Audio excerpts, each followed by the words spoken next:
Chapter 1. Transcending to the Beast Realm. In ancient times, it was said that no individual is perfect, and flaws and shortcomings are inevitable. Within the dense jungle, towering trees shielded the sun, their heights seemingly defying nature itself. A beast cloaked in a coat of black fur raced towards her with the swiftness of a cheetah, bearing its teeth each as thick as a human thigh and stained yellow, remnants of flesh. Caught within its gaping maw, drool stringing down from its jaws with each stride, pooling on the ground beneath. Initially, it had rushed forward with urgency, but upon entering this area, it slowed, scanning its surroundings, its nostrils twitching in anticipation. Beneath a colossal tree, with roots intertwining and thrusting out from the earth, Jiang Nan concealed herself in the shadowy hollow formed by the roots and the soil, her heart pounding like thunder. The exertion from her recent sprint had left her gasping for air, yet the fear of attracting the monstrous creature outside stifled her breaths, compelling her to steady them, even as discomfort ensued.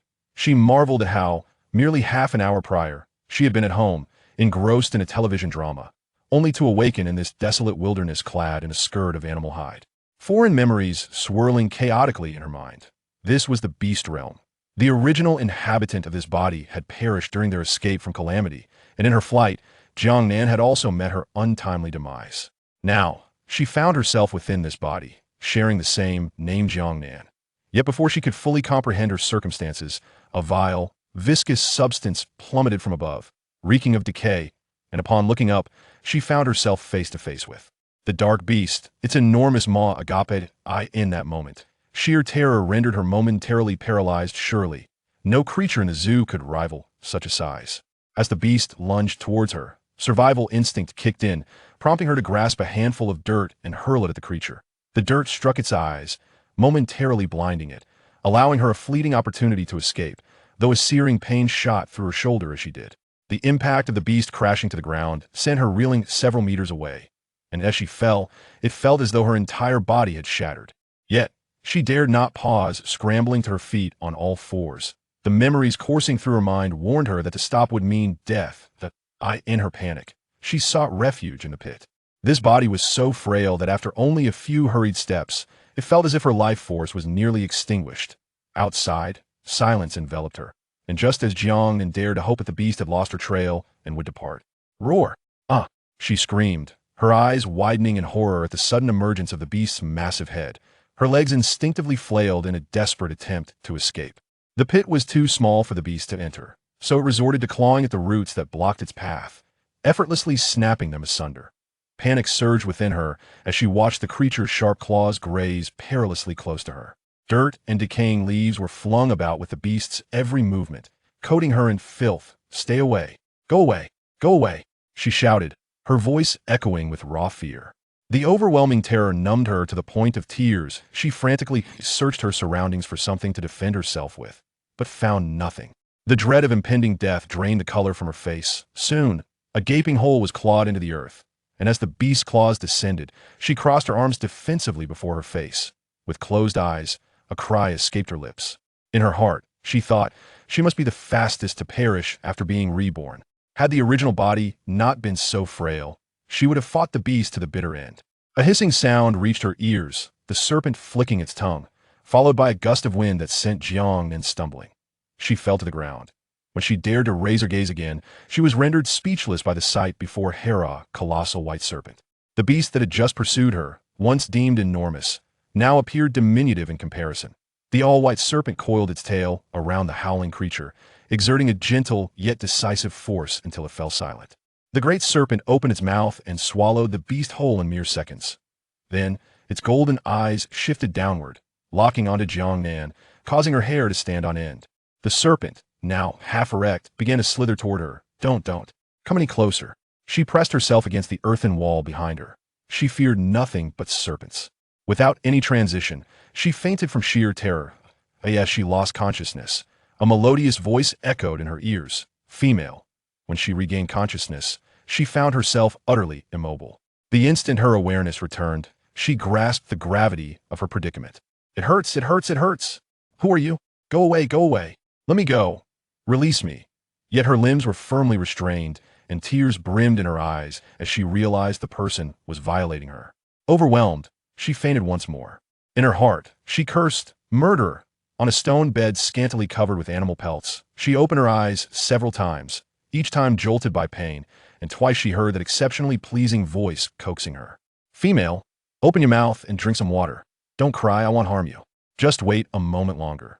But her eyelids felt heavy, obscuring her vision of the indistinct figure before her, where only a blurred white light danced. When Jiang Nan finally awoke completely, she discovered herself in a cave. The stone walls were smooth, and she lay upon a flat stone surface, her body marked with ambiguous traces. A pelt barely covered her form, and discomfort between her legs caused tears to trickle down her cheeks once more. Her innocence. The cave was empty, and she stumbled to her feet to retrieve her soiled dress and put it on. She had to leave quickly before the owner of this place returned. Drawing upon the original owner's memories, she had a general understanding of the rules in this beastly realm. Here, a female could possess multiple husbands, for they were rare and precious, regarded as the most valued treasures within their tribes, fiercely protected, even at the cost of one's life. Mature females have the privilege of selecting formidable orc partners, which ensures a certain level of security in their lives, as they are unable to hunt for themselves and must rely entirely on their husbands. The original protagonist became a target during the tribe's migration, becoming separated from her clan. As her family attempted to protect her, they were scattered, leaving her utterly alone. She initially sought refuge in a nearby tribe, but the pangs of hunger nearly drove her to the brink of death before she ultimately found herself inhabiting the body of the original female. Subsequently, she encountered wild beasts, faced a constrictor snake, and then crossed paths with humans. Typically, those who dwell alone in the wilderness are wandering orcs, known for their obsessive tendencies and cruel methods. They capture females, engaging in intercourse until they conceive, and upon giving birth to their offspring, they transfer the females to other wandering orcs in exchange for benefits. Jiang Nan surmised that she had been discovered by one such wandering orc. After all, the tribe's rules dictate that no male may force himself upon a female without her consent to do so risks expulsion or even being hunted down by other males. Such actions are typically reserved for those rogue orcs who disregard the rules. Thus, Jiang Nan understood the urgency of her situation and resolved to flee. She had no desire to be imprisoned and forced to bear offspring, only to be traded like a commodity. Peering out of the cave, she confirmed the absence of danger before making her escape, running without pause. She stumbled over stones and branches, but quickly regained her footing. Her lungs felt as if they might burst, yet she dared not stop. Perhaps the morsels and water provided by her captor during their encounter had sustained her, preventing her from succumbing to exhaustion. In the distance, she spotted the silhouette of a structure approximately 200 meters away. Help me, she gasped, but darkness suddenly enveloped her, and she collapsed, losing consciousness. Chapter 2. The Blurred Beast Mark. Meanwhile, in the cave Jiang Nan had fled from, a massive white serpent slithered gracefully through the entrance, its scales shimmering with iridescent hues under the sunlight. Upon entering, it found only a piece of hide where the female had lain, with no trace of her remaining. The serpent circled the stone, detecting that Jiang Nan's scent was still potent, indicating her departure had been recent. It then coiled back toward the cave entrance, its tongue flicking to capture the lingering scents in the air. Soon, the great serpent turned its head in a different direction. Had she fled that way? In her unconscious state, Jiang Nan found herself entwined by the lengthy white serpent, the sudden sensation of asphyxiation jolting her awake. She gasped for air. "You're awake. How do you feel?" A voice inquired. Jiang Nan turned her head, asking, "Who are you?" "I am the priestess Ying of the Tiger Tribe. You fainted outside our tribe, and a valiant warrior brought you back," she explained. Jiang Nan recalled that she had indeed seen the buildings before succumbing to exhaustion. It appeared that the people of the Tiger Tribe had discovered her. The priest Ying stepped forward, wielding a wooden staff taller than himself, adorned with a crimson stone. Dressed in a long robe crafted from orange leather, he appeared more akin to a sorcerer than the other orcs, who merely donned half-skirts made of beast hide. "Now that you are unharmed, I shall arrange for you to meet the chieftain shortly." "Female, what is your name?" "Jiang Nan," she replied candidly. Ying nodded. "How did you come to be here?" "You seem to have recently come of age. Who permitted you to venture out alone?" "In the beastly realm, no female would be allowed to roam the wilderness unaccompanied, as it is fraught with peril. Even when traveling, they are typically escorted by warriors from their tribe to avert any unforeseen dangers." Jiang Nan recounted the tale of her tribe's migration from the northern continent and the ambush she encountered, omitting the part about being captured by the wandering orc. After all, as someone still struggling to assimilate into this world, she found the event profoundly humiliating. Although in the beastly realm, the chastity of females is not deemed as critical, Given the societal norm of polyandry, a female may bind herself to a male by marking him with her beast seal if she finds him appealing. Remembering this, Jiang Nan immediately searched her body for any unfamiliar beast seal. According to her memories, such an intimate encounter would result in the male branding the female's skin with his seal. However, after a thorough examination, she could only find faint dark red marks on her skin. Just as she sighed in relief, Bai Ying inquired, "You do not have a beast husband? There is a distinct male scent about you, and the outline of a beast seal is evident on your shoulder." Upon hearing this, Jiang Nan noticed a faint white silhouette on her left shoulder, neither clear nor defined. She bit her lip, unsure of how to clarify her predicament. Bai Ying, however, deduced it is not uncommon for a female to encounter unfamiliar orcs in the wild. As a female, any single male who sees you will surely seek to bond with you, especially given the presence of many solitary wandering orcs in the wilderness. But rest assured, you are safe within the tiger tribe. You may choose to stay here. If you wish to be free of the influence of this beast seal, you can sever it yourself. Jiang Nan nodded. Is it truly permissible to cut it off? She recalled that severing a beast seal could provoke retaliation from the other party, and she feared that the individual might come seeking retribution. She had heard tales of the madness exhibited by wandering orcs. Just then, a voice echoed from outside the stone cave. "Bai Ying, has the female you brought back awakened? I brought white fruits." "Yes, Hu Shao. She has awakened." "Please come in." Bai Ying responded as a tall figure entered, his golden red hair strikingly radiant, with amber eyes that settled on Jiang Nan as he approached. "Female, this is the white fruit, do give a try." Jiang Nan accepted the round, fist-sized fruit with its white skin. "Thank you." Upon taking a bite, her eyes lit up. It tasted reminiscent of a pear, yet infinitely sweeter. Tiger Roar grinned. "You're welcome, female."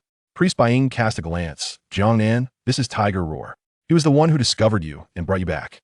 Let him take you to meet the clan leader shortly. Share your situation with the leader, and you may remain in the fierce tiger tribe." With that, she turned aside to attend to her own matters. Tiger Roar nodded. "Jiang Nan, once you finish your meal, I will take you to meet the clan leader." Jiang Nan nodded in agreement. All right.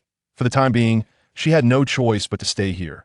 She was unfamiliar with this place, and whether for her future survival or to evade the beast man she had previously shared a bed with, remaining in the fierce tiger tribe was her only option.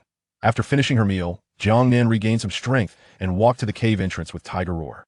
He transformed into his beast form, a large yellow tiger, and lay down. "Jiang Nan, climb onto my back. I will take you to see the clan leader now." She was once again astonished by the massive form of the tiger. However, recalling the customs of this world, Jiang Nan furrowed her brows. In the beast world, only the female favored by a male could ride upon his back. Yet in her current state, she feared that even taking a few steps would be a challenge. Setting her concerns aside, given her current frail, emaciated appearance, it was unlikely any male would choose her. Upon arriving at the clan leader's cave, she repeated the conversation she had with Priest Bai Ying. The leader noticed the beast mark on her shoulder, although he did not know which beastman had left it. He offered her counsel. Since it was forcibly taken, you should erase that unfinished beast mark. This way, your connection with him will be severed, and he will not easily find you.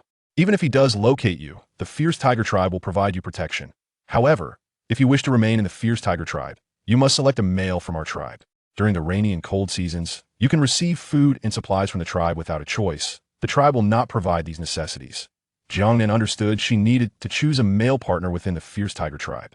After all, there were other male beastmen available for selection. She nodded. "I understand, clan leader, but my current condition is poor. In this state, I doubt any male would wish to choose me. May I wait for a while?" Seeing Jiang Nan's battered and filthy appearance, the clan leader frowned. Indeed, she looked quite unappealing, save for her pair of eyes. "Very well. Since you were brought by Tiger Roar, let him take you to your living quarters. Someone will bring you food shortly, so you need not exert yourself to collect it. Once you're in better health, we can discuss further." Afterward, Jiang Nan stepped outside, where Tiger Roar remained in his beast form, lying on the ground. Upon seeing her emerge, he lowered his massive head slightly. "All right, I will take you to your quarters. Climb on." "Thank you." With great effort, Jiang Nan grasped the tiger's fur and climbed onto his back. Chapter 3. Fainted again from fear of the snake. As Tiger Roar carried her, many in the fierce tiger tribe noticed Jiang Nan on his back. Some filled with curiosity, a orc inquired, "Is this the female you retrieved from outside?" The tribe, Hu Shao. Hu Shao responded courteously indeed. "She will reside with our tribe from now on. She's filthy. How could you allow her to sit upon your back? Do you intend to court her? Aren't you fond of Yi? This slender female could never bear tiger cubs. Have you taken a liking to her?" These words caused to shout a pause in his stride, and he retorted with some ire towards the orc, and she, do not speak foolishly. I am merely assisting her to her new abode. My intentions are not, as you suggest. Ye will not mind. Jiang Nan, overhearing this exchange, felt a twinge of embarrassment. Hu Shao, perhaps you should set me down. I am capable of walking on my own. Hu Shao raised his head in response. Fear not, the people of the tribe are very kind. And she, the orc, turned away, scoffing. You are merely trying to curry favor with everyone. Ye is indifferent. She never had an interest in you, that if she did, why would she not choose you as her first mate, instead opting for Luo Bai? Tiger's roar rebutted, asserting that Luo Bai was indeed stronger than him, and it was entirely reasonable for Ye to seek him out. Nevertheless, one could still discern a lack of confidence in his tone. Naturally, the primary beastman would opt for a more formidable male orc, a fact that Jiang Nan gleaned from the original owner's memories. As the crowd gathered, drawn by the escalating argument, many male orcs began to murmur about her. This female is rather slender. If only she were a bit plumper. There are traces of other orcs on her. Has she formed a bond? How could she attract a partner like that? I wonder if the male who chose her had no other options. Tiger's cold rebuke rang out. Enough of this nonsense. Jiang Nan promptly said, Tiger Roar, let us hasten to my dwelling. Tiger Roar exhaled a puff of warm breath towards the crowd before leading her away. Upon reaching the cave, it was evident that it was significantly smaller than the abodes of the chieftain and the priest. Transforming into his human form, Tiger Roar remarked, currently, you have no partner, and while this place may be modest, it is sufficient for your solitude. Once you bond with a member of the tribe, you shall be able to relocate to a larger stone cave. As for the earlier incident, do not let it trouble you. Ah? Jiang Nan replied, oh, it is of no consequence. Their opinions bear no weight on me. I am truly grateful for your assistance and for bringing me back safely. Originally, she was not of this world and had no prior acquaintance with them. Thus, she felt indifferent to the matter. Tiger Roar nodded. There is nothing to it. Anyone would have acted similarly. Food will be delivered to your cave shortly, as dusk approaches, and it is time for the patrols. I must depart now. Attend to any matters until my return. With that, he transformed into a great tiger and swiftly departed. Jiang Nan entered the cave only after he had departed. Inside, there was nothing but a stone bed and a pile of hay in the corner. She did not express any disdain, instead climbing wearily onto the stone bed. After traversing so long through time, she finally had a moment to ponder her situation. According to the tropes of time travel she had read, it seemed improbable that she could return now. Why was there no system or magical assistance at her disposal? In her previous life, she had been a renowned, wealthy, and talented young lady. How had she fallen to such depths? Was it a consequence of her actions in driving away her father's attempts to find her a fifth stepmother? A punishment for her perceived defiance? It was hardly her fault. After all, her father could not remain settled, insisting on seeking a new wife for himself, and even wanting to have a younger brother to compete for inheritance. How could she passively accept such a fate? Thus, she had employed various means to send them away. Reflecting on her father's lonely and distressed figure, his hair turned white from worry, she felt a pang of guilt. As she contemplated, a sound echoed at the cave entrance, the unmistakable noise of something being tossed down. It appeared to be sustenance meant for her. She would have to step out to retrieve it. As Jiang Nan emerged, the cave entrance lay deserted, save for an object wrapped in leaves. Inside, she discovered a piece of raw meat weighing around 4 to 5 pounds, accompanied by 3 ginkgo nuts and 2 black flint stones discarded on the ground. Must I prepare this myself? Outside the tribe, the patrolling tiger Hal lingered at the rear of the group, catching a whiff of an unfamiliar beastly scent. When he lifted his gaze to ascertain the direction and distance, the scent had vanished. He found this peculiar. His nose could not possibly be mistaken. Any male beast should possess an infallible sense of smell, unless interfered with by other odors or coated with the stench of a foul fruit designed to mask scents. The leading Luo Bai noticed the beast approaching and called out, Tiger Howl, what are you doing? Hurry up. Only then did Tiger Howl retract his gaze from the distant woods. Perhaps it was merely a passing beastman. Just as the patrol moved on, a white tail swept through the very area they had traversed. Meanwhile, Jiang Nan, having consumed the ginkgo nuts, reclined on a rudimentary stone bed fashioned from straw, uncertain how to handle the meat without pots or stoves. Although the memories of the original owner indicated that females in the beast world simply roasted the meat over a fire or boiled it in clean water, she, who struggled even to prepare instant noodles, found the task daunting. In her current life, she excelled in combat and horsemanship, yet cooking was a catastrophe. It was getting late. She resolved to seek assistance in the morning to learn the art of cooking. As she settled down, a gentle warmth spread across her shoulder. Noticing the vague white form there, she recalled her pressing concern and abruptly sat up.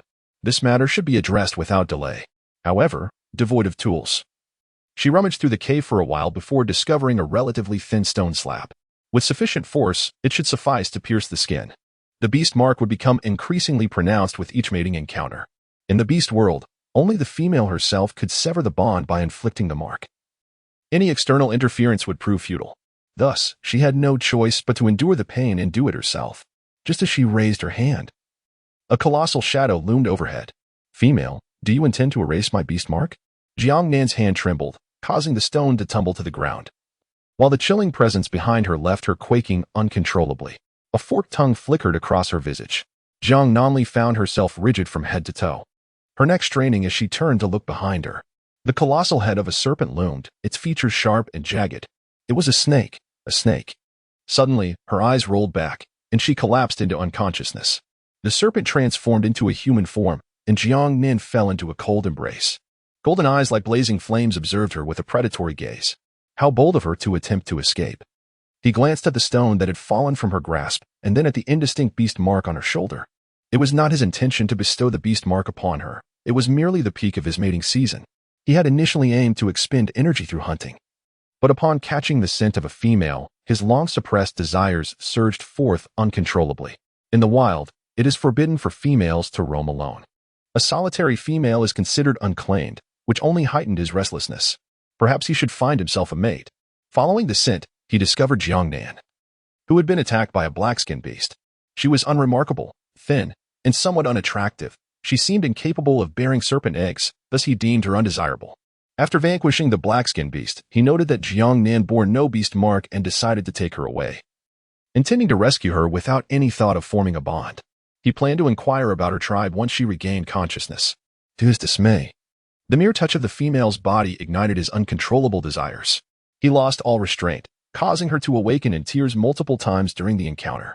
Following the incident, he ventured out to hunt, determined to care for his female.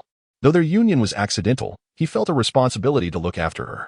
However, to his astonishment, she fled in his absence. He chased after her and discovered she had sought refuge in the tiger tribe, using a foul fruit to mask his scent. He found Jiang Nan, only to witness her attempting to erase the beast mark with a stone. This sight ignited his anger. Looking at her darkened face, he questioned whether, as a formidable ninth-tier beastman, he was unworthy of being her mate. Chapter 4.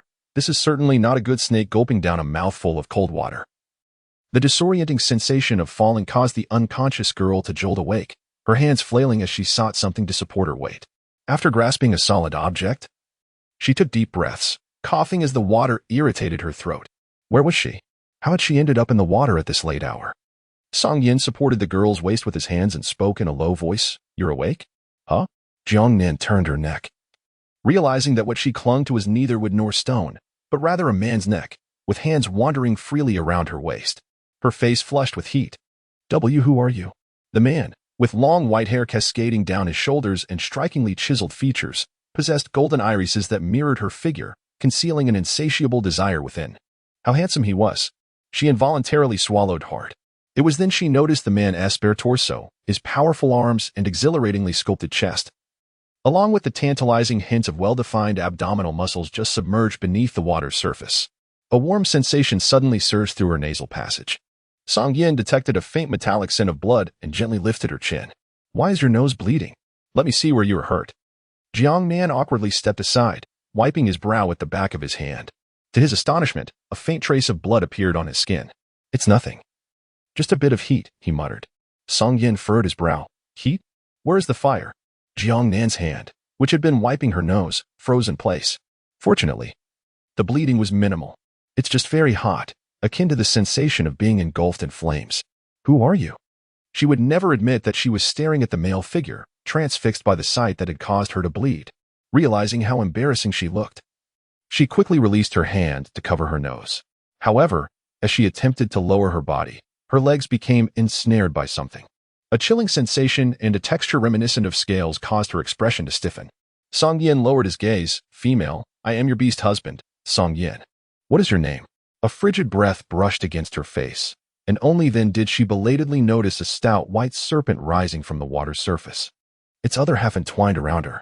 She immediately comprehended that the tail coiling around her legs belonged to the serpent. Jiang Nan was instantly paralyzed with fear, her entire being engulfed in distress. If it were not for her dark complexion, one would surely discern that her face had turned as pale as a ghost. As she surveyed her surroundings, it became evident that she was no longer within the confines of the tiger tribe, and there was no one around to call for help.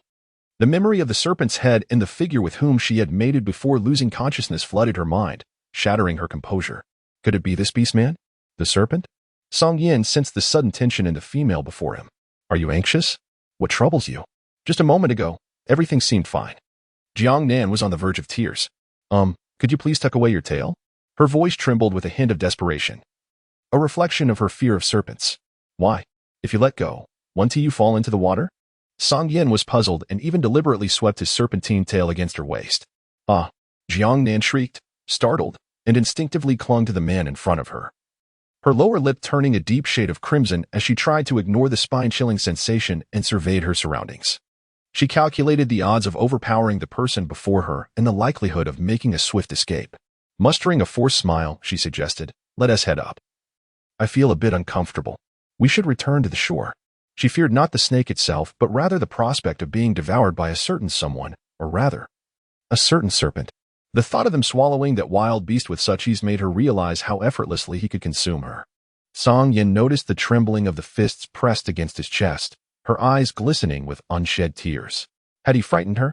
All right. But you haven't yet told me your name. Jiang Nan. My name is Jiang Nan, she replied.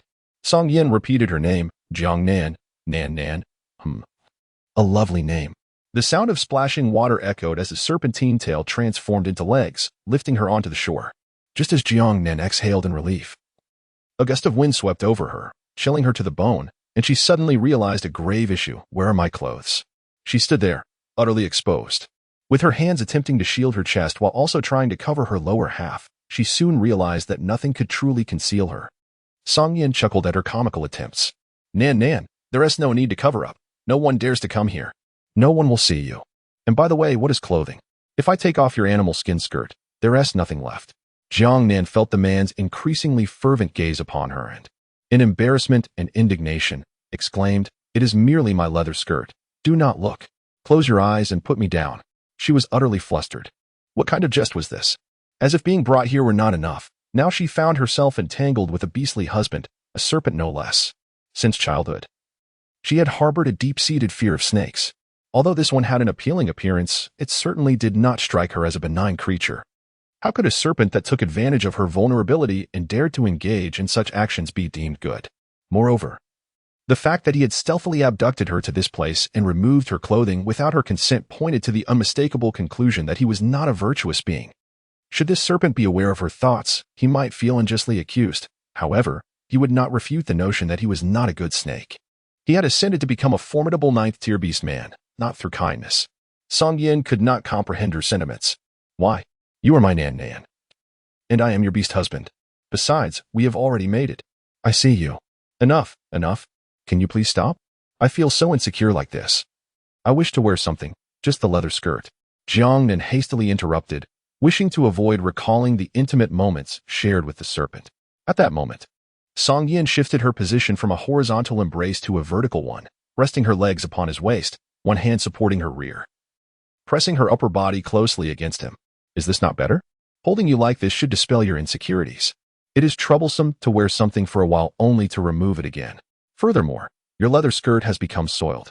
I have discarded it and have yet to fashion a new one for you. Jiang Nan was momentarily stunned. Is this what her sense of security entails? Her ears began to burn, and the air she exhaled felt excessively warm. As she gazed at the man's neck, her thoughts wandered to how she might strangle him. Envisioning the snapping of his neck, suddenly, a fierce wind howled past her ears, sending a chill through her entire being. Reason returned. She realized her body was too frail.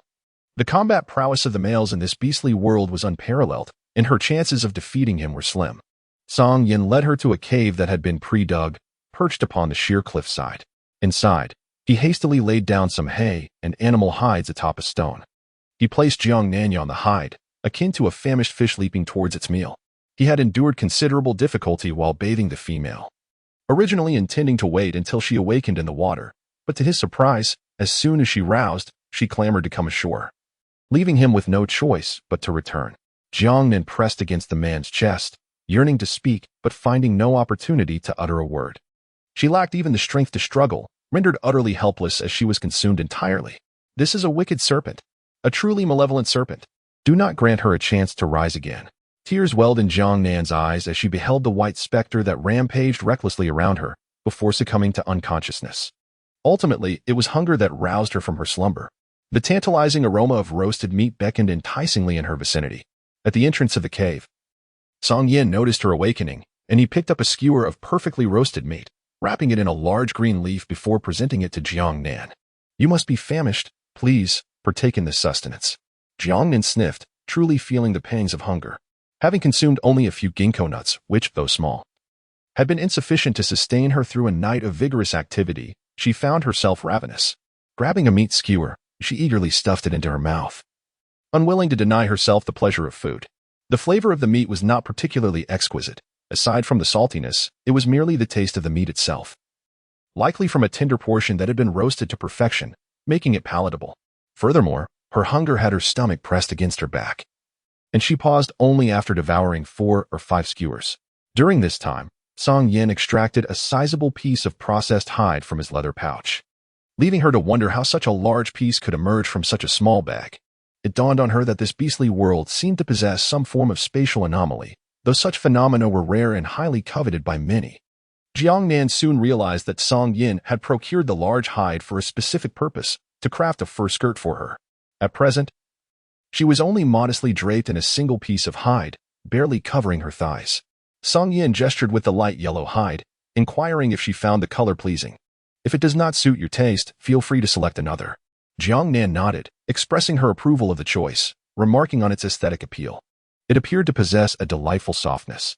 However, the remnants of the meat she had consumed left her hands greased, rendering her unable to wash them. Would you kindly escort me to the washroom? My hands are quite soiled. Upon observing her approach, Song Yin stood resolutely beside Jiang Nan. Jiang Nan, perplexed, watched as Song Yin, noticing her hesitation, seized her hand and began to wipe it on his leather skirt. Jiang Nan exclaimed, "That's not what I meant. Can't you take me to the water's edge to wash? It's rather dirty here." Song Yin appeared indifferent. "My animal skin skirt isn't dirty. You females are so particular. A simple wipe on my skirt will make it clean. Just look." With an air of seeking praise, he presented his hand, free of grease, to Jiang Nan. Jiang Nan was suddenly overcome by a profound sense of despair. She was convinced that this was a punishment imposed upon her, relegating her to this unsanitary place. She thought perhaps it would be better to seek an end to her suffering, thus sparing herself further torment. Meanwhile, Song Yin remained oblivious to the turmoil brewing within her heart. He rummaged through the animal hides, extracting various bones, some towering above Jiang Nan, others as thick as her arm. Soon, he had constructed a veritable mountain of bones that left one in awe. After a prolonged search, he finally unearthed a fragment of a leg bone, which appeared considerably more slender compared to the others. Song Yin remarked, Nan, your hide skirt will have to wait a while longer. I lack bone needles and had not intended to form a bond, hence I did not prepare many items. Nevertheless, do not worry, the bone needle can be fashioned today." Jiang Nan had once again reclined upon the animal hide, her waist aching. Furthermore, the contemplation of death rendered her less averse to the serpent. Engaging in an unprecedented experience with such an alluring individual before her demise could be considered a peculiar blessing. Even a serpent, given its striking appearance, was now acceptable to her. Upon hearing that he had no intentions of taking a mate, her curiosity regarding his identity was piqued. Why did he refrain from seeking a partner? Song Yin, unperturbed, revealed that no female would choose an orc who was cast adrift, lacking a tribe. Most of their serpent orcs were solitary beings. He had sought companionship in the past, only to be met with rejection. All the females shunned the vagabond orcs. Consequently, he ceased his search, although the majority of wandering orcs typically resorted to seizing females.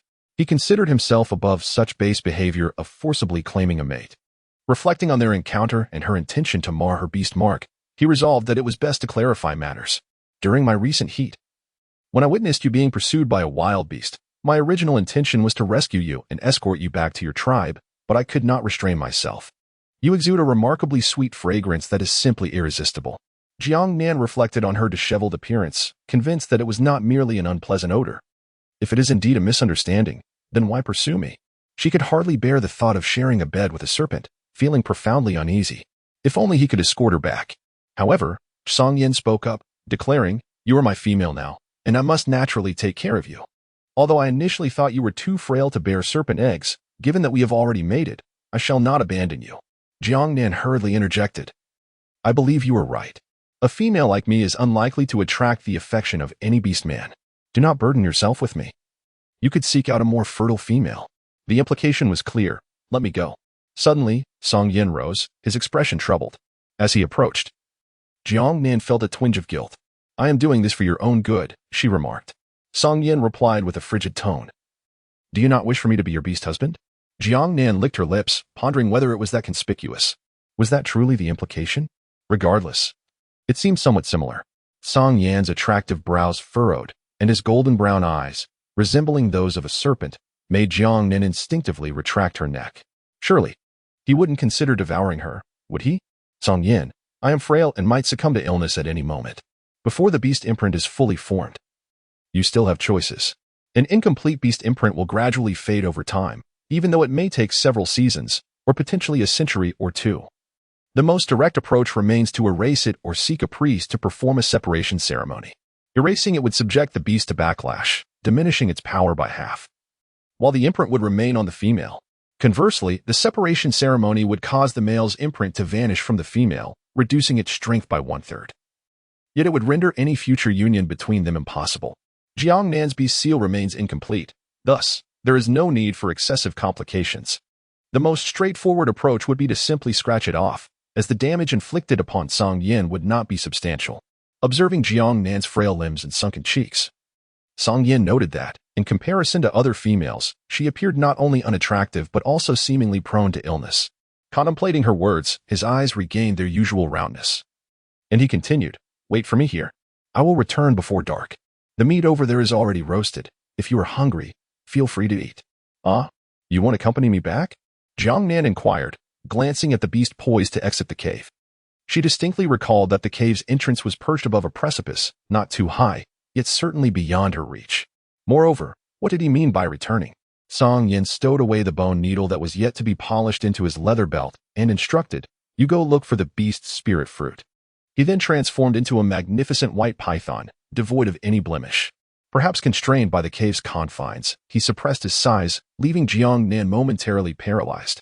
As Song Yin morphed into the white serpent and prepared to depart, he cautioned, "Nan Nan, wait for my return." Unbeknownst to him, as soon as he left, Jiang Nan rolled her eyes back and fainted once more. What a colossal snake. Fortunately, this episode of unconsciousness was brief. Upon awakening, Jiang Nan noticed that the embers of the fire pit still flickered, estimating she had been out for approximately 20 minutes. It seemed an improvement compared to previous instances. Simultaneously, her resolve solidified. She must absolutely avoid Song Yin, regardless of his striking appearance. Her mental resilience was simply inadequate. She attempted to move her achy body, wrapping herself in the animal hide, akin to how one would handle a bath towel. However, when she prepared to stand, her legs buckled, and she collapsed onto the ground, mentally cursing him 100 times over. The crux of the matter was that her current physique was far too frail to endure such circumstances. Typically, the bodies of other females would be several times stronger than hers. After a brief period of rest, she finally rose and, using the stone wall for support, navigated to the edge of the cliff. Outside the cave, there was solid ground, unlike the freshly dug earth. It appeared that Song Yin had specifically chosen this spot for its accessibility. Peering down from the cliff's edge, the height of several meters induced a sense of vertigo, revealing a tangle of wild grass and barren land below. If one were to fall, survival would be tenuous at best. Would returning to this world mean she would find herself back in her original one? Chapter 6. I would rather die than have a snake as my beast of burden. In truth, it matters not if I do not return home. The family, perhaps, wishes for her to vanish forever. She was the firstborn of my parents, originally expected to be a son, and they had named her Jiang Nan in anticipation. However, upon her arrival, they found she was a daughter and subsequently renamed her Nan, meaning south. From the moment I gained consciousness, it seemed my parents were perpetually embroiled in fierce disputes over this matter, their quarrels resonating so violently that even the household items bore the brunt of their wrath. Eventually, my mother bore another daughter, amplifying my father's resentment. I once believed that by mastering the skills typically associated with boys, I could secure a place in my father's heart, proving to him that despite being a girl, I was no less capable than those boys and could inherit the family legacy. I hoped this would quell the strife between him and my mother. Yet, what I received were eternal scorn, indifference, accusations, and harsh rebukes. He even indulged in infidelity outside the home. Upon discovering this, my mother ceased her quarrels with him, but she remained despondent, and on a bright morning, she lay quietly in bed and never awoke again. My father, however, exhibited no sorrow whatsoever. Within the first month of her passing, he sought to remarry. In that moment, I comprehended that no amount of effort to please him could rival the joy his son would bring him. Before their wedding commenced, I orchestrated a scene where a garbage truck dumped refuse at their venue, confronting the woman who would become his bride and ensuring she received her due punishment. From that point onward, I resolved to oppose my father at every turn. To the world, I had become a thankless daughter, raised by a father who was viewed as a white-eyed wolf. Yet, I found a perverse delight in this role. Perhaps it was a divine retribution for my perceived disobedience that had led me to this wretched state. Jiang Nan stood at the precipice, where the wind carried a hint of sweltering heat.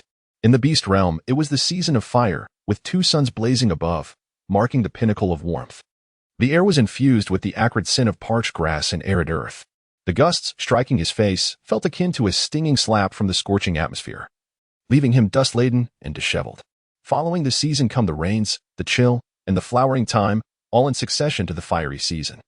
Jiang Nan gazed absently at the precipice below. Would leaping into the abyss bring an end to such a wretched existence? Meanwhile, Song Yin was preparing to seek the beast spirit fruit, a delicacy revered by every female, said to be a divine remedy bestowed upon them by the beast deity.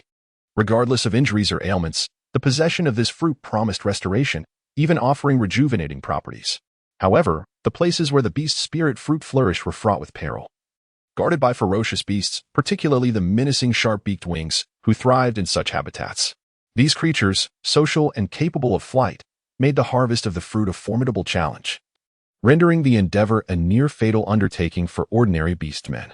Song Yin believed that Jiang Nan's reluctance to bond with him stemmed from her frail constitution. Thus, he resolved that if he could procure the beast spirit fruit to restore her health, she would have no reason to refuse his companionship.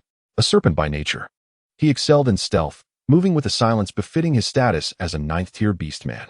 In the southern continent, such elite beings were exceedingly rare, with no more than 3 in existence.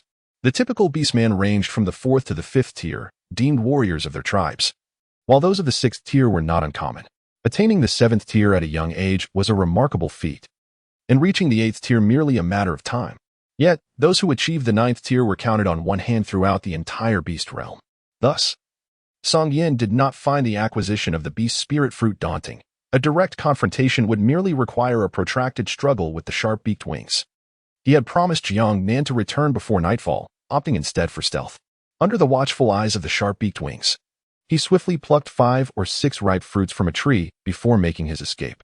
When the sharp-beaked wings finally turned back to find the barren branches, they immediately sounded an alarm, soaring into the sky in search of the thief, yet their efforts proved fruitless. Meanwhile, Song Yin, concealed within the forest, hastened back to the mouth of the cave. However, upon nearing the entrance, he was struck by the pungent scent of blood wafting from the direction of the cliff's edge. His serpentine form froze, and with a swift motion, he descended from the precipice, transforming into his human guise. Below, he beheld Jiang Nan sprawled upon a rock, a pool of blood beneath her.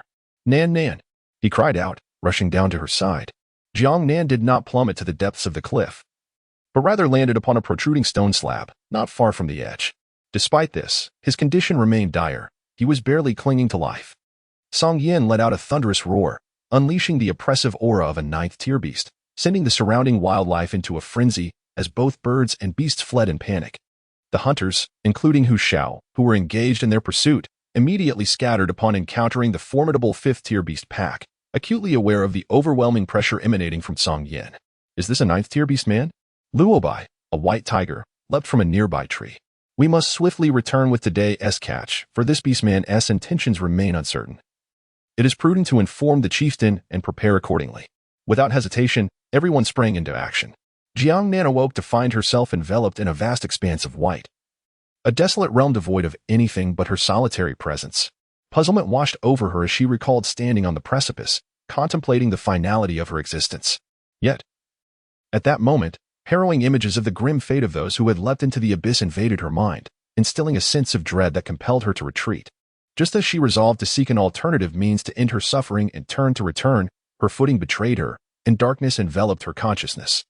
Was this the moment of her true demise, a tragic accident leading to her untimely death? At that instant, a girl, strikingly similar to her in appearance, thick brows, large eyes, and porcelain skin, albeit with a touch more youthfulness, materialized before her. "Sister, could you assist me in locating my family?" Jiang Nan glanced around. Ensuring that there were only the two of them present, she reassured herself, "I am not your sister. Besides, I have already passed away and cannot assist you. You are not dead, sister. I implore you to live well for my sake and help me find my family."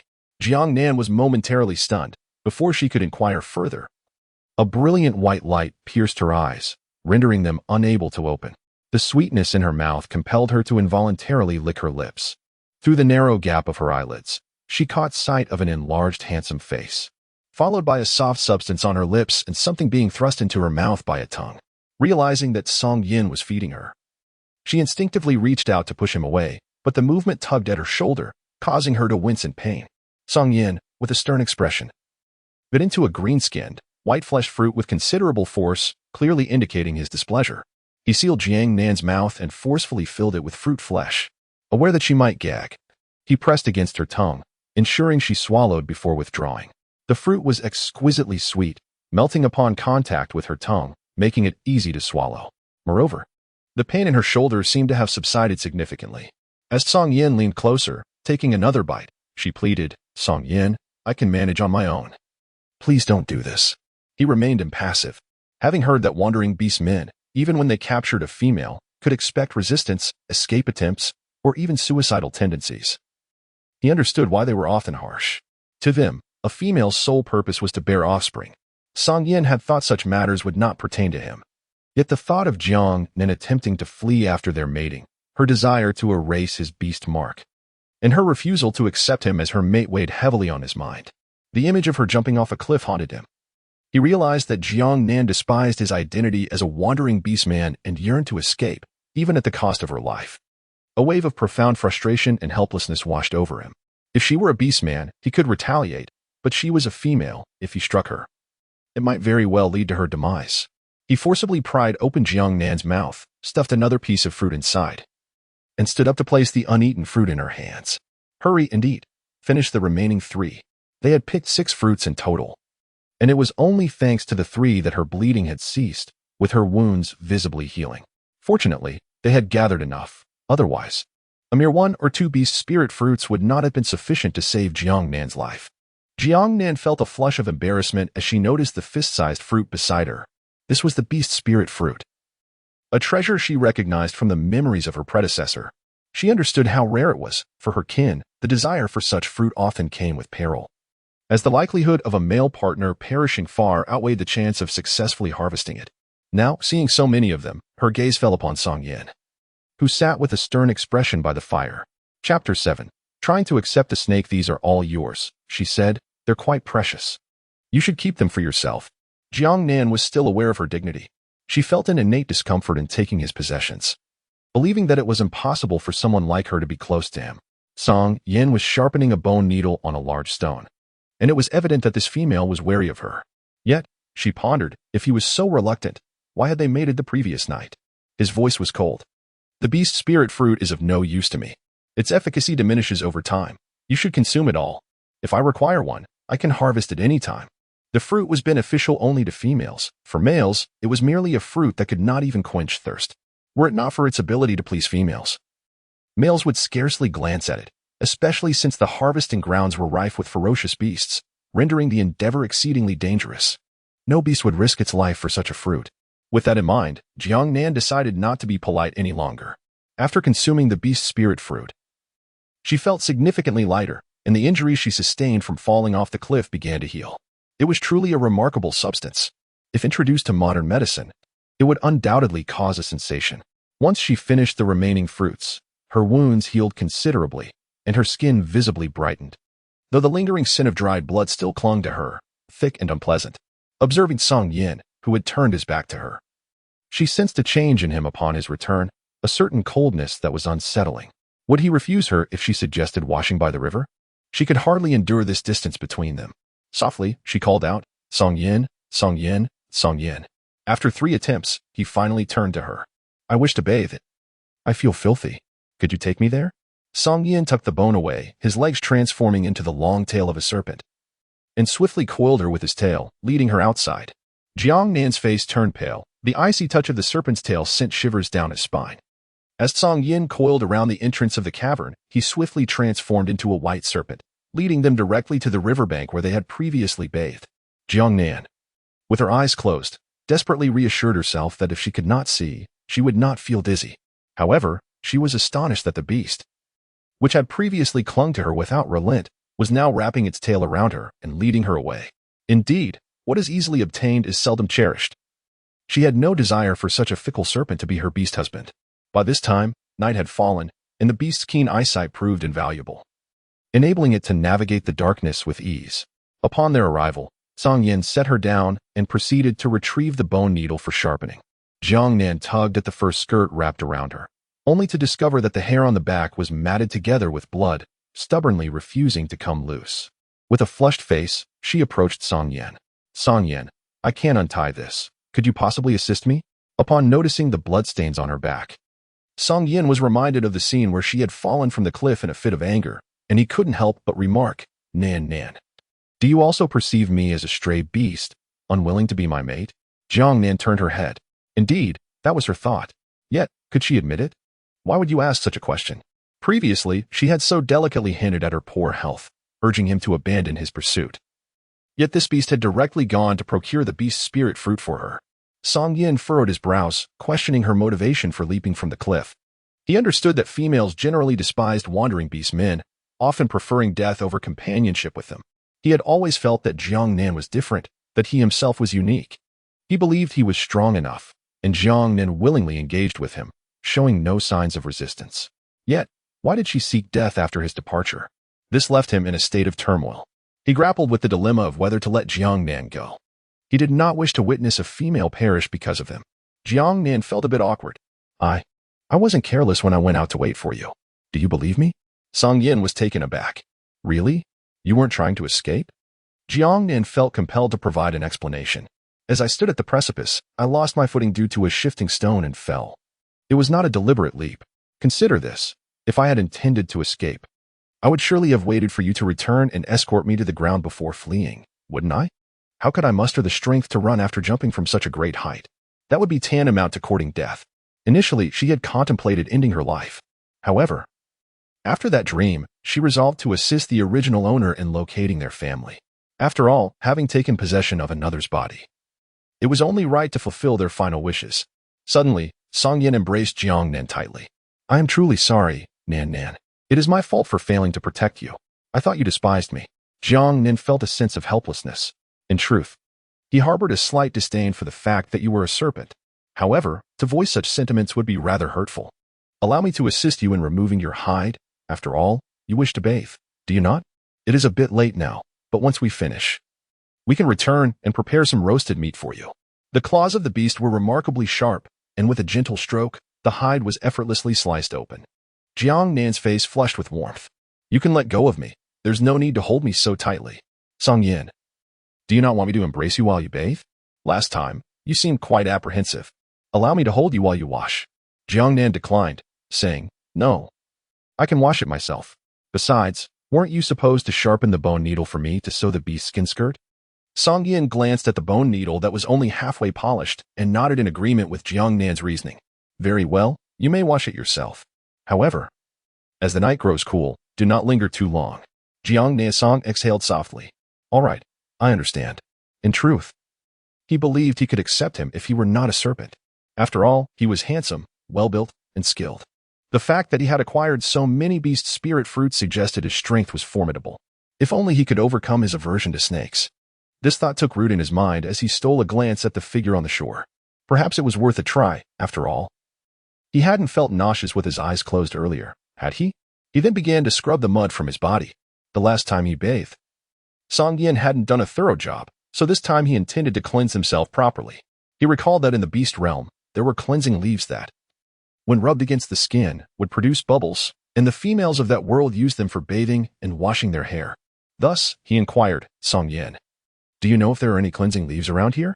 Song Yin replied, "Yes, there are. However, I am not comfortable leaving you here alone. Tomorrow, I will go and gather some for you. For tonight, will you manage with a quick wash?" Jiang Nan nodded. Then, Ming, may I accompany you? Since she could not perish just yet, it was imperative for her to contemplate how to survive in this realm. Exploring her surroundings seemed quite necessary. Song Yin initially contemplated a refusal, aware of the perils that lurked in the wilderness, where it was strictly forbidden to allow a female to venture out alone. However, recalling the thought of leaving someone in the cave to risk falling off the cliff only deepened his sense of guilt and concern. Relenting, he replied, "Very well, Ming. I shall take you along." Jiang Nan felt a surge of happiness, and her words became tender. "Thank you, Song Yin. You are truly wonderful." Song Yan's heart fluttered. Though he felt no particular sensation, he did not resist it. Is this what it feels like to have a partner? It seems rather delightful. Chapter 8. The beast seeks for her. Accepting the great white snake in the tiger clan, the plaza was bustling as today's hunt was being distributed. Luobai was occupied with matters concerning the overwhelming presence of a 9th-tier beastman outside. Suddenly, Hu Shao rushed over in a flurry. "Chief, Jiang Nan is not in the cave. The food we sent is outside, and when I went in, I found no one there. Has she gone somewhere with you?" The chief shook his head. "No, she has not come looking for me." "Are you certain she is not here? Could she have gone to the riverbank?" "In the evenings, the females often wash themselves or clean their belongings by the river. If the females of the clan are absent, they typically head there." Hu Shao replied. "I specifically checked on my way back. She wants tea there. She has just arrived in our clan and does not know any other beasts. What if a stray beast slipped in and took her away? We must send someone to find her." At that moment, a female from Luobai's clan, noticing her partner had yet to arrive, approached and overheard Hu Xiao's words. She recalled how Hu Xiao had brought back an unattractive female and allowed her to ride on his back. She had always known that Hu Xiao had feelings for her and relished the attention from the strongest beastman in the clan. Aside from Luobai, who was at the 6th tier, Hu Xiao was the only one striving to break through to the 5th tier. She had intentions of making Hu Xiao her second beast husband. However, hearing him express concern for another female left her feeling somewhat displeased. "Hu Xiao, how do you know she didn't leave the clan on her own?" Upon realizing it was Yaya, Hu Xiao's tone softened considerably. She promised to stay. She would venture out on her own, especially with the dangers outside. No female would choose to risk such an adventure. Yaya, sensing his concern for another female, asked, "Do you like her? Is that why you are so worried?" Hu Xiao explained, "Yaya, you know well that I am pursuing you. Jiang Nan is the one I brought back. I merely fear she may fall into the clutches of a stray beast. She is now a member of our clan, and we must take responsibility for her safety. What if another stray beast comes and takes away another female?" The chief furrowed his brow, recognizing the gravity of the situation. Hu Xiao was correct. The clan needed to enhance their patrols. "We cannot afford for our females to be in danger. Luobai, organize a team to search for Jiang Nan." Luobai agreed. "Very well. Once everyone has divided the hunt, I will take a group to search the nearby areas first." The chief continued, "Furthermore, Hu Xiao, Luobai, regarding your discovery of the 9th-tier beast, alert everyone in the clan. If there is no necessity, do not venture outside. If you encounter it, do not act impulsively. Retreat swiftly, understand?" Both Hu Xiao and Luobai nodded in unison. "Understood." Yaya cast a sidelong glance at Hu Xiao, chiding him for insisting that Luobai accompany him on his quest. Did that mean she would be left alone in the cave tonight? However, with the clan leader's decree, expressing her concerns could potentially displease him, so she swallowed her frustration in silence. Once the leader departed, her irritation surfaced. "What shall I do now that you have left? Who will roast meat for me?" Yaya, the most exquisite female in the entire tribe, had just formed a partnership with Luobai, and naturally, she was reluctant to be apart from her mate. She reassured him, "Do not fret, I shall roast some meat for you before I depart." This brought a smile back to her face, a much-needed relief. Meanwhile, Hu Xiao dashed off to search for any signs of Jiang Nan in the cave.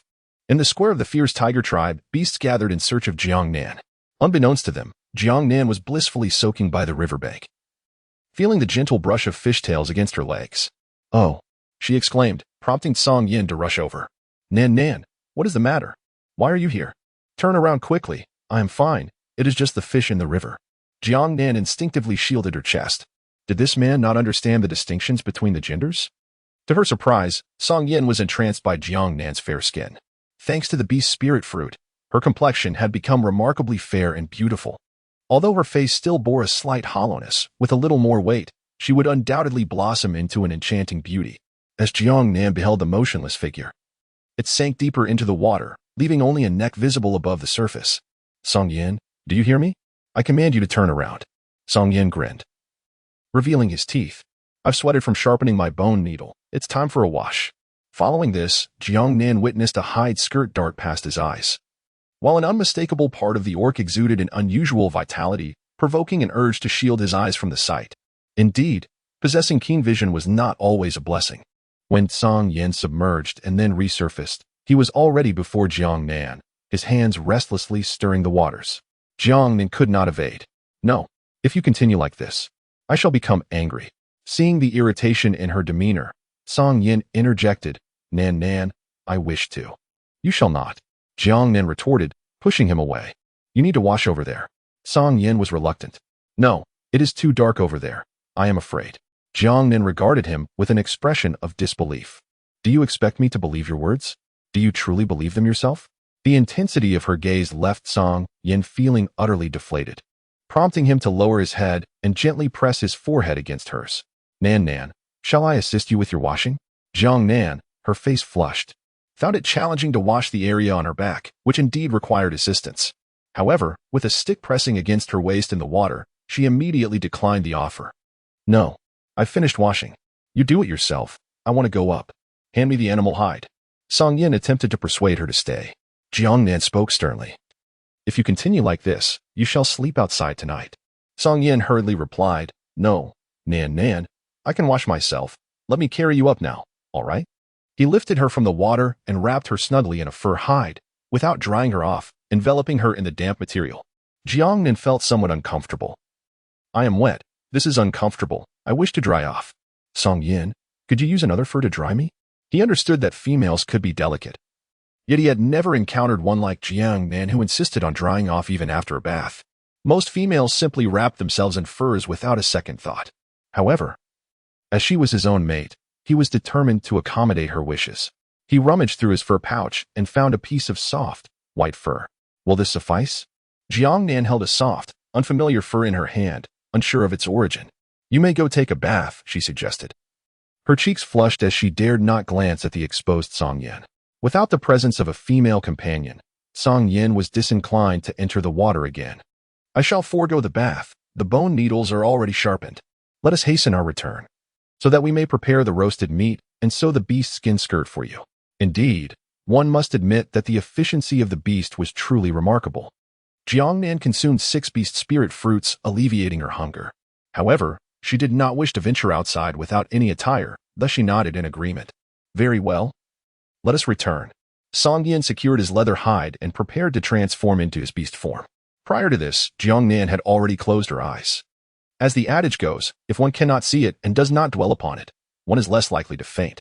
When Song Yin coiled his serpentine tail around her and placed her atop his head, he noticed her eyes were shut and assumed she was merely tired, without inquiring further. Fortunately, despite the serpentine form's undulations, the head remained steady, and with his female companion atop him, Song Yin was mindful of her well-being. Thus, Jiang Nan, with her eyes still closed, sat comfortably upon the serpent's head, facing no risk of falling. Chapter 9. Do not fear, Nan. I am a good serpent. The cave was not far from the riverbank, and Song Yin glided into the cave, his torso still partially outside, while his head rested close to the ground. Nan, do not slumber. We have arrived. He could have transformed into his human form to catch her as she descended, but the girl remained with her eyes closed, and he worried that it might startle her. He was quite surprised at how naturally he could think of his companion's comfort. With his eyes closed, Jiang Nan groped about, feeling the smooth scales beneath him, confirming that he was still atop the serpent's head. He cautiously cracked open his eyelids, striving to avoid looking down, and then attempted to slide down as if on a slippery slope. Just as he finally felt his feet touch the ground and breathed a sigh of relief, the serpent's head suddenly lifted.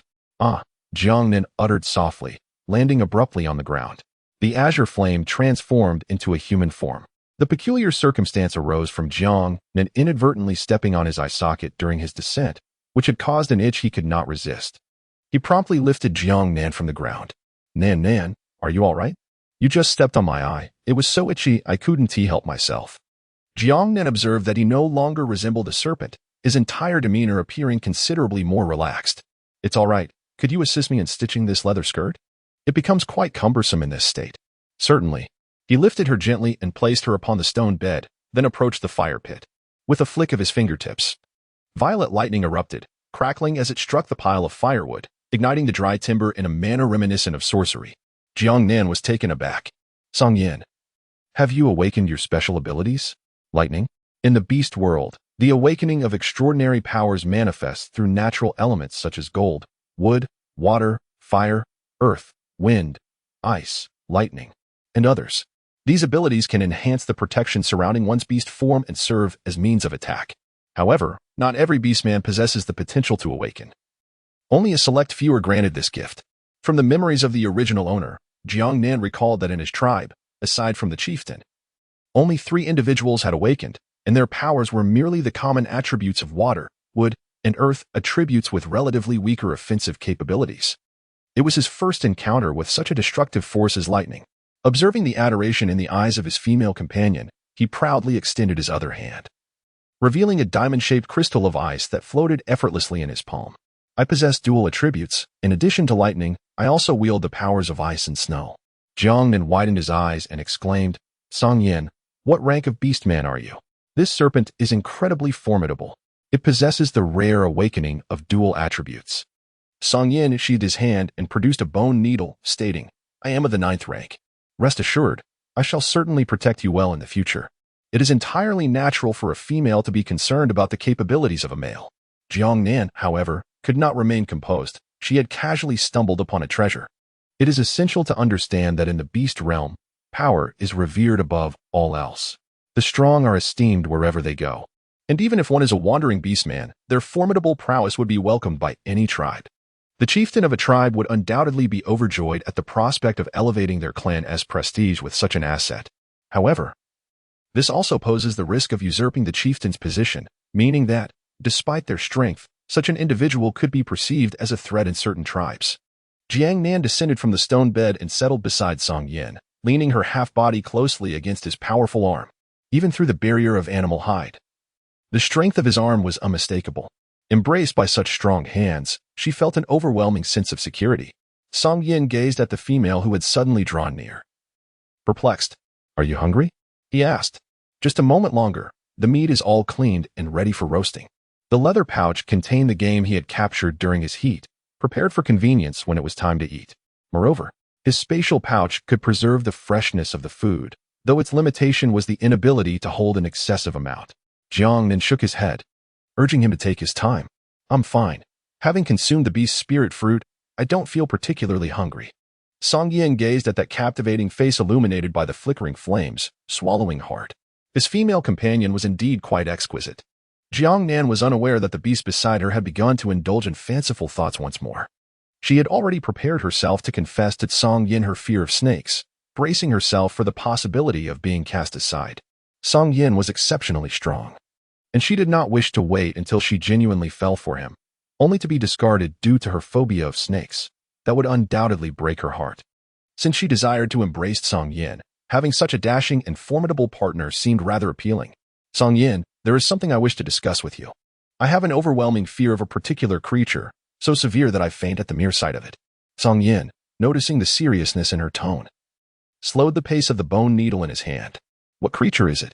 Tell me, and I assure you that if I encounter it, I will eliminate it before it can even approach you. Nan. Well, it really should not be killed, she replied. Jiang Nan found himself at a loss for words. Tentatively licking his lips, he remarked, It's a snake. A snake. Rest assured, I can kill a snake? Song Yin, realizing the gravity of the situation, cast a peculiar glance at Jiang Nan, then set aside the beast-hide skirt he had been sewing. Nan, is it the snake that I am familiar with? Jiang Nan averted her gaze, feeling guilty, and remarked that there were likely no other snakes. Song Yin finally comprehended why, upon rescuing her, she had fainted the moment he drew near. When he found her, she merely glanced at him before collapsing into his arms, even during their bath in the water. Her fear stemmed not from any creature lurking beneath the surface, but rather from the sensation of his serpentine tail coiling around her leg. The recent trips to the river, with her eyes firmly shut, now made perfect sense. Song Yin felt a sense of grievance. Nan Nan, I am a serpent beast. This was the sole truth he could not alter. He cradled her, placing her gently upon his lap. Do not fear me. I shall not harm you. You are my female, and in this lifetime, I will never bring you harm. Please, do not be afraid. Initially, his attraction to Jiang Nan had been driven purely by primal instincts, yet as he sought her out afterward, he felt compelled to care for her, fulfilling the duties of a beastly husband after their union. Now, having discovered that Jiang Nan was not only unattractive but surprisingly beautiful, he found himself reluctant to let her go. The nature of a beast's affection is often so direct and unequivocal. To love is simply to love, and a single glance is all it takes to know. Jiang Nan gazed at the plush, oversized head nestled against his collarbone, the voice imbued with an electric resonance, resonating in a manner that was almost soothing to the ear. Despite the icy demeanor of his visage, there was an incongruity in his affectionate display. His fingertips traced along the slightly tousled white strands of hair. What are you doing? I never intended to dismiss you. In fact, I have already decided to have you as my beastly consort, which is why I wish to convey this to you, to overcome this challenge together. The tone of Song Yin transformed, brimming with delight. Nan Nan, your words bring me immense joy. You need not fear me, although I am a serpent. Should you feel apprehensive, I shall refrain from assuming my serpentine form in your presence. Jiang Nan found this notion to be rather impractical. In the beast realm, survival primarily hinges on the male beast men, who must revert to their primal forms to hunt and safeguard themselves against peril. Perhaps in the future, with more exposure to you, I might not feel so apprehensive. Please rise. Your hair is rather irritating against my chest. However, Song Yin muttered in a low tone, Nan Nan, you possess a delightful fragrance, one that is utterly unique. No other female exudes this captivating scent. It is sweet and enchanting. Jiang Nan blushed. No. Please get up and grill the meat. Don't just nestle against me. Song Yin grasped her hands, intending to push them away, but she gently lifted her gaze, desire shimmering in her golden eyes. Nan Nan, the grilling will take some time. Let us indulge in other activities in the meantime. Jiang Nan discerned his intentions. No. Ugh. His mouth was silenced, and the animal skin draped around him loosened. Jiang Nan found himself utterly devoid of control, left to the whims of a certain beast. Nan Nan, you are so sweet. Look at me, look at me. You will gradually grow accustomed to this. Do not fear me, Nan Nan. I am a good snake. Bah. Quite the contrary. A wicked snake. I know you do not wish to witness the events that transpire below. I shall take it upon myself to observe on your behalf. Chapter 10. You are the best snake in the world. As dawn broke, Jiang Nan remained deeply asleep. Song Yin cast a furtive glance at the extinguished fire pit and the charred skewers of meat. Last night had been excessive. He gazed at the exhausted female, pondering how a male with a partner might placate an irate female. He had once surreptitiously entered another tribe to observe, finding it peculiar how so many males surrounded and courted the female. Now, finding himself in a similar predicament, he was at a loss for what to do. He picked up the animal skin skirt from the ground and donned it, inadvertently stirring Jiang Nan from his slumber. Zhang Ma. I wish to sleep a little longer. I do not want to go to the company so early. Song Yin was perplexed. Company? Just yesterday, my female mentioned fish in the water. What is fish? These were concepts he had never encountered before. It seemed his female harbored many secrets unknown to him. Jiang Nan turned over and continued to sleep, completely unaware that she was still dreaming, believing herself to be in her spacious 200-square-meter villa. Each morning, the housekeeper would call her to rise. However, the discomfort in her lower back upon turning stirred her from her slumber, and as she opened her eyes, she was greeted by the sight of rocky cliffs. Turning her head, she found Song Yin staring intently at her. What are you doing? Jiang Nan asked, wrapping herself tightly in animal hide, her voice a mixture of annoyance and defiance. You are not allowed to come here again. Do you hear me? Song Yin gently poked at the puffed-up cheek of Jiang Nan, saying, it is quite perilous for you not to satiate your male, you know. How can you be angry? The phrase satiate your male brought back memories of last night as heated whispers, as Song Yin had leaned close to her ear, coaxing her. My darling Nan Nan, shall we do it once more? I desire it. I am still hungry. The mere thought sent shivers down her spine, prompting her to lift her bare foot and kick at him. Get away. However, Song Yin caught her foot in his hand, What lovely little feet you have. So adorably pale and pink. Nan Nan, you cannot kick here. What if you break it? Your happiness in the future will depend on it, so be gentle with it. Jiang Nan felt an overwhelming sense of embarrassment. Alas, she found herself utterly at a loss against the shameless serpent. With her gaze lowered, she softly muttered, I understand. Please let go of my hand. She pressed her legs together, attempting to maintain her modesty. Yet, the grip on her foot remained unyielding. And the intense gaze of the lustful serpent made it evident that nothing was concealed. Indeed, the serpent's nature was inherently lewd.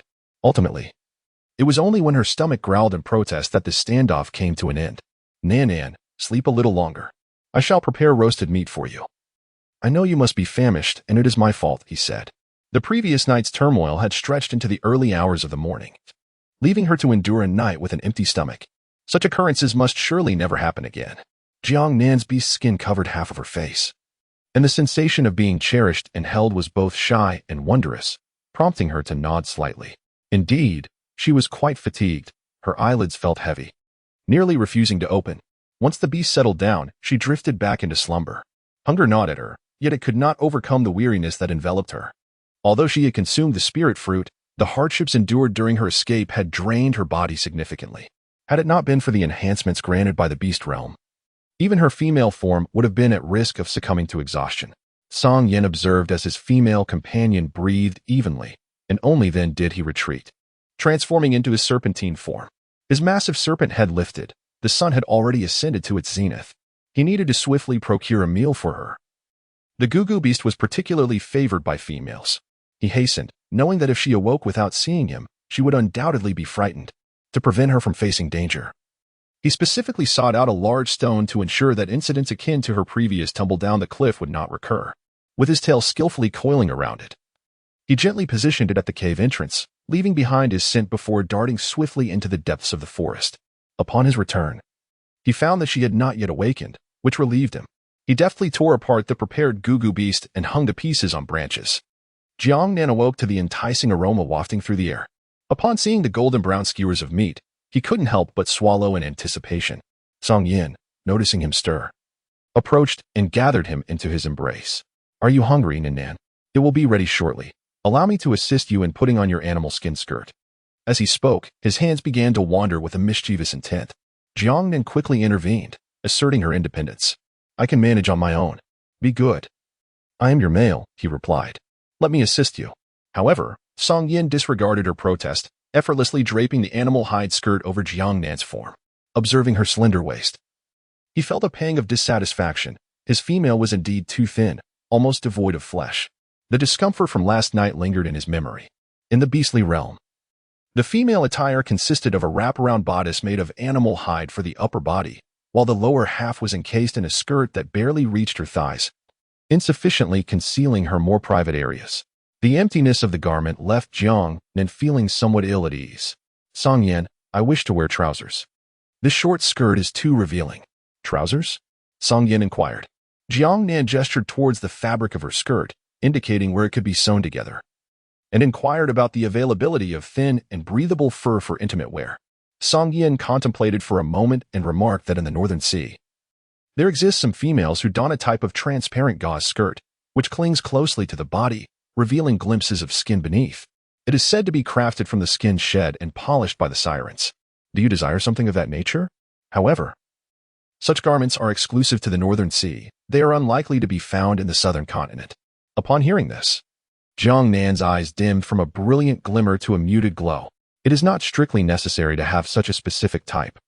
Any lightweight and breathable animal hide will suffice. Song Yin nodded in agreement. The skin of the Mia beast is quite suitable. You should eat first. These matters can wait. Jiang Nan savored a mouthful of the delectable skewered meat, her eyes narrowing in delight. This is exquisite. What kind of meat is this? It is wonderfully aromatic. The exterior was charred to perfection, while the interior revealed a tender juiciness. Despite the mere hint of salt, it burst with flavor, leaving her enchanted. Seeing her relish the dish, Song Yin felt a sense of relief. This is a Gugu beast. The meat is succulent, albeit not large in size. Typically, the females have a penchant for it, and I thought you would enjoy it as well. Jiang Nan found herself unable to stop eating. Delicious. Song Yin, did you catch this just now? She recalled that there had been no cherry blossoms in Song Yan's beast skin bag. Song Yin nodded. I ventured out while you were asleep. If you enjoy it, I shall procure more in the future." Jiang Nan felt a surge of emotion within her. Throughout her life, she had never experienced the warmth of familial affection. After her mother's passing, she had descended to a point where even dogs would shun her. The notion that someone could care for her in such a manner was truly astonishing. It was unexpected that the one showing her such kindness was the very serpent she had feared since childhood. The wheel of fortune spins unpredictably, and no one is spared from its whims. With a soft sigh, she gazed at Song Yan. "Song Yan, you are truly remarkable. You are undoubtedly the finest serpent in this world." Upon hearing these words, Song Yan's heart began to race with exhilaration, and he could scarcely contain the smile that spread across his face. The euphoric sensation was simply exquisite. If he were to take on a serpentine form, his tail would likely be raised high in delight. Jiang Nan, noticing that he was the only one indulging, extended a skewer towards Song Yan. "Why aren't you eating?" "There is more than enough for me to finish," he remarked. Song Yan replied, "Please, you go ahead. Should there be any leftovers, I shall partake. I have already dined in the wilderness not long ago, so you need not worry about my sustenance." Jiang Nan pondered the fact that in the beastly realm, the males primarily subsisted on raw meat, which provided them with immense energy. If he were to consume food in such a manner, it was likely that he would not feel satiated from dawn till dusk. Observing his demeanor, he decided not to dwell on the matter further and savored the meal, relishing the exquisite flavors. Chapter 11. The feeling of having support despite his gnawing hunger. Jiang Nan found himself unable to consume more than 5 skewers, as excessive eating left him with an overwhelming sense of greasiness. Seeing her reluctance to continue, Song Yin inquired why she was eating so little. Jiang Nan waved his hand, declining the offer, feeling too full. If only there were some fruits to enjoy after the meal, it would help alleviate the heaviness. Fruits? Song Yin rummaged through his spatial belongings and produced a green fruit, roughly the size of a palm. Would a sour fruit suffice? He was aware that females often had a penchant for peculiar delicacies, yet all he had was a single sour fruit, casually picked during the hunt. In Song Yan's grasp, it appeared palm-sized, but in Jiang Nan's hand, it was as large as half of his head. He took a bite. Jiang Nan furrowed her brows, feeling an intense sourness that seemed to threaten her very gums, rivaling even that of a lemon. Song Yin swiftly offered her some water, exclaiming that while it was indeed quite tart, he had observed that pregnant females often relish such flavors. "Take a sip of water to cleanse your palate," he suggested. Jiang Nan took a sip from the bamboo tube, yet a lingering sourness pervaded her mouth. "I am not with child, but this ingredient may prove useful in future culinary endeavors. Do set it aside for now. Let us focus on our meal first. For you intend to take me out afterward." Song Yin recalled the promise he made to the female the previous night. Although he remained reluctant to let her venture into the wild, he found himself unable to resist nodding in response to her bright, sparkling eyes. "Very well. Wait for me a moment." Song Yin swiftly finished off the remaining roasted meat, gathered the scattered items on the ground, and placed them into his leather pouch before carrying her out of the cave. Jiang Nan hastily said, "Wait a moment. Could you please take me to the river first? I wish to freshen up. I feel famished after just waking up, and since there is no water in the cave, I must wait until I am satiated before allowing Song Yin to escort me."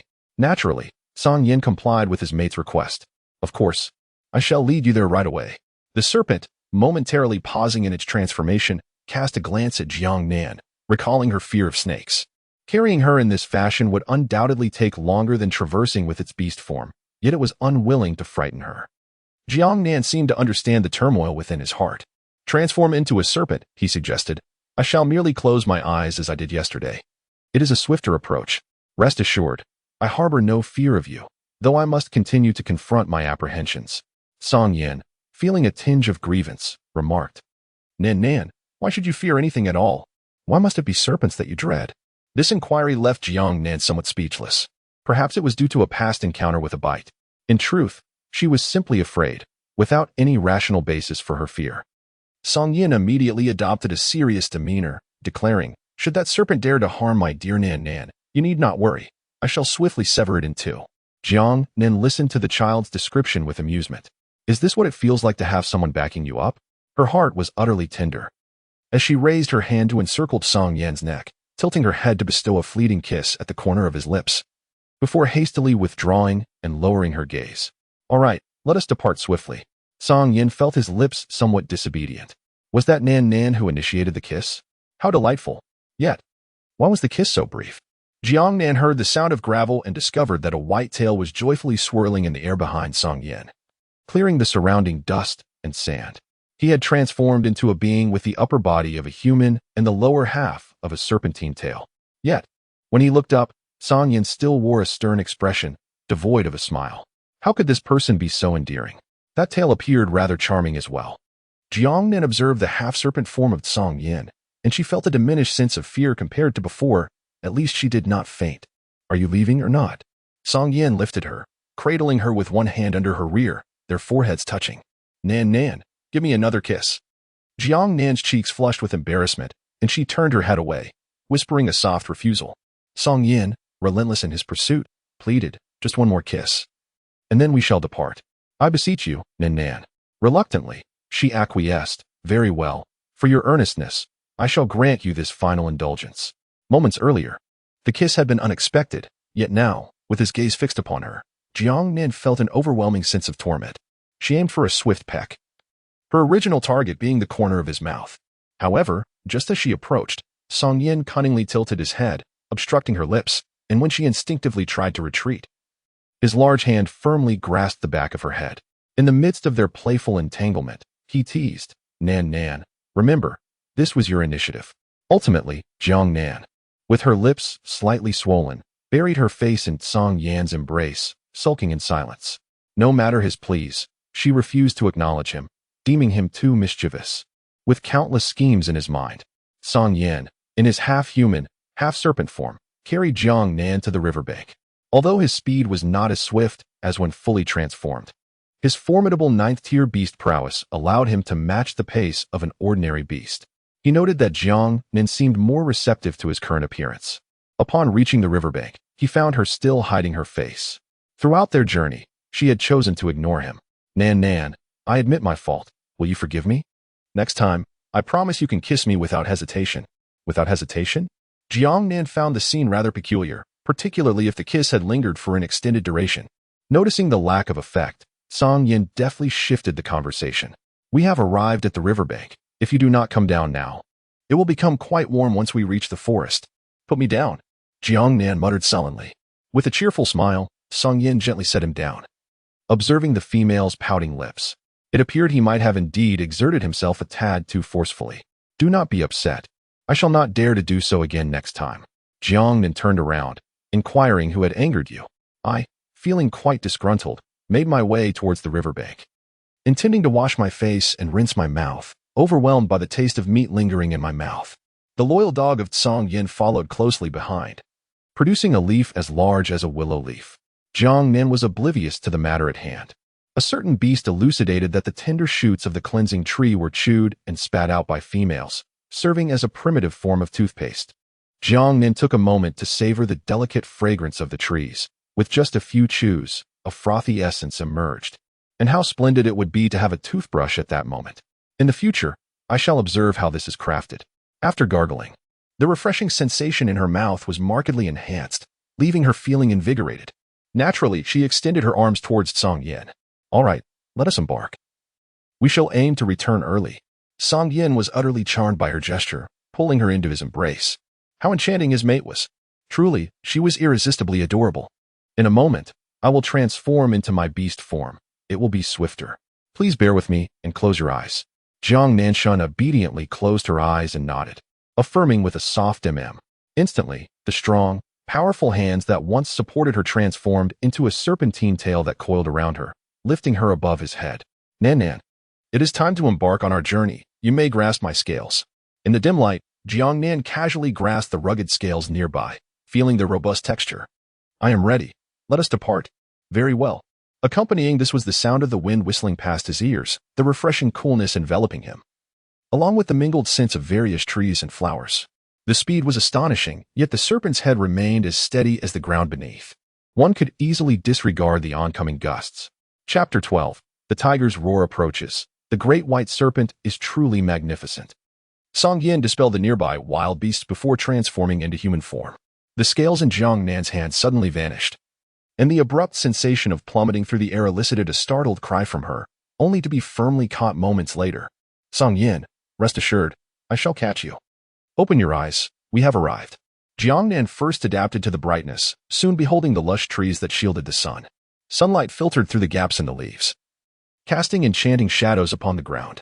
The area where they stood was relatively spacious, seemingly a deliberate choice by Song Yin, allowing her to survey her surroundings without straying far from sight. "Where's the cleansing leaf?" Jiang Nan inquired, turning her head. Song Yin gestured towards a low branch. "There. The one that is lower and has larger leaves. However, do not pluck too many. Take only what you need and return when necessary. The heat of the season will cause the leaves to yellow quickly, diminishing their cleansing efficacy." Jiang Nan glanced over. The tree was not particularly tall, the tallest reaching merely 2 meters. However, its leaves, oval in shape, were impressively large. The dense foliage gave the appearance of a thicket rather than a tree, resembling a mound of oversized leaves. Nature is truly marvelous. As Jiang Nan was about to approach, Song Yan's eyes narrowed, sensing the approach of a foreign beast, and immediately pulled Jiang Nan back, enveloping her in his embrace. "What is it?" Jiang Nan was oblivious to the unfolding events. Song Yin fixed his gaze intently in a particular direction, aware of the presence of other beastmen. Hardly had he spoken when a tiger leaped forth, confronting him with the pressure emanating from Song Yin and looking at the person in his arms. "Is it Jiang Nan?" The tiger, initially in search of Jiang Nan alongside his tribe, had spotted a massive white serpent that disregarded their presence as it traversed the opposite mountain. He intended to evade it, but, upon catching the scent of Jiang Nan, disregarded the warnings of his companions and pursued her. However, upon seeing the fair-skinned female in Song Yan's embrace, he hesitated, recalling that Jiang Nan's skin was quite dark and not as striking. Yet, the scent unmistakably emanated from her, prompting him to inquire, "Tiger howl?" Jiang Nan gazed at the formidable tiger before her. Upon receiving confirmation, Tiger Howl was certain she was indeed Jiang Nan. Despite her fragile appearance, her fair skin rendered her a lively beauty. He transformed into his human form, observing the male who shielded Jiang Nan. "I am Tiger Howl of the fierce tiger tribe. The female in your arms belongs to our tribe. I request that you return her to us." Song Yin had already retracted his 9th-tier beastly pressure when Jiang Nan called out Tiger Howl's name. However, upon hearing the demand for his female, his gaze turned icy. "She is my female. She will not return with you. And as for the others behind you, do not hide any longer." Jiang Nan felt a profound chill from the frigid temperatures behind him. As soon as he spoke, 3 other formidable tigers leapt forth from behind Hu Shao, all transforming into human forms. Luo Bai cast a disapproving glance at Hu Shao for his impulsive actions. Yet considering Yi Ye's desire for him to become the second beast husband, he could not allow Hu Shao to meet his demise, so he ultimately chose to follow. He cautioned, "The beast patterns on the female are those of this serpent beast. From what I observe, she does not seem unwilling. Are you seeking death by approaching her to demand a companion?" Hu Shao retorted, but was interrupted by Luo Bai. "Silence. Now that we have established the safety of the individual, there is no need for further search. As for you, I implore you to keep your female away from our tribe. If we cannot be allies, your presence poses a significant threat to us." This was a 9th-tier beastman. Even if they banded together, victory was improbable. No, the entire tribe would stand no chance. Hu Shao still wished to inquire about Jiang Nan's thoughts. "Jiang Nan, are you certain you wish to accompany this serpent beastman and forego returning to the fierce tiger tribe? In truth, even with a partner, you could still return. The rainy season approaches, and the protection of the tribe would be advantageous." Jiang Nan was about to speak when he was interrupted by Song Yin behind him. "My female, I will naturally protect her. There is no need for your concern." He then asked Jiang Nan with a hint of grievance, Nan, you won't go with them, will you? You intend to stay with me." Jiang Nan's laughter resonated. "In your current state, if I wish to return, how much face would you lose?" "Well, I shall accompany you." Song Yin raised his gaze. "Did you hear that? Why are you not leaving? Do you wish for me to take action?" Luo Bai turned, transforming into a tiger. "Let us return to the tribe." The other 2 beasts also morphed into tigers, trailing behind Luo Bai, feeling somewhat regretful.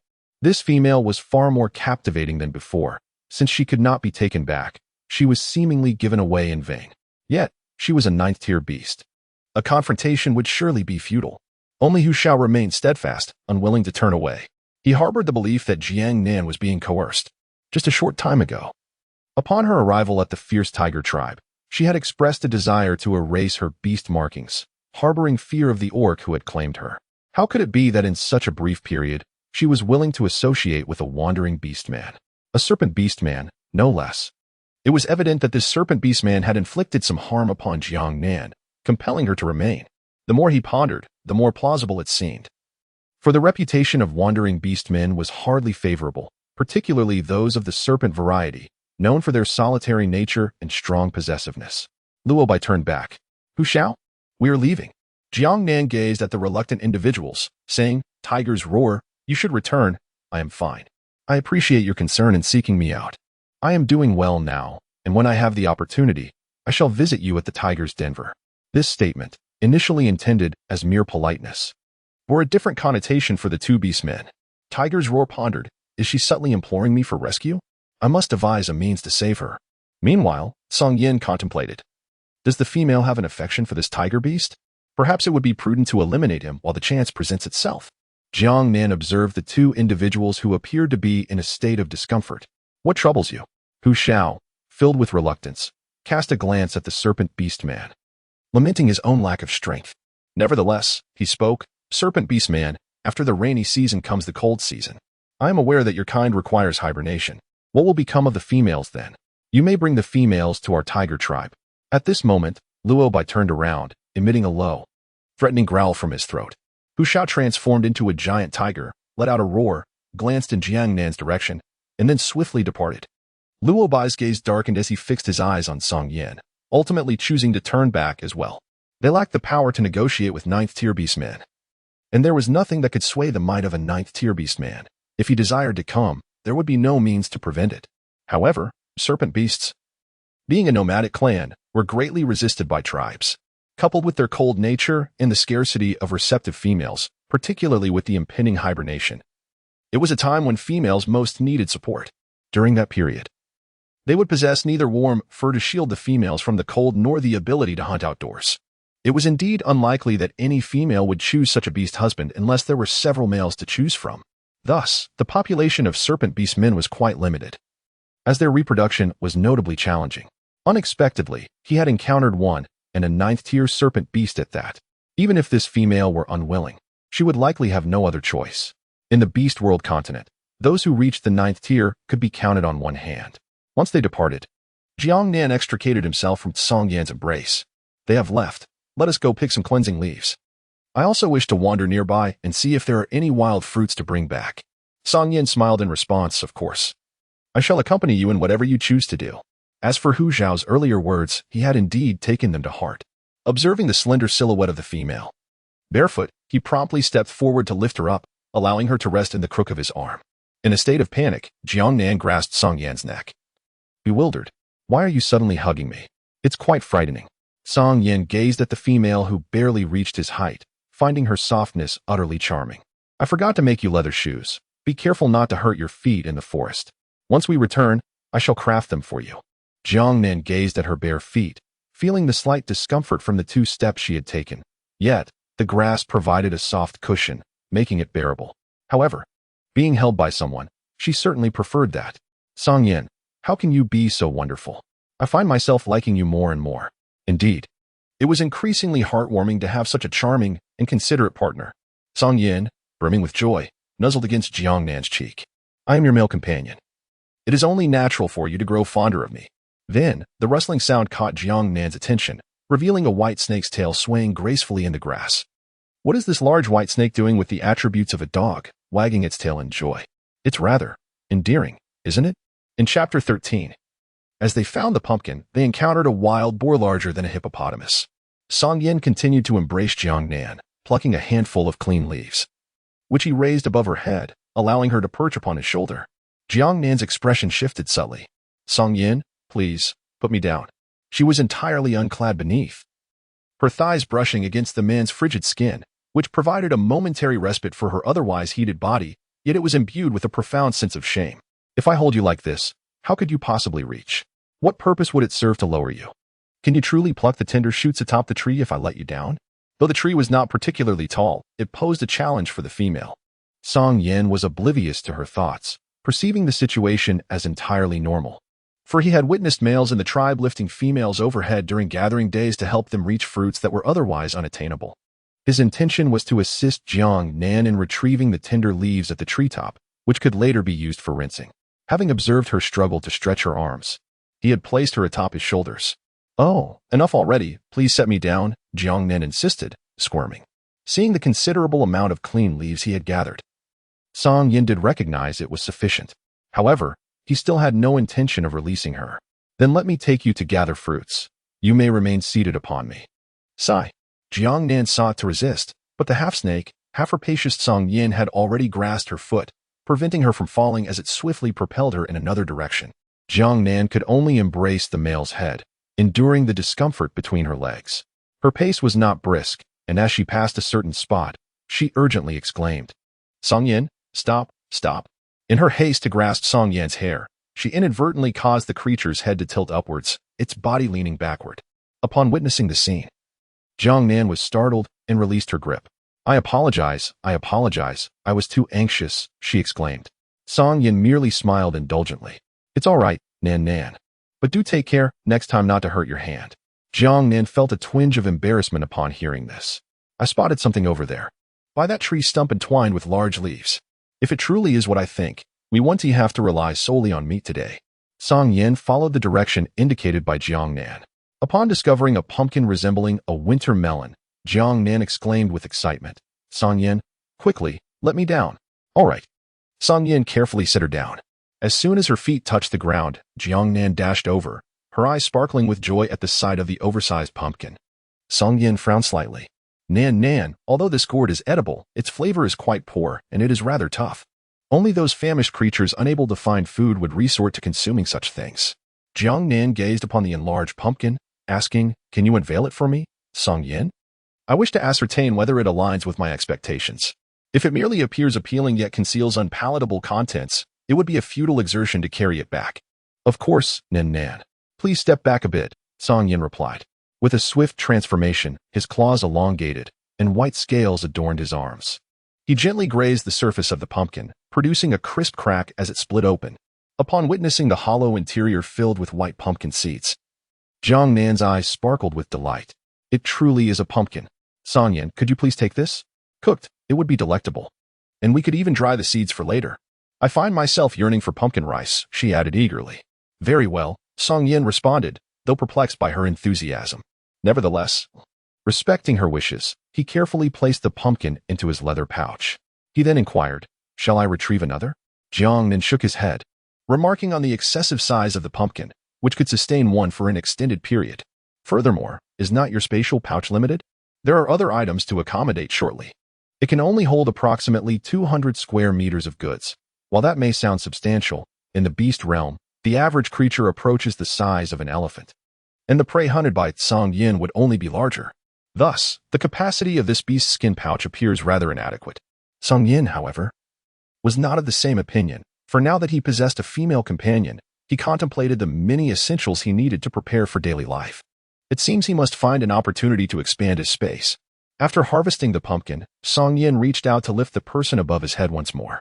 Jiang Nan extended his hand in refusal. "Song Yin, I wish to walk for a while." Song Yin observed the dense grass, nearly reaching the female's waist, and remarked, "The underbrush is too thick here. It will be difficult for you to traverse. What if you were to get injured? Then carry me. But do not place me atop your head. It is uncomfortable and jarring." Song Yin tilted his head, somewhat bewildered. There, his gaze shifted, realizing it was directed towards the female's fair legs. Jiang Nan tightened her legs. "What are you looking at? Are we leaving or not?" Song Yin chuckled. "Yes, come here. I will carry you." I must admit my oversight. Gazing at Song Yan's suggestive smile, Jiang Nan felt a rush of embarrassment. This beast simply could not restrain himself, his gaze akin to that of a predator. If it weren't for the inconvenience of walking barefoot, she would have turned away without a second thought, wishing to distance herself from this fellow. At that moment, Song Yin reached out and effortlessly lifted her into his arms. As he held her, his large hand brushed against Jiang Nan's tightly clasped legs. Nan, you need not hold on so tightly. If you must, save it for the night. Song Yin, let us go. Hold on tight." Song Yin shamelessly quickened his pace, leaving Jiang Nan no time to respond, forcing her to clutch his neck tightly to avoid falling. This snake is truly lecherous. Before long, they arrived at the fruit-picking location. Upon seeing the white fruits, Jiang Nan recalled the white fruit that Hu Xiao had given her, reminiscent of the taste of snow pears, sweet and delightful. However, they were positioned high, seemingly at least 10 stories above. No wonder such fruits were generally out of reach for females, requiring the assistance of males for harvesting. Do you like this white fruit? Song Yin inquired, looking down at her. Yes, it's very sweet. All right, I shall pick some for you.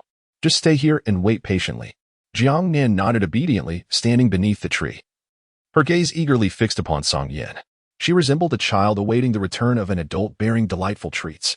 Song Yin was stirred by her innocent demeanor, feeling an irresistible urge to devour her. His female companion was so well-behaved and sweet, it was simply overwhelming. Soon, he plucked the largest fruit from the treetop. Nan, you take this to eat first. Once I finish gathering, I shall go hunting and bring back roasted meat for you. Realizing how much time had elapsed since their outing, he felt a pang of concern that his beloved might be hungry. Jiang Nan gazed at the larger-than-life white fruits, even more substantial than those she had consumed at the tiger tribe. Unfazed by their unwashed state, she took a hearty bite, and the juice burst forth, flooding her mouth. How sweet it was, a sweetness that penetrated to the very core of her being. Observing her delight, Song Yin resolved to gather a few to place in the animal skin pouch, ensuring that whenever the female desired a taste, it would be readily available. With that, he effortlessly ascended the tree once more. Here, the utility of the snake's tail was fully demonstrated. Securely wrapped around, it rendered him immovable, preventing any chance of falling. Jiang Nan sat beneath the tree, savoring her meal, when her attention was drawn to a nearby plant on the ground, which appeared somewhat familiar. Intrigued, she approached for a closer inspection. With a dry twig she found, she began to dig into the earth. After a while, she paused to enjoy a piece of ginkgo, and upon finishing, let out a satisfied burp, noticing a fruit half revealed, its yellow exterior glistening. It was, indeed, a potato. However, it was buried deep, and its size seemed modest. After exerting considerable effort, she managed to expose only a small portion. It was evident she would need Chang Yan's assistance. Just as she lifted her head, she noticed movement in the thicket ahead, and she froze in place. In the next instant, a brown beast with tusks charged towards her. A wild boar? But this creature was as massive as a hippopotamus. Chang Yin. The impact was overwhelming, leaving her in a puddle of disarray. Chapter 14. The Gugu Beast Makes Soup. Can she protect the little female? As the beast drew within mere meters of her, it suddenly let out a terrified squeal. Displaying signs of fear, its forelegs skidding uncontrollably on the ground, as if it had spotted something dreadful. It came to a halt just before colliding with Jiang Nan.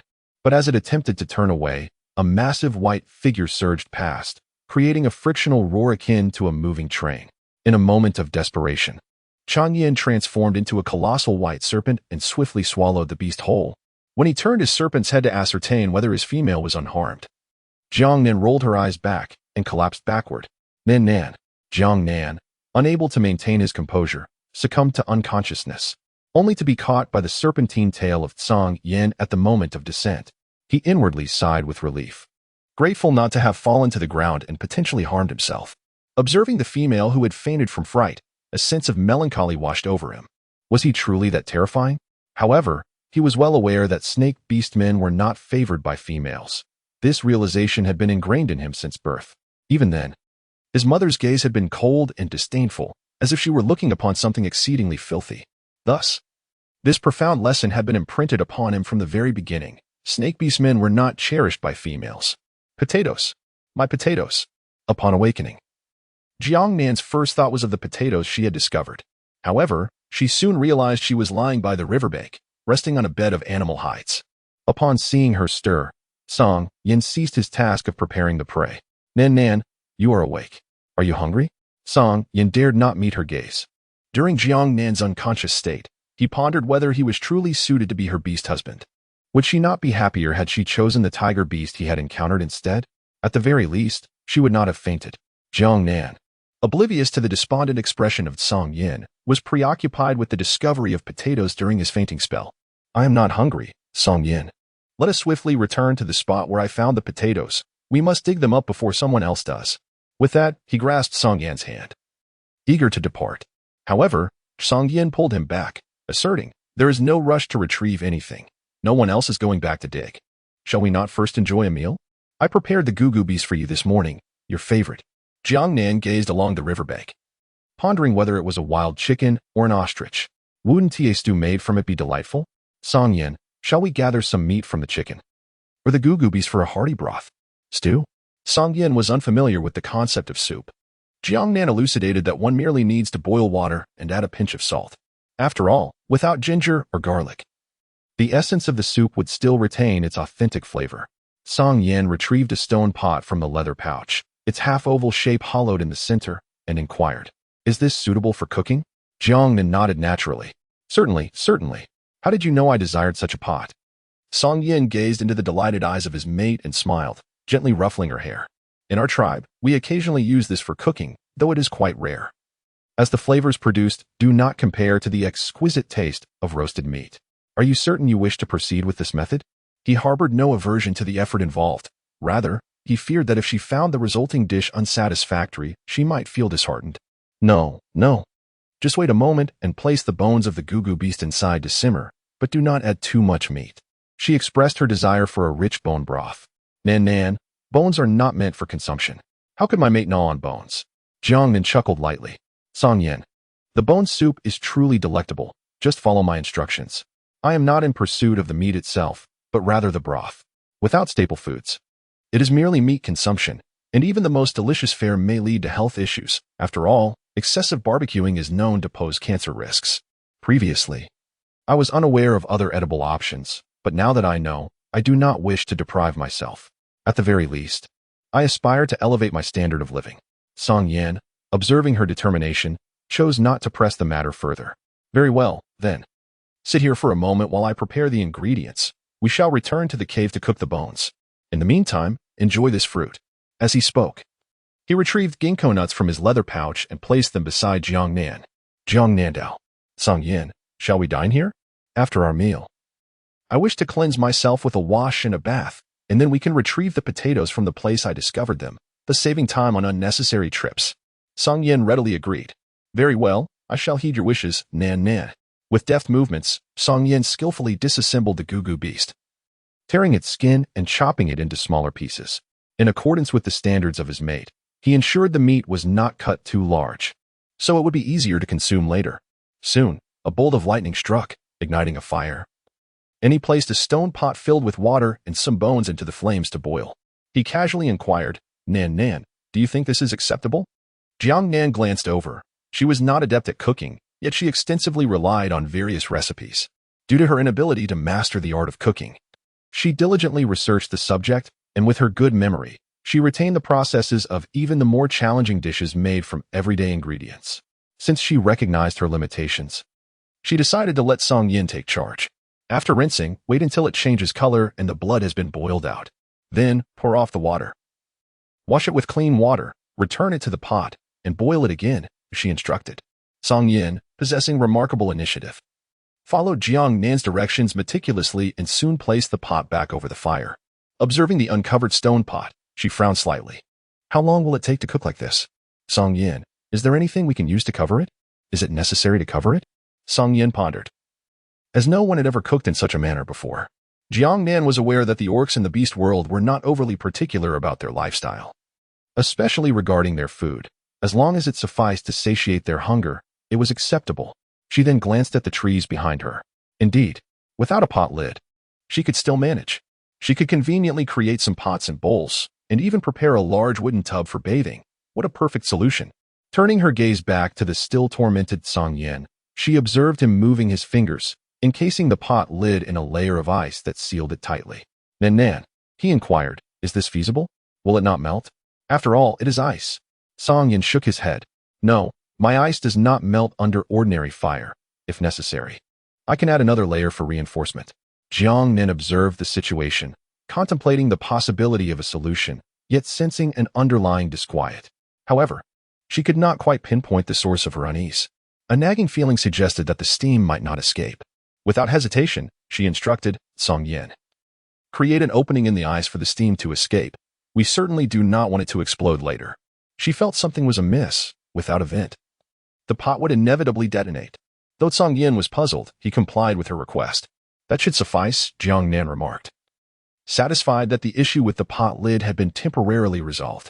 Recalling her pumpkin, she asked Song Yin to slice it into portions, then added, "Song Yin, let us skewer a piece of meat and a slice of pumpkin on a branch like this, and then we shall roast it over the fire." Song Yin continued to follow her directions diligently. Before long, they had prepared numerous skewers, and soon the enticing aroma of chicken soup wafted through the air. Song Yin's pupils dilated in astonishment, having never encountered such a delightful scent before. Nan, it smells wonderful. How did you know to do this? Jiang Nan felt a twinge of guilt. Previously, she had been casually experimenting with cooking, leading to this unexpected discovery. If the roles were reversed, she mused, the pot of soup would likely lack its enticing aroma. Song Yan's gaze was intense. Nan, it seems I have stumbled upon a treasure. What should I do? I have no desire to entrust you to anyone. Jiang Nan did not ponder deeply, merely interpreting his words as a playful display of affection. I belong to you, and no one can take me away. We are already bonded. You are my beast husband.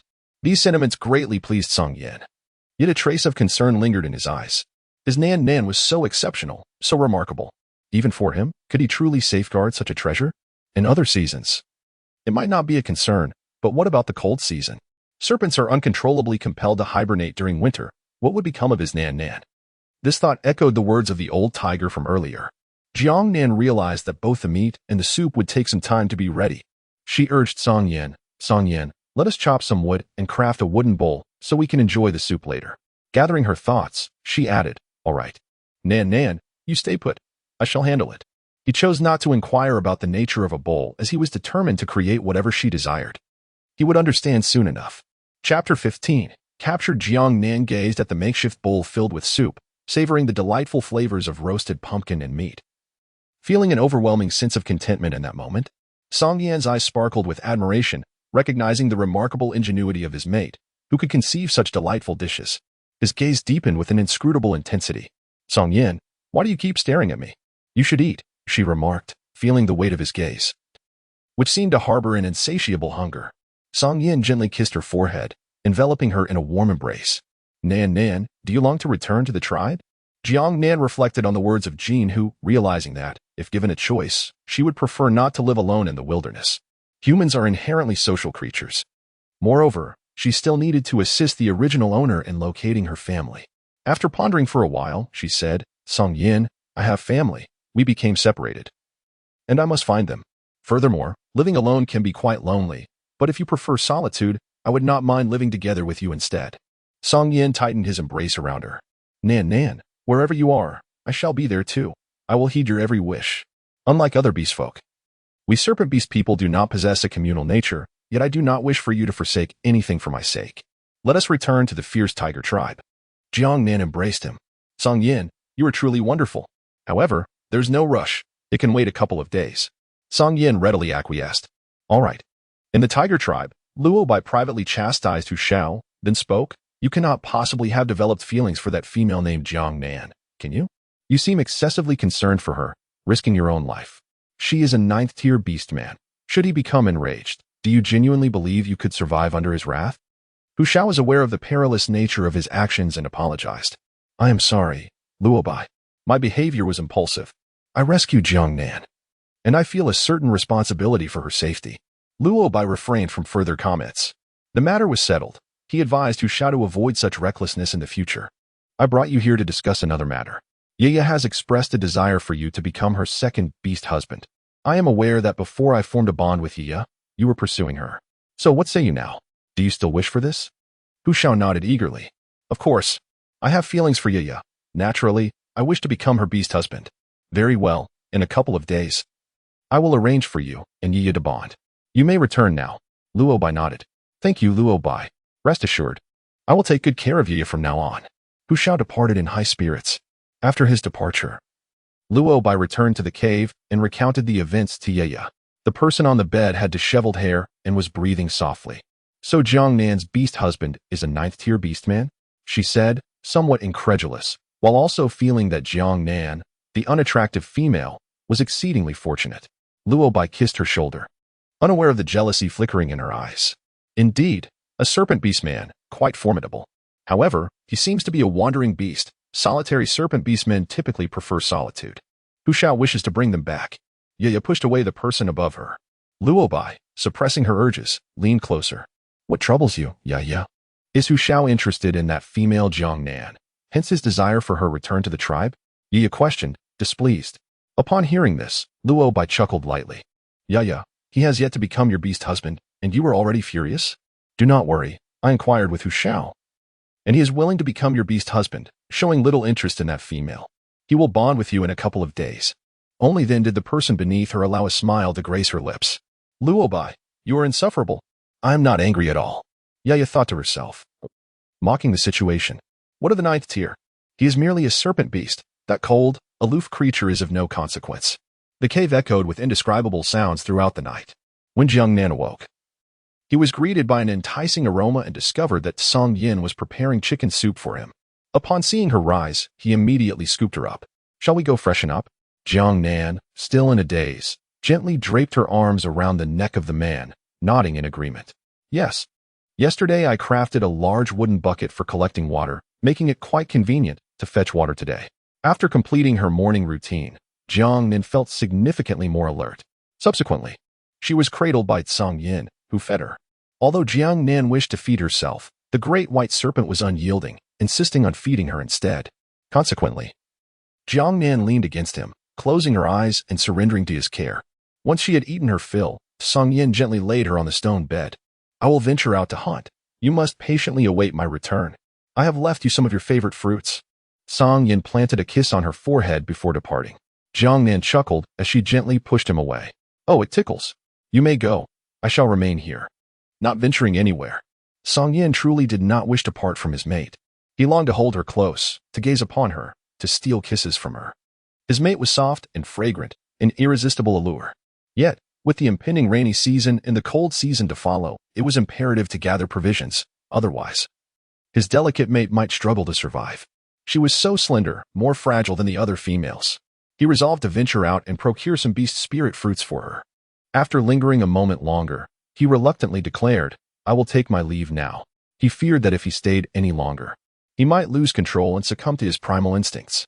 Having failed to fulfill his desires the previous night, he found it increasingly difficult to resist the temptation today. Jiang Nan nodded. Yes, go ahead. The sooner you leave, the sooner you shall return. Song Yin blocked the cave entrance with stones, meticulously arranging them to ensure that ordinary beasts could not intrude before he departed with a sense of assurance. He must return swiftly. He could not keep the female waiting for too long. The light within the cave dimmed abruptly, and before long, it was suddenly illuminated once more. Jiang Nan, still in a daze, opened her eyes. Has he returned already? Wasn't he just here? Song Yin, why are you back? Indeed, what a female. Quick, cover her beast mark. Upon hearing the unfamiliar voice, Jiang Nan immediately sat up. Yet before she could comprehend her surroundings, someone restrained her body, applying something to Song Yan's beast mark. Its heat nearly scalding her skin. Ah, she exclaimed in pain. Quick, carry her on your back and hurry. If that stray beast returns, we shall find ourselves in a dire predicament. It seemed that there were not just one but multiple voices. Let me go, Jiang Nan struggled briefly before being thrown onto someone's back, her head colliding with their spine, rendering her unconscious. At that moment, another companion scolded, Are you foolish? The female is so frail. How could you exert such force? Do you wish to return with a corpse? I was merely too anxious, came the reply. Hurry. We'll settle accounts later. Finally, their efforts were not in vain. They were nearby wandering beast men, who, upon seeing a formidable snake beast man carrying a female, naturally assumed she had been abducted. While hunting alone, they had encountered each other, and when his snake eggs hatched, they intended to play with this female. After being met with a harsh refusal and nearly being killed by the snake, they had managed to escape, waiting for the opportunity to abduct the female when she was alone. Now, the female was theirs, coated in the pungent scent of the smelly snake grass. The snake beast man could not pursue them for the time being. By the time he found them, the female might have already borne several litters. Meanwhile, Song Yin, engaged in a fierce battle with a ferocious beast, suddenly felt the connection to the female sever. Seizing the opportunity, the beast charged, crashing violently into his serpentine body, dislodging several white scales that fell into the underbrush. With a roar, he opened his gaping maw, unleashing a torrent of ice shards that pierced the beast's body. The once desired white fur of the beast now seemed worthless. He swiftly stored the creature in his hide pouch and returned to the cave entrance. Upon finding the boulder displaced and no sign of the female within, he furiously lashed his tail, causing several stones to tumble down inside the cave. He emerged, attempting to sense the beast mark on Jiang Nan, but was unable to detect it.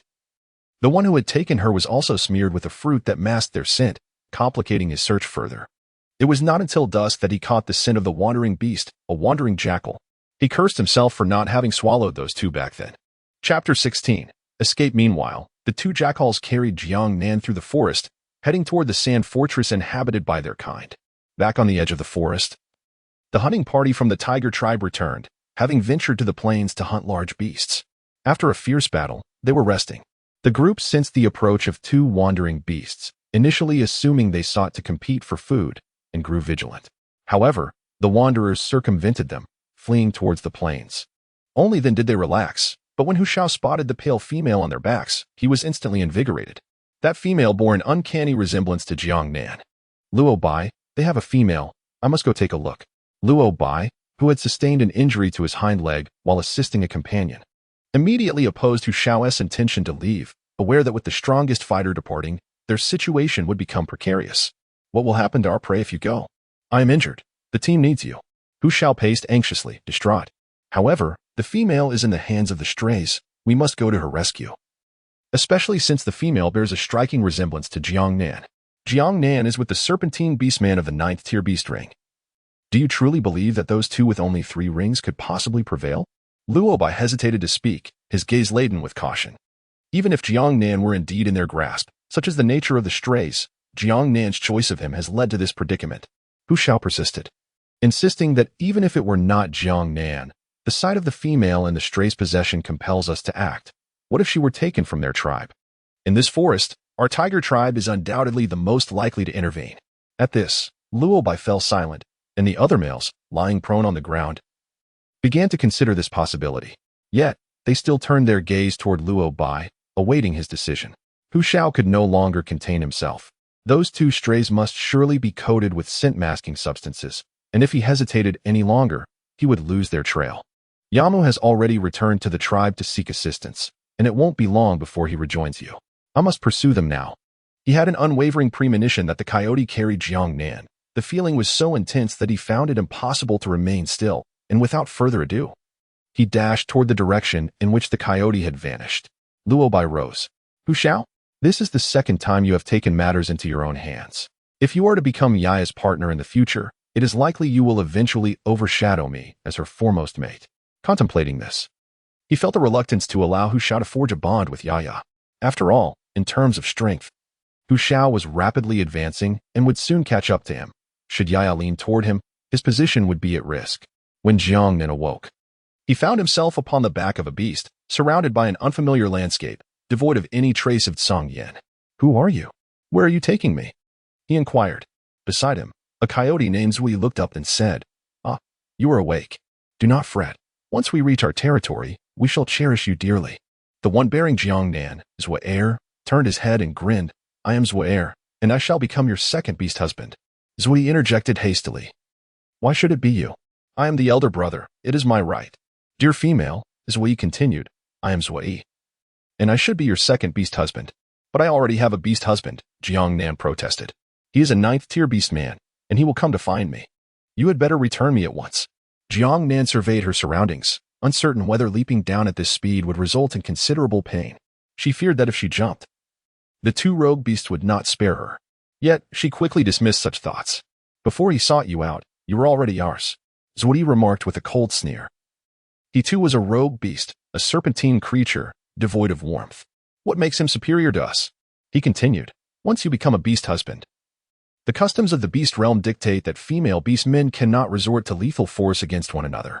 To do so would incur the wrath of the beast god. This is precisely why they felt emboldened to challenge the 9th tier beast without fear. The acceptance of rogue beastmen by females is rare, and even more so for serpentine beastmen. Thus, they believed that someone like Jiang Nan could be deemed acceptable. Jiang Nan felt a searing pain in the area marked by the Songyan beast imprint on his arm, the crimson fluid having already congealed. What have you done to me? He demanded. This is something that even a 9th tier beast man cannot locate. If I clean this off, will Songyan be able to discern her whereabouts? He pondered aloud. Anticipating his thoughts, Heir cautioned, I advise against forcibly removing it. You may end up tearing away your own smooth skin in the process. Jiang Nan discreetly lowered her hand, shifting the topic as she gazed at the expansive plain before her. acutely aware that they were moving further away from the forest. "Where are you taking me?" "I am exhausted, famished, and in dire need of rest, or I shall perish," she implored. Zui coldly refused, insisting she merely endure. They dared not let their guard down until they reached their territory. Should that serpent beast catch up, it would spell certain doom. Realizing that delay was not an option, Jiang Nan felt a surge of anxiety. Disregarding her dignity, she exclaimed, "I need to relieve myself. If you do not set me down this instant, I shall do so upon your back." At last, Zui halted, expressing his profound disdain as he commanded, "Put her down." Zui transformed into his human form and lowered her to the ground, both men wearing grim expressions as they regarded her. Jiang Nan found himself at a loss for words. "You all are looking at me. How am I supposed to gather support? Can you please keep your distance?" "No way. Don't even think about escaping. You must stay right here." "We are not fools," he resolutely replied. Jiang Nan hesitated, her indecision merely serving as a means to stall for time. They wanted her to lift her skirt in front of them. Death seemed a more appealing fate. Left 2. Growing increasingly impatient, questioned her intentions. "Are you deliberately dragging this out?" Left 1. Let us go? With a lack of tenderness, he cast her onto the beast's back, delivering a chilling warning. "Are you hoping that the serpentine creature will come to your rescue? Do not entertain such thoughts. What of a 9th-tier beast man? He will not find you." Jiang Nan remained silent, utterly helpless. After this ordeal, even water was not offered to her. After running for what felt like an eternity, she collapsed onto the back of a beast, utterly exhausted. As she looked around, the once lush plains transformed into desolate wastelands, and the orc beneath her morphed into a humanoid form. She tumbled to the ground, only to be forcefully yanked up by one of them. "Now that we have reached the female, this is our territory," one remarked, his eyes glimmering with excitement. "She is indeed a beautiful female, albeit rather slender. Bearing offspring may prove challenging, but fret not. We shall ensure you are well fed." Jiang Nan gazed upon the 2 individuals before him, though they were not unappealing. They paled in comparison to Song Yin, falling woefully short. Their unabashed desires, magnified in their eyes, elicited a sense of revulsion. It was intolerable. He could no longer restrain himself. He resolved to act here and now, sparing himself the trouble of contending with them later. With a swift motion, Zui hurled one person into the sandpit, his eagerness palpable as he prepared to pounce. Jiang Nan screamed, "Don't come any closer. Do not touch me. Go away." Zui, undeterred, advanced without reason. "In that case, let us see whose beast mark will manifest upon her first." Zui held Jiang Nan's foot firmly to thwart any thoughts of escape, confidently declaring, "Victory is assured for me." Unwilling to concede, Zui lunged forward, asserting, "It shall be mine." Jiang Nan found herself pinned to the ground, rendered immobile as they cruelly began to tear at her beast-skin skirt. Tears brimmed in her eyes, dampening the strands of hair by her ears. She cried out in desperation, "Help! Save me, Song Yin! Song Yin, you must protect me well. Why do you not come?" Chapter 17. To form a bond, just as Jiang Nan believed she could not escape this peril, a wolf with crimson fur leapt forth, effortlessly swatting away the 2 assailants. "Who dares to wreak havoc in my domain?" it questioned, its tone laced with unmistakable fury, its ruby-red gaze scanning Jiang Nan. A female, and such a slender one at that. The first assailant, rising to his feet, transformed into a tawny wolf, confronting the newcomer. "Mind your own business, Qi Yin. She is the female we brought back. This is our territory as ground wolves. You, an outsider, wish to stake your claim here? Are you not afraid of Mo Yao tearing you apart?" The second assailant also staggered to his feet, instantly shifting into a battle-ready wolf beast, claws scraping the ground and sending dust flying. "Qi Yin, what is your intention? Are you looking for a fight?" Interrupted during a moment of excitement. Anyone would find it difficult to suppress their ire. Jiang Nan clutched her loose-fitting garment, tearfully lamenting, "I was stolen by them. My beast husband is still waiting for me. Please help me. I do not wish to be with them." Qi Yin narrowed his eyes, observing the beast mark concealed beneath the snake herb on the female's shoulder. Only one male. Although slender, his complexion was fair, suggesting he could not possibly be her sole beast husband. Yet, no other beast markings were apparent on the exposed skin of this female. "Qi Yin, you best think carefully. If you intend to take her, there will be consequences." Zui, noticing Qi Yin's unwavering gaze fixed on the female he had brought back, instantly felt a surge of anxiety. Qi Yin was a 5th-tier beast man, while Zui was merely at the 3rd ring. Should a conflict arise, Zui realized he would gain nothing. Ignoring the warning, Qi Yin circled around Jiang Nan on the ground, confirming the absence of a second beast mark before leaning in closer. In the realm of wandering beasts, Whoever claims her possesses her. Female, why should I assist you? If I were to aid you, the other wandering beasts here would not spare me. Jiang Nan. Upon hearing the deep and resonant voice, involuntarily shivered. She could not shake the feeling that this individual was even more perilous than the other two. However, it was her first encounter with a wolf whose fur blazed like flames. What is it that you desire? Once my beastly husband arrives, he will grant you whatever you wish. With calculating eyes, the fiery wolf replied, I wish for you to become my mate. For you, I am willing to fight. Heir, upon hearing this, reacted with indignation. What? Yen, do you intend to take her by force? Have you consulted us? He hurriedly rushed towards them, baring his sharp teeth. Zuodi, witnessing this, almost immediately launched an attack on Yan's crimson wolf. Jiang Nan cried out in distress. Heart. The crimson wolf beside her cast a disinterested glance, then turned to confront the two approaching wolves. With effortless grace, it swatted the ground wolves away with its powerful paws, issuing a warning growl from its throat. This is my territory. You dare to intrude here, and even MOU cannot save you from my wrath. Lefty bellowed in frustration. This female is merely a stray. How could she possibly be connected to the tribe? If they had not seized upon this notion, they would not have brought the female back. Naturally, the females taken from the tribe would be traded for other strays to avoid retribution from the tribe. In this domain, the Lord of the Strays forbade them from taking females from the tribe, as it would only invite unnecessary trouble. No beast would dare to do so. After all, that was a 7th-tier wolf beast, and no one had yet challenged its authority. This revelation startled Yen. The first mate of a beast with a single mark was, astonishingly, a stray. Under Yen's scrutinizing gaze, Jiang Nan defended herself. I have no tribe. I am a female of the fierce tiger tribe. Clearly, this assertion held little weight with the great crimson wolf, which was likely wary of the formidable Mo Yao, the probable ruler of this land. The crimson wolf beside her displayed a hint of trepidation as well. Jiang Nan, fearful that the wolf might betray her, would rather choose the massive, crimson-furred wolf than the two others. Aren't you supposed to be my beast husband? I agree to you, yet you would hand me over to them? Yen secretly chuckled to herself. Is she truly afraid? Afraid that she might be relinquished because of this? What a clever female she is. In that case, Yen would certainly never surrender my female to another. Jiang Nan breathed a sigh of relief upon hearing this, yet just as she began to relax, the wolf's head drew near, its gaze fixed upon her, its ruby-like eyes seeming to pierce into the depths of her very soul. However, my dear female, should you dare to deceive me, while I may not be able to take your life, you shall find it impossible to enjoy a peaceful night's sleep for the rest of your days. Upon hearing these words, Jiang Nan felt a chill race down her spine, her scalp prickling with unease. Was this a suggestion that she would be haunted for a lifetime? Of course not. Having made a commitment, he would undoubtedly see it through. With this assurance, Yen withdrew his ominous gaze. It was for his crimson fur that he had been cast out by the tribe, and the female who had promised to bond with him had abandoned him midway. An outcast, he had been reduced to a wandering beast, consorting with the jackals in this desolate place. Thus, he harbored a deep-seated hatred for those who deceived him. Left one and left two. Witnessing Yan's resolute determination to claim the female they had brought back, seethed with anger, yet they knew they were no match for him. Regret washed over them for having acted too hastily, failing to secure a safe retreat, thus allowing this anomaly to seize the advantage. However, if they delayed any longer, they feared they might not escape at all. They had already devised a plan to seek out the ruler of the wandering beasts, Mo Yao, to inform him that the female they had intended as an offering was intercepted by Yen. In such a case, Yen would surely meet his demise. Though the female might not fall into their hands, once Mo Yao discarded her, they would still have a chance to bond with her. This was far better than allowing Yen to benefit.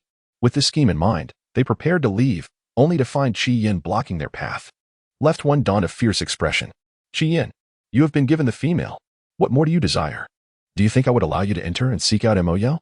Yen replied, his body slightly crouched, his stance unmistakably aggressive. Left two grew frantic. Yen, do not go too far. Yen scoffed.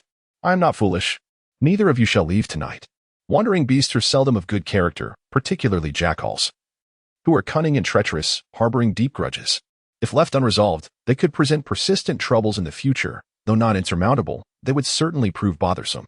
Jiang Nan witnessed the battle unfolding before his eyes, where the fiery beast, Red Flame, dwarfed the two sand wolves in size.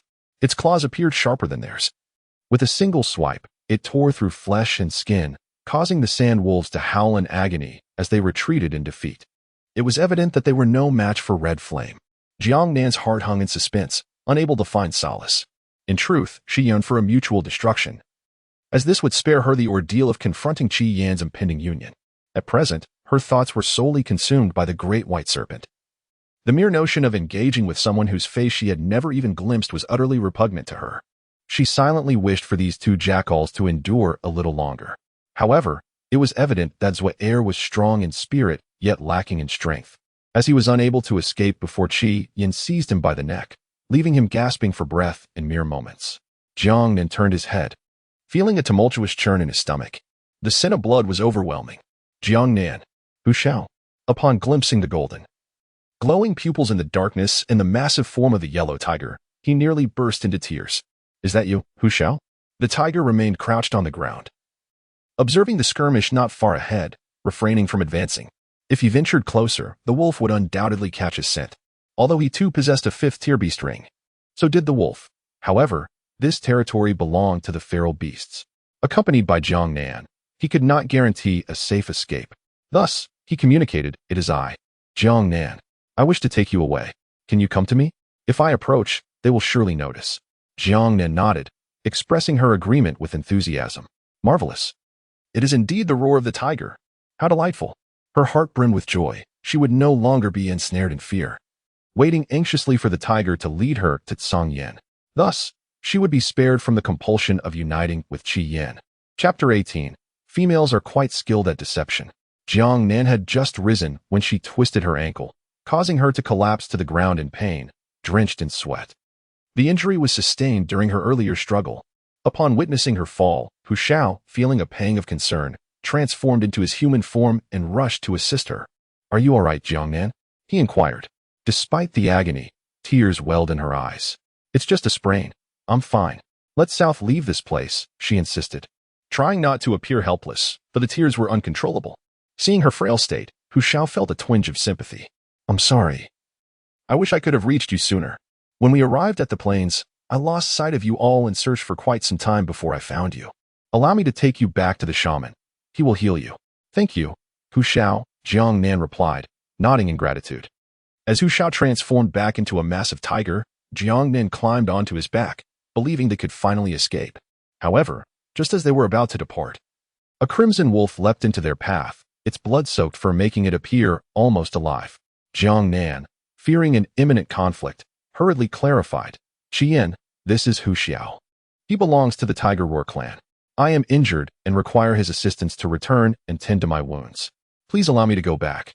And once I have recovered, I shall seek you out again." It was not surprising that she resorted to deception. The behavior of the wandering beasts left much to be desired. Encountering someone like Song Yan was indeed a stroke of extraordinary fortune that she had exhausted in her lifetime. She could not afford to hope for a second chance encounter of such magnitude.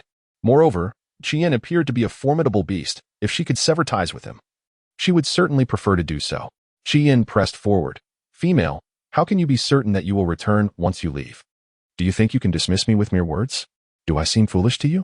Hu Xiu also assumed a defensive posture, his back arched. "The female wishes to depart from here. Did you not hear her? Do you intend to coerce her into staying with you against her will?" "I am a wandering beast and bound by no such conventions," Qi Yan snarled, exposing his dangerous fangs, his throat emitting a primal growl. "Female, have you forgotten your earlier words? Or have you been deceiving me from the very outset?" Did she dare to? Seeing the crimson gleam in his eyes, which hinted at an impending assault, Jiang Nan resolved to first pacify him. "I assure you, I am not deceiving you. However, I cannot remain in this place. If you are willing, you may accompany me. Would that be acceptable?" The aura of menace surrounding Qi Yan seemed to dissipate somewhat, as he stood still, seemingly contemplating the proposition. Hu Xiao felt a twinge of concern. Jiang Nan's first beast husband is a stray beast. If she were to recruit another stray beast, it could complicate her future considerably. Although this wolf beast appears to be bonded, rendering it somewhat safer than those abandoned beasts, one must consider Jiang Nan's serpent beast husband. If he is unwilling, would it not place Jiang Nan in a difficult position? Jiang Nan leaned over Tiger's back, murmuring softly, "First, let's stabilize him." Qi Yan raised his head. "I can hear you." Jiang Nan, how embarrassing. Can they hear us so clearly? I had forgotten that the males in this beast world possess exceptionally keen ears and noses. At this distance, There is truly no such thing as whispering. I must clarify. What I meant was, boss. It's Qian. He is the one who has taken the female we intended to bring to you. Zhuyi exclaimed angrily. Unbeknownst to us, Zhuyi had secretly summoned assistance. This location, originally a hollow in the mountains, was now teeming with a horde of stray beasts, their myriad green, glowing eyes creating an unsettling sight. At the forefront stood a jet-black wolf, its gaze fierce, with a conspicuous scar over its left eye, emanating a raw wildness and an alarming sense of danger. Qian's reaction was hardly better than Jiang Nan's. Having caught a whiff of the tiger beast's scent and witnessing the female attempting to escape, he was uncertain whether Zhuyi would meet his end. The situation was dire. The black wolf swiftly spotted Jiang Nan atop the tiger's back. He was not unremarkable in appearance, yet far too frail. A weak female could not bear offspring. However, this was his territory, and he would not tolerate anyone attempting to seize what belonged to him. Qian, what do you want with this female, Zhuyi? Zhuyi embellished the tale, asserting that even Qian, who claimed dominion here, would be powerless against him. He had no regard for Qian, believing that the female he desired was beyond reach for anyone else. Zhuyi, looking disheveled and smeared with blood, had viscous strands of crimson flowing from his mouth as he spoke, his eyes filled with resentment towards Qian. He longed to tear him apart.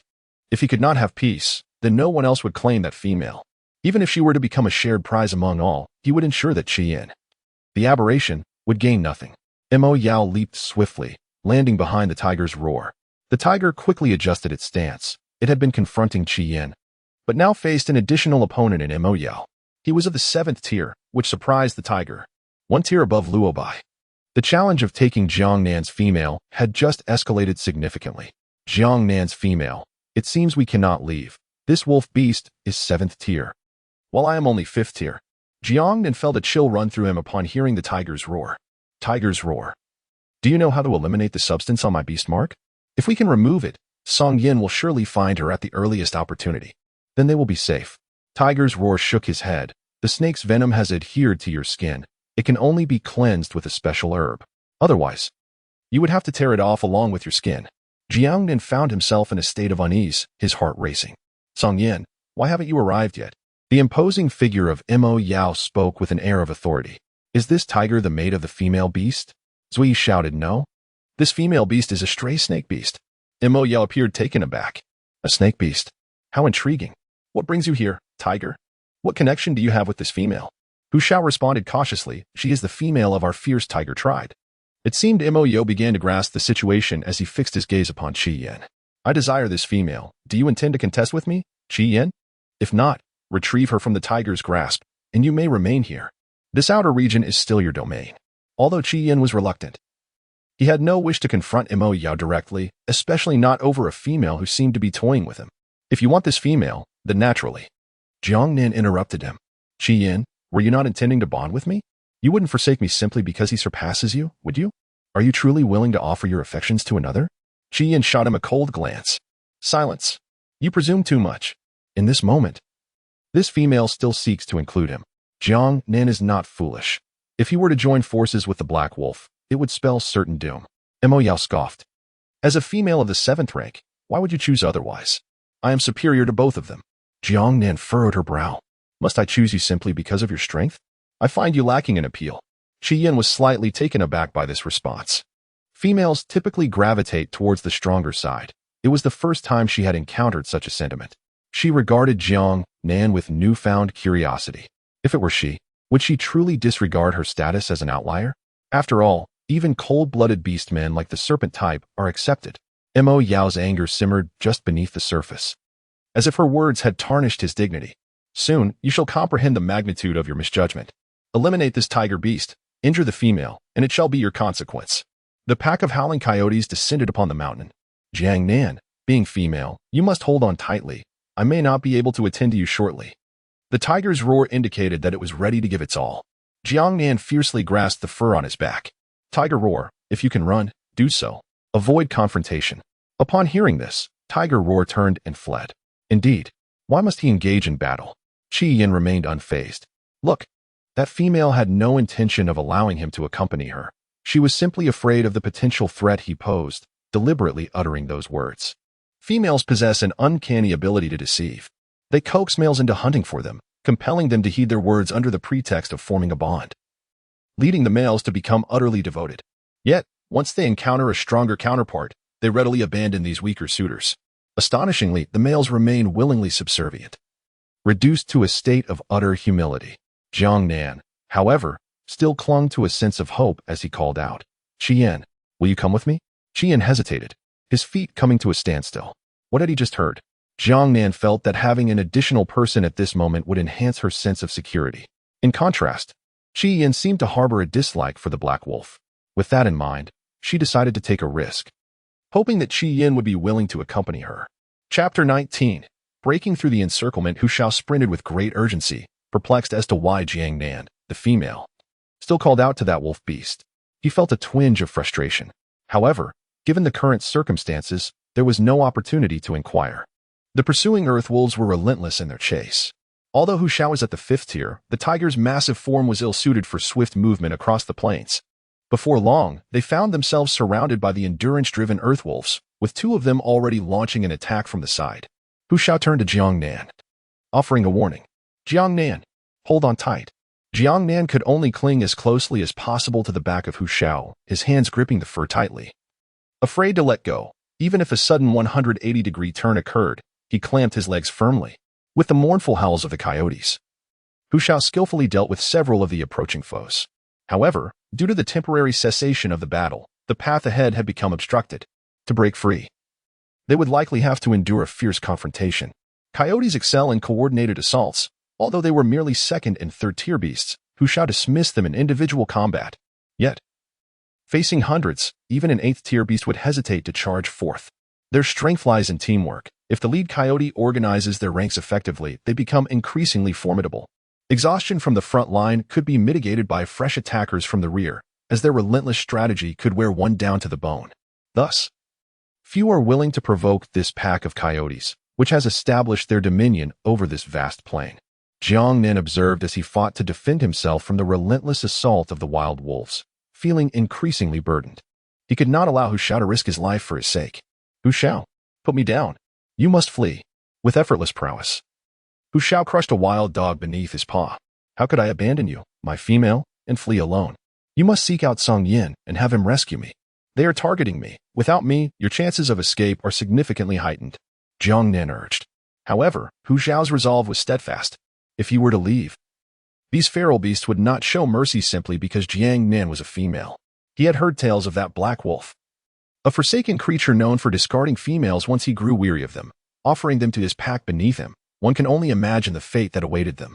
If Jiang Nan remained trapped, her only destiny would be death. He could not bear the thought of her demise. With this singular conviction, he declared, "I will not abandon you, Jiang Nan. I would rather die than leave." Just as the wild dogs launched a new wave of ferocious attacks, a whirlwind enveloped Jiang Nan and Hu Shao, sweeping the advancing wild dogs away with great force, casting them far into the distance. Before Jiang Nan could grasp the situation, a fiery crimson figure leaped before them. "I shall impede their advance. Tiger beast, you must escort the female away." "Are you betraying me, Qian?" Emerged Mo Yao from behind a pack of earth wolves, while the other werewolves retreated to the sides, granting Mo Yao a clear passage. "Betrayal? I have never pledged my loyalty to you. I guard the perimeter for you in exchange for a place to rest. We both seek our own needs. I come when I please and depart when I wish," Qian retorted. Mo Yao unleashed a 7th tier pressure, causing Qian to grit his teeth in response. Tiger Roar also found the situation intolerable, for Mo Yao was significantly stronger than he. Jiang Nan, unaffected by the oppressive force, observed that both Tiger Roar and Qian were rendered immobile, indicating that Mo Yao had undoubtedly applied some form of pressure upon them. "Are you all right, Tiger Roar?" Jiang Nan inquired. Tiger Roar clenched his jaw. "I am fine, do not worry. I will ensure your safe passage." Qian, feeling a pang of melancholy as the female showed no concern for him, pondered the situation. Just moments ago, he had contemplated whether to accompany her. But what had transpired now? Was he to be disregarded? Jiang Nan, unaware of the turmoil within Qian, still expressed concern. "Qian, perhaps you should leave on your own. You could manage to escape alone. Don't accompany me." Qian replied, filled with indignation. "Are you implying that you wish to abandon me?" Jiang Nan was inexplicably fierce, "And I feared that my presence might bring you trouble. It is quite possible that I could become trapped here, and I certainly do not wish for you to suffer because of me. It is absurd for him to be so harsh while ostensibly acting in my best interest." After hearing this, Qian's expression softened somewhat. "With me around, you shall not perish. You would do well to remember your words, for I shall come to seek you out." Jiang Nan remained oblivious to the meaning behind his words. A swirling tempest enveloped Hu Shao, lifting her into the air, as they ascended higher and higher, transforming the coyotes on the ground below. Jiang Nan clung tightly to Hu Shao, observing the crimson flames below. In an instant, he comprehended the intentions behind them. Mo Yao also realized that Qi Yin aimed to cast them out of the encirclement and, with a furious roar, sped towards them. Jiang Nan, wielding the crimson flame of the great sword, channeled his power. Yet, the attention of the fiery force was diverted towards their adversaries, rendering their defenses feeble. The assault from the 7th tier Mo Yao sent him flying, simultaneously overwhelming several earth wolves. Mo Yao observed the figures swept away by the whirlwind. "Pursue them. Bring back that female," he commanded, fixating on a target he had yet to miss. The earth wolves scattered in disarray as Mo Yao approached the rising crimson flame, delivering another claw strike that sent him crashing several meters away, leaving deep gashes that exposed his white bones beneath the flesh. "Crimson Flame, I presumed you possessed enough wisdom. Yet here you are, opposing me for a mere female." Left One, battered and limping closer, sneered at the sight of Crimson Flame struggling to rise. "You have slain Left Two. I never imagined you would meet your own demise." Wincing in pain, Crimson Flame leapt up, sinking his teeth into Left One's neck and violently shaking his head. Left One gasped, "Boss, save." Before he could finish, he fell lifeless. Throughout this ordeal, Mo Yao remained motionless, unwilling to intervene for a worthless being. Crimson Flame tore a piece of flesh from Left One, consuming it to regain some strength, while Mo Yao coldly watched him rend his foe asunder. "You truly are an anomaly. If that female were to learn of this, do you believe she would still desire to remain by your side?" After swallowing the last morsel, Crimson Flame exhaled a plume of heated breath, gathering the wind energy around him. "That is my concern. You need not interfere." Meanwhile, Jiang Nan, still being pursued, glanced at the relentless earth wolves below, feeling a tremor of fear. Suddenly, the winds surrounding them lost their potency, catching him off guard. With a thunderous roar, the tiger plummeted from the sky, dragging Jiang Nan downwards. Despite the tiger's attempts to maintain equilibrium, Jiang Nan was flung away upon impact. With a piercing scream, Jiang Nan fell into the woods rather than the open plains, where the ground provided some cushioning, sparing him from a fatal fall. However, the branches scraped against him, inflicting pain. The tiger transformed into a human form, attempting several times to embrace Jiang Nan, but the rapid descent forced him to release his grip under the immense pressure. Jiang Nan collapsed onto the ground, his body racked with pain. Despite his own injuries, Hu Shao rushed over. "Jiang Nan, are you all right?" Just as he approached, a white serpent's tail suddenly swept toward him, leaving him no time to defend himself, and he was sent flying. A mouthful of blood was coughed up, and he lost consciousness.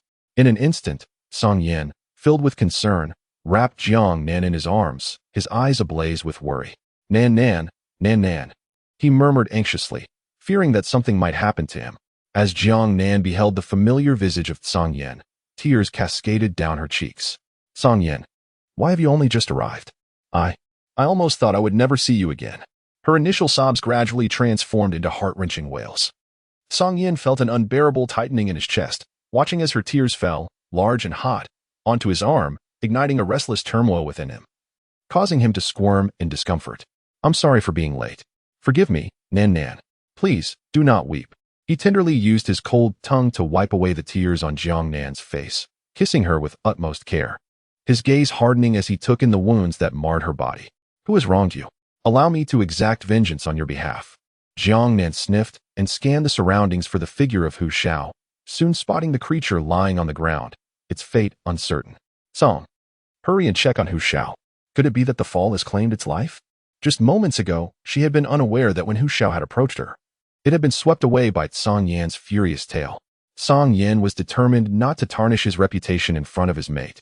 Any misfortune that befell the tiger beast could only be attributed to its own ill fate. With a hint of annoyance, he reassured, "It's nothing. He has merely fainted."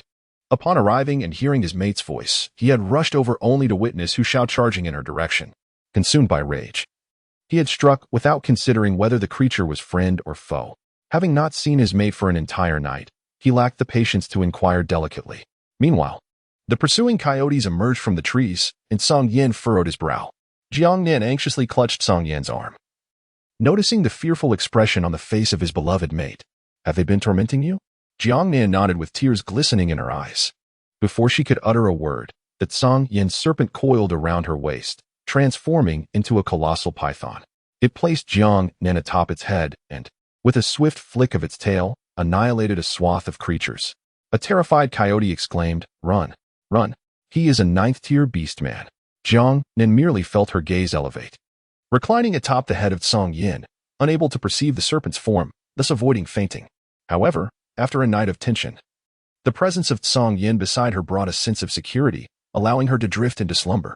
Regardless of Song Yin's movements, his head remained steadfast, occasionally swaying gently like a cradle, and soon, Jiang Nan fell into a deep sleep. Chapter 20. The tribe's disdain for the wandering beasts. Once Song Yin had dealt with the pack of wolves, the serpent's gaze turned towards the plains, where a few coyotes were retreating in disarray. Initially intent on pursuing them, he harbored a fierce determination to avenge any harm inflicted upon the female. Yet, as he sensed the figure above him shift, his desire to chase transformed into a stillness akin to that of a stone statue. Only after confirming that Jiang Nan remained asleep did he gradually relax. He resolved to return and confront the lair of these wolf beasts during his next solitary excursion. He had searched for so long, believing the female was still within the confines of the forest, only to discover she had been taken to the plains. He recalled that this territory seemed to belong to a formidable black wolf. A dangerous glint ignited in his eyes. Sensing the sweet, metallic scent of blood emanating from Jiang Nan, Song Yin anxiously coiled his tail around her, noticing the delicate skin where blood oozed from a slight wound. His heart ached with concern, compelling him to inspect beneath her beast hide for any additional injuries. Jiang Nan had been enjoying a peaceful slumber when she suddenly felt someone groping her, even venturing excessively between her legs.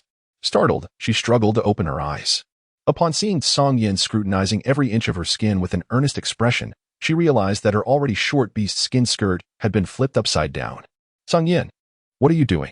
she exclaimed, a mixture of anger and embarrassment flooding her. She hurriedly pressed her skirt down, demanding, "Where are your eyes wandering?"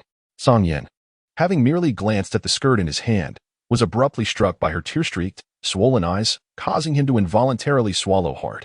Initially devoid of any inappropriate thoughts, his mind began to shift. Nan, I am merely checking to see if you're injured. I fear that I might overlook a serious wound. The females are fragile. Even a palm-sized injury could prove fatal. A moment's carelessness could lead to illness, and countless females have lost their lives due to inadequate care. This is precisely why females are so precious and rare. They are truly delicate beings. Hence, Song Yin felt an overwhelming sense of urgency, particularly since his female was more fragile than others. Seeing the genuine concern etched on his face, Jiang Nan refrained from pursuing the topic further. "I have merely a few scratches. Do not fret over me. You should attend to Hu Shao. He has protected me throughout this journey, cushioning my fall when we tumbled down. Surely, I have not crushed him to death, have I?" Tears of worry nearly spilled from her eyes. If she were the cause of his demise, she would be burdened with regret for a lifetime, unable to absolve herself. Song Yin, observing her deep concern for the tiger beast, felt a twinge of displeasure yet acknowledged the creature's value. Without it, he might still be searching for a female. "Do not worry, Nan, it is not your fault. He merely fainted. Males are not so easily dispatched." Despite his assurances, Jiang Nan remained uneasy. "Song Yin, put me down. I must see." He tightened his grip, reluctant to comply. Nan, you are injured. Do not be reckless. I will take you back to find a shaman to tend to your wounds." Jiang Nan winced, feeling pain radiate throughout her body. "Then let us return to the tiger tribe and check on Hu Shao." Observing her pained expression, Song Yin asked, "Does it hurt? Bear with me. I will take you home at once." With that, Song Yin transformed into a white serpent, gently laying Jiang Nan atop his head while his tail coiled around the almost lifeless Hu Shao, swiftly making their way back to the tiger tribe. Upon arrival, before the guards could inquire, Song Yin burst through the entrance, carelessly depositing Hu Shao on the ground before shifting into his half-human, half-serpent form to cradle the unconscious Jiang Nan. His tail ensnared a guard who had stumbled in fright. "Does your tribe have a shaman?"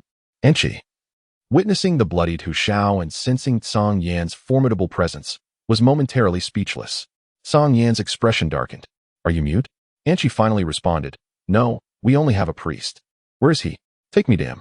"You cannot enter. You are a stray beast, and our tribe does not welcome strays. Despite their fear, they sought to prevent Song Yan's entry. Allowing a stray beast into the tribe could pose a threat to the females within. Should the beast of the tribe discover that he had allowed the stray beast to enter, he could very well become a stray himself, no longer belonging to the tribe. The commotion attracted attention, and soon a messenger was dispatched to inform the tribe's chieftain. A magnificent yellow tiger, adorned with flecks of white fur, came galloping forth.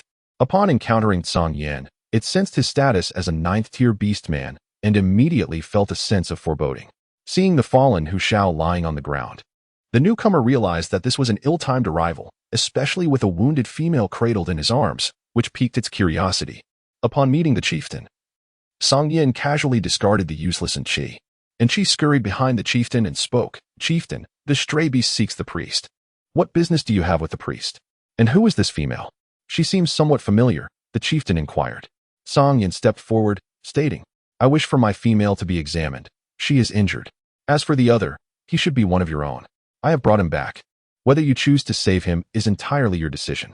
The chieftain gestured for the beastmen behind him to attend to Hu Shao, then welcomed Song Yan with a smile. "In that case, please accompany me. As long as you are not here to cause trouble, all shall be well." He then led Song Yan toward the tribe. Before entering, he noticed Song Yan's serpentine tail and cautiously advised, "The priest's dwelling is frequented by many females. Could you possibly conceal your tail?" His tone was particularly gentle. Wary of Song Yan's potential refusal, Song Yan nodded and retracted his tail.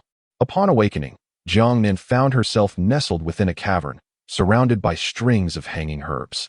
The air was imbued with the scent of dry wood and a hint of medicinal fragrance. As she rose, Song Yan seemed to materialize before her. Nan, you're awake. Is there anywhere you feel unwell?" "Song Yan, I'm here. Are you thirsty? Have some water." He promptly presented her with a prepared flask, tilting it towards her lips. After taking a sip that soothed her throat, her stomach grumbled audibly, causing her to feel a tinge of embarrassment.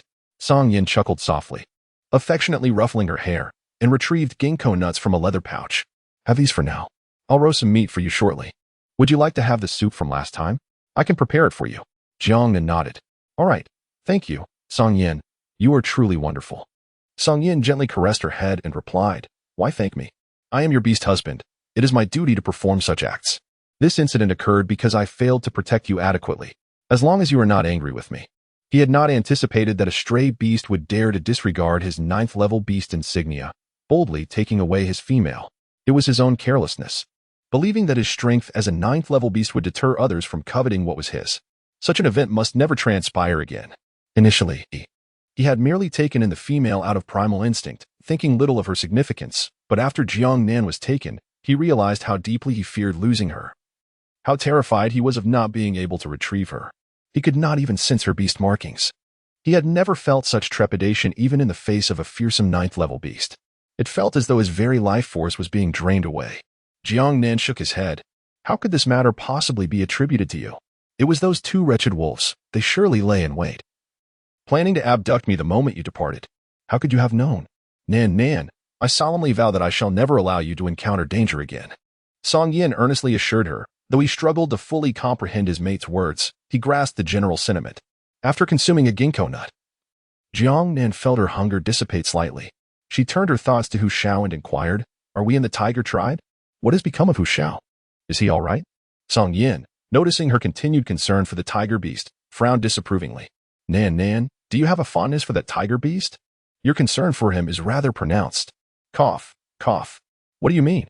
She replied, "I am merely worried about him. My intentions are not what you imply. Hu Shao was injured while rescuing me, and I believe I have the right to be informed about his condition."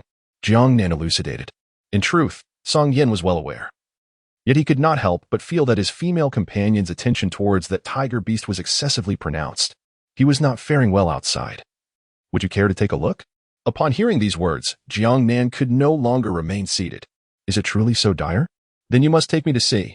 A sense of dread washed over him at the thought of her being gravely harmed. What a predicament! What shall we do? Song Yan lifted him effortlessly. "Do not fret. You are still injured, and I shall carry you." He wrapped his arms around the beast's neck. "Very well, Song Yan, let us hasten to see." Simultaneously, he recalled the striking crimson wolf and pondered whether he and Hu Shao had already. The thought brought a pang of regret to his expression. "Song Yan, There was also a beastman who saved me. He was affiliated with that pack of wild wolves, yet he seemed to be at odds with them. I deceived him into rescuing me, and he had a falling out with their leader. Should we not seek him out? What if he yet lives? Song Yin cast his gaze downward. You seem to harbor concern for many, do you not? His tone bore an almost accusatory undertone. Jiang Nan curled her lip. Did she expect others to perish for her, while she feigned ignorance of it all? Survival was his own merit. If he perished, it was simply his fate. Countless males had succumbed for the sake of females. Upon hearing this, she wisely fell silent. So be it. It was no longer her concern. Even if she were to go now, the outcome would only be the retrieval of a corpse or an absence of presence. Chapter 21. The tiger's leg is broken. Has your leg been rendered useless? Ye expressed disbelief as she gazed at the tiger, now in beast form. Collapsed on the ground, her initial reaction one of disdain. What purpose does a male serve with a broken leg? Hunting would become a challenge, and caring for her would be out of the question. Luobai had suffered injuries during previous hunts, which had delayed his recovery. Upon hearing that the tiger had returned, she had intended to bond with him, yet now she found him in a predicament far worse than Luobai's. How could she possibly consider forming a partnership now? Even if the tiger was a 5th-tier beastman, a limping 5th-tier beastman was inferior to a 2nd-tier one, as the latter could at least move and provide care for a female. Priest Bying sat by the broken bone of the tiger's hind leg, lamenting. I am unable to treat this injury. The tiger had awakened, and his mood mirrored his predicament, casting a fearful glance toward Yiya. Surely she must despise him now. He had clearly perceived her earlier disdain. Yiya, he began. Fearing the implications of a partnership, Yiya interjected, you should focus on recuperating. Perhaps you might heal. Yet deep down, she recognized the impossibility of such a scenario. No male with a broken bone had ever healed within the tribe. The tiger hung his head in gloom, realizing that Yiya's words were deliberately meant for him to hear. Isn't it possible to reattach it? Jiang Nan wondered. Observing the distorted claws of the tiger, Song Yin had carried her out, immediately drawing the attention of all present. Many male gazes converged upon Jiang Nan. What a fair female. Aside from being a bit slender, she is truly exquisite, more so than Yiya. However, Yiya's gaze remained fixed on Song Yan's face. This beast man was remarkably handsome. Yet upon noticing the feline-shaped beast mark on Song Yan's chest, along with the serpent beast pattern on Jiang Nan's arm, her brows furrowed in disapproval. A mere stray beast, and he had already formed a bond. When Jiang Nan previously visited the tribe, he was dark and unattractive. But now he has transformed into a fair and handsome figure. The White Shadow Priest hesitated for a long time before speaking. Are you Jiang Nan? During the healing process, she had not paid much attention, and the serpent beast men did not permit her to administer medicine to the females. Thus, she had given the pain-relieving herbs to the serpent beast men, failing to realize it was Jiang Nan. It is I, Jiang Nan replied. Is it impossible to reattach Hu Xiao's leg? His grievous injuries are entirely my fault. Could you possibly devise a solution? Upon hearing this, Song Yin felt a surge of displeasure. Nan, his injuries are merely a reflection of his own inadequacy. They are in no way your responsibility. Hu Xiao concurred with this sentiment. Jiang Nan, you are not at fault. My injuries are my own issue. They bear no relation to you. So there is no need for you to feel guilty. Yet, the reality was that he distinctly remembered his legs being intact when he fell. As he attempted to approach Jiang Nan, he was struck by something, causing him to cough up blood and lose consciousness, unable to discern what had hit him. Song Yin would never admit to being the cause, for that would only lead his female to believe it was their fault. This matter must remain buried in silence. Jiang Nan held a differing opinion. Hu Xiao, had it not been for your intervention, I would not have found myself in such a predicament. Rest assured, I shall devise a solution. Bying shook her head. I am unable to heal this injury. I lack the necessary prowess and alternative methods. Given the current circumstances, he can only remain in his beast form. Forcing a transformation into human form would only exacerbate his injuries. The sole viable solution is to sever the leg. Jiang Nan was taken aback. What? A fracture? Isn't that merely a dislocated bone? How could it lead to a broken leg? Yiya, upon hearing this, was filled with profound disappointment, her gaze directed at Jiang Nan, brimming with resentment. You must be the female whom Hu Xiao rescued. He saved you twice, and now, due to you, his leg is broken. You wouldn't dare to abandon him, would you? At this point, the only option is to distance Hu Xiao from the situation. If, in the future, all those who urged her to accept Hu Xiao as a mate scorn him because of his injury, it would tarnish her reputation as a female. She certainly did not wish to sully her name. Without Hu Xiao, she could seek other males. Although none may be of the 5th tier, there were still plenty of 3rd and 4th tier options. Upon hearing such things from the female he cherished, Hu Shao was momentarily struck with disbelief. Song Yan's expression darkened as well. Jiang Nan found herself bewildered by the significance of this individual named Yi. It seemed that she and Hu Shao shared an inexplicable connection, while Jiang Nan had unexpectedly transformed into a disloyal woman intent on abandoning Hu Shao. This revelation left her momentarily speechless. Yi, have you not always intended for Hu Shao to be your second beast husband? Inquired Jin Mei, a sweet-faced, slightly plump female among them. Yi had intentionally broached this matter in front of everyone, as within the tribe, Luo Bai was a 6th-tier beast, destined to be her first beast husband, with Hu Shao being the strongest. It was evident that Yi had been determined to secure her position, which sparked both envy and jealousy among several females. The 2 most formidable males in the tribe revolved around Yi, scarcely casting a glance in their direction. Jin Mei refrained from speaking recklessly. I desired Hu Shao to be my second beast husband, but ever since he brought back this Jiang Nan, he has shown no interest in me. Yi lamented, a hint of distress evident in her voice. Hu Shao wished to provide clarification, yet he found himself at a loss for words. Yi, I did not intend to. Hu Shao, you brought her here and allowed her to ride upon your back. Only those females you favor are permitted such privileges. Countless witnesses within the tribe observed this. Yi retorted, her tone sharp. That was when she disappeared from the tribe, and you immediately summoned the clan leader to search for her. Furthermore, her beast husband, a stray, has been yearning for her return, and now, after her injury. Do you dare to say it is not because of her? Yi repeatedly interrupted Hu Shao, denying him the chance to explain. By the time she finished speaking, Hu Shao found himself without a voice to defend himself. He could only cast a fleeting, evasive glance at Jiang Nan, feeling a profound sadness toward Yi. Even with his injured leg, which Yi had scorned, he believed such feelings were natural. However, he felt it unjust to drive himself toward Jiang Nan. This left him deeply troubled and placed Jiang Nan in a difficult position. Yi, my rescue of Jiang Nan was not as you presume. Even if it were another female who had been captured by the stray beast, I would have acted to save her. This matter has nothing to do with Jiang Nan. At this moment, Jiang Nan spoke up, acknowledging that the situation was indeed her responsibility. Regardless of what happens to Hu Shao, I shall take full accountability. Song Yin furrowed his brow and exclaimed, Nan, I cannot permit this. Are you truly considering accepting this beast? Although it was common for a single female to have multiple males in their world, he understood that it was impossible for Jiang Nan to be solely accompanied by him. If he ventured out to hunt, he would be unable to care for her properly. The fact that Jiang Nan had been taken away by another stray beast posed a significant risk. Had there been other males to guard her, this incident would not have transpired. However, he could not allow Jiang Nan to accept a disabled male, nor to rely on others for care. It was simply a burden. Hu Shao, too, did not wish to be pitted, even if, deep within, he felt a flicker of elation that he could not quite comprehend. He verbally declined, saying, Jiang Nan, you need not feel this way. Regardless of the circumstances, my life is at stake. You need not suffer out of sympathy for my injuries. Such compassion was, after all, something that was utterly absent among most females. They had no obligation to care for a male.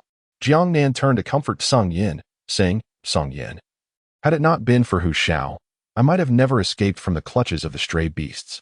You probably still haven't found me by now, but rest assured, Hu Shao will be just fine. Song Yin averted his gaze, displaying a rather haughty demeanor. Nan, be good and don't sulk. Jiang Nan gently ruffled his hair, which finally seemed to pacify him.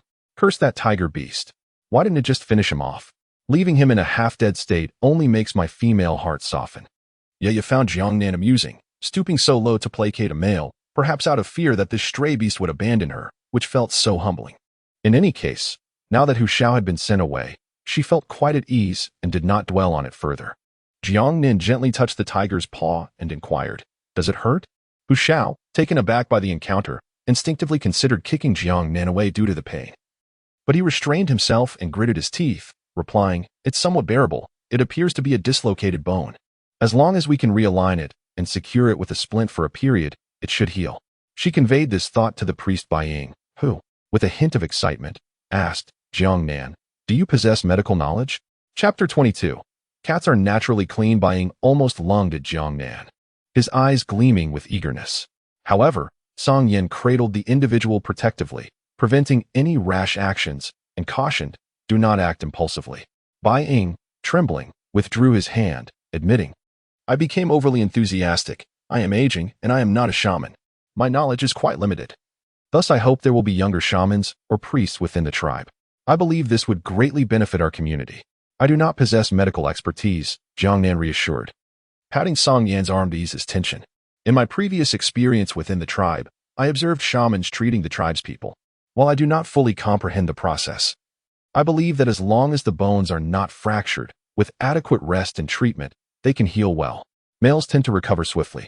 She could not claim to have traversed through time, thus she sought an appropriate rationale. This statement did not raise any suspicion among the others. In fact, they presumed Jiang Nan must be a female from a larger tribe, as only such individuals would have knowledge of shamans. Shamans embody both mystical and medical practices, harnessing the power of the beast deity, while priests possess only a limited connection to the deity, allowing them to convey its messages and having merely superficial understanding of medical practices, primarily engaging in divination, prayer, and daily rituals honoring the beast deity. A proficient priest can effectively communicate the will of the deity, foresee dangers, and adeptly lead a tribe towards prosperity. The role of a shaman is even more esteemed. Thus, tribes with shamans typically belong to the larger factions and hold a status comparable to that of the chief. After absorbing this information, Bai Ying felt a slight disappointment but quickly remarked, observing is sufficient for learning. It indicates you are a clever child. Realigning the bone is not particularly challenging. As for your suggestion of securing it with a splint, you may stand by and guide us on how to proceed. Jiang Nan acquiesced. Very well. Find someone to restrain Hu Shao. I fear he may struggle excessively. Also, procure several flat wooden boards approximately this size, along with a larger piece of beast hide. She gestured to indicate the dimensions of the boards. Hu Shao interjected, no need, I can endure. Song Yan cast a disdainful glance, seemingly questioning Hu Zhao's intentions. It appeared that this tiger harbored ulterior motives, casting unwarranted thoughts upon Nan Nan. Priest Bai Ying commanded, and soon, several beastmen prepared Jiang Nan's requested items. Subsequently, 2 beastmen transformed into their animal forms and firmly restrained Hu Shao from both the front and rear, followed by the unmistakable sound of bones cracking. The surrounding females, upon hearing the commotion, were filled with trepidation and dared not look. Hu Zhao's throat emitted low growls while his claws clawed at the ground, creating deep pits. Yet he grit his teeth, refusing to vocalize his distress. Had it not been for the beastmen holding him down, his entire form would have leapt 3 feet into the air. Jiang Nan did not possess the expertise in bone setting. It was evident that the individual attempting to realign Hu Zhao's bones was no seasoned practitioner. The clumsy twisting and turning nearly resulted in a complete 360-degree rotation, leaving Jiang Nan both alarmed and apprehensive. Was it possible that this would dislocate Hu Zhao's leg instead? Unable to bear the sight, she turned away. Then, a chilling hand obstructed her view as Song Yin leaned close to her ear, whispering, if you do not wish to see, then do not look. Jiang Nan felt that his enormous serpent was truly considerate, constantly pondering his feelings. Once the bones were realigned, Jiang Nan stood nearby, offering guidance on how to secure the wooden planks. When the task was finally accomplished, Tiger's roar was in such agony that he resembled a deflated balloon, his head resting despondently on the ground, exuding an air of utter despair. Jiang Nan advised, in the coming days, do your utmost to refrain from using this leg. The other injuries on your body are of lesser concern, but have you applied any ointment? The wound inflicted by the wild wolf, gaping and raw, was obscured by hair and caked with blood, rendering it difficult to assess. Yet, the memory of being besieged by a pack of wolves still lingered, causing a shiver of apprehension. Especially since those wild wolves were aware of Hu Zhao's intent to protect her, their focus shifted entirely towards her. Consequently, Hu Zhao bore numerous scratches from claws and sustained bites. The priest, upon finishing the bandaging, instructed everyone to return and not to linger around. As they departed, doubts lingered. Would she truly recover? Who could say? Even if she did, she would likely never regain her former agility. It was possible that Hu Zhao would forever be confined to the 5th tier. Such a pity. Yeah, do you truly? One of the females inquired of Yaya, questioning whether she really wished to forego Hu Zhao as her beast husband.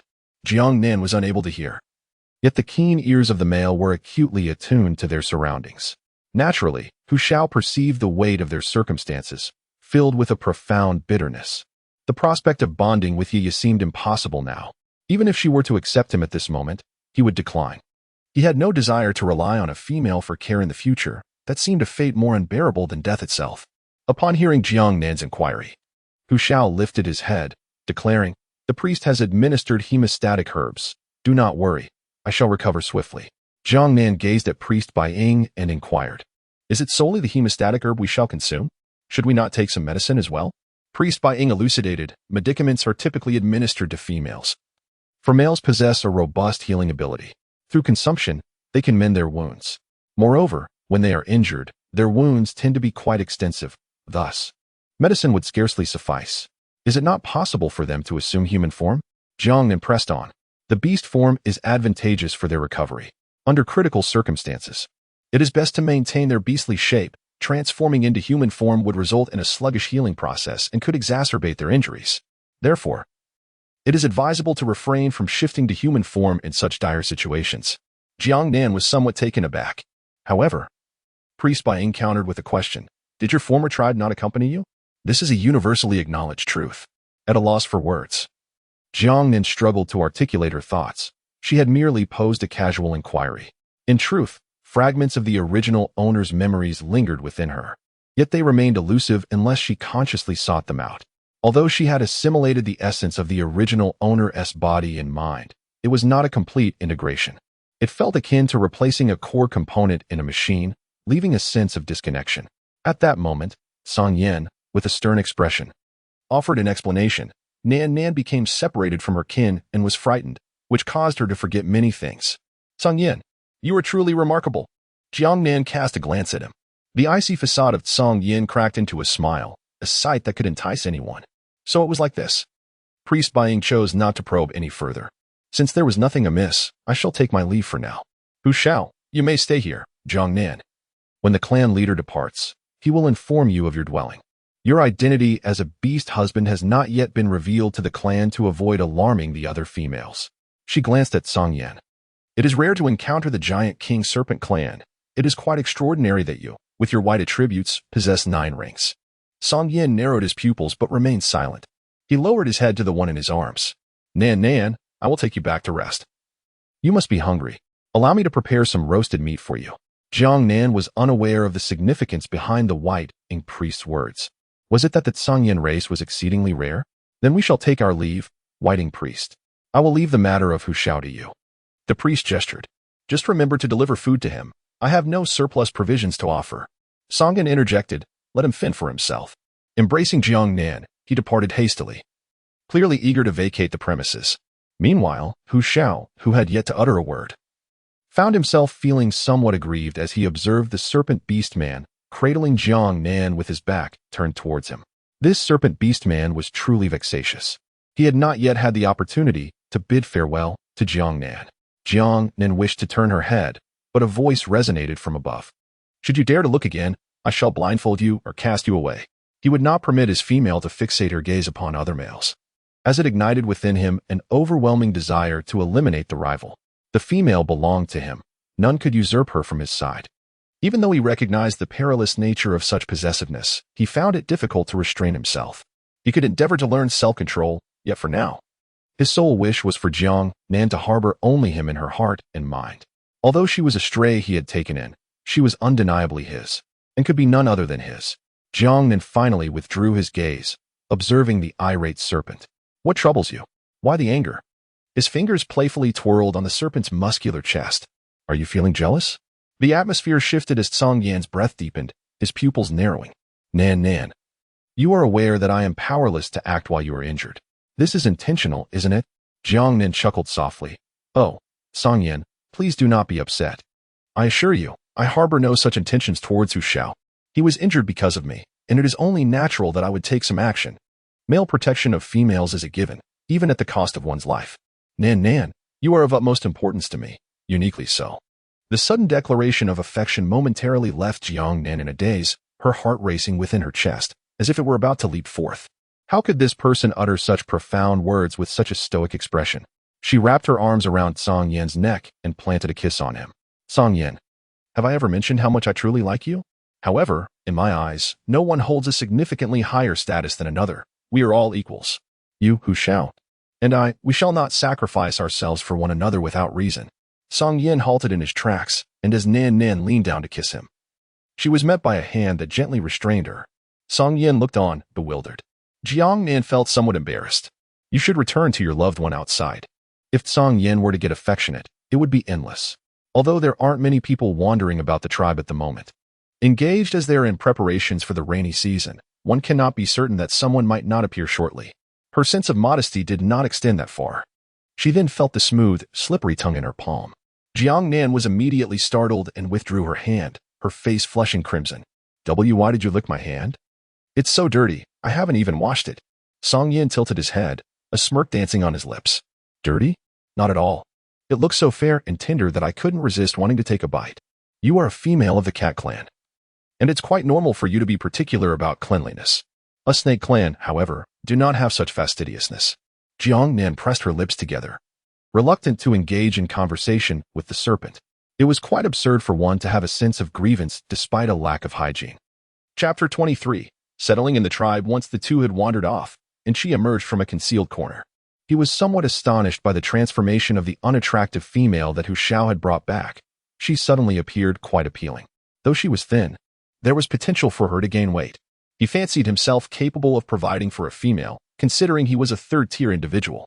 Serpent beasts, after all, required hibernation during the cold season. She could hardly be accompanied by a solitary male. With this thought in mind, and she immediately began contemplating ways to win Jiang Nan's favor, completely forgetting the less than cordial reception he had given her upon her initial arrival to the tribe. Marked by his scornful remarks and veiled jibes, Jiang Nan gazed at the cavern, now significantly larger than before, and wondered if it matched the grandeur of the chieftain's dwelling. Instantly, a twinge of envy directed his gaze towards Song Yin. Why do you look at me like that? Song Yin responded immediately, placing Jiang Nan upon the meticulously prepared beast hide, perplexed by the situation. Jiang Nan let out a soft huff. When I first arrived, the tribe provided me with a more spacious cave than this one. You must have quite the influence. The chieftain himself assigned you the largest dwelling. Comparing one person to another is truly infuriating. She did not believe that the chieftain's decision was due to her merits. It could only be attributed to Song Yin. They were indeed wary of her. After all, she was a level 9, a wandering beast. Song Yin retrieved the pots and pans they had crafted together from his leather bag. Observing the melancholic expression on his mate's face only deepened his affection for her. Initially intending to prepare roasted meat, he found himself irresistibly drawn to Jiang Nan, positioning himself closely beside her, his hands bracing against either side of her. The sudden proximity of the beast, accompanied by his chilling aura, was overwhelming. What are you doing? Aren't we supposed to be roasting meat? She questioned. In response, Song Yin leaned in and kissed her. Jiang Nan covered her mouth, her wide eyes brimming with disbelief. As Song Yin lowered his head for another attempt, she pressed a hand against his chest while tilting away, still shielding her lips. What are you doing? Weren't you just coming back to kiss me? Song Yin spoke with righteous indignation, his eyes subsequently clear, yet imbued with a slight hint of grievance as he expressed his dissatisfaction. The handsome man, in his charmingly sulky demeanor, was simply irresistible. Jiang Nan lowered her gaze, expressing her hunger, and reminded him that he still owed her roasted meat. Gradually, she lowered her hand from her mouth and naturally draped it around the neck of a certain beast. Song Yan's eyes instantly brightened. He merely wished to tease her, for her bashful demeanor was undeniably adorable. However, the meat that was so tantalizingly close could not be disregarded. He leaned down, brushing his lips against Jiang Nan's in a fleeting kiss, yet he did not delve deeper into the embrace. Instead, he stood up. The swiftness of his actions left Jiang Nan feeling somewhat unsatisfied. Is that it? Song Yin inquired, stepping back with a charming smile. Is my dear Nan Nan displeased? Do you wish for me to do something else? Flushed, she lay back, pulling the animal hide over her head. No, no. Hurry and roast the meat. I am famished. The embarrassment overwhelmed her. It was rather shameful. This large serpent had grown so accustomed to shamelessness that such a sudden shift was somewhat disconcerting. Song Yin watched her roll beneath the hide with affectionate amusement. Nan Nan, try not to move too much. You might aggravate your wound, and it will hurt later. He bent down to embrace her, revealing her glistening eyes. I understand, now go ahead. As her half-exposed face caught his eye, he quickly planted a kiss on her cheek, relishing her astonished expression. Once your injury heals, I shall ensure that I make my dear Nan Nan thoroughly satisfied. For now, bear with it for just a little while. The speed of his actions left her with little time to react, while Song Yin, unfazed, busied himself with kindling the fire to roast the meat. With a flick of his fingers, a spark ignited the dry wood, erupting into flames. "Humph, you wicked serpent." Jiang Nan turned away, a hint of anger flickering within her, though it was tinged with a trace of sweetness. As time passed, the effects of the pain-relieving herbs she had taken began to fade, and a subtle sting radiated from her wound, leaving her feeling weak and languid. When Song Yin called for her to rise, she remained unresponsive, observing her lack of reaction. Song Yin approached gently, calling out, "Nan Nan, please wake up and eat something. Could you fetch some more painkillers from Priest Buying?" Jiang Nan requested, turning slightly. The effects seemed to have worn off, and I'm feeling rather uncomfortable. As she lifted the animal hide, Song Yin caught a faint scent of blood and noticed that her wound had begun to bleed anew. Instinctively, he picked her up with urgency and retrieved the now-cool soup. "Be good and eat a little something. I have it here. I'll help you clean up, and shortly, I shall go in search of the beast spirit fruit." The priest had already informed Song Yin about Jiang Nan's condition. Her injury required frequent treatment until it healed completely. Hence, Song Yin had directly requested some herbs. Initially, he had planned to venture out later for the beast spirit fruit. Jiang Nan observed as he retrieved a rather worn piece of animal hide, within which lay a coarse powder, accompanied by distinct remnants resembling roots of foliage. Song Yin cautiously sprinkled it upon the areas where Jiang Nan was bleeding, and miraculously, the bleeding ceased, while the sensation of pain began to diminish. It was indeed a remarkable occurrence. Jiang Nan savored the warm chicken soup and relished the roasted pumpkin, feeling invigorated in her spirit. Suddenly, Song Yan's hand slipped beneath the leather skirt. "Wait," she exclaimed, and the icy touch halted. Song Yin looked up, puzzled. "What is it?" "Nan Nan, this is something I can manage on my own. You need not interfere," Jiang Nan declared, shifting her legs aside, placing the wooden bowl down, and reaching for the pain relief medicine in Song Yan's hand. However, Song Yin raised his hand higher, causing Jiang Nan's grasp to miss. "Nan Nan, you are at a disadvantage. Allow me to assist you," he insisted, effortlessly lifting her onto his lap with a single arm. Jiang Nan pressed her lips together, feeling a chilling sensation between her legs, causing her face to flush a deep crimson. The embarrassment was overwhelming. The wound at the base of her thigh was a result of her struggle against the two feral wolves, their claws having raked her skin as she desperately sought to escape. In her frantic bid for survival, she had neglected to notice the injury. And when she had stumbled against the ridge of the tiger's back, she had scraped off a patch of skin, leaving a fiery discomfort in its wake. This particular injury had rendered her hesitant to interact with others throughout her journey. Such was the price of being without trousers. She was determined to find a pair of leggings upon her return, for she could not fathom how to manage in the future without them. In stark contrast, Song Yin maintained his composed demeanor, even donning an air of seriousness. After applying the medicine, he gazed tenderly at the person in his arms. "Nan Nan, does it still hurt? It is entirely my fault for not protecting you adequately." The sight of her injuries filled him with a fierce desire to tear apart the pack of wolves that had caused her harm. "I'm fine. It doesn't hurt anymore, so please don't worry. In a few days, I should be all right. The harvest of the beast spirit fruit is perilous. You must not take any risks. All right, you should rest for a while. Since we have decided to settle in the tiger tribe, I must go hunting. The rainy season will soon arrive, making it significantly more challenging to hunt. The subsequent cold season will be harsh, and I must prepare for you accordingly." Jiang Nan nodded, reassured that Song Yin would not take unnecessary risks. It was getting late. Should he not head out now? Song Yin leaned in and placed a gentle kiss on her forehead. "Do not worry. I shall return swiftly. Some larger prey prefer to roam during the night." Upon hearing this, Jiang Nan ceased her persuasion. "Just be careful. Return early. I shall await your return at home." Song Yan's eyes brimmed with tenderness. Her words warmed his entire being. This must be the feeling of having a companion, knowing that someone is always waiting for you at home. Suddenly, he found himself cherishing this sensation, albeit with a tinge of trepidation. It was clear that with a safety net in place, he no longer wished to push himself to the brink, for he feared that such recklessness would only serve to worry his mate. In the past, he had faced countless dangers and ferocious beasts without a flicker of fear or hesitation. His strength had been forged through countless life and death encounters. But now, he valued his life greatly, immensely so. He had no desire to court even the slightest danger, for it felt perilous, for a male aspiring to grow stronger. Such thoughts jeopardized his future strength enhancement. Chapter 24. And Chi dislikes Yaya, and Chi was at the entrance of his cave, meticulously organizing the pelts he had hunted, selecting the softest and most vibrant ones to present to Jiang Nan when the opportunity arose, as she adored brightly colored, supple furs. While pondering how to perform impressively under the watchful eyes of the wandering snake beast, he stepped outside the cave and caught sight of a flickering white tail disappearing from the direction of the tribe. The wandering beast had left the tribe? That meant Jiang Nan was alone in the cave. This was indeed an opportunity. He hastened his movements, choosing a piece of pelt from a previously hunted white marten. Jiang Nan would surely love this. On his way to find Jiang Nan, Ye and several females returned from the river after bathing and spotted the white pelt in Chi's hands. Dehua tugged at Ye's arm. Ye, look at the pelt Chi is holding.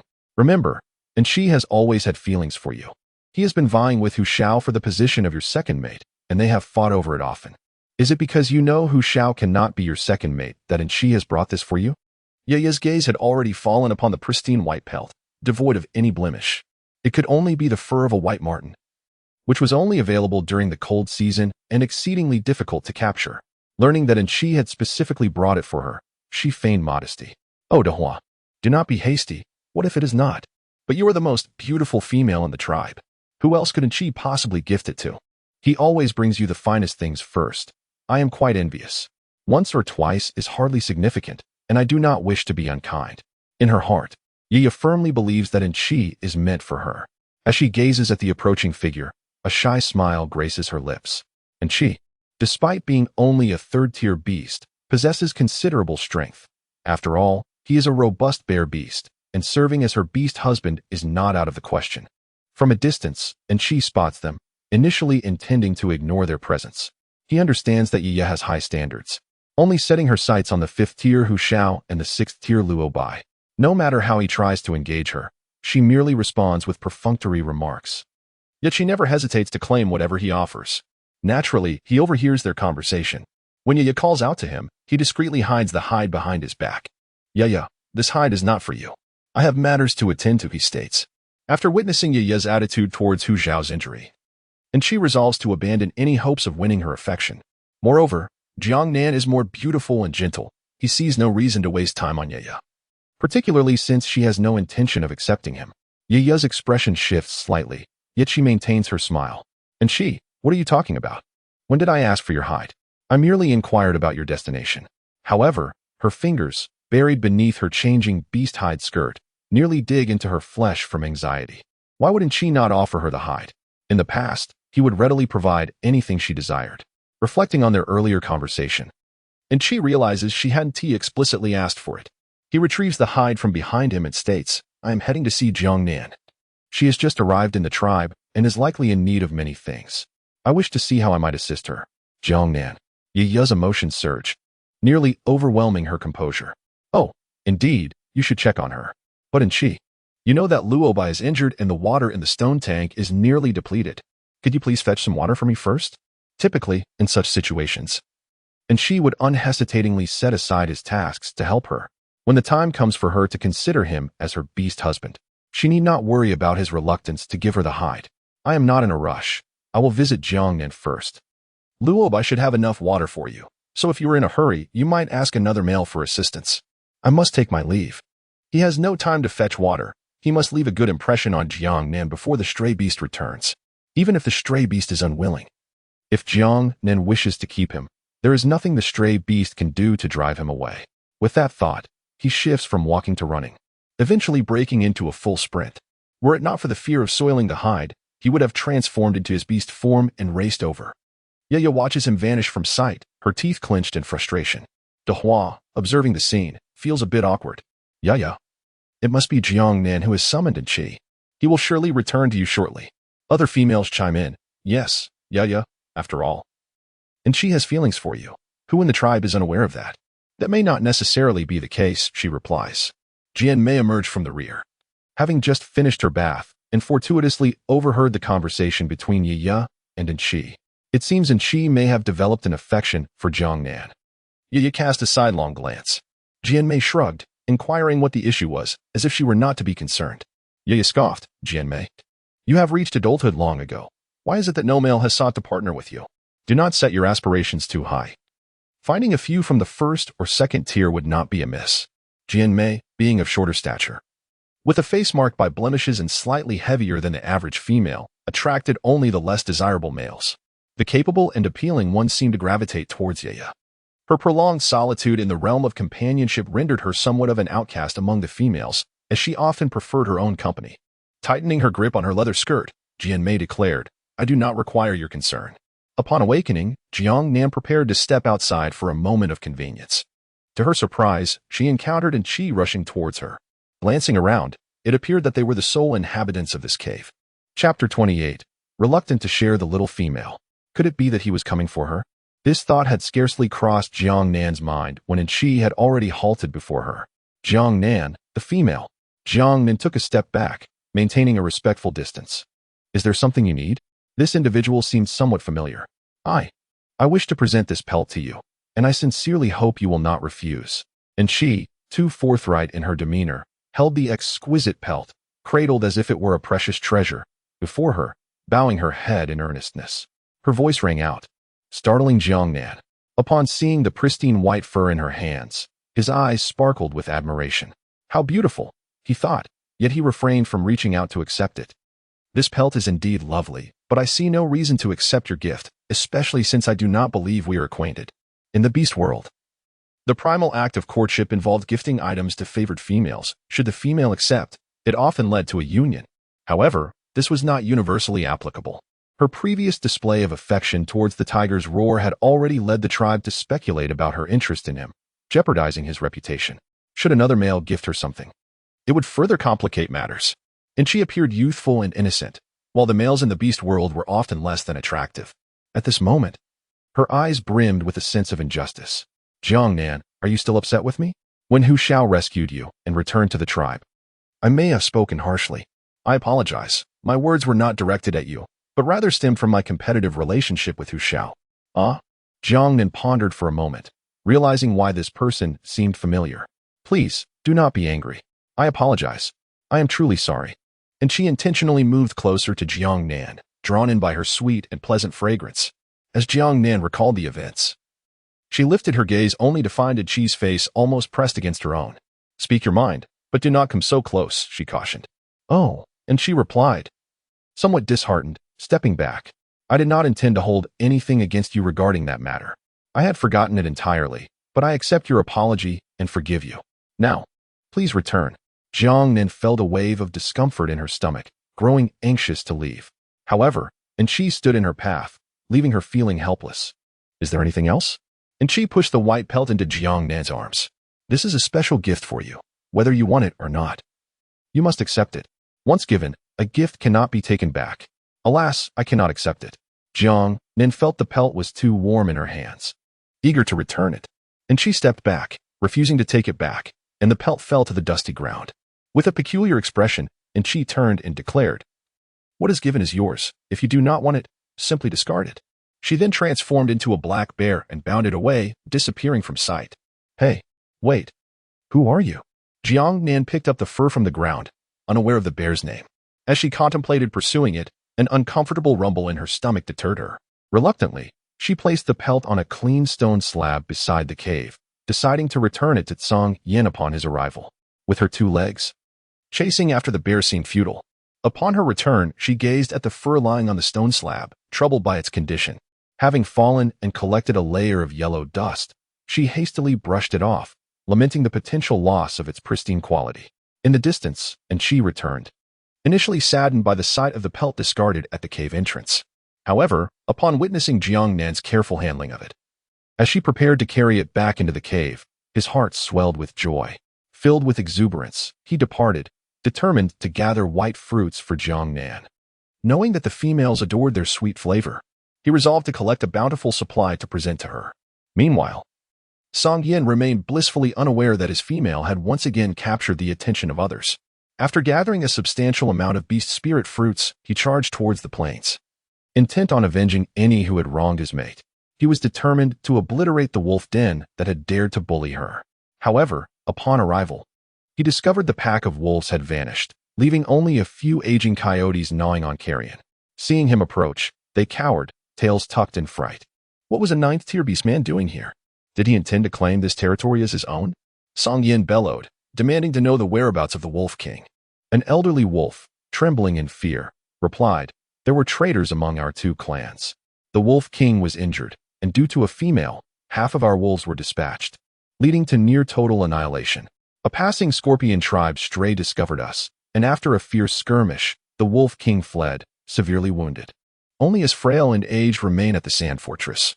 Song Yin recalled Jiang Nan's account of a red wolf that had aided her escape. Presumably the very traitor they spoke of.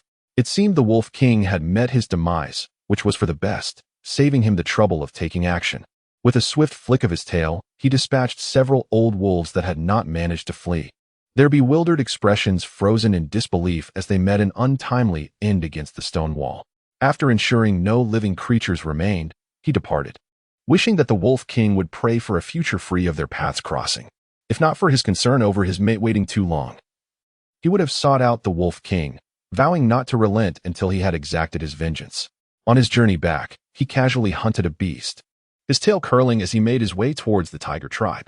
Dawn was approaching, and he wondered if his female had rested well. Upon returning, he caught a faint scent lingering outside the cave. He hurried back inside, where he beheld a figure in serene slumber, a tranquility that swiftly melted away the once imposing aura of icy detachment. However, his gaze abruptly hardened upon noticing the neatly arranged white fur pelts. The scent from outside was unmistakably stronger on the pelts. Was it that of a bear? A beast had dared to encroach upon his absence, seeking to entice his female companion. This was not a question, but a certainty. Jiang Nan slept somewhat uncomfortably, perspiring in the warmth of the night. Typically, he found solace beside a great serpent, whose cool presence would envelop him, rendering the heat nearly imperceptible. Occasionally, he would even feel a chill in the dead of night. However, with the serpent absent for the night, his slumber was far from restful. Suddenly, he sensed a refreshing coolness nearby and instinctively shifted closer to it. Song Yin had just reclined beside him, and before long, like a cat, Jiang Nan nestled into his embrace, his hands wandering restlessly. Song Yin's gaze held an uncommon tenderness. He stealthily pressed a kiss upon Jiang Nan's cheek, thinking to himself that he would deal with him upon waking. How dare he gather the attention of other males behind his back? Did the female not feel satisfied with him alone? Yet, why was this matter not discussed with him? His fingers gently entwined Jiang Nan's dark locks, savoring the silky strands between his fingers. He despised the feeling of being pushed aside by the female. If, in the future, various males surrounded her, would she still harbor affection for him? After all, serpent beastmen were not particularly favored by females. Even if some females accepted them, they remained marginalized within the beastman community. If females were indifferent to them, it would be better to remain in bondage. Would his female ever become like that? In the midst of a dream, Jiang Nan suddenly found himself struggling to breathe, caught in a state between slumber and wakefulness, sensing the subtle movements beside him. Song Yin, feeling discomfort, quickly withdrew his serpent tail that had been wrapped around Jiang Nan's waist. He often slept in a semi-beast, semi-human form, having grown accustomed to his beastly state. However, ever since Jiang Nan entered his life, he had altered this habit, yearning to embrace the soft female while he slept. Yet, his tail sometimes acted of its own accord, occasionally entwining itself around Jiang Nan, a behavior exhibited by serpent beasts towards those they cherish. The first time this happened, Jiang Nan had fainted in sheer fright. It took him several nights to acclimatize to it. Just moments ago, Song Yin had failed to restrain himself, pulling Jiang Nan closer. What was he to do? He had no desire to share his female with anyone else, longing for her to belong solely to him, his beastly mate. Yet, such a wish seemed utterly unrealistic. It was no wonder that serpent beast men would often relinquish their females after they bore their eggs, even going so far as to erase their beast marks without a second thought. Chapter 29. A clash between beasts, dizziness. Upon awakening, Jiang Nan discovered Song Yin diligently preparing soup. As she roused, he silently approached and enveloped her in his embrace. A peculiar sense of discontent seemed to emanate from the great serpent. Had he not previously indulged in affectionate displays? Had his demeanor shifted? Song Yin, when did you return? I had no inkling of your presence. Song Yin then carried her to a stone basin for her ablutions, only speaking once she had completed her washing. Did you not wish for my return? Regret tinged his tone as he questioned whether he had spoken too harshly. After all, it was entirely natural for a female to choose multiple beast husbands. Was he being overly sensitive? Would she harbor resentment toward him? How could I? You were absent. And I scarcely slept a wink last night, she confided, leaning against Song Yan's cool chest. It was wonderfully refreshing, akin to a moving air conditioner. This sentiment delighted the serpent immensely. You must be hungry. Please partake of the provisions I prepared earlier. Song Yin possessed an extraordinary capacity for learning, flawlessly replicating everything she had demonstrated. It was an immense blessing to have such an intelligent partner. As she dined, Jiang Nan's gaze fell upon the spot where she had placed the white beast hide the previous day. It was conspicuously empty. Her eating came to an abrupt halt. Song Yin, did you happen to see the white beast hide I left by the stone bed yesterday? Song Yan's expression darkened. Is it of great significance? Jiang Nan had already leapt from his lap, scouring the area around the stone bed. I left it right here. Did you not notice? Panic surged within her at the thought of failing to return it to He. Observing her distress, Song Yan's displeasure deepened. Is it truly that important to you? Who bestowed it upon you? Do you favor him more than the hide? As he spoke, the sharp contours of his forehead emerged, and silvery scales began to manifest around his eyes and neck, hinting at his struggle to contain his beastly form. Jiang Nan, sensing the shift in his tone, turned in alarm. Monster! Song Yan's eyes narrowed. His legs transforming into a serpentine tail, he swayed toward her. Nan, I shall not permit this. With a sweep of his tail, a massive boulder within the cave shattered, sending debris flying. Jiang Nan shielded her head, startled. Chunks of stone landed perilously close to her. Meanwhile, He, who had come to deliver fruit, sensed the return of the serpent beast and, upon hearing the commotion and Jiang Nan's cries, rushed into the cave. Jiang Nan, female. Jiang Nan tenderly cupped Song Yan's face, anxiously inquiring about his condition. Upon turning his head, he spotted the orc who had delivered items the previous day. The moment Song Yan, whose emotions had just begun to stabilize, laid eyes on the newcomer, his expression shifted drastically. It was indeed him, wasn't it? Jiang Nan reached out to pull her back. Song Yan, what are you doing? Allow me to explain. I do not harbor any feelings. And she interrupted her, serpent beast. What are your intentions? Indeed, it is evident that a stray beast lacks the understanding to care for a female. Do not presume that your status as a nine-ringed beast man instills fear in all beasts. Jiang Nan's hand was suddenly withdrawn, causing her to lose her balance and kneel on the ground. Ignoring the pain, she exclaimed, Song Yan, please calm down. I do not have feelings for him. Song Yan's anger subsided considerably as he glanced at the individual who had fallen due to his actions, and regret began to wash over him. Nan and He, upon hearing Jiang Nan's words, seemed to grasp a crucial point. They interpreted it as the female seeking another male partner, while the serpent beast, selfish and possessive, refused to allow her to form another bond. Serpent beast, I cherish Jiang Nan as my mate, and I shall be her beast husband. You have no right to prevent her from doing so. Jiang Nan wore a comically exasperated expression, as though to say, do you think the fire isn't blazing hot enough? When have I ever passed on this? Infuriated, she felt utterly frantic. Yet, She stood resolutely, declaring, you cannot prevent us from being together. Jiang Nan, fear not. I shall protect you. Song Yin, with a look of incredulity, questioned her. Nan, do you wish for him to be your mate? Do you think I would ever consent to that? So you intend to pursue a relationship with him behind my back? Out of nowhere. You have now added a tiger beast and turned it into a bear beast. Your appetites are insatiable. Suddenly, you have found two. I have not. Jiang Nan vehemently denied. Song Yin then turned to She, asserting, I do not approve. If you seek death, I shall grant it. Undeterred by the pressure of a ninth-tier beast, She resolutely transformed into his beast form, ready for battle, pounding his chest with his bear claws. I will not retreat. I am determined to be Jiang Nan's beast husband. It was all over. Jiang Nan observed the impending confrontation between the two beasts. Is this cave sturdy enough? Will it collapse shortly? What an eventful morning. Song Yin emitted a sound akin to a snake flicking its tongue, wrapping his tail around her waist and guiding her to safety. Nevertheless, she remained resolute in her desire to assist. Song Yin. Yesterday he came to deliver the animal's skin to me, but I refused it. He merely tossed it to me and fled. I intended to return it to him upon your return, especially since I do not even know his name or where he resides. I harbor no intentions of forming a pair bond with him, nor do I possess any affection for him. My concern about the missing animal skin stems solely from the anxiety of not being able to return it, fearing situations like this might arise. I genuinely have no ulterior motives. Please, do not fight. I merely wish to explain the sequence of events amidst my gasps for breath. As she recounted the tale, her gaze fell upon the enormous white serpent nearly brushing against the cave ceiling. Overwhelmed, she fainted, but not before holding her composure for a few seconds longer than usual upon encountering the serpent. In her unconscious state, She remained oblivious to whether Song Yin had absorbed her words. All she hoped was that in the ensuing chaos, she would not be trampled into oblivion. Nan Nan, Nan Nan. Upon regaining consciousness, Jiang Nan instinctively clutched the massive serpent before her, exclaiming, Song Yin, please do not engage in battle. What if you get hurt? I harbor no fondness for any other beast. You alone are sufficient for me. Please, allow me to explain. A light cough interrupted her, as Priest Bai Ying, smiling gently, remarked, your beast husband is a 9th-tier beastman with 9 rings. How could he possibly be injured by a mere 3rd-tier opponent? You should be more concerned about whether he will harm the others. Bai Ying, what brings you here? Jiang Nan asked, bewildered. Could it be that trouble had indeed arisen? Song Yin reached out, gently pinching Jiang Nan's cheek. I apologize, Nan Nan. My impulsiveness has caused you distress, but rest assured, I am unscathed. How sweet it was to realize that his mate was concerned for his well-being. The priest Bai Ying regarded the somewhat brazen beast with a stern tone. You may be fine, but what of them? And she is still unconscious, having suffered a tail strike from you that drew blood.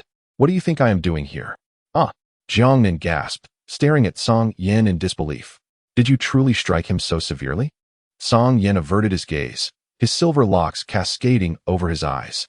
Nan Nan, he insisted on carrying you away. His tone carried a hint of grievance. It was all that clumsy bear's fault for attempting to take her away while she was unconscious. Had he listened to Jiang Nan's explanation, he would not have resorted to violence. How reckless. Of course, he was determined to clear his name in front of his mate. It was certainly not his fault. Chapter 30. Your tale is more honest than you. Jiang Nan gently patted his back in a comforting manner, his gaze resting upon Priest Bai Ying. What of that beast named Shi? I shall go check on him. Song Yin expressed his discontent. Nan Nan, why do you wish to see him? He is not dead. I have barely exerted my full strength. He is merely feigning weakness to evoke your sympathy. The males in this tribe harbor ill intentions. The previous Hu Shao and now this Shi as well. Jiang Nan wore an apologetic smile as he faced the priest, then turned to glare at Song Yin. Is this even human speech? He hadn't exerted his full strength. Had he done so, that beast would surely have met its demise. Silence. It is your refusal to heed my explanations that demonstrates your utter lack of trust in me, and yet you engage in conflict with others. Do you truly believe you are blameless?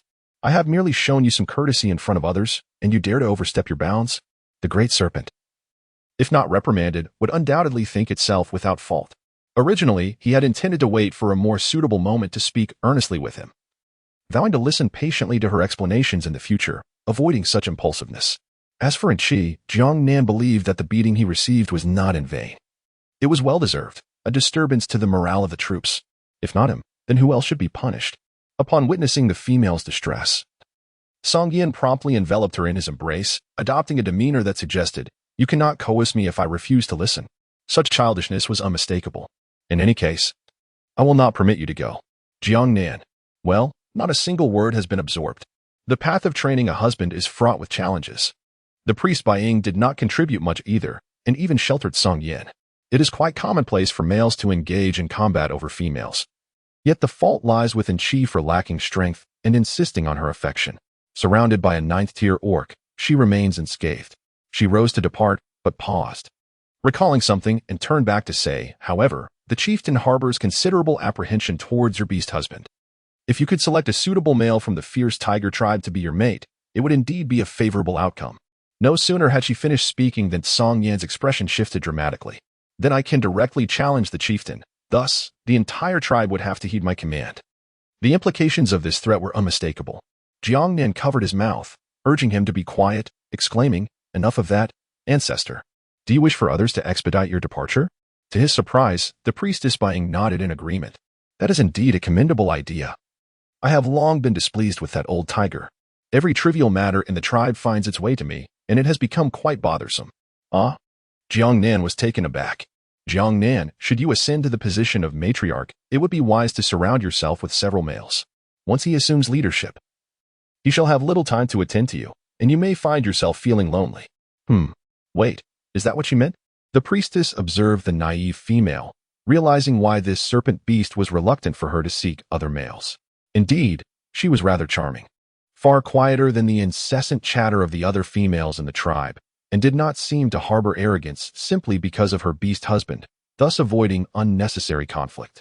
This was evident in her decision to visit Shi, disregarding the threatening gaze of Song Yin. Perhaps she could indeed manage this giant king snake. Remember the roar of the tiger from my homeland? It has yet to feed. With that statement, the priestess departed the cave.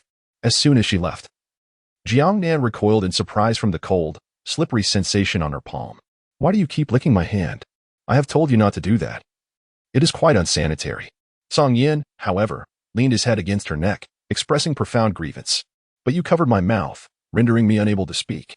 You do not understand. I nearly lost my mind when I saw you accepting gifts from other males. I long to take you away, to hide you. Whenever that male comes to seek you, I can only think of ending him. Jiang Nan listened to the gentle narration of the serpent, yet he could perceive the tumultuous emotions within. It was a struggle for him to remain restrained. In truth, he feared inciting anger, blame, or hatred from the serpent. Thus, while it appeared that he was coerced within this relationship, it was, in fact, she who had bound this magnificent serpent, evoking a sense of pity for the insecure creature. Gently cradling the serpent's handsome face, he declared, Song Yin, I have no desire to seek another beast. My affections are solely for you.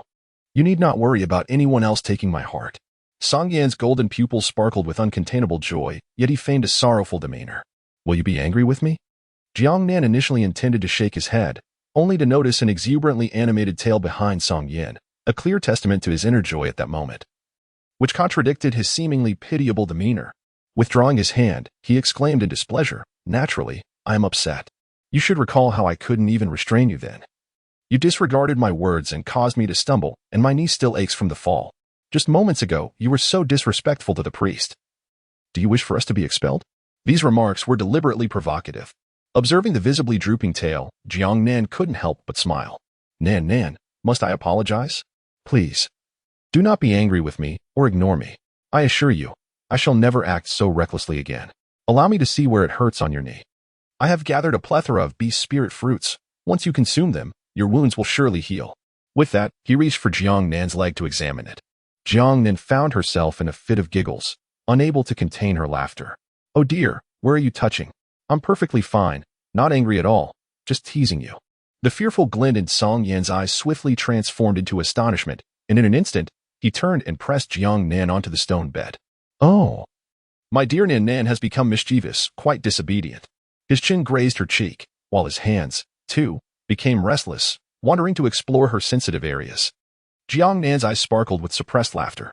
It seems you were deliberately feigning pity, Song Yin. Your tail is far more honest than you. Song Yin paused, glancing at the tail that he could never restrain. So, it is true, the female is quite observant.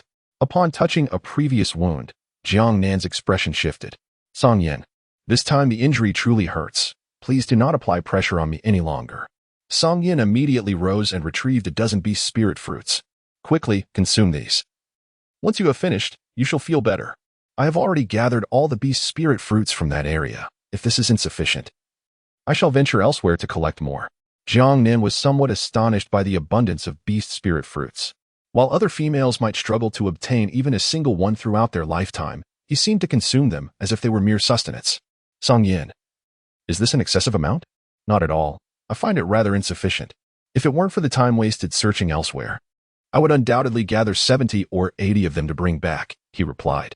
The physique of his female companion was notably frail, and her recovery from injuries lagged behind that of other females. Thus, the more beast spirit fruits he could procure, the better. He harbored no disdain for their quantity, only a sense that it was far from adequate. Any surplus could simply be stored in the space of his beast hide pouch. Although the efficacy of the fruits diminishes with prolonged storage, the passage of time within his pouch was slower than that of the outside world, making it feasible to preserve 20 or 30 without issue. He planned for his female to consume one fruit at a time, and after each consumption, he would set out to gather more, ensuring ample reserves before the onset of the cold season, during which the beast spirit fruits would cease to grow. Jiang Nan observed as Song Yin held a morsel close to her lips. With eagerness, she opened her mouth to partake. Crunch. Jiang Nan took a bite. Go on, indulge. If you can't finish it, we can always savor the leftovers tomorrow. Chapter 31. The Daughter of the Beast God's Favor. Jiang Nan, having consumed a third dish, found himself utterly sated. He waved his hand and exclaimed, Song Yin, I truly cannot eat another bite. Nan, you really have eaten so little. Song Yin replied as he turned away, busy tidying the cave filled with the remnants of the stones he had shattered, when suddenly, a spark of brilliance ignited in his eyes. Jiang Nan observed as someone who had been diligently engrossed in work moments ago, suddenly leaped in front of her with remarkable speed, startling her so much that she nearly gasped. "What are you doing rushing over here? What's wrong?" Song Yin gazed intently at her, as if he had stumbled upon something of profound significance, his tail flicking back and forth behind him like a windshield wiper. Instead of speaking, he simply continued to fix his gaze upon her. Jiang Nan pushed him away with a hint of irritation. "Why are you staring at me like that? Is there something on my face?" she inquired, simultaneously reaching up to touch her own visage. "Don't move, Nan Nan," Sung Yin called out to her. In that instant, Jiang Nan noticed his handsome face looming closer, the sound reminiscent of a serpent's hiss sending shivers down her spine. And the coolness of his lips elicited goosebumps across her skin. "Nan Nan, you are truly stunning. What should I do? I don't want anyone else to see you. They will try to take you from me." Having consumed the beast's spirit fruit, Jiang Nan's complexion became even more porcelain-like, her wounds healing entirely, leaving only faint pink marks that would soon vanish completely, without a trace. She appeared almost luminescent, captivating Song Yin, who found her far more beautiful than any other female. He had never encountered a female with such an exquisite pallor before. The beast's spirit fruit does not possess the ability to whiten skin, at most. It enhances the softness of a female's complexion and aids in the recovery from any accidental injuries. Thus, the fruit merely serves a restorative purpose, mending the traces that Jiang Nan had never possessed, revealing that she had always been this beautiful. Jiang Nan exerted all her strength to fend off the large white snake that was incessantly brushing against her, feeling utterly powerless. She could scarcely fathom that the usually stoic Song Yin had never truly embodied the aloofness she expected. Instead, he was perpetually exuberant, often seeking refuge in her embrace. "All right, Song Yin, you needn't be so exaggerated. Do get up." She held a considerable confidence in her former appearance. According to the memories of the original inhabitant of this beastly realm, the feline females were undeniably enchanting, each a tall and slender beauty. The original owner had been the center of attention, receiving adoration from numerous males even before reaching adulthood. Indeed, many males had fought on her behalf. Observing the skin on her arms, as delicate and white as mutton fat jade, she surmised that the beast spirit fruit had restored the original owner's sun-kissed skin to its former alabaster beauty. Jiang Nan's eyebrows, when she smiles, resemble crescent moons, with a slight upward curve that adds a touch of playfulness and vivacity. As her eyelashes flutter gently, they dance like butterflies, lending a hint of charm and allure to her deep, luminous eyes. Her nose is elegantly high and straight, while her lips, plump and red like cherries, are complemented by the dimples that grace her cheeks. Her long, straight black hair cascades gracefully before her. She is as enchanting as the favored daughter of the beast god. Cradled tenderly in the embrace of Song Yin, her voice is husky. "Nan Nan, you are the most exquisite female I have ever encountered." Jiang Nan continued to smile radiantly, urging with a playful tone, "In a moment, take me to see the tigers roar." Upon hearing this, a certain serpent immediately protested, "I don't want to." "Nan Nan, can you refrain from diverting your attention to other males? Is it because of my lack of attractiveness? Or am I simply not good enough?" The jealousy in his voice was unmistakable. Jiang Nan assumed a playful demeanor while patiently explaining, "What if I don't go and the injury on Tiger's Roar worsens? Only when his leg is healed can I absolve myself of responsibility. Do you wish for me to be accountable for him for a lifetime?" "Absolutely not." Her refusal was resolute. How could he expect a female to bear the burden of responsibility for that tiger beast indefinitely? The lifespan of a male beast was significantly longer. Even females relied on the male's beast markings to survive through 500 cold seasons. As for the male, particularly one as formidable as Song Yin, it was unfathomable how many cold seasons he had endured. Releasing the person in her arms, her expression turned slightly frosty. "But you cannot go. I shall take your place. If I throw him a wild beast, he will recover on his own." Jiang Nan pondered briefly, aware of Song Yin's intense possessiveness. "Very well. I shall wait for your return at home. Upon your return, you can take me to the river for a bath." Song Yan's eyes brightened instantly. "Yes, I will return swiftly." Could it be that he could finally partake in meat? Tiger's Roar gazed at the colossal prey before him, momentarily rendered speechless. This was the sustenance for the entire tribe. Such was the prowess of a ninth-tier beast, capable of feats that would leave other beastmen struggling for survival. Yet, he recalled the warning of that serpent beast, "All food is right here. Do not harbor any intentions towards Nan Nan. She will not come to see you." After hearing this, he felt as though he possessed nothing, as Song Yin had not afforded him the opportunity to speak. Yet, an inexplicable void lingered in his heart. compelling him to glance once more in the direction from which Song Yin had departed. Jiang Nan's arrival remains uncertain. Priest Baiying found the light at the cave entrance suddenly dimming, initially believing it to be a transformation, yet the rainy season had not yet arrived. Upon exiting the cave, she was startled by the imposing figure of a horned beast, its bulging eyes creating an overwhelming presence. As her gaze shifted upward, it obscured the sun, effectively blocking her exit with no space left for her to escape. She shook her head. This colossal serpent's intent was clear. It was simply to ensure that Jiang Nan found a companion within the tribe. One could only wonder how Jiang Nan would endure such circumstances. Song Yin led Jiang Nan to the riverbank where they had previously visited. Given that Song Yin's identity within the tribe had not yet been fully revealed, he opted against the stream frequented by the tribe's females to avoid unnecessary complications. Jiang Nan leaned against Song Yin, requesting his assistance in washing her hair, as he gently lathered the shampoo and applied it along her locks. Having been taken away by the vagabonds and deprived of proper hygiene, she felt an overwhelming sense of uncleanliness. She sensed something slippery shifting restlessly between her legs. Song Yin, do keep your tail in check. Nan, if I manage to control it, would you perhaps? No. Jiang Nan swiftly interrupted, dismissing his proposition without a moment's thought. The very notion was utterly unacceptable. The agitation between them splashed water around them. Observing her irritation, Song Yin hurriedly encircled the person attempting to escape, pressing her back onto his lap. I merely wish to inquire if you could assist me with washing my hair shortly. Where did your thoughts wander off to? I was not thinking of anything. You should complete your sentence next time. She yearned to submerge herself underwater to evade the awkwardness of the situation, deliberately avoiding the proximity of Song Yin's face. Nan has truly become mischievous. He then playfully nibbled on the tip of Jiang Nan's ear, startling her to the point where she nearly leaped from his embrace. I can't do this anymore. I want to get out. I can't bear this overly frisky serpent any longer. Don't leave just yet. Your hair remains unwashed. All right, Nan, I truly cannot continue. I apologize. Song Yan's laughter was lighthearted and carefree. His female companion was simply too endearing. He made every effort to coax her back, as she stubbornly insisted on returning to dry land. Jiang Nan cast an annoyed glance at the beast, who wore a cheerful expression, and said with a sigh, Hurry up then. I wish to search for some fruits later. The last time we found pumpkins and potatoes, perhaps we might uncover something else this time. Chapter 32. In Chi's harsh rejection, Jiang Nan gazed at the new garments crafted by Song Yin. The leather shorts accentuated her slender, elongated legs, offering more modesty than a skirt.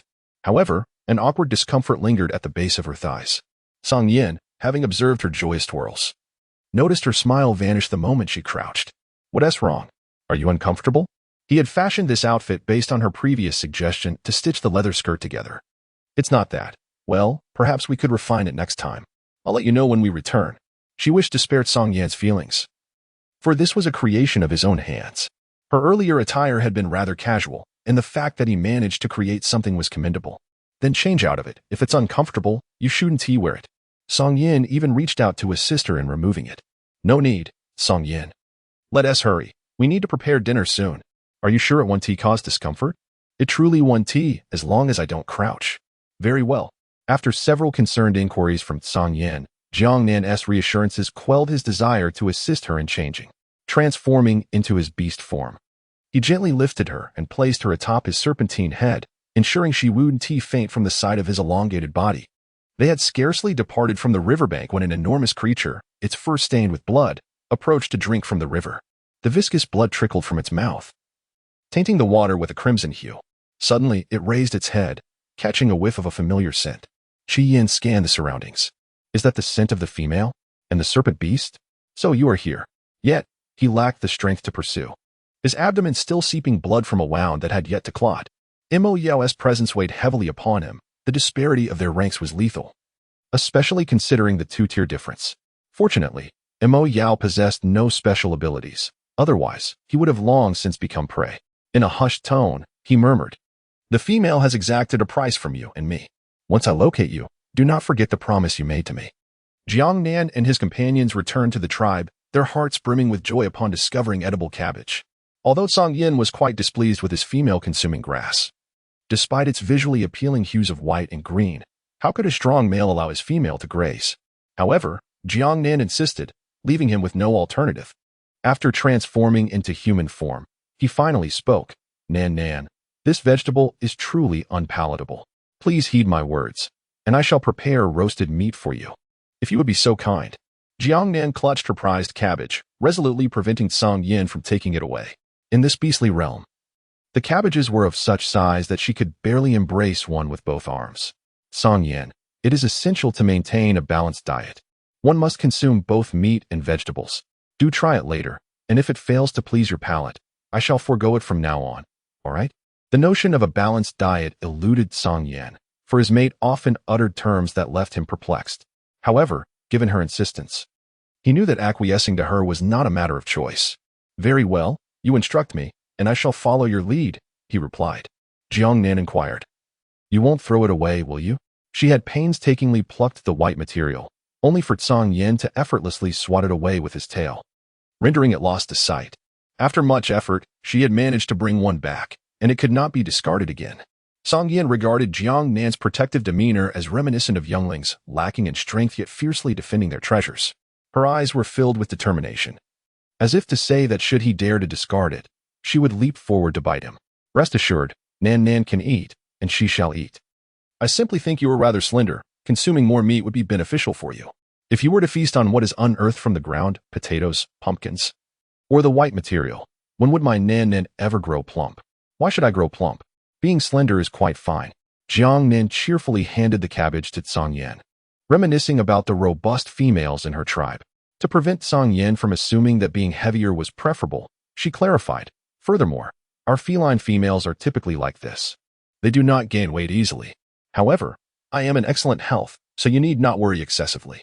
Nan, you are the slimmest female I have ever encountered," he remarked, his expression suggesting he was well acquainted with the feline females. Jiang Nan dared not meet his gaze. Perhaps he had lost weight during his migration. It was nothing to worry about, as he could regain it with proper nourishment. "Is it acceptable if I eat a little more? What else is there to say about Song Yin?" "Well then, do eat a bit more later." Jiang Nan instructed Song Yin to prepare stir-fried meat with cabbage. Although it was merely seasoned with a hint of salt, the cabbage exuded a delightful sweetness, complemented by the succulent pork belly. The excess oil from the dish was used to sop potato chunks, creating an irresistible aroma. Song Yin casually sampled a few bites, and indeed, the flavor was exquisite. Females often discover innovative culinary techniques, while the majority of males remain accustomed to consuming raw meat, which empowers their physique. As they dined at the stone table, a black bear suddenly dashed into the cave, pursued by several other beastmen. The majority were tiger-like, with a few scattered resembling leopards. However, more than 10 charged forth, exhibiting a formidable intent to wreak havoc. "Chi, you had to come here just to get pummeled. That beastman possesses 9 beast rings. Halt immediately." Song Yin squinted, causing Jiang Nan's chopsticks to tremble, dislodging a piece of meat. Jiang Nan, the female, and she skidded to a halt at the cave entrance, sending stones flying in Jiang Nan's direction. Song Yin instinctively shielded the person beside him, absorbing the impact of the stones, his form remaining unchanged as he unleashed a serpentine tail to strike, and she was forcefully ejected from the cave, colliding with the approaching beasts and toppling a number of them. "Chi, get up. You are far too heavy. With your build, it's no wonder you attract trouble." Yet you still refuse to believe it. A bear is still a bear, with those glaring white eyes. "You're crushing my stomach. I feel nauseous." The scene descended into chaos. Jiang Nan expressed a hint of concern. "Song Yin, are you perhaps exerting yourself too much?" "Not at all. I have deliberately moderated my strength this time." After a while, she struggled to rise, only to be brought down again midway by others, experiencing this cycle repeatedly. Jiang Nan, unable to bear the sight any longer, suggested, "Shouldn't you all transform into human form first?" Instantly, the group responded, as if by magic, liberating themselves in a delightful array of postures. Jiang Nan, however, turned his head aside, as the allure beneath his beast skirt was somewhat exposed.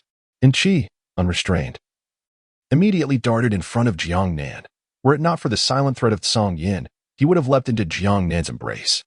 He could not help but notice Jiang Nan's heightened beauty, exuding an irresistibly captivating aura. In the blink of an eye, he spotted what Jiang Nan was consuming. A serpent beast. How could you allow a female to partake in grass? His fierce expression directed at Jiang Nan transformed into an unusual display of grievance. Jiang Nan, "My dear female, I witnessed you faint. Are you feeling well now?" Jiang Nan noticed that Chi's chest bore a bruise that was as dark as it could possibly be, resembling the aftermath of a severe poisoning. His searching gaze briefly flicked towards Song Yin. Goodness, no wonder he could render someone unconscious. The recovery abilities of the males in this beastly world are remarkably potent. Even after such a lengthy period, the mark remains so profound. One could only imagine the extent of the damage inflicted during the initial strike, perhaps even fractures of the bones. As he observed Song Yin preparing to engage in battle once more, Jiang Nan hastily interjected, And Qi, is it? I am quite all right, thank you. Why don't you take the time to rest properly? I want to be clear, I do not have any feelings for you. Please do not seek me out again. In truth, he held a degree of admiration for the relentless pursuit exhibited by the males in this beastly realm, characterized by a tenacious determination that seems to promise no retreat until a resolution is reached. And she, noticing that Jiang Nan still expressed concern for him, felt a surge of determination. Other females in the past would never have bothered with the well-being of an injured male. He became even more resolute in his desire to become Jiang Nan's partner. I understand, but I shall not give up so easily. And you are Song Yin, correct? Once I have recovered, I will challenge you again. Song Yin scoffed. Then you better be prepared for death. I will not afford you the same opportunity as last time. Wait, that's unnecessary, Jiang Nan exclaimed, alarmed. And Qi, how could you possibly defeat Song Yin? Even if you were to win, I still do not harbor feelings for you. Nor will I allow you to become my partner. Do you not comprehend this? And Qi's expression faltered, a glimmer of hurt flashing in his eyes. Is there truly not a single chance for me? Song Yin interjected. No. Get lost. Jiang Nan sighed, acknowledging the other's merits, yet expressing her current disinterest in seeking another partner. She mentioned the lost animal hide, promising to have Song Yin replace it for her to give to a favored female later. What of Hu Shao? She inquired, questioning why he could accept a wounded beast but not her. Though she was at the 3rd tier now, she assured him of her potential to grow stronger, aspiring to reach the 5th tier like Hu Shao. Her gaze shifted to Song Yin, filled with a sense of frustration over his inability to care for her during the winter, a season when females are most vulnerable. I did not choose Hu Shao as my partner. He was injured because of me, and I must ensure his recovery. Once he heals, he will no longer concern me. I do not accept either you or Hu Shao. During the cold season, I do not require anyone else's care. I am capable of looking after myself. She endeavored to clarify her stance, extinguishing any lingering possibilities. Song Yan's demeanor remained aloof, tinged with a hint of pride. Did you hear that? I shall protect my female. Since Nan has declined your advances, I will not intervene. You may leave. We still need to eat. Indeed, his female's heart belonged to him, as she openly rejected other males before him, affirming his significance in her life. And she opened her mouth to speak, observing as Song Yin turned away with Jiang Nan in his arms, yet words lingered unvoiced. She turned away, disheartened, but after a few steps, suddenly called out, Jiang Nan, I will not easily concede. I believe that one day you will accept me. Song Yin, upon entering the cave, abruptly turned back, ready to confront her challenger, but was halted by a hand. Song Yin, let him be. If you pursue him, it is highly likely he may end up severely injured. Jiang Nan covered his mouth, suppressing the words he was about to utter. No matter how long he persisted, I would never harbor any affection for him. There was no need for you to worry about that. Only then did Song Yin feel a sense of clarity after the storm. All right, Nan, this belongs to you. If you change your mind, I wouldn't mind eliminating him later. Indeed, you are quite domineering, Jiang Nan chuckled, playfully pinching the handsome, icy visage of Song Yin. The two engaged in light-hearted banter, while outside the cave, and she felt increasingly distressed upon hearing their laughter. The surrounding males finally began to comprehend the situation. That female was extraordinarily beautiful. How could it be that she appeared so dark, unattractive, and frail when she first arrived at the tribe? Now, she looked stunning. Indeed, she surpasses Yi in beauty. Why didn't I pursue her back then? Now her primary mate is at the 9th tier. How could I compete? Forget it. Forget it. Did you not see Chi's pitiful state after being struck? His thick skin makes him resilient, but I dare not challenge him. One lash of that tail could very well end me. A collective shiver ran through the crowd as they recalled the sight of Chi being flung away. They hurriedly retreated. Chapter 33. Refusing to bond. Meanwhile, Yi was proudly showcasing her new beast hide skirt amidst the gathering of females. The pure white hide, free from any stray hair, adorned her form as she twirled with delight. Well, is it beautiful? Dehuan nodded enthusiastically. Indeed, it must have been a gift from Chi. It's truly stunning. I wish I had one, but alas, my partner is unlikely to procure such fine material. Others chimed in with their envy. Yaya's vanity found great satisfaction. Oh, no, it's not from Chi. It's from my partner, Luobai. I merely discovered a piece that had been overlooked and crafted it into the skirt. Jianmei, observing the scene, couldn't help but comment. Are you certain you won't feel hot? Such hide is meant for warmth during the cold season. The laughter around them turned awkward, and Yaya's expression hardened. Jianmei, you are simply envious. You have no mate, so how could you possibly possess a new beast hide? Jianmei felt exasperated by how the words could be so easily misconstrued. She was merely offering a reminder, though the most scorching days of summer had passed. The heat remained unbearable when the white sun hung at its zenith, making the thought of venturing out of the cave unappealing, especially while wearing such thick hide. However, Yaya remained convinced that everyone envied her, so she chose to say nothing further. At that moment, and she wandered despondently through the tribe, pondering why Jiang Nan refused to accept him. Was he truly that inadequate? Wasn't the snake beast typically shunned by females? Yet Jiang Nan seemed quite fond of that snake beast, perhaps solely because it was at the 9th tier? At that moment, a blinding flash of white caught his attention. Upon seeing Yaya in her new beast hide skirt, an inexplicable familiarity washed over him, even down to its scent. Yaya, where did you acquire that beast hide? Of course, it is my own, Yaya replied with a hint of pride. You are not the only one who can possess such things. What of it? Do you think I stole from you? And she muttered in response, no, it's just that the beast hide Jiang Nan gifted to her seems to have vanished. I was merely inquiring, nothing more. Perhaps the items previously gifted to Yaya, when placed alongside this piece of animal hide, carry a scent, rendering it less peculiar. Thus, she thought little of it. Upon hearing this, Yaya's expression instantly shifted. What do you mean by that? Do you think I would ask Jiang Nan for your hide? Could it be that I misinterpreted the situation? And she did not linger on the matter, as he had merely inquired casually, not wishing to provoke Yaya's ire. Observing and Chi turned to leave, Yaya called out to him, and Chi, would you consider becoming my mate? And Chi, still brooding over Jiang Nan, would have readily accepted in the past, but now he found himself unable to let go of Jiang Nan. Yaya, I wish to be Jiang Nan's male, so I cannot agree to mate with you. Yaya was taken aback by his public rejection. After all, and she had been the most attentive and devoted among the tribe, even declaring his desire to be her mate before reaching maturity. However, she had deemed his abilities insufficient, as he had only recently attained the 3rd tier.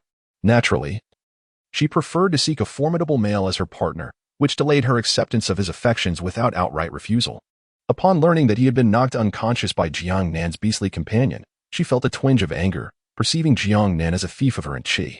Now, having offered to mate with him only to be rebuffed, and in front of so many witnesses, she felt a profound embarrassment and indignation. And Chi, I ask you this once. If you refuse, then there shall be no possibility for us in the future. Think carefully. And she remained silent, not even turning back.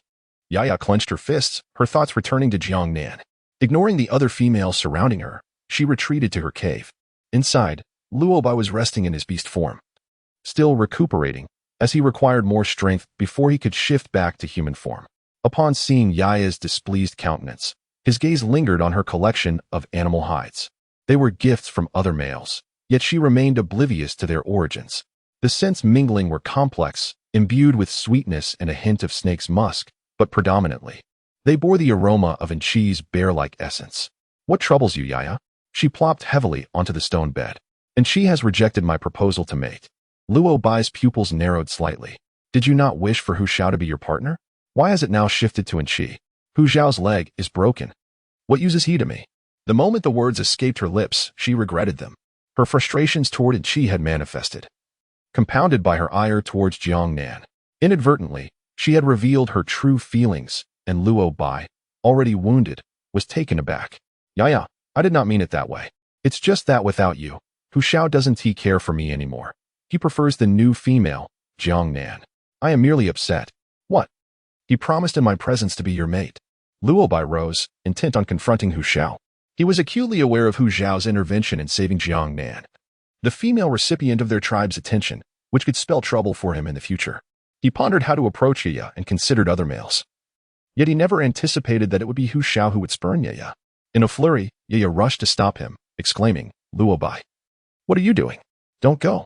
Jiang Nan is more attractive than I am. It is only natural for Hu Xiao to favor her. Moreover, and she is also taken with her. Perhaps it is simply that they do not cherish me as much as they do her. Luo Bai, feeling a pang of sympathy, reassured her, Yaya, Do not be disheartened. I shall assist you in finding a more suitable mate. Ye smiled, replying, in truth, I hold you in the highest regard. If it were not for my fear of your hunting expeditions, I would have no desire to seek another partner. Having you alone is enough for me. Her words delighted Luobai. As long as you hold me in your heart, that is sufficient. I care not for anything else. You are the best, Luobai. I shall change my fur. This one is quite warm. Luobai gazed at her curvaceous figure, feeling a mix of longing and restraint. Regrettably, due to his injuries, he was unable to transform into his human form for the time being, forcing him to suppress his primal urges. Jiang Nan and Song Yin engaged in playful banter, feeling somewhat drowsy. Just before sleep, she inquired, Where did you put the piece of beast skin that He gifted you? Song Yin, embracing her from behind, replied in a languid voice, I discarded it. It was a gift from another male, and I found it rather unsightly. You didn't even ask me. I have no idea how to return it, Jiang Nan yawned, her eyes heavy with sleep. The person behind her remained indifferent, responding, What does it matter? There's no need to return it. If he comes asking, he can come to me directly. He planted gentle kisses along the nape of Jiang Nan's neck, like a chick pecking at grains. As the drowsiness in Jiang Nan's eyes dissipated, she turned over. Song Yin, please do not disturb me. I wish to rest for a while. Her voice was barely above a whisper.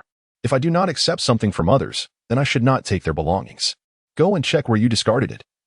If you can find it, that would be splendid. If not, then use something else. By the end, her voice had become almost inaudible. Had it not been for the acute hearing of the male, Song Yin would have been unaware of her murmurs. Peering down, he noticed that the person in his embrace had already closed her eyes, her breathing steady, curled up like a tender cub in his arms, igniting a fierce protective instinct within him. His female was undeniably delicate and endearing, clearly having not rested well the previous night, and having wandered outside for so long today. Unable to resist, he placed a gentle kiss on the tip of her nose, causing Jiang Nan's eyelashes to flutter, burying her face deeper into his chest. She was simply irresistible. Chapter 34. Meeting Jian Mei, she awoke late from this slumber, stretching languidly as dusk approached, finally rising from the stone bed. Upon awakening, Song Yin had already prepared food for her. There were roasted potatoes, pumpkin meat, and even a simmered soup. Song Yin, how did you know I was hungry? He tenderly lifted her into his arms. Earlier, when that bear creature appeared, I noticed you hadn't eaten much. Although the beast spirit fruit has strong recuperative properties, it can also leave females feeling hungry quickly. You had a few, so I thought you might be quite hungry tonight. So it was partially due to the beast spirit fruit. Under Song Yin's attentive care, she enjoyed her meal immensely. You even knew to roast the potatoes. I've never taught you that. The roasted exterior was delightfully charred, stimulating her appetite. Although the flavor was somewhat mild, with only a hint of salt on the skin, it was not unpleasant. Song Yin fed her morsels, saying, I tossed one of those potatoes into the fire to try it out. I thought you would like it, so I added a few more. They got quite charred, but these ones you're eating are acceptable. You don't find them distasteful, do you? As he spoke, he deftly peeled the remnants from Jiang Nan's lips onto his fingers and brought them to his own mouth. Seeing this, Jiang Nan exclaimed, Song Yin, you. There is still some here. Please do not eat mine. However, he shamelessly insisted, but I delight in consuming what you have left. Jiang Nan extended his hand straight, preventing him from touching the skewer in his grasp. However, from the perspective of the long-limbed and tall Song Yin, this slight distance was hardly a barrier. With ease, he managed to bring the skewer to his mouth. Song Yin, you mustn't eat mine. Song Yin chuckled softly, his demeanor playfully teasing the person in his embrace. You belong to me. I can eat you without hesitation, let alone this. Song Yin. Song Yin restrained his smile and lifted his head. Nan. Someone is approaching. Who is it? A voice called from outside the cave. Jiang Nan. Jiang Nan, are you there? This voice belonged to a woman. Jian Mei anxiously paced outside the cave, hesitant to enter without a response. Jiang Nan promptly ran outside, momentarily leaving Jian Mei in awe. The female approaching radiated a glow, surpassing the beauty of others. Who are you? What brings you to me? This marked the first time a female had sought her out since arriving in this world. The girl stood at a height similar to hers, unlike the other towering females in the tribe, and even bore freckles on her face. Though not conventionally beautiful, she exuded a certain charm. Jian Mei felt somewhat shy. I am Jian Mei, sent by Priest Baiying. She asked me to come to you. There seems to be something amiss at the Hushao residence, and she wanted you to take a look, as she is hesitant to act recklessly. Song Yin, who had followed out, cast a sidelong glance. As long as you're alive, Jiang Nan won't go. Jian was momentarily captivated by Song Yan's appearance, but his stern expression instinctively made her step back. While Jiang Nan's beast partner was formidable, he resembled a snake beast, which was no trivial matter. However, upon noticing the beast markings on Song Yan's chest and the evident snake beast mark on Jiang Nan's shoulder, she felt a semblance of relief. This confirmed that Jiang Nan was indeed her first companion. Song Yan, don't be so fierce. You're scaring her. Jiang Nan turned back, feigning anger, before glancing at Jian. I'll accompany you. Do not be afraid. He merely appears fierce, but in truth, he is quite kind. Jian nodded, though her face betrayed her skepticism. Jiang Nan offered little explanation. Time reveals the true nature of individuals, and gaining others' trust requires patience. Moreover, it is only natural for one to be skeptical of a person deemed malevolent by others, even if they perceive them as benevolent. Just as Jiang Nan took a step forward, a hand grasped him from behind. Song Yan, I wish to investigate this matter. It is imperative that I interact with others. Otherwise, my presence in the tribe would be rendered meaningless. But Nan, that tiger beast is deliberately luring you. His intentions are far from benign. He is merely seeking to meet his mate, creating unnecessary complications. Typically, a wounded male would retreat to nurse his injuries in solitude. For no male would willingly expose their vulnerabilities unless absolutely necessary. Encountering danger in a moment of weakness could lead to dire consequences. Jian had heard of the strong possessiveness inherent in stray beasts, particularly among serpents and scorpions, which are naturally part of the wandering beast clan. They are not the type that has been exiled from tribes or forced into a life of solitude due to the severing of bonds with their mates. Instead, they possess an innate sense of ownership, which is perilous. She had also heard of females taken by serpents who did not survive beyond 2 winters, further intensifying her fear of Song Yan.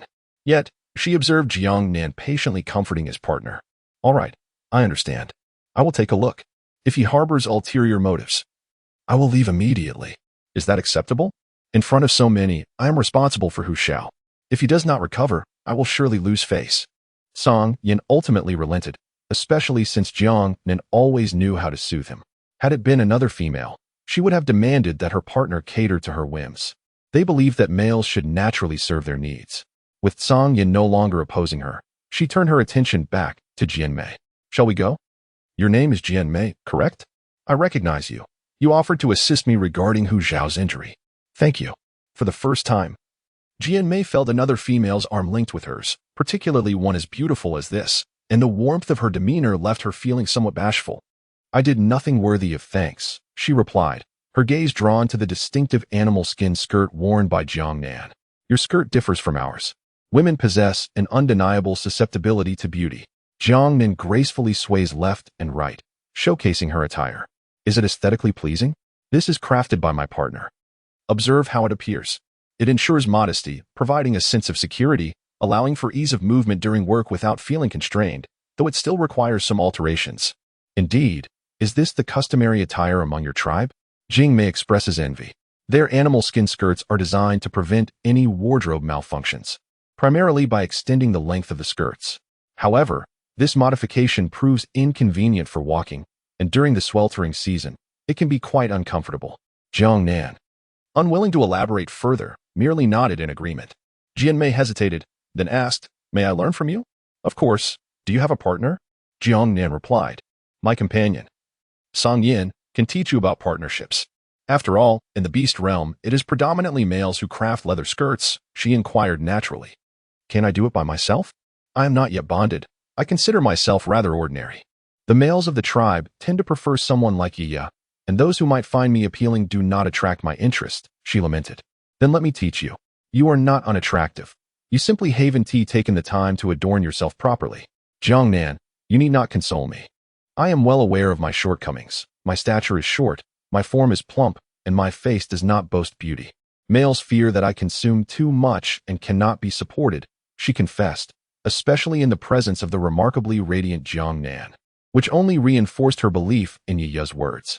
Jiang Nan felt a twinge of dissatisfaction. A male who cannot provide for his female is undoubtedly not worthy. Such inadequacy reflects a lack of capability and strength.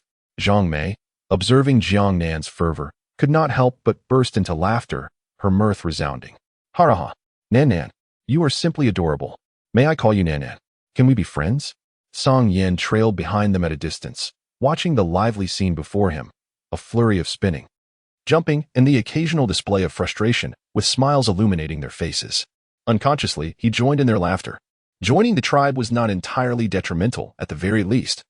His female was joyful, relieving him of the relentless burden of surviving in the wilderness with her. Chapter 35.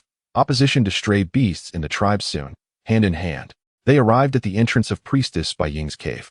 They were momentarily taken aback by the mountain of beast carcasses piled high, where the tribe's chieftain was also present. He was engaged in conversation with Priestess Bai Ying when Jiang Nan and her companion arrived, concluding their discussion. The chieftain wore a look of deep melancholy, and nearly all eyes turned toward them, each gaze revealing a myriad of emotions. As Song Yin lingered behind, the anxiety in the shifting glances directed at him was palpable. However, Hu Zhao's eyes sparkled with excitement. Jiang Nan's female. How beautiful! Jiang Nan responded with a faint smile, refraining from approaching immediately. Meanwhile, the tiger's tail of Hu Zhao swayed leisurely from side to side. Ye was also present, feeling a sense of surprise, even perceiving a looming threat brought by Jiang Nan. It was quite unexpected to see Jian Mei, who usually opposed her, together with him. Jiang Nan greeted the chieftain and the priest. Chieftain, Priest Bai Ying, what has transpired? I have come to see. However, he soon detected the unpleasant odor of decaying beast carcasses piled together, a nauseating blend of blood and excrement. The chieftain spoke first.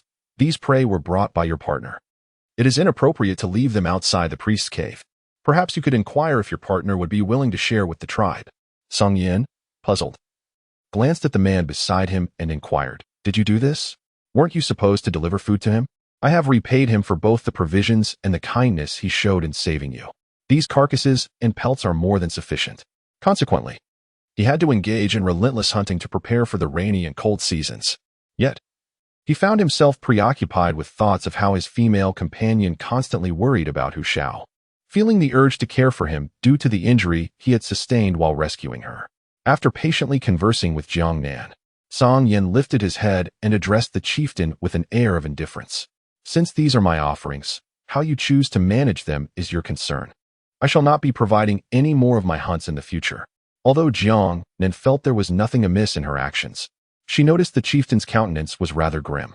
Hu Zhao intended to inquire, since this is the case, I shall have the male members of the tribe relocate to the square. This is the domain designated for the females. In the future, exercise discretion in your endeavors, lest you frighten them. Song Yan's expression was displeased, and Jiang Nan feared his words might lack decorum.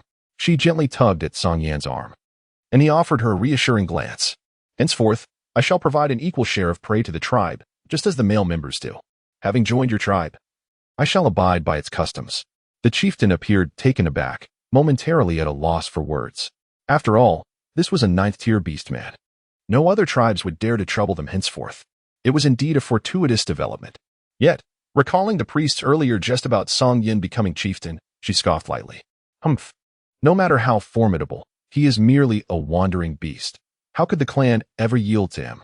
Upon hearing her scoff, Song Yan's eyes narrowed, scales momentarily flashing along his neck before receding beneath his skin. Was this a slight? Were it not for Nan, he would not heed such disparagement. The nearby females were greatly startled by his transformation and retreated in unison. Ye stepped forward, exclaiming, he is indeed a serpent beast. As a wandering beast, might it be too perilous for him to remain in our tribe? Demei's voice trembled. Chieftain, we unmarried females will be too afraid to venture out. Serpent beasts are notoriously cold-blooded and merciless. Could he potentially harm our tribe? These two remarks stirred considerable unease among the females, each harboring their own apprehensions. Ye gazed at Jiang Nan, particularly lingering on her face, which was more beautiful than her own. She had been undeniably unattractive before.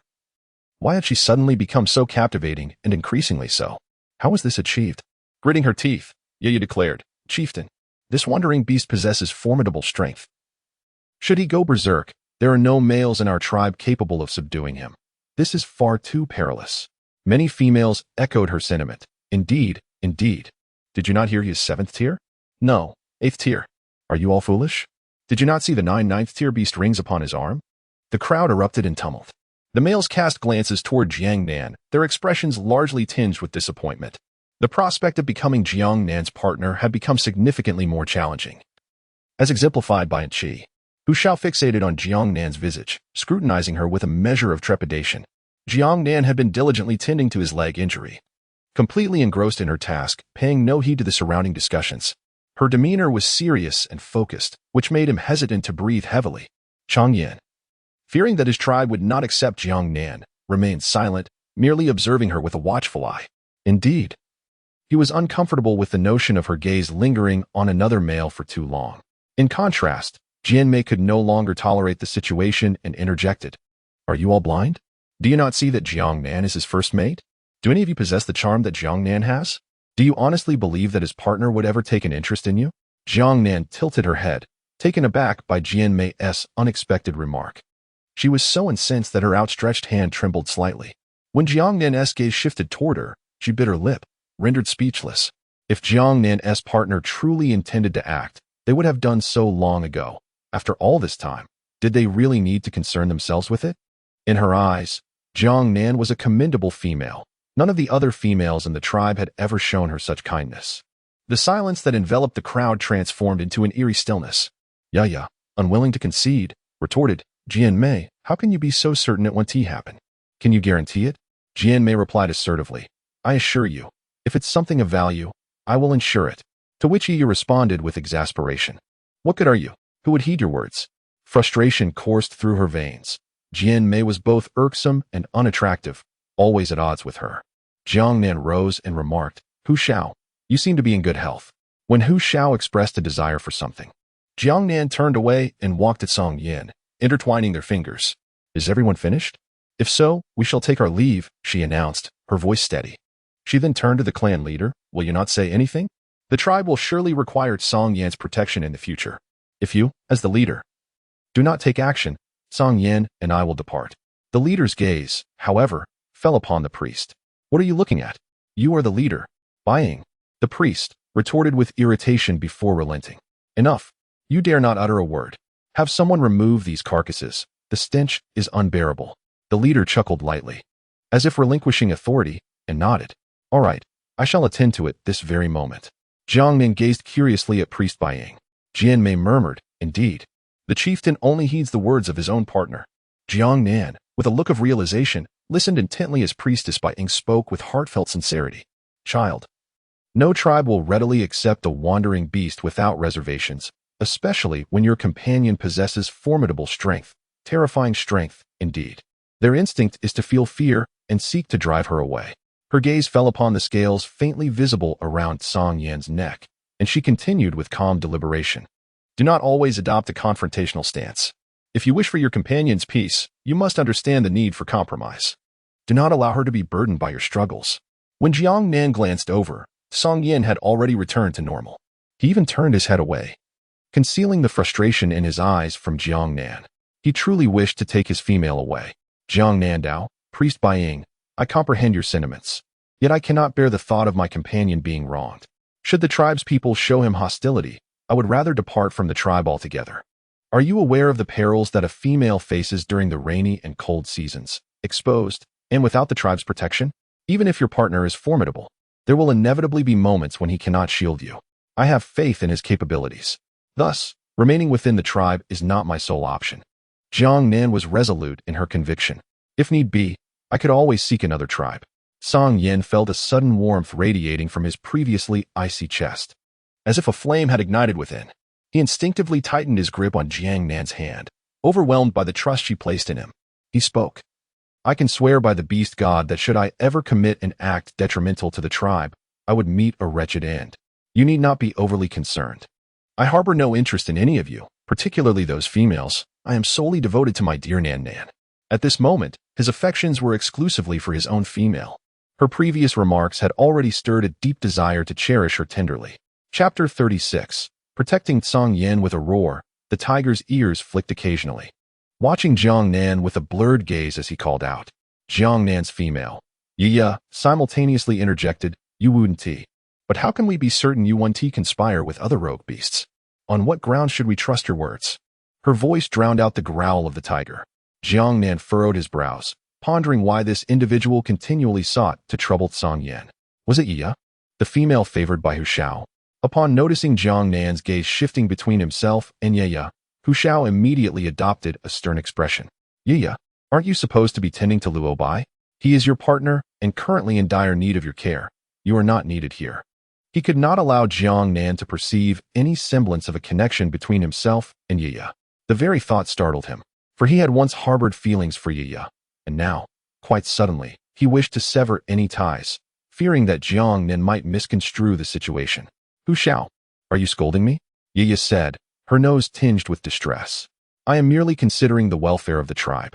What wrong have I committed? You all seem to favor outsiders.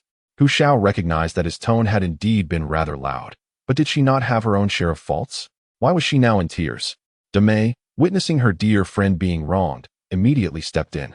Hu Shao, how can you treat Ye this way? She came to see you, knowing full well about your injured leg, yet you choose to side with an outsider and bully her.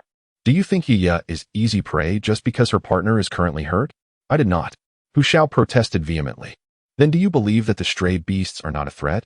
If other strays come to our tribe, what will become of the safety of our females and young? Hu Shao, despite wishing to deny such a possibility, found his gaze inadvertently drawn towards Jiang Nan. Jiang Nan's companion is the stray beast. Just moments ago. Even as Jiang Nan departed from the tribe, he wished for no harm to befall the serpent beast. If the stray beast were to prove unworthy, would Jiang Nan come to resent him in the future? This left him momentarily at a loss for words, unable to counter the sentiment. All he desired was for Jiang Nan to remain within the tribe. He wished not for her departure. Hesitating for a considerable time, he finally murmured, "It is not the same." Yaya, with tears in her eyes, was equally incensed. How is it not the same? Is he not a stray beast? While I am willing to trust that the chief and the priest would not allow them to enter if there was a threat to our kin, have our females not faced enough harassment at the hands of stray beasts in the past? Am I not permitted to express my concerns? Why must you harbor such animosity towards me? Upon hearing her words, the crowd grew more sympathetic towards Yaya. Recognizing her intentions were rooted in the safety of the tribe, and indeed, she bore no fault. Jiang Nan gazed at the person who was both weeping and wailing, exhibiting a rather petulant demeanor. With a resigned sigh, he expressed, "If Song Yin and I do not return to the tribe, do you believe you will be free from the harassment of the wandering beasts? Can you truly ensure the safety of the females and the young? Are you not at all concerned?" Jing Mei quickly grasped the situation, exclaiming, "Indeed. Yaya, do you mean to suggest that if Jiang Nan and his partner depart, our tribe will no longer face any dangers?" Yaya, momentarily at a loss, found herself unable to continue crying. With tear-filled eyes, she blinked in confusion and stammered in explanation, "Well, that only heightens the danger. I am merely considering everyone's safety from the very beginning. I have always approached matters with the tribe's welfare in mind. Yet, it seems my words have been harsh, as if I were the one insisting they leave. Even Hu Shao has shouted at me to go away." Hu Shao looked at Yi in surprise. He had merely asked her to return and take care of Luo Bai, wishing to avoid any conflict between her and Jiang Nan.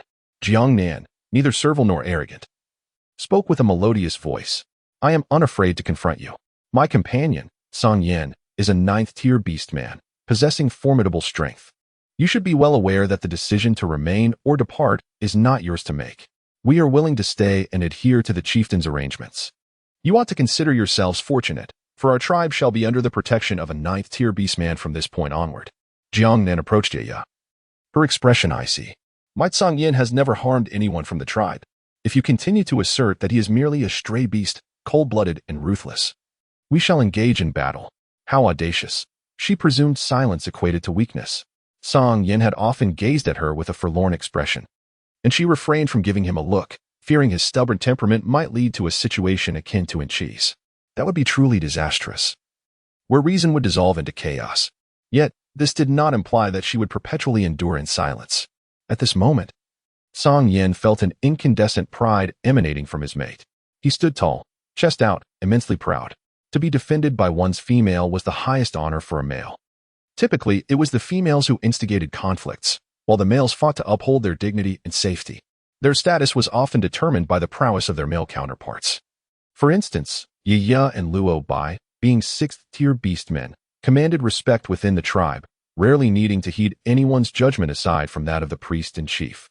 This exemplified the most straightforward and brutal hierarchy of the beast world. The strong were revered. Ye was taken aback, She was not alone, as the crowd that had not yet dispersed was captivated by Jiang Nan.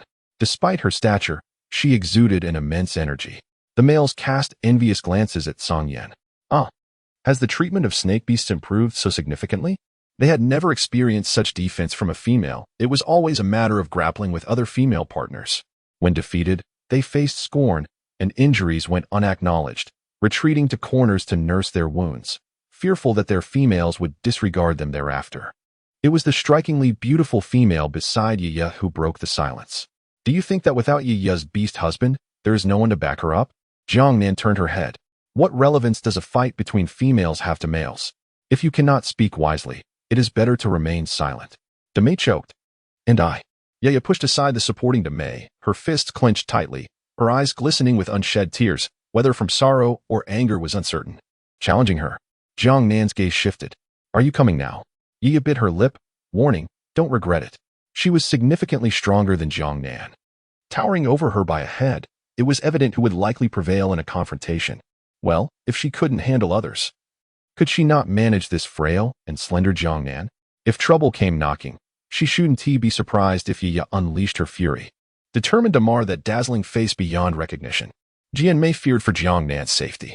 Nan, don't fight. Ye has taken on other females, and she fights mercilessly. Jiang Nan returned with a reassuring gaze. Her martial skills were not acquired in vain. The priest observed as the others cleared an area, preparing for the duel. Turning to Jiang Nan's beastman companion, he inquired, will you not intervene? Given her physique, Jiang Nan is unlikely to be a match for Yaya. Do you not feel concerned? Song Yan's gaze shifted downward, his voice laced with a hint of possessiveness. The giant king snake has always been the sovereign of the serpent clan. You are indeed an anomaly among them. Are you truly unperturbed? Will you resort to confronting Yaya's beastman in a fit of rage? Song Yan licked his lips, his golden slit pupils fixated on the unfolding battle. Intervene? Absolutely not. Should my female companion sustain even the slightest injury, I would not hesitate to tear apart her partner. In the beast realm, males are forbidden from striking females, a privilege bestowed upon them by the beast god. However, males do not enjoy such leniency. If necessary, they may strike covertly during outings, and none would be the wiser. The chieftain's countenance darkened upon hearing this. Several male beastmen who had been moving prey froze in fear, momentarily forgetting their tasks. Chapter 37. Conflict. Only the priest, engaged in conversation with him, exhibited no overt surprise. Shaking her head, she spoke earnestly. You ought to consider your partner more. She has chosen you without hesitation. Seeking to alter the negative perception of serpents in the eyes of others, this is a path not widely endorsed. For the first time, Song Yan cast his gaze upon the somewhat aged priestess. Compared to the chieftain, was she not rather too advanced in years? Could it be that the male beast patterns nourished the physique of the female, or did this priestess possess but one partner? As she turned to return to her cave and noticed the chieftain still struggling to clear the prey from her entrance, her temper flared. With her staff, she unceremoniously struck the chieftain's head. You haven't finished yet? I still require my rest. Very well, I shall do it at once. At least grant me a modicum of respect in front of the chieftain. If they witness me being struck, they will no longer heed my commands. While you're talking, do hurry and move. Yes. Please, do not lose your temper. Take care of your health. Nan, my heart. Jian Mei expressed her concern. Song Yin withdrew his gaze, cursing under his breath. How could his attention have strayed from the female? This peculiar priestess was of no consequence to him. Jian Mei. Fret not. There is no need for excessive worry. Jiang Nan always maintained an air of calm, instilling a sense of assurance in others.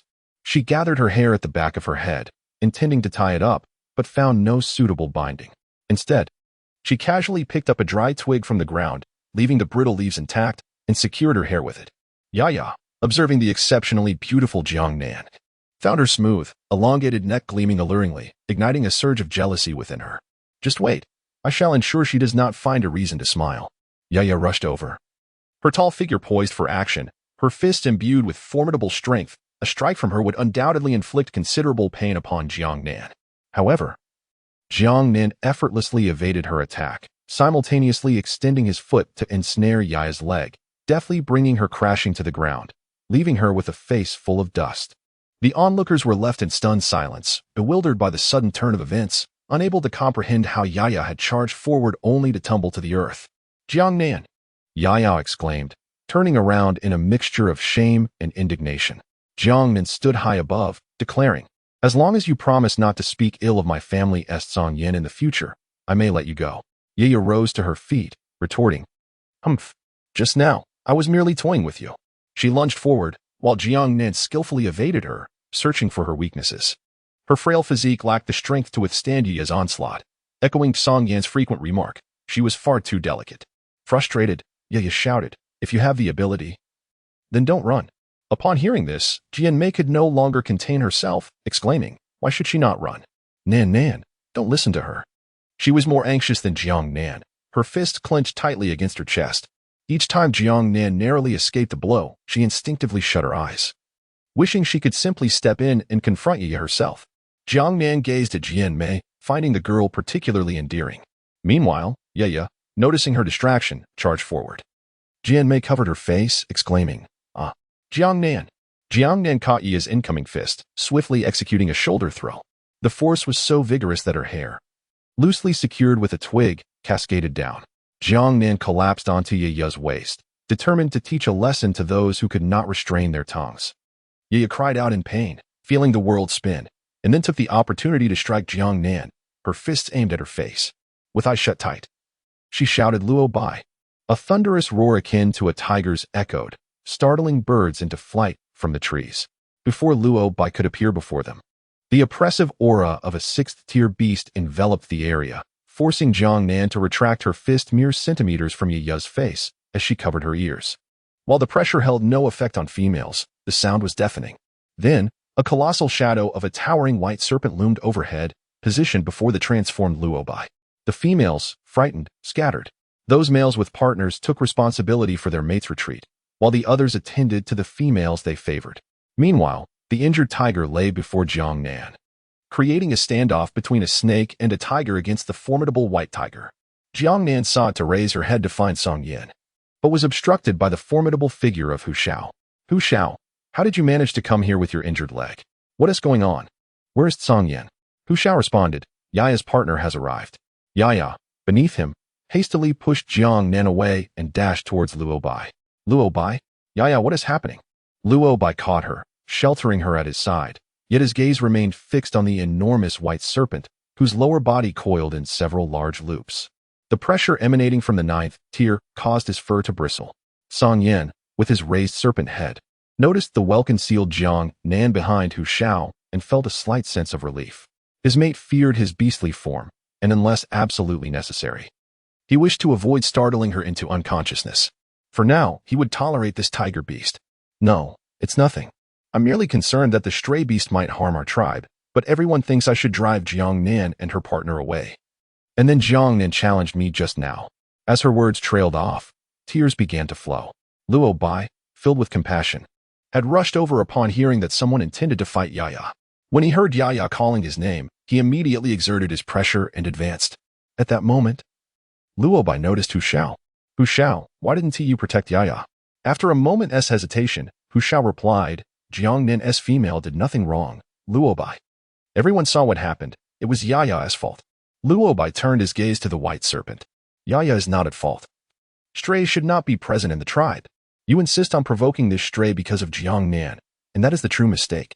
He felt compelled to defend his female.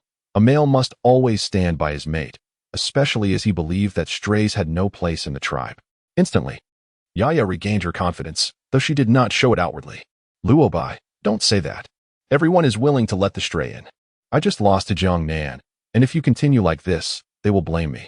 Hu Shao was taken aback, never having realized how misleading Yaya's words could be. Annoyed, he retorted, "Yaya, what are you saying? You were the one who challenged Jiang Nan's partner first. Jiang Nan only responded to you. Losing is losing. It's as if you're claiming Jiang Nan bullied you." Yet Yaya remained hidden beside Luo Bai, her sobs softly echoing. "I know I was wrong. Can I apologize? Jiang Nan, please don't let your partner harm Luo Bai. He is a ninth tier, and he could die." In an instant, Luo Bai felt a surge of protectiveness for Yaya. "Don't worry. As long as I'm here, no one will bully you. I fear no ninth tier." He immediately assumed a defensive stance. Jiang Nan's cheeks puffed with indignation. "Hu Shao? Let me out." Jiang Nan hesitated. "What about the clan leader? What is he doing?" He shouted. The clan leader, sneezing repeatedly, hurried over, nearly scattering in all directions upon hearing Jiang Nan's voice. He had just moved the prey to the square. What calamity had unfolded here? You all, cease your beast forms immediately. Especially you. The priest's cave is on the verge of collapse because of you. He roared at Song Yin. Chapter 38. A pause. Luo Bai closely observed every movement of Song Yin, noting his voluntary transformation into human form. Take good care of your female, Song Yin declared as he flicked his serpentine tail, pulling Jiang Nan close to him. Hu Shao barely had time to intervene. And upon realizing Jiang Nan was no longer within his reach, he remained behind, somewhat disheartened. Nan, are you all right? He gently brushed the dust off her face. Visibly displeased, his female should be pristine. Noticing the scraped skin on her knee, which, although not bleeding, revealed a vivid red abrasion, he asked, "Does it hurt?" As his cold fingers made contact, Jiang Nan entwined her arms around Song Yan's neck. Once again marveling at the pride she felt for having a boyfriend with such remarkable strength. With effortless ease, he lifted her into his embrace. "Song Yan, I'm fine. I merely brushed against something," she said with a smile. Song Yan's gaze was dark and brooding, evoking a sense of impending trouble.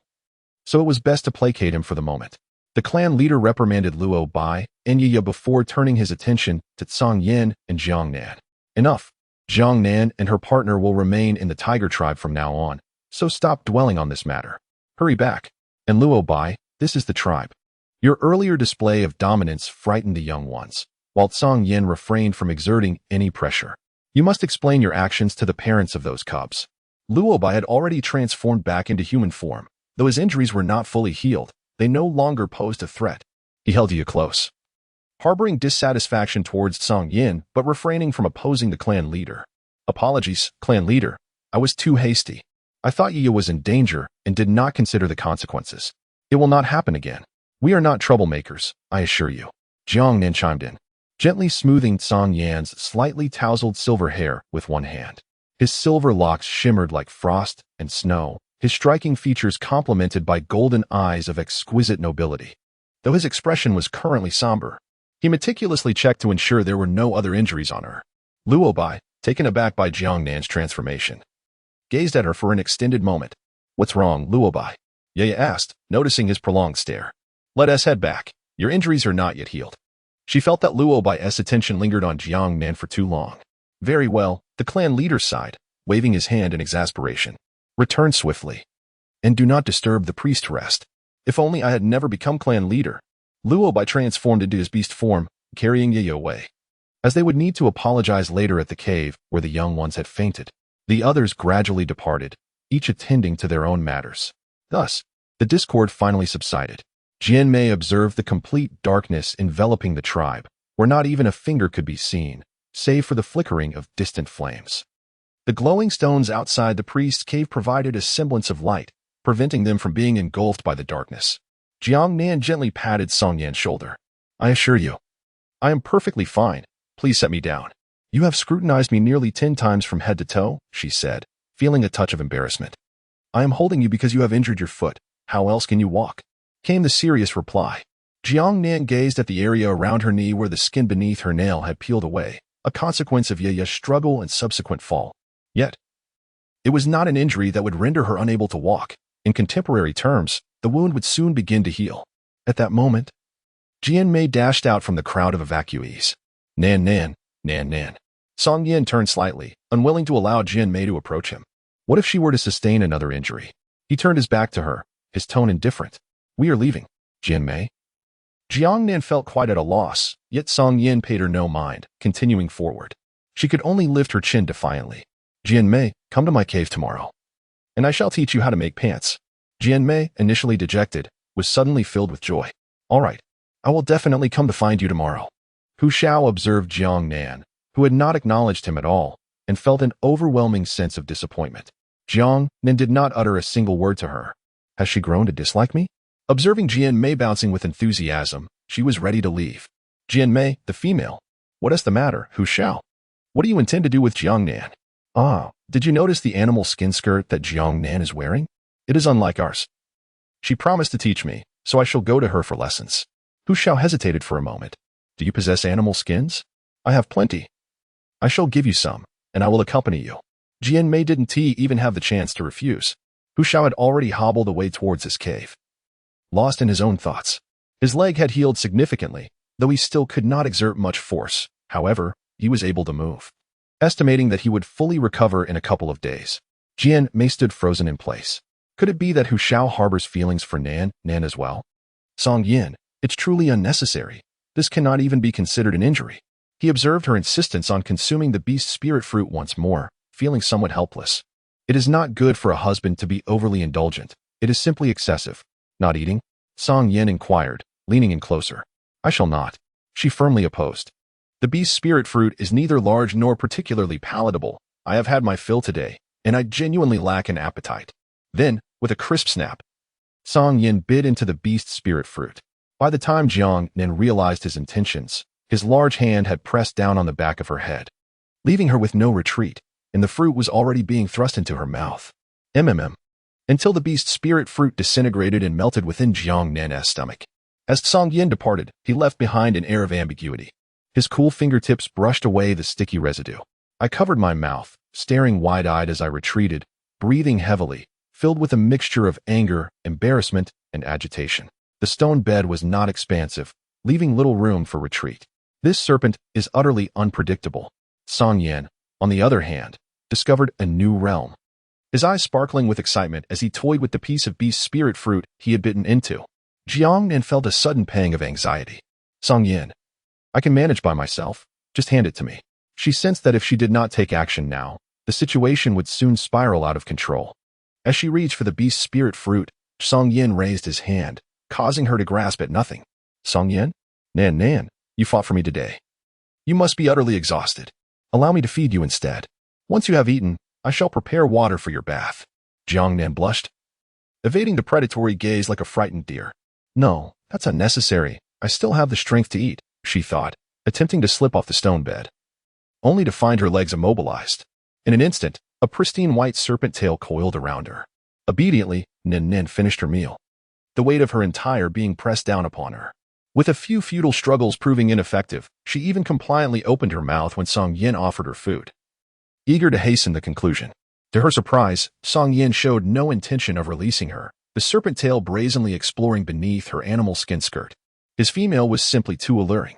Nan, have you had enough? He inquired. I'm still hungry, quite a bit, she exclaimed, exasperated.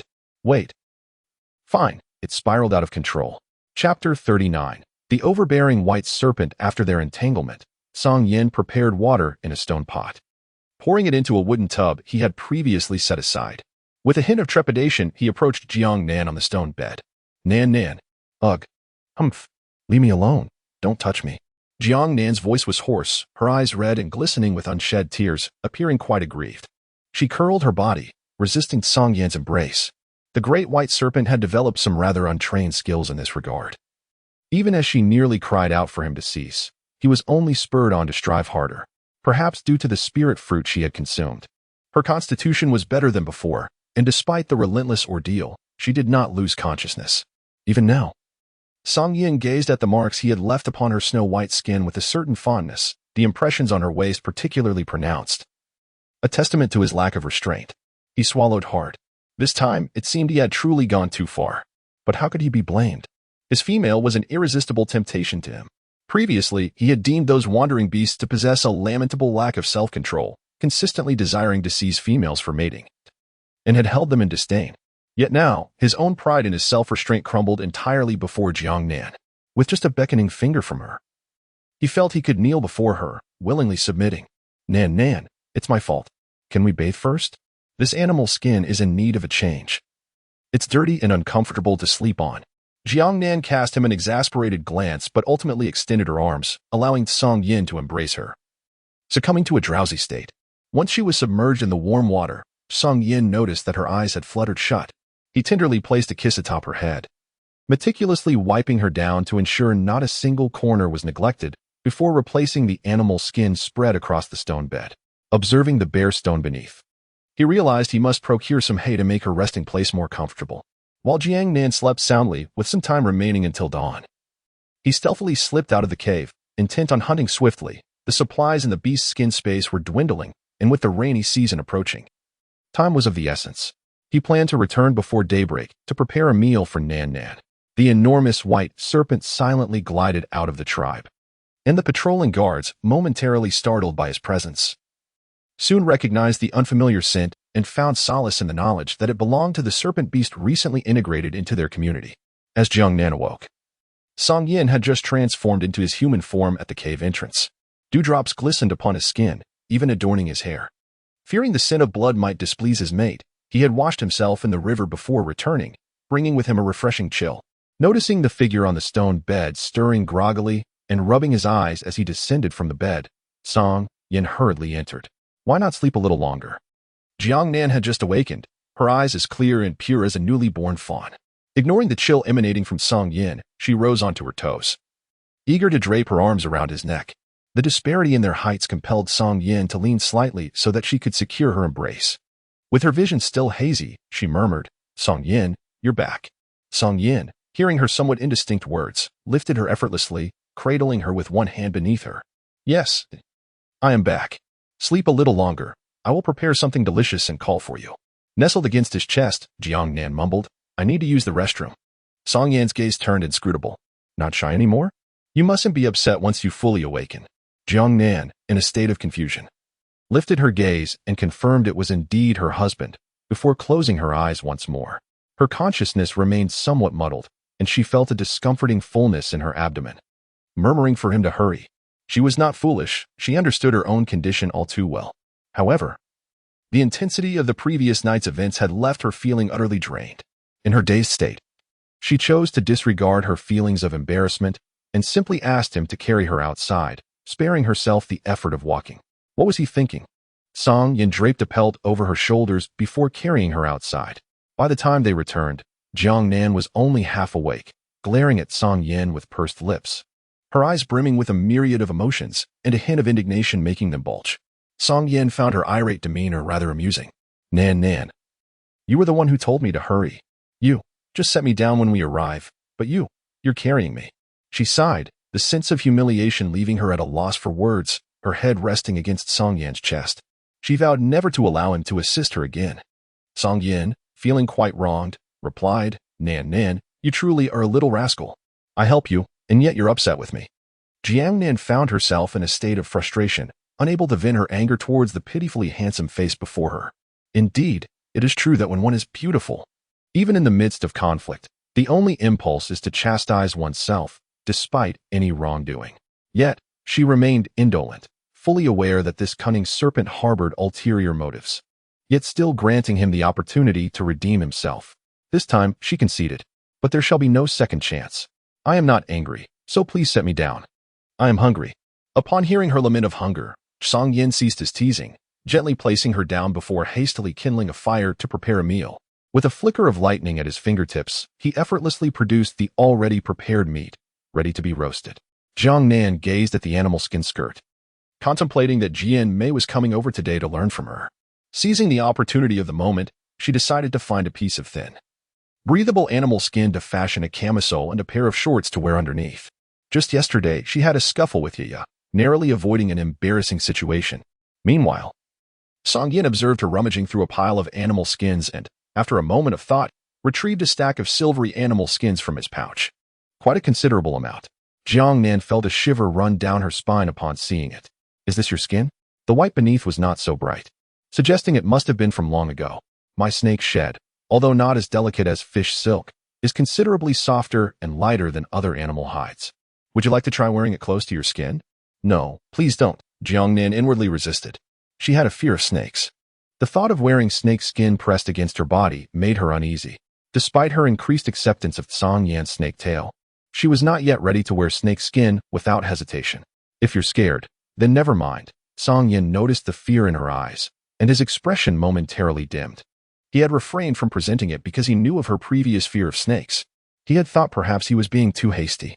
Just as he was about to retract his offer, Jiang Nan pressed her hand against his. "I am a bit apprehensive, but I can give it a try. However, this is different from other animal hides, and I don't want to ruin it. Please allow me to practice with another hide first. And once I am sure it's fine, I will use yours." A smile spread across Song Yan's face instantly. "All right, if the female is willing to gradually accept it, Then waiting a little while longer is not a problem. He then gently pressed down on Jiang Nan's hand, which was on the animal hides. They are too heavy piled together. For now, don't worry about it. I will assist you shortly. Jiang Nan's hands were indeed weary from the exertion.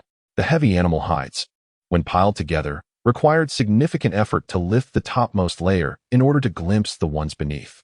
After inspecting merely 6 or 7 pieces, her hands had grown weak. Nodding in agreement, she permitted Song Yin to carry her to the fire pit to have a meal. In Chapter 40, Ye was in a fit of agitation. Jian Mei, holding a piece of animal hide they had received from the tribe, made her way to Jiang Nan's abode. Females without partners in the tribe often found themselves with little to do, as they were not required to hunt and had no intimate engagements in the evenings. Their only activities arose during the tribe's sporadic gathering days. She had intended to snack lightly before seeking out Jiang Nan later, but was soon summoned by Hu Xiao, who was carrying several large animal hides. Thus, she followed Hu Xiao to Jiang Nan's cave, which was situated at the far end of the tribe, requiring a fair distance to traverse. At that moment, Yi was boasting to other females while holding fresh flowers. Aren't they beautiful? Luo Bai picked them for me this morning because he noticed I liked them. He often brings me flowers from outside. Indeed, they are lovely. Yeah. It seems Luo Bai's injuries have healed. Look at your radiant complexion today. Chan Demei, who was usually by her side. As Jian Mei and Hu Xiao approached, Yaya's gaze shifted to Hu Xiao's legs. He no longer maintained his beast form, a clear indication that his injuries had nearly mended. Though his gait still appeared somewhat unusual, it was no longer a significant hindrance. She felt a twinge of surprise. He had truly recovered, and even if not entirely, he would soon be fully well. However, upon observing him beside Jian Mei and recalling Jian Mei's current relationship with Jiang Nan, her expression darkened. It was one thing for Jiang Nan to possess such beauty and strength to win over in Qi. But how could Jian Mei shamelessly believe she could capture Hu Xiao's affection? Unbeknownst to Jian Mei, she remained oblivious to Yaya's presence, her focus lingering on the ground. Hu Xiao, do you think it's appropriate for us to seek out Jiang Nan so early? After all, she has a partner, and what if they are still? She was not particularly worried about Jiang Nan, who was gentle by nature. Her primary concern was for Jiang Nan's partner, known for his fiery temperament. Surely not. The tribe's members are already awake. Jiang Nan, being a female, is unlikely to still be asleep. If she is, we can simply wait outside the cave, Hu Xiao replied, not dwelling on the matter. He had not slept a wink the previous night. Preoccupied with the worry that his failure to support Jiang Nan during her ordeal might have caused her to harbor resentment towards him. Previously, he had not recognized any feelings for Jiang Nan, always believing his affections lay with Yi. Yet, he spent a restless night tossing and turning. Unable to find any semblance of sleep, his eyes wide open until dawn. Thus, he had risen early to find Jian Mei, eager to accompany her in seeking out Jiang Nan, unable to bear the thought of waiting even a moment longer. He feared that his presence might irritate Jiang Nan. Jian Mei observed Hu Xiao, whose demeanor was markedly different from her own worries. Is it a matter of sleep? Or is it that snake beast? Just as she contemplated the matter of her companion, a shadow fell, obstructing their path. She looked up to find a pair of disdainful eyes glaring at her, followed by Yaya, who stood tenderly in front of Hu Xiao. Hu Xiao, are your injuries healed? How wonderful. You cannot imagine how worried I was about you while you were hurt. Now that I see you well, I am genuinely pleased. Hu Xi regarded her with a somewhat stiff nod. Yes. I discovered this morning that I can walk. And in a couple of days, I should be completely recovered. Yaya's eyes sparkled with delight. Really? That is splendid. Hu Xiao, where are you headed? Those pieces of beast skin in your hands look splendid. Her insinuation was quite evident, as she thought to herself that surely Hu Xi would gift her the skins. Luo Bai had previously promised Hu Xiao to be his companion, and they had planned to bond after the hunt. Had it not been for his injuries, Hu Xi would already be her beast husband, obedient to her words, since he had not turned into a mere shadow of his former self. She was naturally inclined to grant him the opportunity to become her companion once again. Hu Xiao, a fifth-tier warrior, was the most formidable in the tribe aside from the chieftain and Luo Bai. Hu Xiao scratched his head. Well, this is a gift for Jian Mei. A gift for her? Yaya's voice rose in pitch, and upon observing Hu Xiao's surprised expression, she quickly regained her composure. No, that is, Jian Mei. She's quite nice. She shot a disparaging glance at Jian Mei, yet her smile remained deceptively warm. Jian Mei, you still lack a companion. What do you need so many pieces of beast skin for? In her heart, she could not believe that Hu Xiao could possibly be fond of the unattractive female. Concluding that Jian Mei must have shamelessly solicited the skins from him, The males in the tribe were unaware of Yaya's disposition, but surely Jian understood it well. Previously, she had only ever mocked Yaya and had never offered her a smile. Not wishing to dwell on her, Yaya continued, "They are from making a beast skin skirt. Can one eat them? Hu Xiao, let us make haste." Hu Xiu nodded eagerly, following her. All right. He too was anxious to see Jiang Nan. In her coldness, Yaya tossed the flowers that Luobai had given her onto the ground in frustration. Jiang Nan can be overlooked for now, with that stray beast protecting her. There is little that can be done. Yet, how audacious of Jian to dare compete for her affection. Just wait. Jian hastily picked up the flower. Yaya, what troubles you? Such a beautiful blossom should not be discarded. I can do as I please, after all, as long as I desire it. Luobai will pluck it for me. Duty a year's delay, upon arriving at the entrance of Jiang Nan's cave. Jian observed Song Yin cradling her while indulging in food, which brought a slight sigh of relief. The situation was not overly awkward. Yet Hu Xiao felt a twinge of discomfort within. Females typically shy away from stray beasts, particularly the serpent beast among them, whose temperament is cold. And even its form is frigid. Yet, why did Jiang Nan seem so enamored with this serpent beast? Just yesterday, she had even fought over it. Why was it not him? Hu Xiao was startled by the sudden emergence of this thought in his mind. Nan, Jian called out. Jiang Nan was still waiting for Song Yin to peel the potatoes, as they were too hot for her to handle. She could only wait for him to take action.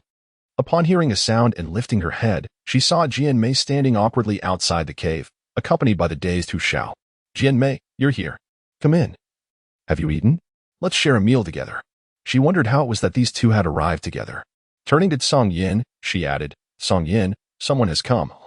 Please put me down. It feels rather embarrassing to be held like this. However, instead of releasing her, Song Yin pressed a kiss on her cheek and replied, Stop fussing. Sit tight. We will eat after this. Do you think sitting on a stone would be as comfortable as resting on my lap? He had sensed their approach long before Hu Xiao and the others arrived but chose to remain indifferent. Jiang Nan covered her face, and upon meeting Jian gaze, she awkwardly turned her head away. That Nan, I have already eaten. You may go ahead. There's no rush, she remarked, accustomed to such situations in the tribe. However, Hu Xiao appeared somewhat flustered, unable to look Jiang Nan in the eye, and handed the animal skin he was holding to Jian. I will wait outside, he stammered before hastily exiting the cave. Jiang Nan felt a deep embarrassment, wishing to vanish into the ground. She was acutely aware that Song Yin was being deliberately provocative. Witnessing Hu Xiao's possessiveness rearing its head again infuriated her, prompting her to slap his hand. Song Yin. Although her strike lacked force, Song Yin discerned her irritation and feigned grievance. Nan, that hurts. Such pretense. Let me down at once. She had no desire to appear affectionate with the serpent in front of others. Her dignity mattered. Reluctantly, Song Yin released her from his embrace. And Jiang Nan swiftly darted to sit beside Jian. Jian, try this. Jiang Nan presented the peeled potato that Song Yin had prepared. After yesterday's events, she had firmly recognized Jian as a true friend. Their brief encounter had already shown her concern during the fight was genuine, not an act. Jian was taken aback, exclaiming, What is this? I've never seen it before. It's called a potato. Try it and see if you like it. There are plenty more. Just as Jian reached for it, Song Yin snatched the potato from her grasp, his gaze icy. He plucked one from the fire and let it roll to her feet. Jian? Song Yin looked at Jiang Nan. You eat this. She can manage on her own. Jiang Nan felt somewhat speechless, yet upon witnessing Song Yin's unwavering determination, she took a bite of the food. All right, I understand, she said. Jian, you should try it too. Just peel off the outer layer. Chapter 41. A conflict. Song Yin had anticipated that Jiang Nan would be upset by his actions. Surprisingly, she was not. Instead, she gently patted the back of his hand. Her affection for him was unmistakable. With Jian present, he discreetly excused himself. Nan. I shall fetch some water, he announced. Okay. As he stepped outside the cave, he spotted Hu Xiao transformed into his beast form, lying there. Hu Xiao, having sensed the commotion, rose to his feet. Inside the cave, Jiang Nan remarked, I've heard that snake beasts are typically cold by nature and rarely show kindness to females. However, your companion seems to be an exception. Yes, I cannot speak for other snake beasts, but Song Yin treats me exceptionally well. I truly like him. He merely appears fierce on the surface. Ah, Nan. This is absolutely delectable. Their lively conversation floated outside, and upon hearing their joyful exchange, Song Yin felt relieved to know Jiang Nan was happy. Her happiness was all that mattered. Turning to Hu Shao, who appeared ominously serious, Song Yin stated, "This does not concern you. You should leave. I have business with Jiang Nan." Hu Shao declared with righteous indignation, but he began to pace nervously, glancing between Song Yin and Jiang Nan within the cave, visibly uneasy. Anticipating Hu Zhao's next move, Song Yin's expression darkened. The scales on his arms and neck began to rise, glistening ominously. "Come with me," he commanded. Suppressing the urge to crush Hu Shao, it was imperative to avoid a confrontation in front of Jiang Nan. He needed to draw Hu Shao away. Hu Shao, though intimidated by Song Yin, felt emboldened by Jiang Nan's presence, believing that Song Yin would not resort to lethal force. After all, Jiang Nan would surely despise him for such actions. All right. If he wished to become Jiang Nan's mate, he had to navigate this obstacle posed by Song Yin. Song Yin coiled his serpent tail around a wooden bucket to fill it with water. Hu Shao instinctively turned back to glance at Jiang Nan, lingering for a few seconds before reluctantly following Song Yin. Inside the cave, after Jiang Nan and Jian Mei finished their meal, they prepared to make clothing. Jiang Nan, lacking in crafting skills, decided to observe Jian Mei. Without a measuring tool, she sought a slender vine to gauge the length. Fortunately, Jian Mei excelled in handiwork. Jiang Nan instructed her, and Jian Mei replicated her actions.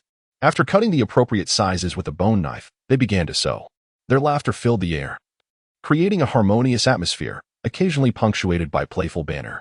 The shorts were swiftly constructed, and with Jiang Nan's guidance on the fit, they were significantly more comfortable than those Song Yin had made for her, at least not pinching her backside. Jian Mei twirled in her new outfit. "Wow, Nan. You're amazing. You possess such remarkable skills. I hardly contributed. It was all your handiwork. Next, let us create some straps to wear." Jiang Nan had already extracted a piece of beast hide. "What are straps?" Jian Mei inquired, leaning closer. Jiang Nan did not elaborate much. One would understand upon attempting it. "Jian Mei, please assist me. I am aware of the procedure, yet my hands are clumsy, and I fear the outcome may be rather unsatisfactory." "Certainly, no problem at all." Jiang Nan observed that the hide brought by Hu Shao was exceptionally thin and supple, making it quite suitable for crafting undergarments. "Jian Mei, are these hides a gift from you and Hu Shao? May I make use of them?" Jian Mei's gaze also fell upon the hide. "Well, actually." Before she could finish, Jiang Nan's inquisitive eyes were upon her. "Are you and Hu Shao together? He came with you today, and even gifted you this hide." No. "It's not what you think," Jian Mei quickly replied, rising to dismiss the notion with a wave of her hand. Jiang Nan observed the person who reacted so intensely, his expression revealing a mix of understanding and confusion. "All right, I see, I understand. But not this, please come help me." It is quite normal for couples to feel a bit shy at the beginning. Jian Mei felt that Jiang Nan did not truly believe her, and thought it necessary to clarify that Hu Shao had come along with her because of them. "Nan, in truth, it is because of you that Hu Shao is here. Not me." What?" Jiang Nan wore a puzzled expression as Jiang Mei was about to clarify the situation. The incessant noise from outside the cave grew louder, causing the very walls of their rocky refuge to tremble. The two nearly lost their footing, their faces reflecting a shared astonishment. Could it be an earthquake? Jiang Nan pulled Jian Mei, urging her to flee towards the cave's entrance. "Jian Mei, let us hasten our escape." "All right." As they emerged from the cave, they beheld the towering white serpent, magnificent as the azure skies. At the first glance, Jiang Nan beheld the dazzling silver body of the serpent, its brilliance almost blinding under the sun. After a few moments of intense focus, Song Yin, filled with concern, glanced over. Jian Mei, upon noticing the blood-stained marks on the tiger howler beast, covered her mouth in shock. "What happened to you, tiger howler?" Just then, Jiang Nan's body plummeted suddenly, startling her. She quickly embraced him. Nan. Song Yan's serpentine tail swiftly coiled around the unconscious figure, his grip so forceful that it yanked Jian Mei to the ground as he disregarded her presence entirely and continued into the cave with his burden. Jiang Nan is a female. Tiger Howler rushed forward, his outstretched hand grasping at nothing but air, mirroring the emptiness in his heart. He could only extend his hand towards Jian Mei. "Are you all right? Let me help you up." "I'm fine. I can manage on my own." "Are you fighting with Jiang Nan's partner?" Jian Mei rose unaided, choosing not to take Tiger Howler's hand. Tiger Howler's gaze flickered slightly, and he replied ambiguously, He followed Song Yin away from the tribe. Upon arriving at a mountain spring to fetch water, he was astonished that Song Yin had ventured so far for this purpose. Typically, males would fetch water for females from the river nearby, never from such a distance. Song Yin set down the wooden bucket. "If you wish to become Nan's partner, it is impossible. Either you fight me now, or if you lack the courage, leave and never show yourself before Nan Nan again. Don't waste my time. I need to return to her." After hearing this, Tiger Howler felt a sense of resolve. "Fine. If I win, you will allow me to be Jiang Nan's beast husband." He was uncertain how to articulate his thoughts further. Song Yin turned, transforming into his beast form. Admiring Tiger Howler's audacity. Astonishingly, he showed no fear, regardless of being a 9-ring beastman. How could he allow Tiger Howler to triumph over him? The shadow cast by the colossal serpent obscured the sun, causing the creatures in the spring to retreat hastily into the depths of the water. Tiger Howler was not to be outdone, his massive claws striking the ground, the roar of the tiger echoing thunderously. Once the battle commenced, it was a calamity for the nearby wildlife. The outcome soon became evident. Tiger Howler was thoroughly outmatched, his skin bruised and bloodied. Song Yin, maintaining his beast form, coiled the filled bucket and prepared to return, glancing at the fallen Tiger Howler. "You are not to approach Nan Nan again." Tiger Howler gritted his teeth. "Nan Nan cannot have only you as her partner." Song Yin shot him a sidelong glance. "I am aware, but Nan Nan will never favor you." "I will make Nan Nan like me," Tiger Howler retorted. "Humph." Song Yin scoffed, his forked tongue hissing ominously, a clear threat lingering in the air. "Were it not for Nan Nan, I would have dispatched you both." A fleeting gust of wind whisked him away from his original position. He needed to hurry back. Soon his mate would begin to worry. Lately, he had taken to hunting at night while she slept, offering her companionship during the day. However, he was acutely aware that this arrangement was unsustainable. The rainy season was fast approaching, making it increasingly difficult to capture large prey at night. And he could not leave his mate alone in the cave, especially not with those individuals in the tribe. The most prudent solution would be to find her another mate. After much inner turmoil, he wavered. The presence of Hu Shao, though somewhat lackluster, was at least bearable. Yet, he was reluctant to allow Hu Shao to succeed so easily. Moreover, a fifth-tier individual was hardly formidable. Song Yin. Hu Shao was hot on his heels. Song Yin cast a cold glance in his direction but remained silent. Hu Shao, gritting his teeth against the pain, insisted, "I will not give up. Even if it means fighting you, I am unafraid." Song Yin quickened his pace, darting far ahead. Hu Shao stood no chance of catching up to the 9th-tiered Song Yin. When Song Yin returned to the cave's entrance, Hu Shao, in his haste, collided with the cave itself. Song Yin bared his teeth. "Hu Shao, are you seeking death?" His mate was still inside the cave, and this foolish tiger was oblivious. Ignoring the pain, Hu Shao scrambled to his feet. "I didn't mean to." Song Yin's body bristled with anger, wishing he could bite this clumsy tiger. Just then, Jiang Nan and the others rushed out. As for what transpired next. Chapter 42. A dislike for Hu Shao. Song Yin felt a profound sense of guilt as he cradled the one in his arms. He loathed himself for being a mere serpentine beast. Had he been something else, perhaps his mate would not have fainted in fear. Jiang Nan's fainting spell was brief this time, unlike the previous instances which lasted over half an hour. Now, he regained consciousness after approximately 10 minutes. As he opened his eyes, a handsome face loomed closer. "Song Yin, you're awake. How do you feel? Are you all right? What transpired between you and Hu Shao? It appeared as though you were on the verge of a confrontation." Song Yin hesitated for a moment but chose not to conceal the truth. "We had a scuffle, but it's nothing serious." Jiang Nan immediately felt a surge of anxiety. "What happened? Did you get hurt?" She scrutinized Song Yin from head to toe. Song Yin's gaze softened instantly as he cupped Jiang Nan's face. "My dear Nan Nan, I am a 9th-tier beast man. How could I be easily wounded? However, seeing your concern for me brings me great joy." "That's a relief," she sighed, yet a sense of bewilderment lingered. "Why did you choose to fight with Hu Shao?" "He desires to be your partner." "What? That can't be true. He must have feelings for Jian Mei instead." No sooner had those words left her lips than a roar from outside the cave echoed. I don't like that female Jian Mei." They had not departed from outside the cave. Hu Shao lingered, concerned for Jiang Nan's well-being, waiting patiently. Upon overhearing the conversation within, he could not restrain himself from speaking, fearing that Jiang Nan might misunderstand. This declaration left Jian Mei, who had been standing close to Hu Shao, feeling somewhat embarrassed. Jiang Nan appeared somewhat bewildered as she gazed at Song Yin, who gently ruffled her hair. "My dear Nan Nan is so remarkable. There are many who admire you. It seems I shall be quite busy in the future. If you are willing." "I am not willing." Jiang Nan immediately placed her hand over his mouth, preventing him from finishing his sentence. "Song Yin, having you is sufficient for me." She understood that in the beast realm, females required the protection of multiple males to navigate the myriad dangers safely. Yet, even so, she was not prepared to accept anyone else at this moment. Song Yin was acutely aware of the impracticality of this notion, but hearing Jiang Nan's unhesitating rejection of others in favor of him warmed his heart. Enveloping him in a soft, cloud-like embrace, Jiang Nan swiftly retracted his hand. Song Yin, please refrain from constantly licking my hand. I just finished sewing leather with Jian Mei, and I haven't washed my hands yet, and it is not as if you haven't tea covered my mouth on several occasions. Song Yin, one of you is sufficient for me. During the cold season, we can stockpile food and firewood. Even if you hibernate, I can take care of myself. Do not heed their nonsense.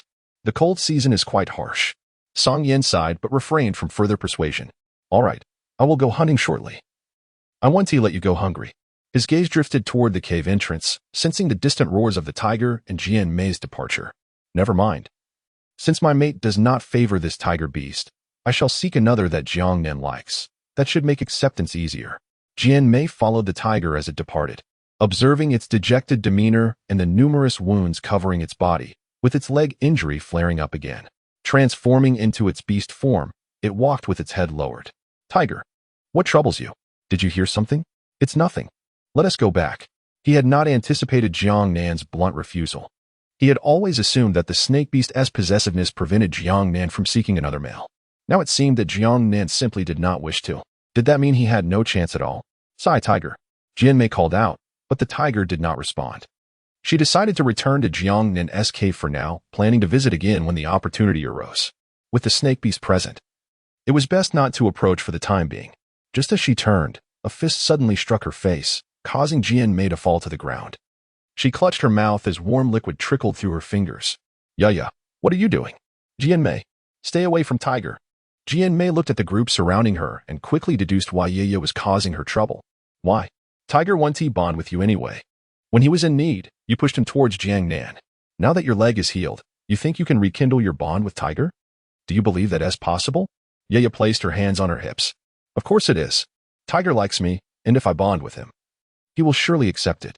Otherwise, would he ever fancy someone like you? Short, plump, and unattractive? And keep your distance from Jiang Nan, otherwise, you may find yourself without a partner. She raised her hand, causing Jian Mei to shield her face in fear. Look at your cowardice. How dare you compete with me for Tiger?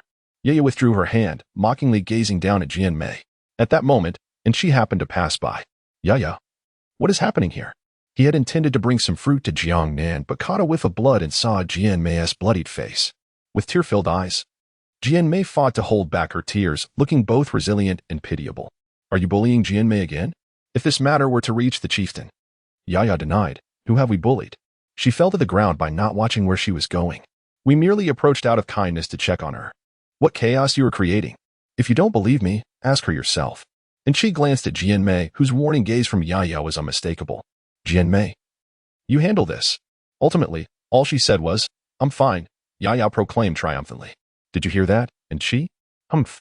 And she, when you refuse to bond with me, I certainly will not forgive you now, even if you offer me fruit. She naturally assumed and she desired her forgiveness. Yet, and she replied, this is not for you. It is a gift for Jiang Nan. Yaya's face flushed with anger. You and she. Humph, I don't care for it. Luo Bai picked a large batch for me. Let us go. After they departed, Jian Mei slowly rose from the ground. Are you all right? You should see Priest Bai Ying, and she inquired. Jian Mei gave him a fleeting glance. I just returned from Nan Nan. It would be best if you refrain from going now. Nan Nan's partner just gave Hu Xiao a good beating. With that, she disregarded and she, leaving him to decide whether to heed her advice. And she hesitated, opting to follow Jian Mei instead, and caught up with her. This fruit is for you. Jian Mei hesitated. Thank you. Later that evening, at the location outside the tribe where Song Yin and Hu Xiao had fought during the day, a fiery red figure reflected in the mountain spring. Qi Yin examined the stone wall, marked by signs of the struggle, with lingering scents still present in the air. He lifted his head to sniff, catching a hint of sweetness mixed with blood. That female, he squinted. I will come for you soon.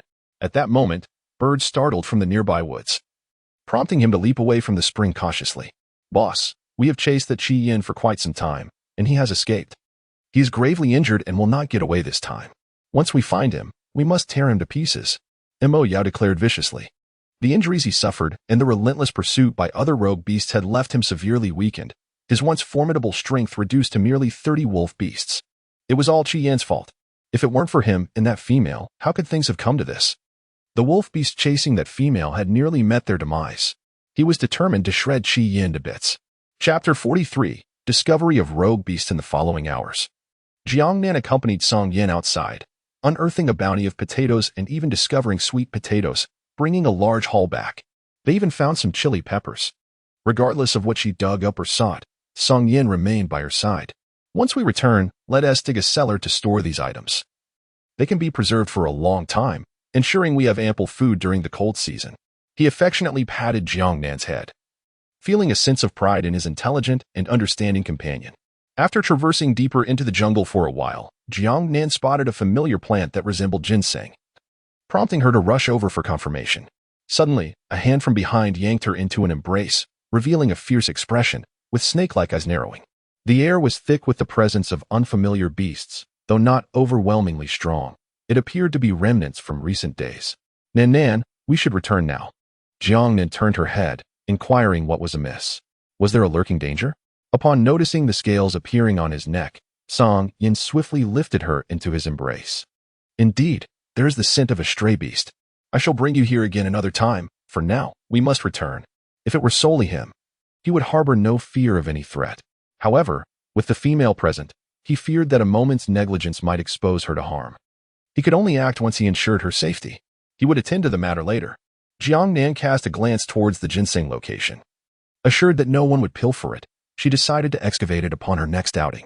Nodding, she said, "Very well, let us return." She wrapped her arms around Song Yan's neck and closed her eyes. Transforming into his beast form, Song Yan elevated her atop his head, allowing her to survey the surroundings. Suddenly, a flash of crimson beastly silhouette darted through the distant forest, barely perceptible in its fleeting presence. Recently, while hunting at night, he had consistently sensed a peculiar beastly aura. Initially assuming it to be a mere wandering beast man, he had since observed that this entity was persistently circling the tiger tribe. The scent of nearby wolf beasts had also begun to intensify. He wondered if it was the escaped group from the sand fortress, and if so, they might be drawn by the presence of females. It appeared imperative to locate and eliminate this potential threat, whether intentional or not, as he wished to ensure Jiang Nan's safety remained uncompromised. Upon their return to the tribe, Song Yin gently set her down. "Song Yin, you have returned. The chieftain requests your presence," called out the sentinel beast man. Within the tribe, a segment of the populace had begun to accept Song Yan's existence, recognizing that he posed no danger to their community. Moreover, his sole focus resided on his companion, showing no interest in other females of the tribe. The chieftain had summoned Song Yin for the tribe's hunting endeavors, and he remained obedient to such requests. After witnessing the combat prowess of a ninth-tier beast man, many of the males in the tribe held Song Yin in high esteem, revering him and feeling reassured that his presence would bolster their standing against rival tribes. No one dared to covet the prey they had captured, as long as Song Yin, a ninth-tier beast man, stood guard. Their only concern was whether their own quarry might be seized, causing them to flee in haste. Although Song Yin was a wandering beast, he was remarkably devoted to his companion, displaying a stark contrast in demeanor. His cold indifference towards others transformed into a profound gentleness with Jiang Nan, a dynamic that was nothing short of astonishing. "Song Yin, you should go. I can make my way back alone. Perhaps the chieftain has pressing matters to discuss with you." Jiang Nan wished to descend, yet Song Yin would not relent. "Allow me to carry you back. You have already traversed quite a distance. Once we return, I shall give you a gentle massage." With one arm encircling her waist, he grasped Jiang Nan's ankle with the other, tenderly tracing circles around it. His heart ached at the sight, for each time they ventured out, Jiang Nan insisted on walking herself, refusing to let him carry her, insisting on searching for things on the ground. If he were to hold her, she would become irritable, leaving him no choice but to acquiesce to her wishes. Nearby, the onlooking beastmen seemed uncertain whether to envy Song Yin or admire Jiang Nan. Jiang Nan's face inadvertently flushed as she became aware of several gazes fixed upon them, prompting her to lower her head in modesty. "Song Yin, I wish to seek out Jian Mei. She hasn't appeared for the past 2 days, and I am eager to check on her. Once you have concluded your matters with the clan leader, could you please come to fetch me?" Song Yin furrowed his brows, feeling that Jian Mei was rather too close to his mate, often neglecting him in the process. Suppressing a hint of dissatisfaction within, he replied, "Very well. I shall accompany you there, for the journey is quite lengthy. Regardless, I shall not permit you to traverse this distance alone." Jiang Nan parted her lips, contemplating her decision to abandon the idea of going. ultimately allowing Song Yin to carry her instead, to enable the males to traverse the tribe in their beast forms. It was imperative to refrain from doing so. Only the activity circle of females at the center of the tribe remained a relatively normal domain. Song Yin, in his half-serpent state, moved swiftly. However, his arrival sent many females fleeing in fear. They remained apprehensive of Song Yin. The lingering shadows cast by the stray beasts and the trauma inflicted by loved ones continued to haunt them, with females being the most severely affected by the persecution of the stray beasts. Jiang Nan hurriedly urged Song Yin to set her down. "This is sufficient. We are not far now. Your presence may startle everyone." Reluctantly, Song Yin complied and released her, planting a gentle peck at the corner of her mouth. "Wait for me. And do not wander off." Jiang Nan felt as though her face could boil an egg. "Song Yin, do not recklessly kiss me in public." She twisted his arm, but her efforts were in vain, leaving her to glare at him with feigned indignation. To her surprise, Song Yin swiftly planted another kiss on her cheek, grinning mischievously as he declared, "Dare you to do it again? You belong to me, and I shall kiss you whenever I please." With that, he made a hasty retreat. Jiang Nan wiped her face, smiling sweetly. Big bat snake. Soon after, she made her way to the cave where Jian Mei resided. Inside, Jian Mei was cornered by Ye and her companions, who ruthlessly tore apart the animal skin dress she had crafted, hurling it violently at her. "Jian Mei, you must not seek out Jiang Nan. Did you not hear?" Ye exclaimed with her hands on her hips.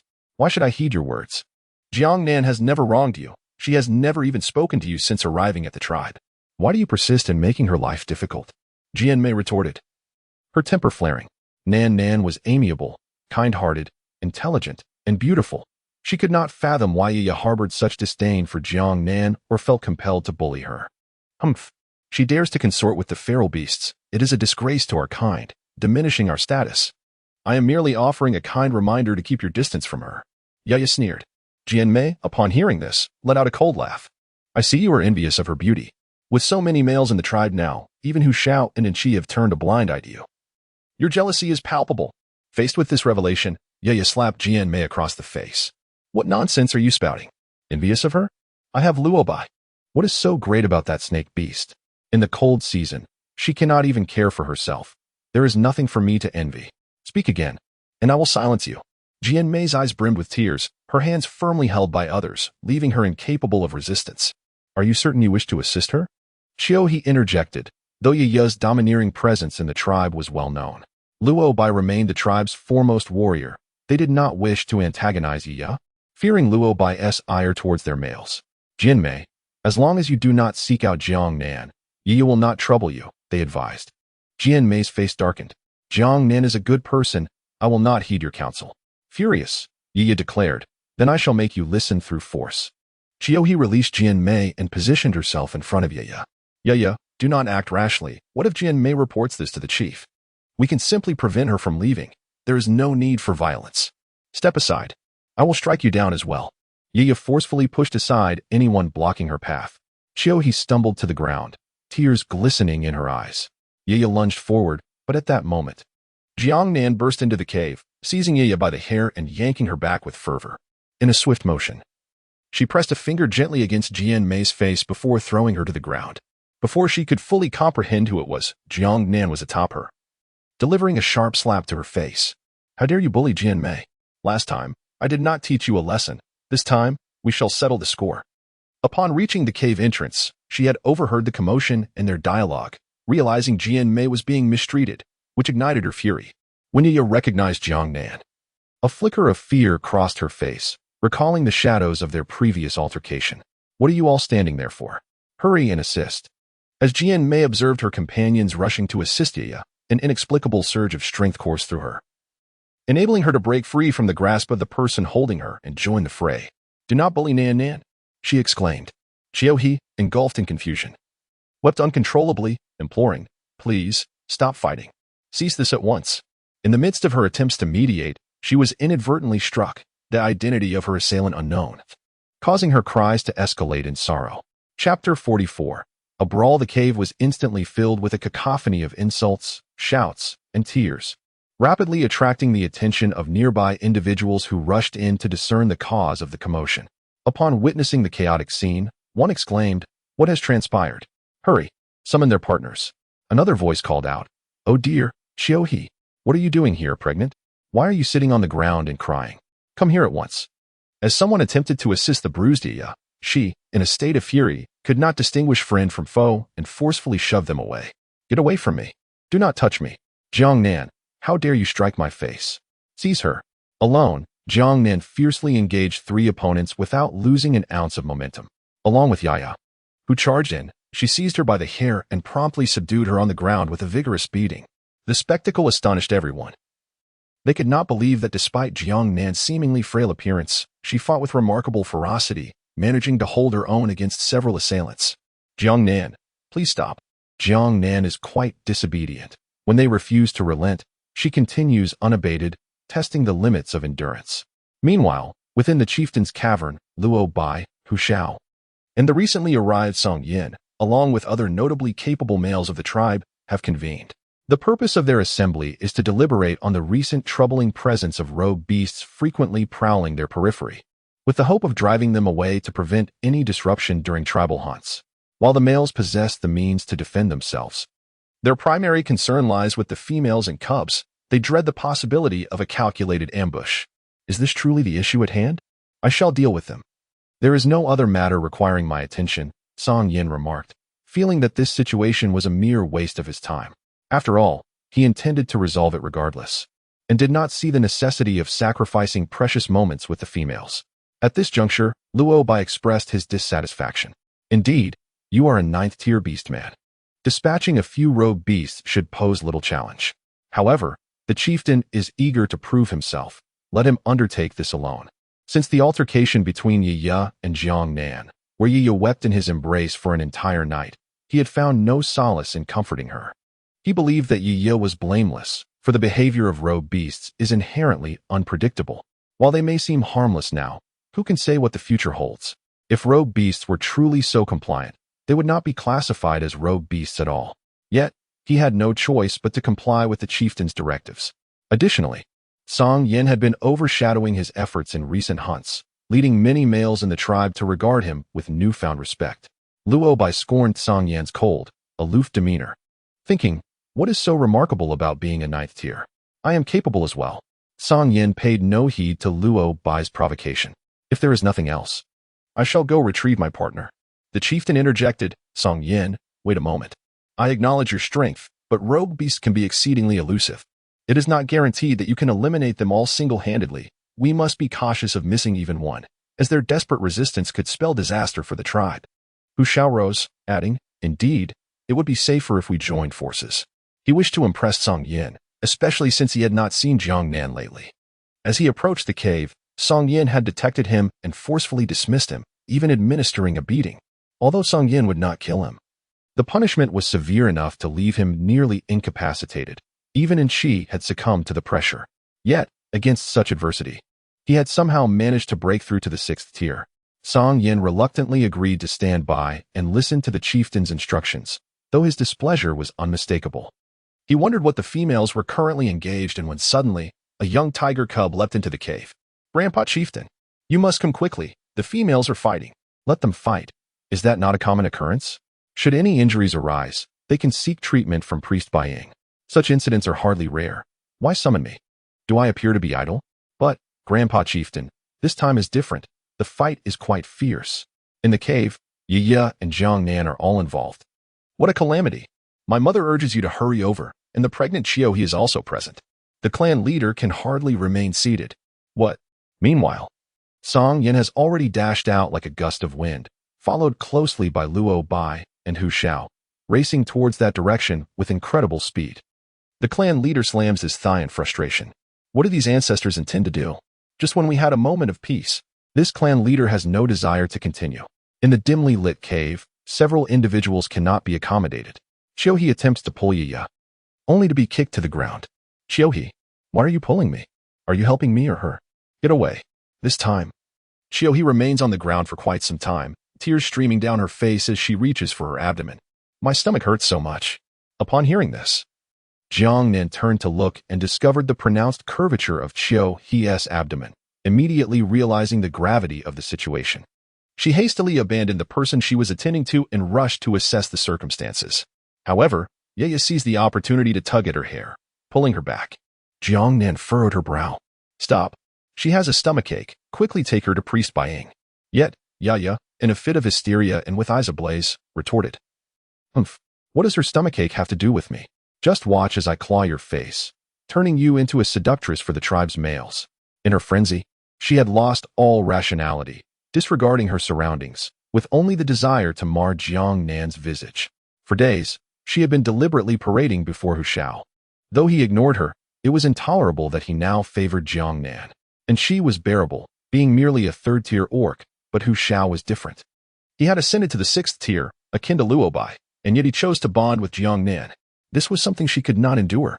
It had to be Jiang Nan's face. If only it were ruined, both Hu Shao and She would once again revolve around her, restoring her status as the most beautiful and adored female in the tribe. Just as her sharp fingertips grazed Jiang Nan's face, a white serpent's tail ensnared her hand, forcefully yanking her away and tossing her aside. A piercing scream erupted from her throat. Luo Bai's powerful frame trembled as he rushed over.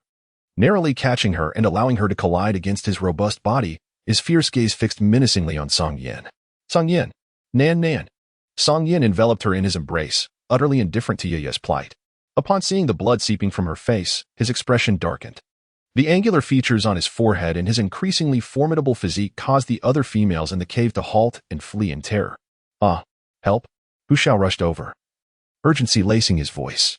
Song Yin, your beast form will collapse the cave. This was not a grand cavern. It was merely a small dwelling meant for a single person, incapable of accommodating a male in beast form. Luo Bai had already stressed the cave to its limits. It was precariously positioned at the entrance. If he transformed within the cave, it would surely not withstand the pressure. Jiang Nan found herself suspended from the tip of Song Yan's tail. Witnessing the anguished sight of He on the ground, her legs stained with crimson fluid. Song Yin, release me at once. That female is in pain. She is with child. Please, let me down. Jian Mei had already crawled over, exclaiming, Nan, what should we do? She is bleeding. Ye, recovering from her shock, recalled the moment she had kicked He and immediately felt a surge of anxiety. Song Yin, observing the female's frantic attempts to descend, suppressed the fury within him and transformed from his beastly form into that of a human.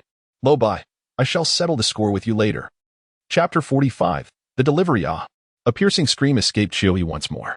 Her three beast husbands rushed over. He, upon seeing her collapsed on the ground with blood pooling beneath her, they mistakenly attributed her condition to Jiang Nan's presence, believing the child as father to be a leopard beast. Did you cause He to end up like this? You foreign female. The other two were consumed by rage, eager to tear Jiang Nan apart. Song Yin stepped forward. Do not touch her. The pressure emanating from his ninth-tier status was overwhelming, forcing the three males approaching Jiang Nan to their knees. What are we to do, Nan? Jian Mei was equally helpless. He was not due to give birth for another 30 weeks. She was barely 60 weeks along, and the fate of the young one seemed dire. Do not panic. Has priest Ying arrived? Song Yin, clear the cave of everyone. Summon priest Ying immediately. You are her beast husbands, correct? Boil water, as much as possible. Who is the child's father? Come forth. The leopard beast man, Jiang Yuan, with eyes aflame, shouted, What do you intend to do? As long as I am here, you and this cold-blooded beast shall not harm them. Smack. Jiang Nan swiftly delivered a slap, urging, Hurry. Stop causing chaos. If this drags on, we may face a tragic outcome for both mother and child. The only way to ensure the mother's safety is to bring the child into the world now. The fate of the child is beyond our control. He, with pain clouding her eyes, pointed at Jiang Yuan, who had just been struck. He is the father of the child. Please, do not harm him anymore. A piercing scream echoed once more. What are you waiting for? Come here quickly. The bond between the unborn and their father was palpable. You must soothe the child within me. It will alleviate her suffering. Jiang Yuan hurried over, his hands trembling, nearly losing his footing and falling beside He. He immediately placed his hands on her abdomen, his eyes glistening with tears. He, do not be afraid. I am here with you. Jiang Yuan, I am in so much pain. Song Yin had already expelled everyone from the cave. Observing that He's other two beast partners remained unmoved, he coldly commanded, Are you not going to fetch water? Do you truly wish for her to perish? The two beast men exchanged anxious glances. Ultimately, whether driven by Song Yan's authoritative pressure or the peril of their companion, they hastily set a pot to boil water. Meanwhile, the tribe leader, accompanied by the priestess Bai Ying, had initially thought to mediate the conflict. He sought the priestess's assistance. Believing that disputes among females should be resolved by themselves, he intended to approach slowly, thinking it inconsequential, for their partners were already present. However, halfway there, news reached him that He was in labor, prompting him to rush over in haste. Upon seeing the priestess, He's two beast partners exclaimed in distress, "Priestess, please enter and check on He. Jiang Nan is inside with her, but Song Yin is forbidding us from entering. What if something happens to He? Indeed, He and her child must not come to harm.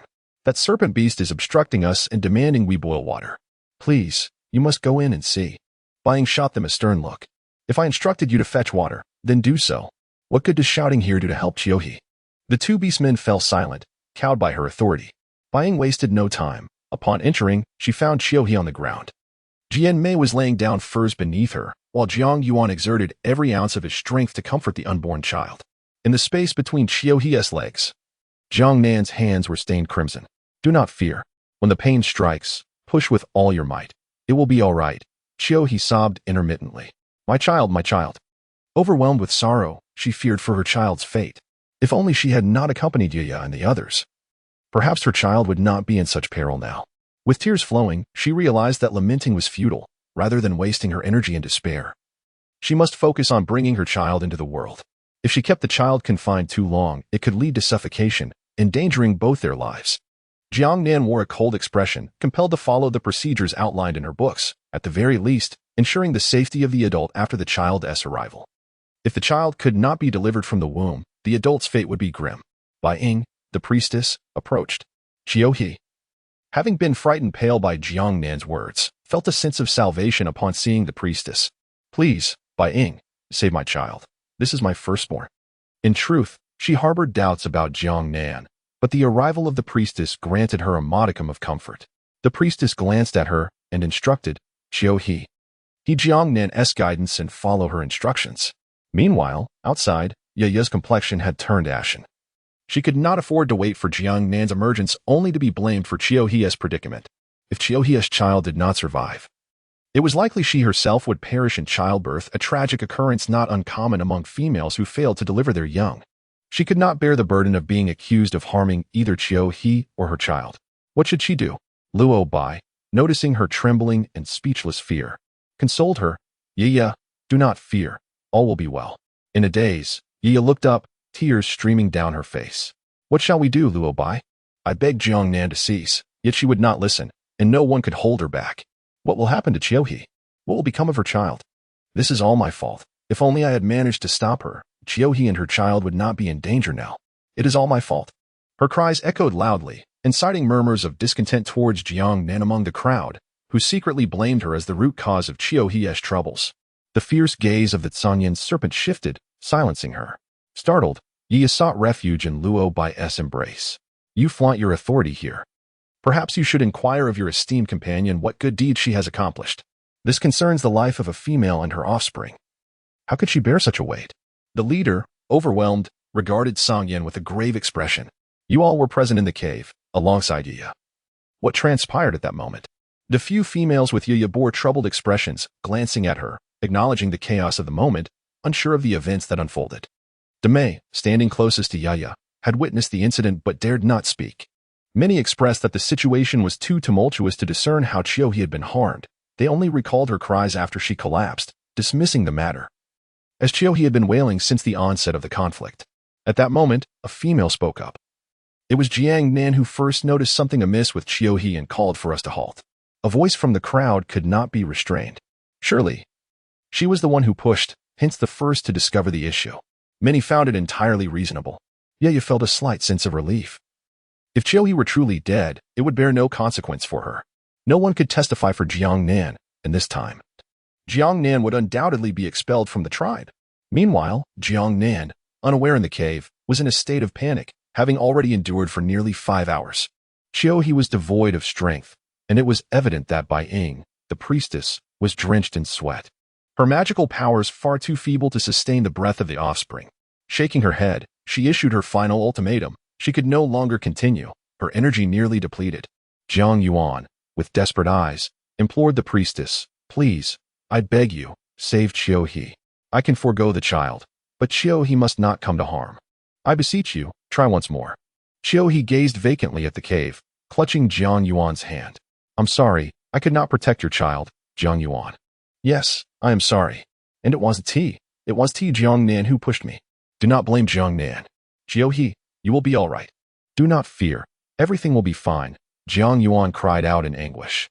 Sensing the female's life force ebbing away, he was gripped by terror. Simultaneously, the two beastmen outside the cave detected the instability of the female beast's life force and became alarmed, eager to break in. He. Jiang Nan gritted her teeth, urging herself to endure just a little longer. He, trust me, you and the child will be safe. If you lack the will to survive, what will become of the child? You must persist for their sake. Jianmei, beside her, felt utterly drained, despairing of any hope. For far too many females had perished without bringing forth life. Yet, witnessing the resolve of those around her, she commanded, Nan, step outside and find Song Yin. Ask him to bring me a beast spirit fruit. Turning, Jiang Nan fixed a solemn gaze upon He, moderating her breath. I will exert my strength. You must do the same, do you hear?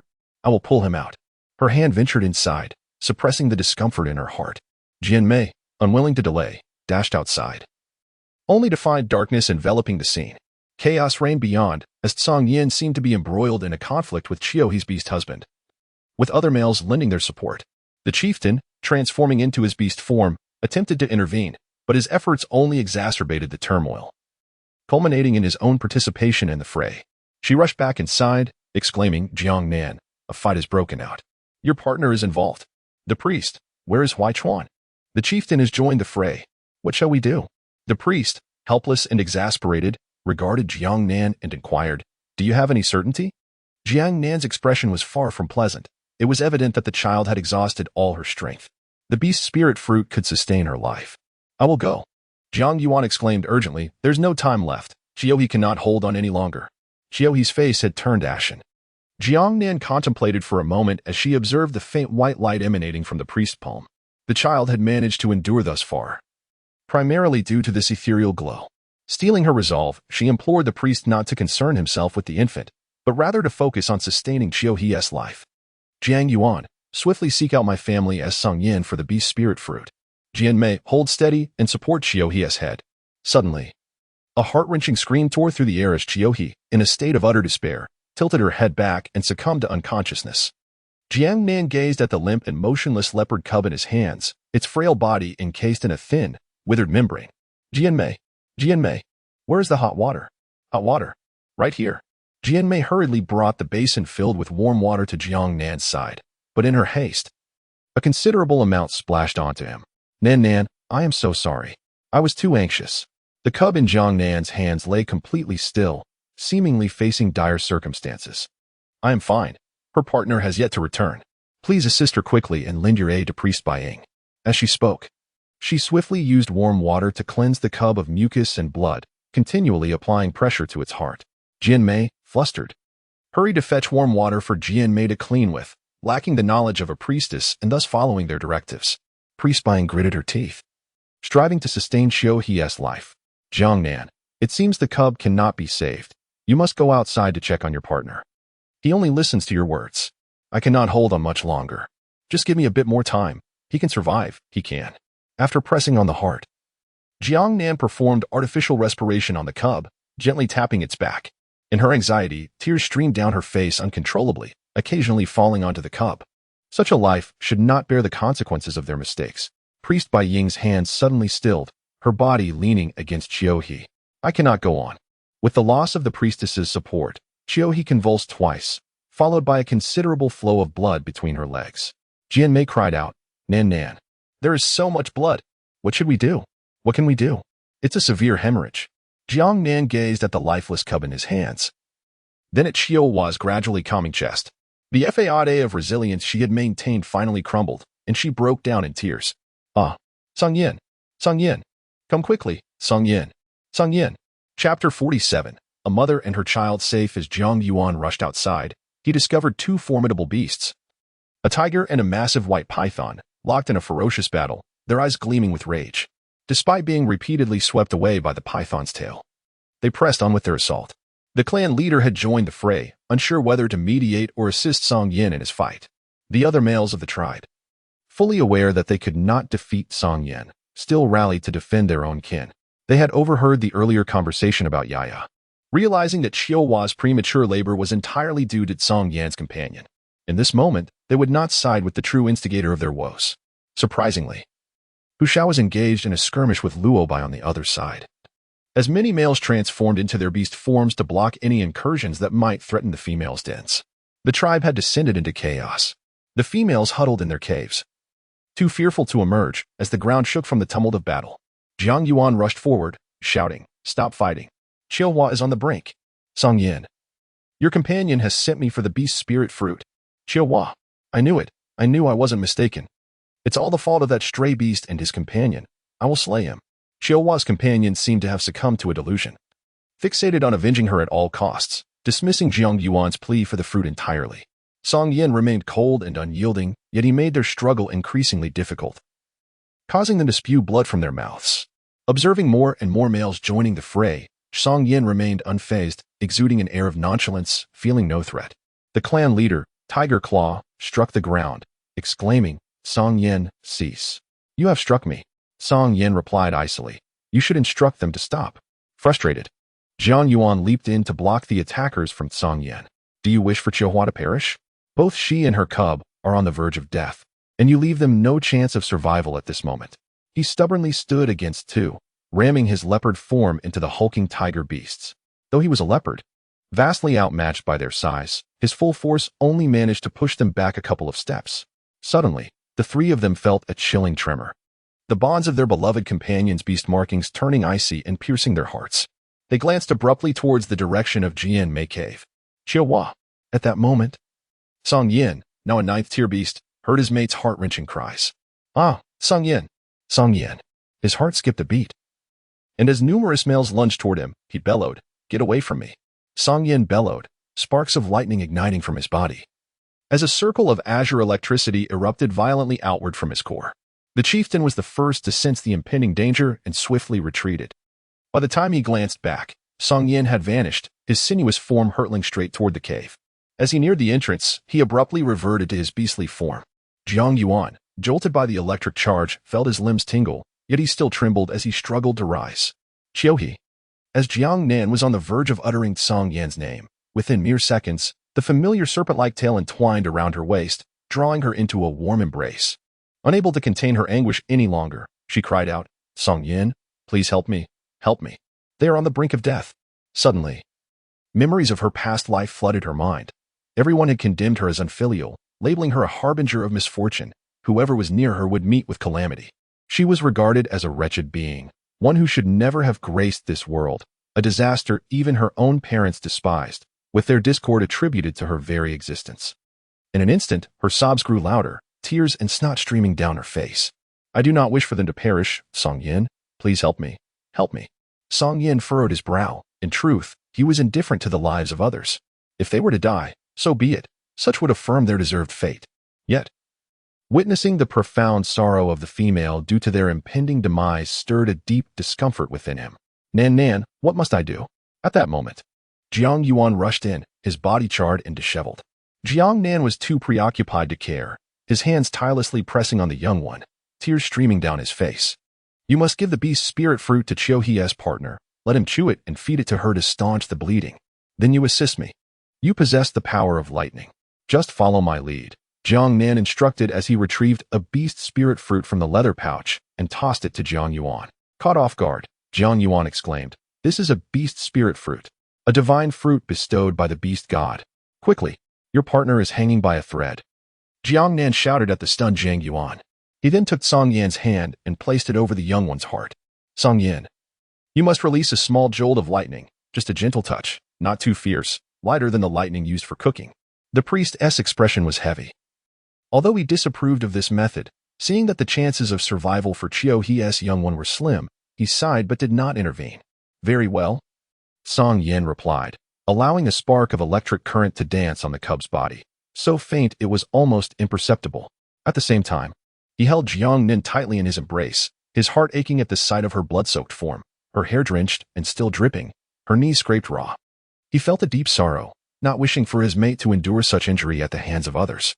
In truth, if she were to perish, he could leave this place without a second thought, even if it was for her sake. Yet, the urgency and concern in her eyes made him realize for the first time how different they were. Their movement. Song Yin, do it again.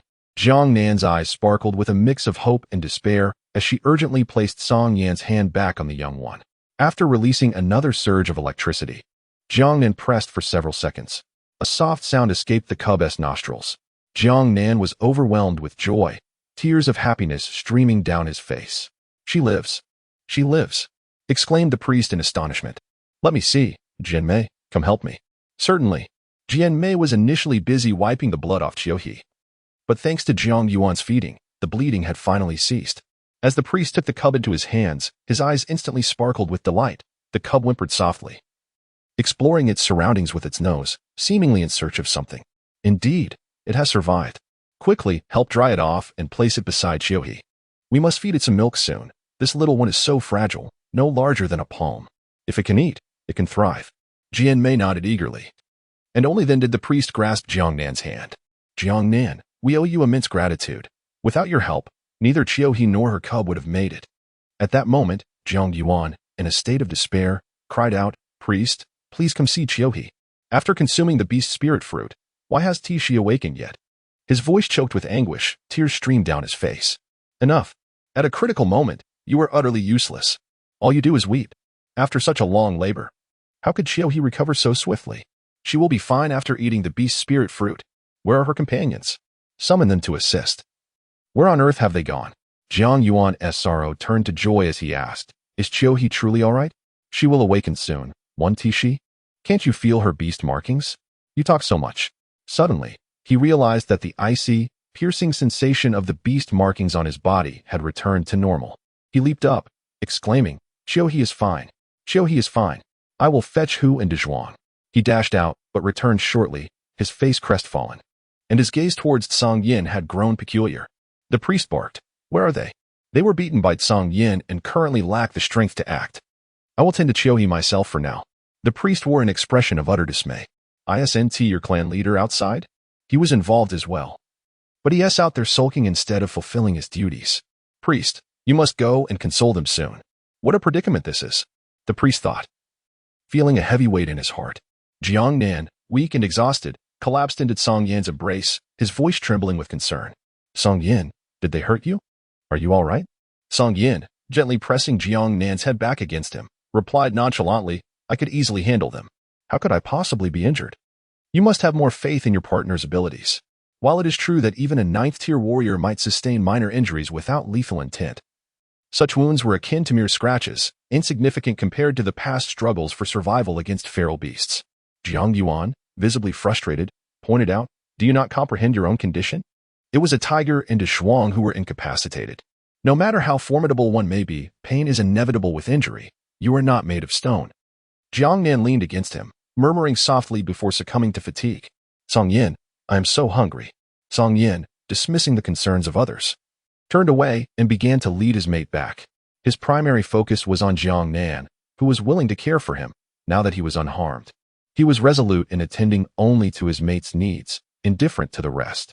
Jiang Nan recalled something, and her drooping eyelids suddenly sprang open. Wait, what about that girl? Ya? Did she bring people to trouble Jian-Mei? She kicked He, causing her to give birth prematurely. I have yet to settle the score with her.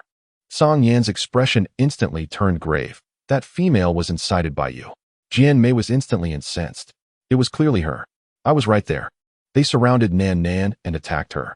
When Nan Nan noticed He had been pushed down, she called for them to stop. Ye seized the opportunity to hold on to Nan Nan tightly. If it weren't for you arriving early and tossing Ye out, Nan Nan would have undoubtedly been bullied. How dare she slander Nan Nan? Just wait until I expose her. The priest interjected, Hold on, I will handle these matters. Let's calm down and return for now. Assisting He with her childbirth was paramount, as she lacked the strength to address other issues. Moreover, the clan leader was utterly useless, still waiting for her to console him. Just look at Jiang Nan's partner, truly infuriating. Fine, I trust the priest. Jiang Nan embraced Song Yin. Let us return. I wish to take a hot bath. We shall deal with other matters later. She was exhausted from the fight, and the entire ordeal surrounding He's childbirth had drained her. Truth be told, if she were to confront Yi now, she would stand little chance.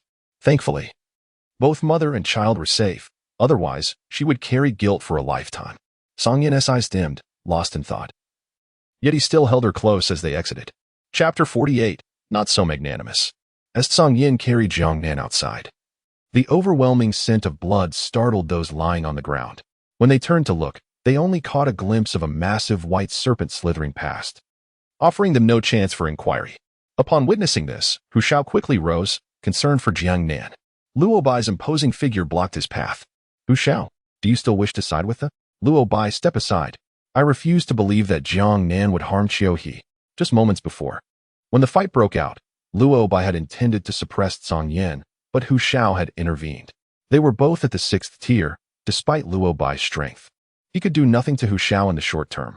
When Song Yin entered the cave, Yi had rushed to Luo Bai's side to check on his injuries. Seeing Song Yin and Jiang Nan emerge, her anxious heart relaxed, but upon hearing Hu Shao still directing his ire at Jiang Nan, she exclaimed, Hu Shao, do you not trust me? We are from the same tribe. How well do you even know Jiang Nan? You trust her so blindly. Look at how the tribe has suffered at their hands. Are you blind to it? He's partner has been knocked unconscious by that serpent beast. Poor He and her child. I wonder if they have. They will be fine. The priest is inside. He won't allow anything to happen. Hu Shao hesitated slightly. I will seek out Jiang Nan to clarify things. Yi's face remained cold. That serpent beast may have already taken Jiang Nan out of the tribe. Hu Shao's expression reflected his indecision. Yet he resolutely pursued the direction in which Song Yin and the others had departed.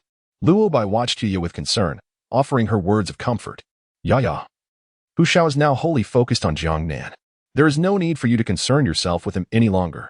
I shall assist you in finding a more formidable orc to be your partner in the future. Ya, filled with reluctance, displayed a face of grievance. I merely wish to prevent Hu Shao from being deceived.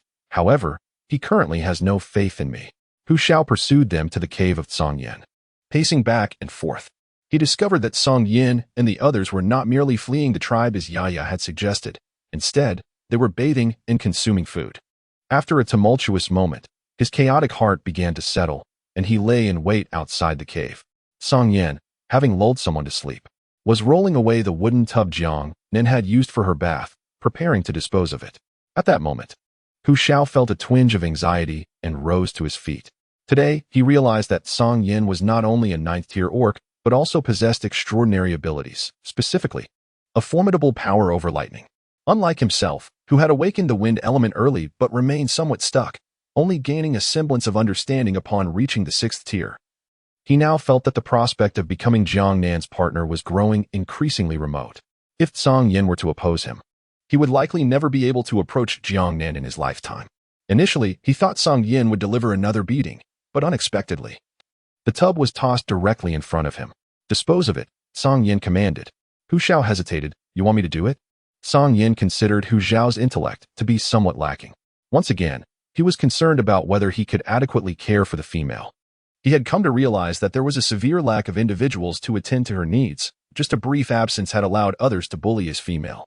Furthermore, he had yet to devise a suitable plan to ensure her safety during the cold season. He needed to make arrangements for her. Even if it meant not immediately bonding with a partner, he could bring a few back to care for her.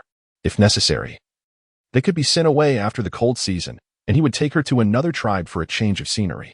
Coldly observing the dazed Hu Shao before him, he remarked, Do you not wish to bond with Nan Nan? Are you unwilling to go? At this, Hu Shao leapt with excitement. Really? Nan Nan is willing to bond with me?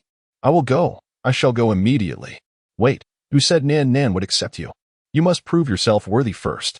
Whether Nan Nan is willing to accept you depends on her, and you are not to pressure her into doing anything against her will. Otherwise, you know the consequences. The flickering tongue of the snake seemed to impart a chilling sense of foreboding. Hu Shao's earlier elation dissipated significantly, yet he remained content. Rest assured, if Nan Nan dislikes my actions, I shall never engage in them. He transformed into his human form, lifted the large tub, and departed, as if he had already become a part of this household.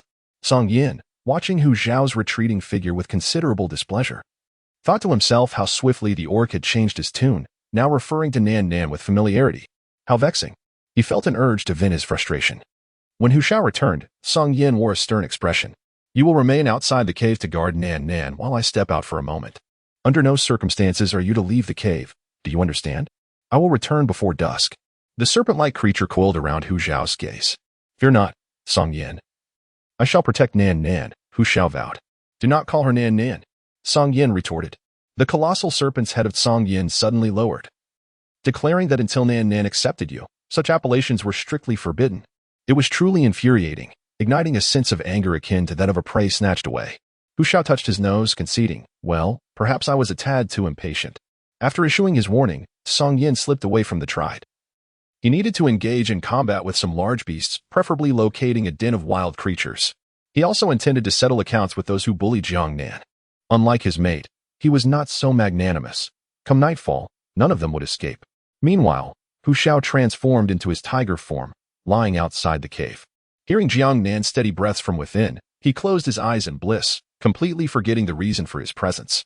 As dawn approached, the previously tranquil tribe erupted in a cacophony of distress.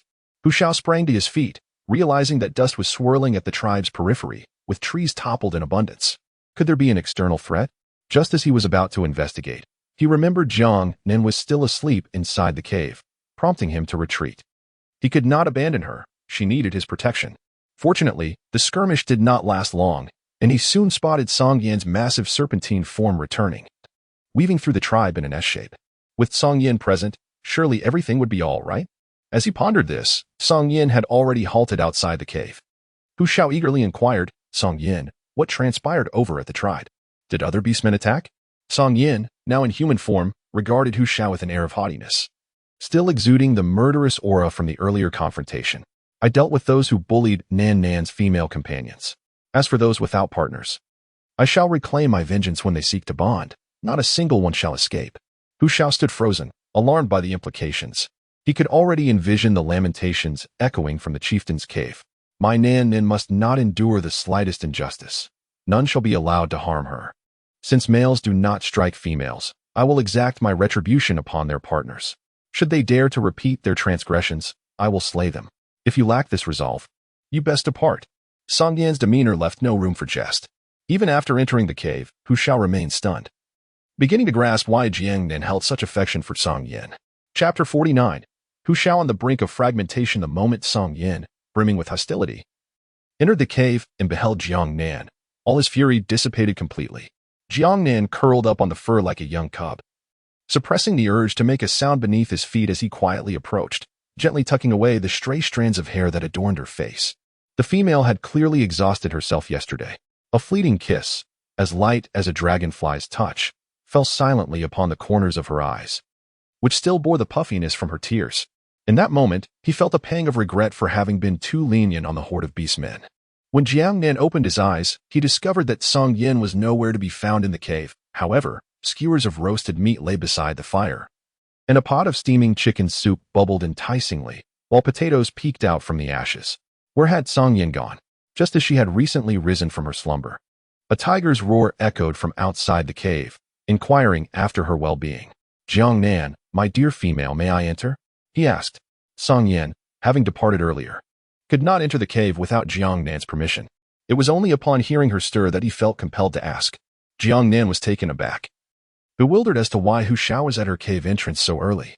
In the past, Song Yin would never permit him to come near. She was not entirely oblivious to Song Yan's actions. Each time Hu Xiao appeared, it was Song Yin who drove him away. Was Hu Xiao deliberately waiting for her in the absence of Song Yin? As she stepped outside, she beheld Hu Xiao standing there, his golden hair shimmering brilliantly in the sunlight, with strands of red intermingled, lending him an untamed and carefree air. "Hu Xiao, what brings you here so early?" she inquired. "Song Yin will return shortly. It would be best if you left for now." She intentionally maintained a distance from Hu Xiao, hoping to prevent Song Yan's jealousy from spiraling out of control, potentially leading to Hu Xiao's demise. Although Song Yin appeared to heed his words, he possessed a terrifying stubbornness in certain matters, one that even she might struggle to rein in.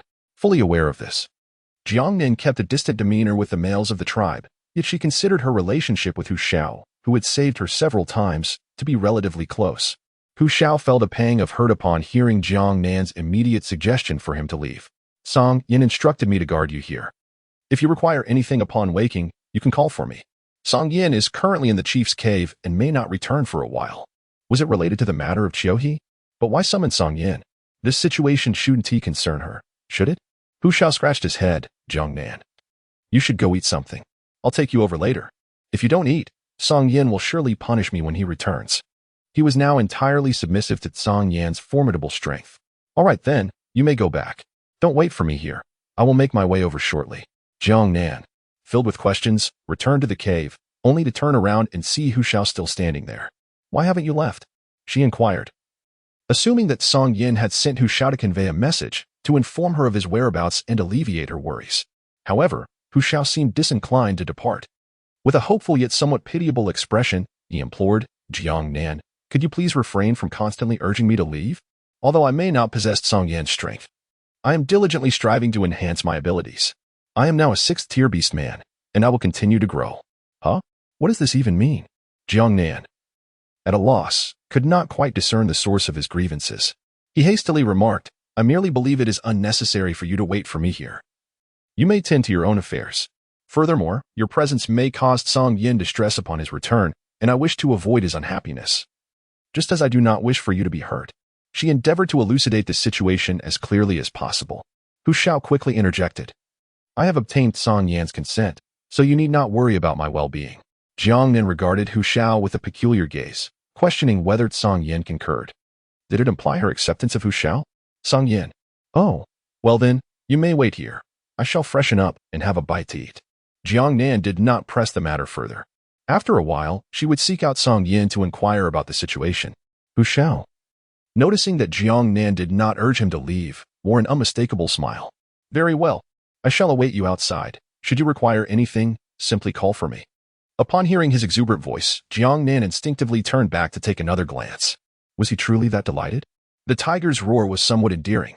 After freshening up, he settled upon a stone bench, gazing at the steaming chicken soup that hung enticingly in the air. He initially assumed it would be cool, for the fire had long been extinguished, until his hands brushed against the edge of the stone pot. Upon hearing the exclamation, Tiger rushed in, asking with concern, what happened? What is it? Jiang Nan was flailing her arms and accidentally burned her hand. Let me see. Hu Shao grasped Jiang Nan's hands and noticed her fingertips were reddened, promptly placing them into his mouth. Jiang Nan was taken aback and hurriedly tried to withdraw her hand. What are you doing? Spit it out. Just bring me some cold water. Huh? Oh, right away. Hu Shao released her hand and dashed out to fetch water. When he returned, Jiang Nan's face was flushed, soaking her hand in cold water while avoiding Hu Shao's gaze, utterly speechless. However, Hu Shao approached her with concern. How do you feel? Is it any better? If it still hurts, I can take you to see Priest Yang. Females have such delicate skin and can easily get burned. Next time, don't attempt to handle this alone. Just call for me. I remember a female in the tribe who got burned and still bears the scar. Females lack the recovery abilities that males possess, and if injuries are not properly treated, they will leave marks. He wished for Jiang Nan to remain unblemished. Jiang Nan found his words somewhat suggestive, wondering what he meant by saying he would come later. Moreover, the man was bare-chested, almost pressed against her back, and she could distinctly feel his uniquely overwhelming presence, which contrasted sharply with the coolness of Song Yin. His warmth radiated from within. Lowering her head, her face flushed with embarrassment, she stammered, Hu Shao, I'm fine. Please don't stand so close. Just some cold water will suffice. It's not serious. No need to seek out Priest Yang. Only then did Hu Shao realize the proximity between them, promptly obeying her request and stepping back, rubbing the back of his head. He noticed the soup hanging over the fire and understood that Jiang Nan had burned herself while carrying it. Immediately, he volunteered, I'll take it down for you. Is it all right to use this? He gestured towards the wooden bowl that Song Yin had already prepared beside him.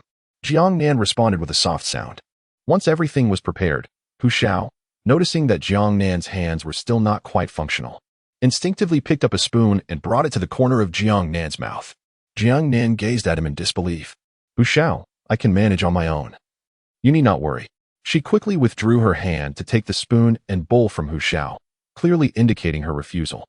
Hu Shao evaded her outstretched hand and asserted, Jiang Nan, you are still recovering. Your hand is swollen and tender. Behave and open your mouth. I think I'll pass on the soup for now. You can leave it for later. I'll have some grilled meat first. Jiang Nan turned to grasp a skewer of well-cooked meat and brought it to her lips. Jiang Nan, Do you dislike me? The voice beside her dropped several tones. Huh?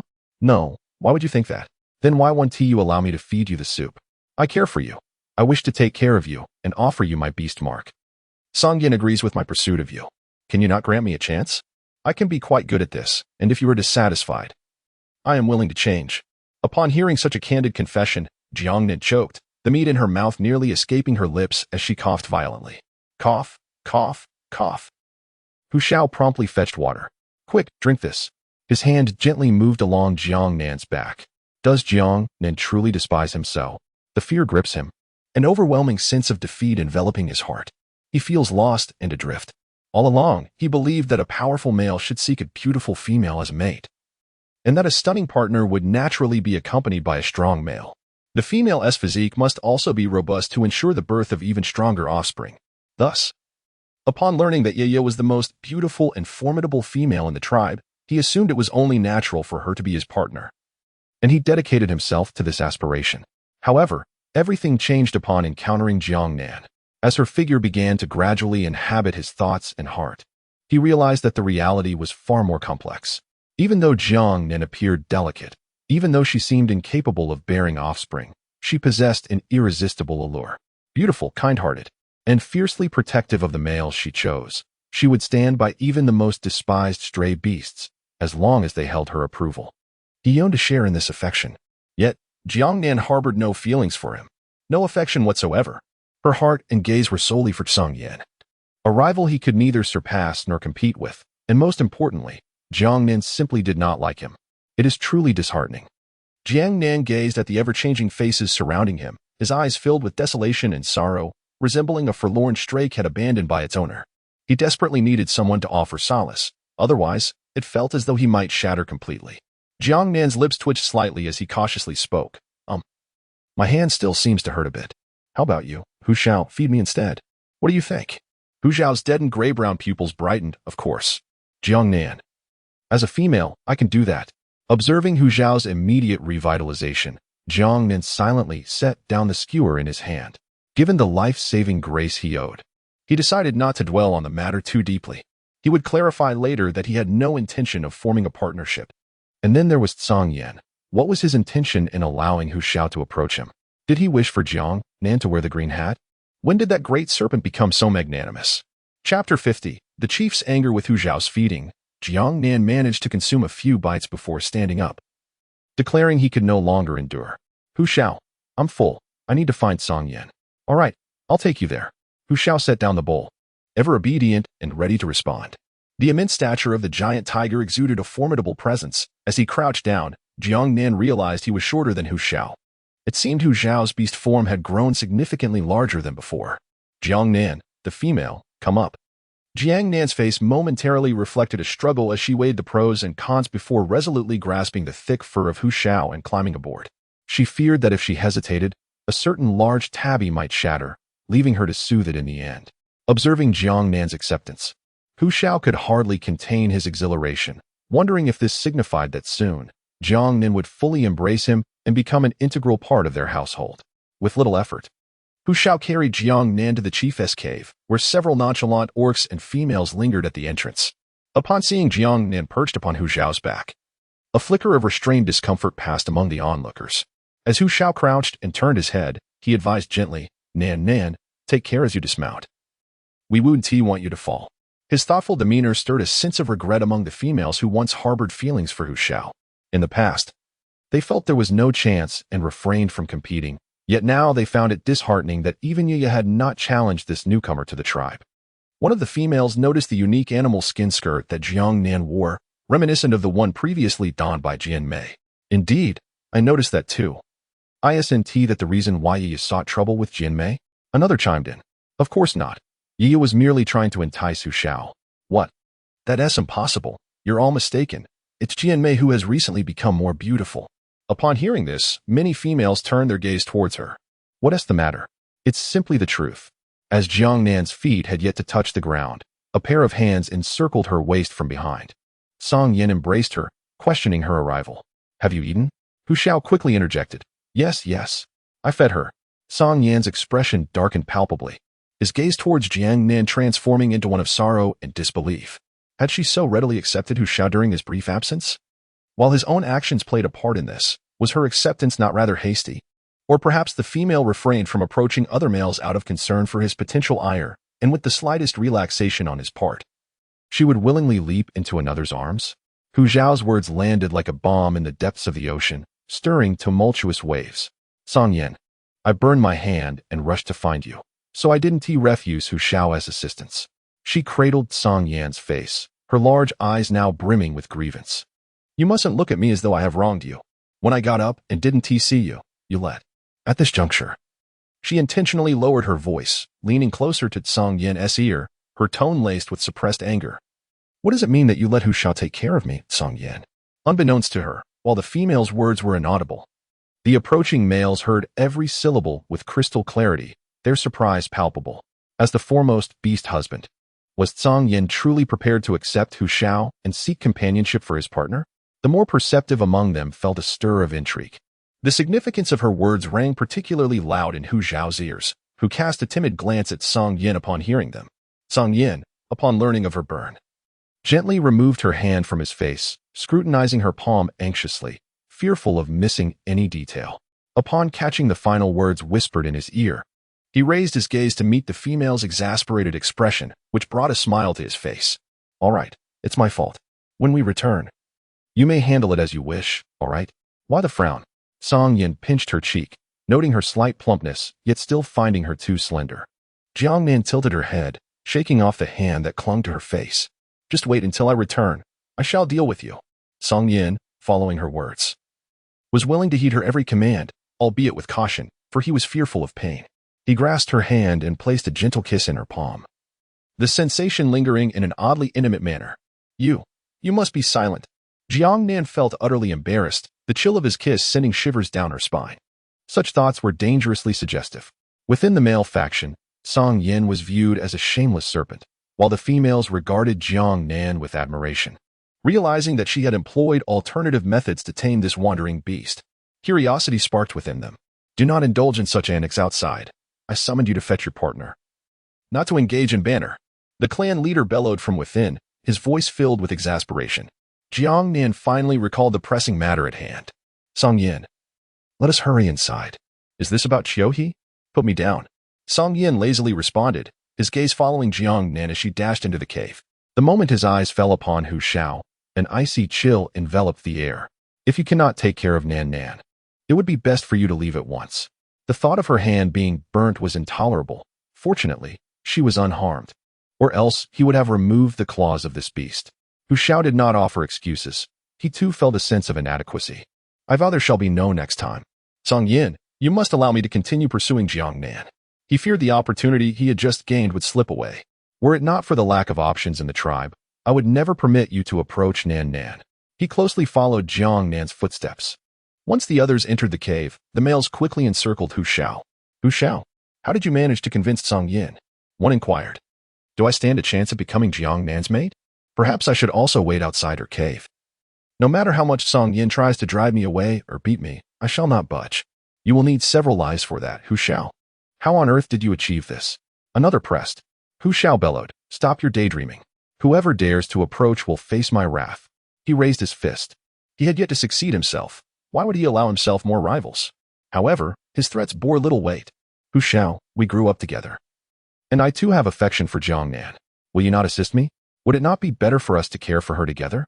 If Song Yin strikes you, I shall come to your aid. Hearing the ruckus outside, the chieftain, infuriated, transformed into his beast form and stormed out, roaring, all of you, disperse. Do you have nothing better to do? Go hunt. If you do not return with the weight of 3 giant armored beasts, do not dare show your faces here. A bunch of useless wretches. Who would ever take a liking to you? Away with you. The commotion persisted, and the chieftain, having been awakened at dawn and witnessing Song Yan's mate crying in his den, was pushed to the brink of fury. Had they been males, he would have given them another beating.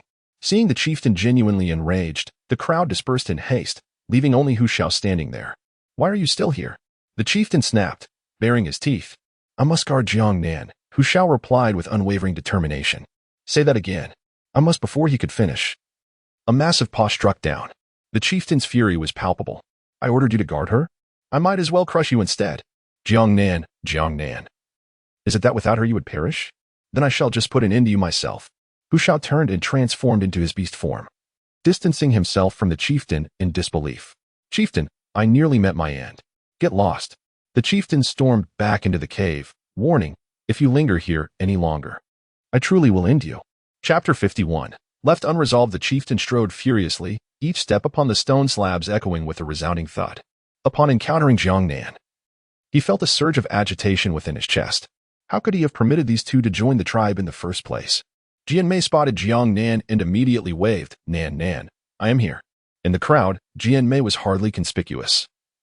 Opposite her stood Ye and several other females who had participated in the previous altercation, their faces marred with prominent bruises and wounds. Some of the females were accompanied by their partners, though they appeared considerably more burdened, with a few assuming beastly forms, lying prostrate on the ground, unable to rise. Even though the chieftain's cave was spacious, it felt overwhelmingly cramped at this moment. In contrast, Jiang Nan remained radiant, a testament to the efficacy of the beast's spirit fruit, which allowed her to rest peacefully, untouched by the chaos around her. Jian noticed her own discomfort as well. Does it hurt? I'll fetch something for you once we step outside. Jiang Nan refrained from directly mentioning the beast spirit fruit. Although Tsang Yen would always retrieve it after she consumed some, and there was a reserve in her leather pouch, it was prudent to keep her advantage discreet. I'm fine, Nan. I'll come with you. Jian recounted how Tsang Yen had dragged the partners of the females involved in the fight out of the cave that morning. Delivering a thorough beating at the entrance of the tribe, she concluded with a query, Did you know about this? I thought your partner had come on his own when I saw the chieftain send someone to summon you. I assumed you wouldn't arrive. Jiang Nan cast a reluctant glance at Tsang Yen, who stood behind him. Due to the preponderance of females, he refrained from intrusively crowding her space. Naturally, Tsang Yen heard Jian words. When Jiang Nan's gaze fell upon him, he bore an expression of indifference, as if to say he would dare to do it again next time. Jiang Nan cast a fleeting glance before shifting his gaze away. What of the clan leader? Ah, the clan leader. Jian responded with a cold chuckle, laden with personal sentiment. How could I dare to assume such a role? Your partner is bold enough to strike even me. Perhaps you should let your partner take the mantle of clan leader. Jiang Nan innocently blinked her eyes, clearly agitated by the situation. On one side, Ye immediately protested, declaring, Chieftain, how can you allow a cold-blooded stray beast to assume leadership? Do you wish for him to bring ruin upon us all? Luo Bai is undoubtedly the rightful candidate for chieftain, as recognized by the entire tribe. Jiang Nan, unwilling to be outdone, stepped forward. Isn't it true that in my house, Tsang Yen is a stray beast? I won't let this go. She even seemed eager to engage. In the face of unreasonable individuals, fists speak louder than words. Ye unconsciously retreated a step. Yesterday, despite the multitude, no one left a mark on Jiang Nan. She had realized that she could not match Jiang Nan in skill. While she was confident in her strength, she understood that Jiang Nan never confronted her directly. Her methods were peculiar, and she had been hurt without mercy. Clutching her injured arm, she stepped back, tears streaming down her face. Luo Bai, filled with compassion, embraced her, exclaiming, Don't be so excessive. Tsang Yan's robust figure also captured the attention of the crowd, and with a gaze that threatened, he warned, Do you dare challenge me? I could very well gouge your eyes out. His tone was neither servile nor arrogant, yet it instilled fear in Quan Zhan, as if he were capable of such an act at any moment. All right, the clan leader exclaimed, rising abruptly. I am still alive. However, Priest Baiying interjected. It would be better if you were dead. The leader, momentarily speechless, was left with a gaze of despair that nearly brought him to tears. What? Is that so? The priest disregarded his pitiful look and continued, Wan Qi, can you clarify the situation regarding the events that transpired? Yaya, do you have anything to say? I am the one who brought people to trouble Jian. This is my fault, and I am willing to admit my mistake. However, I truly did not push He. I was holding on to Jiang Nan at the time, and Mei and Chuqing witnessed it too. The two females who had been unexpectedly named nodded in agreement. Indeed, that was the case. Then, Ye's icy gaze fell upon Jiang Nan. None of us have fought her. Just look at our injuries and then at Jiang Nan. She has not suffered at all. We were too preoccupied to even consider pushing He. The others aligned with Ye fervently nodded, their eyes brimming with tears, pitifully complaining to their partners about their pain. Jiang Nan observed their pretentious demeanor, and one might mistakenly believe they were the victims. So, do you admit that this large group of yours indeed sought to trouble Jian? Does the tribe intend to remain indifferent in the face of such matters? Each of you has a partner to lament and cry out, is it not? Are you ganging up on Jian Mei alone? As everyone exchanged glances, a palpable sense of guilt washed over them, and whispers began to circulate. We are merely jesting. Having grown up together, we share a bond that far exceeds yours. And you have only recently joined the tribe? How could you possibly understand our camaraderie? Jiang Nan gazed at her with an expression akin to that of a fool. Fixating on her as he remarked, "Did you not hear Ye just now?" She herself admitted to seeking trouble with Jian Mei. "Do you truly believe your own evasions? Perhaps I should join Jian Mei in giving you a good thrashing, merely as a jest among friends. What do you say?" The female immediately retreated behind the crowd. Silenced by his formidable presence, which she had witnessed firsthand, she knew better than to provoke him. Jian Mei looked on with admiration. In her heart, Ye was cursing, thinking how utterly foolish she was. Observing Jiang Nan's triumphant demeanor, she sighed. "Jian Mei, I apologize. I was wrong. I was merely envious of how close you and Hu Shao had become. You see, before Jiang Nan's arrival, I harbored feelings for Hu Shao, but I never anticipated that Jiang Nan would also take an interest in him. I had no intention of causing you any distress. I am truly sorry." While her words seemed to insinuate a rift between Jian Mei and Jiang Nan, she was mistaken. Jian Mei had no affection for Hu Shao and Jiang Nan. For the time being, harbored no such sentiments either. It was merely Hu Zhao's unrequited love. Jiang Nan nonchalantly remarked, "Are you implying that you would confront any female who has ever held an affection for Hu Shao? Surely. You must have engaged in such confrontations within the tribe on numerous occasions, especially considering your partner, Luobai, is quite remarkable and likely has attracted many admirers." Ye immediately grew anxious, exclaiming, "I haven't. I truly haven't. Luobai, you must believe me." Of course, there had been incidents. But how could she confess to them in front of everyone, particularly with Luobai present? Luobai, naturally trusting his partner, reassured her, "Ye, I believe in you. This was merely a momentary lapse in judgment. I know you would never act in such a manner." Ye nestled into Luobai's embrace, lamenting, "I recognize my mistakes. I have already apologized. Why do you continue to hold this against me? Everyone makes mistakes. I genuinely did not push He. I was merely concerned that, with her partner absent, she might need assistance should she become pregnant, so I called her over to ensure I could look after her. I had no inkling that such an incident would transpire. Had I known, I would never have invited He to join me. Why must it be assumed that I pushed her? That would be tantamount to wishing my own demise." Jiang Nan had yet to utter a word when Jian Mei, positioned at the rear, could no longer contain her anger. She burst forth, exclaiming, "How dare you bully Nan like this? It is one thing to keep everyone away from her, but to lie in front of the priest is utterly disgraceful. Are you not afraid that the beast god will punish you?" Some faces turned pale, others were filled with dread. The beast god was not to be trifled with. Ye could not allow anything to happen to them. Otherwise, she would be unable to remain in the tribe. Luobai would certainly be displeased with her as well. In his eyes, she was gentle, considerate, and never engaged in actions that would harm others. She must not allow the worst outcome to transpire. "Jian Mei, you cannot let Jiang Nan wrongfully accuse me," she pleaded. "We are all part of the same tribe. If I were truly capable of such an act, why would no one else dare to do it?" Tears streamed down Ye's face as she continued. "I know you share a close relationship with Jiang Nan. Since your arrival, you have witnessed me pushing He. I grew up alongside He. And when she became pregnant, I spent a sleepless night worrying about her. If needed, you could simply ask He if I truly pushed her." Jian Mei, flustered and at a loss for words, straightened her neck defiantly. Typically, she was an honest and straightforward person, ill-suited for arguments, which was why she was often ridiculed and bullied by Ye and her friends. The only time she had ever shown any firmness was during the previous day's skirmish. Gritting her teeth, she declared, "Ask away. Do you think I fear you?" Jiang Nan pulled her back, having realized that regardless of the circumstances, Ye would always have her own defense. Moreover, the fact that the priest had summoned them rather than immediately dealing with Ye implied that a decision regarding the matter had likely already been made, albeit not the outcome she had anticipated. She turned her gaze to Priest Bai Ying, stating, "I trust that Priest Bai Ying has already formed a judgment about this matter. There is no need for us to argue. No one can wrongfully accuse us of actions we have not committed." Priest Bai Ying narrowed her eyes. Acknowledging Jiang Nan's cleverness before responding, "I have already inquired with He. What happened?" Ye pressed, her anxiety palpable. She had initially believed both He and the cubs would perish, only to discover they had survived.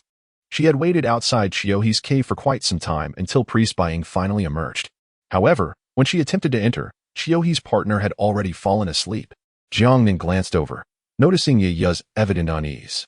She remarked, "I am quite concerned about Qiuhe. The priest Baiying has neglected her." She continued, "Qiuhe fell on her own accord. It has nothing to do with you all."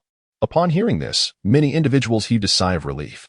Jian Mei intended to confront her further, but was restrained by Jiang Nan, who shook her head at her. It seemed that this was indeed the case. Given Ye's temperament, such incidents within the tribe had occurred frequently in the past without anyone reporting her, which was rather thought-provoking. Since Qiuhe was reluctant to reveal the truth, what purpose did their ongoing debate serve?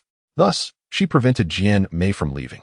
Jian Mei, observing the sudden change in Ye's expression, felt a tightness in her chest. Outside, Hu Shao was waiting and saw Ye and Luo Bai emerge first. With tear-filled eyes, Ye approached, her gaze brightened. "Hu Shao, it has been clarified that Qiuhe fell by herself. It was not my doing." She feared that Jiang Nan would malign her in front of Hu Shao. Hu Shao could not comprehend her excessive concern for him. "Well, it is good that the matter is settled. I assure you, Jiang Nan would not engage in any harmful actions toward others." He then scanned behind them, inquiring, "Are they not out yet?" Ye instinctively noted Hu Zhao's indifference towards her as she observed the 6 beast rings adorning his wrist. She did not wish for him to become Jiang Nan's partner. Ultimately, she could not suppress her voice. "Hu Shao, today that snake Song Yin caused quite a ruckus, injuring many of the males in the tribe. It was quite excessive. Look at how everyone is hurt. If you pursue Jiang Nan, you might be bullied by him. And I do not want you to come to harm." Luo Bai felt displeased but restrained himself, acknowledging that he too was part of the morning's altercation. Although reluctant, he had to concede the disparity between himself and Song Yin. Hu Shao listened half-heartedly, responding dismissively, "Oh, all right, I will take care of myself." "Hu Shao, are you even paying attention to me?" she retorted. What did you say?" Hu Zhao's attitude incensed Ye. Luo Bai interjected, "Yeah. Let me take you back to rest. You are still injured." Ultimately, Ye had no choice but to accompany Luo Bai back, her jaw clenched tightly, nearly grinding her teeth to dust. It was all Jiang Nan's fault. When Jiang Nan and the others finally emerged, Song Yin was cradling someone in his arms. "If you still feel agitated, I can bring them over for another beating," he said. Jiang Nan's previously furrowed brow unfurled like a blossoming ice peak. "Did you not notice how close the chieftain was to being driven to despair by you? Those dark bruises upon his back are the result of your actions." She was taken aback by the prominent status that Yaya held within the tribe. Her uncles sacrificed their lives to protect the clan, and her mother was once the heir to a shaman. During a sudden raid on the tribe, several females, including Yaya's mother, were captured. It was reported that the last few females returned safely, yet Yaya's mother was tragically lost to the wandering beasts, with her fate uncertain. Additionally, Yaya's other 2 uncles perished while attempting to rescue her mother. Years ago, her 2 brothers had ventured out in search of their mother, leaving Yaya the sole remaining member of her immediate family, growing up in the tribe under the indulgent watch of others. It is no wonder her temperament has become so bold and domineering. After hearing all this, Jiang Nan fully understood the priestess's intentions. She would privately ensure that Yaya apologized to Qiuhe and would also seek an apology for herself. Thus, the matter would be left unresolved. Chapter 52. Attempting change. Song Yin merely nodded, feeling no remorse for his actions, for it was the chieftain who had charged forth. He merely flicked his tail. During Qiuhe's labor, many males outside the cave joined the fray, and it was no small number of them who were incapacitated by Song Yan's might. Jiang Nan expressed his concerns, stating that as the clan leader, it would be challenging for him to manage the tribe under such circumstances. His actions would inevitably lead to chaos within the community. Song Yin, however, remained indifferent, asserting that it was his concern alone and did not pertain to her. Jiang Nan stood in stunned silence. However, in her heart, she had already devised an alternative plan. Once the cold season passed, she would depart from the tiger tribe. The original owner's relatives had yet to be found, and the majority of the tribe harbored no fondness for Song Yin. Thus, there was no need for her to remain here and endure the grievances directed at him. Behind her, Jian Mei appeared somewhat dejected. Nan, it is all my fault. If it weren't for me, you would not have clashed with Ye and ended up being targeted by everyone. Why? I do not understand why that girl named Ye dislikes me, but it is evident that even without your involvement, I would eventually find myself in conflict with her over other matters. The tribe is not so vast that I could avoid her entirely. It is merely jealousy that stems from your intelligence and beauty. Previously, Both Hu Shao and Qi were ardently pursuing Ye. And now that they have shifted their attention away, their hearts are unsettled. Moreover, many males in the tribe who once favored her have now taken a liking to you, which has only fueled her dissatisfaction. She does not permit other females in the tribe to approach you, especially given that your partner is a stray beast. At the final words, her gaze darted fearfully towards Song Yin. Jiang Nan's companion possesses a fearsome strength. Only Jiang Nan can command him. Hu Shao immediately approached, thumping his chest and declaring, Jiang Nan, I do not fancy Ye. My affections lie solely with you. His demeanor was both sincere and earnest. Hu Shao, why are you still here? Jiang Nan evaded the situation, wrapping her arms around Song Yin's neck and leaning closer to him. Please, do not be so intimidating. With Song Yin by my side, I have enough. You need not harbor feelings for me. Jian Mei was startled by the sudden appearance of Hu Shao. She had not noticed him when she emerged, assuming he was perhaps by the side of the cave. Observing Hu Zhao's bewildered expression, she said, Jiang Nan, I do not wish to like anyone else. Feeling somewhat superfluous, she added, Nan, I shall take my leave for now. He has given birth in my cave, and I must return to tidy up. This morning, He's partner visited. And I hope you can come by in the evening. He wishes to thank you in person. With a wave, she continued, I will seek you out later. Goodbye. However, her eyes sparkled with mischief as she made an encouraging gesture towards Jiang Nan before turning and colliding with an unexpected wall of bodies. And she hastily reached out to steady Jian Mei, who was about to fall backward. Why aren't you watching where you're going? Jian Mei exclaimed, clutching her forehead and grasping his arm. Even if you had been looking, you would have seen that you didn't move aside. You made me bump into you. This is none of your business, come with me. She could not allow Qi to thwart Jiang Nan's good fortune. If Hu Shao were to succeed in becoming Jiang Nan's partner, it would infuriate Ye. Let her experience the discomfort of having something taken from her.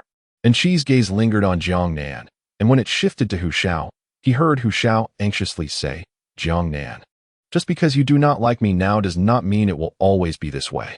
Just this morning, everything was fine, wasn't it? He felt a twinge of shame as Jian Mei pulled him along. Hu Shao, currently at the 6th tier, was not even accepted by Jiang Nan. What right did he have to expect acceptance at the 3rd tier? Coming to terms with this reality, he felt a sudden sense of clarity. His gaze fell upon Jian Mei, who was gripping his arm. Why did she seem somewhat different from before? The shy individual who once recoiled at the approach of a male was now boldly leading him away.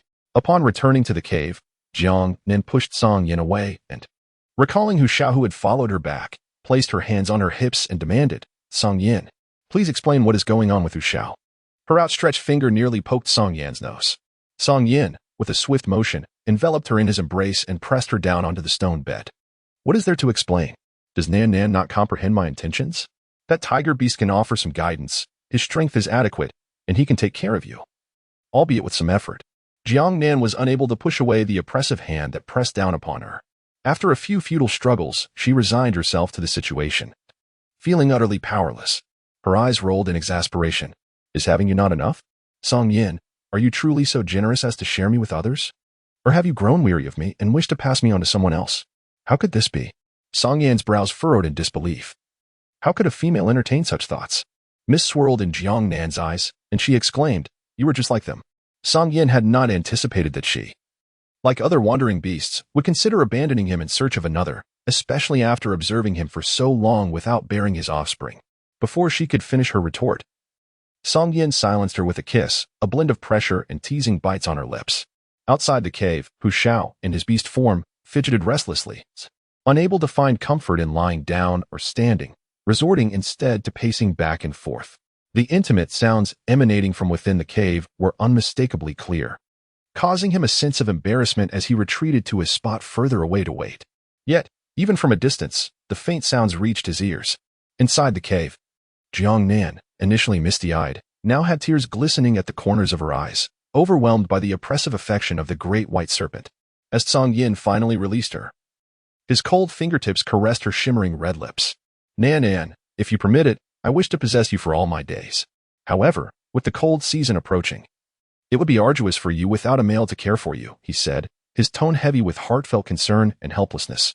He had strived to counsel himself to be magnanimous, but the female's distress immediately stirred his inclination to relent. He embraced her, showering her with kisses, even upon the tears in her eyes. Is there truly no other way? Jiang Nan pondered, aware that her thoughts were somewhat fanciful. The cold season in this beastly realm was vastly different from the winters of her own time.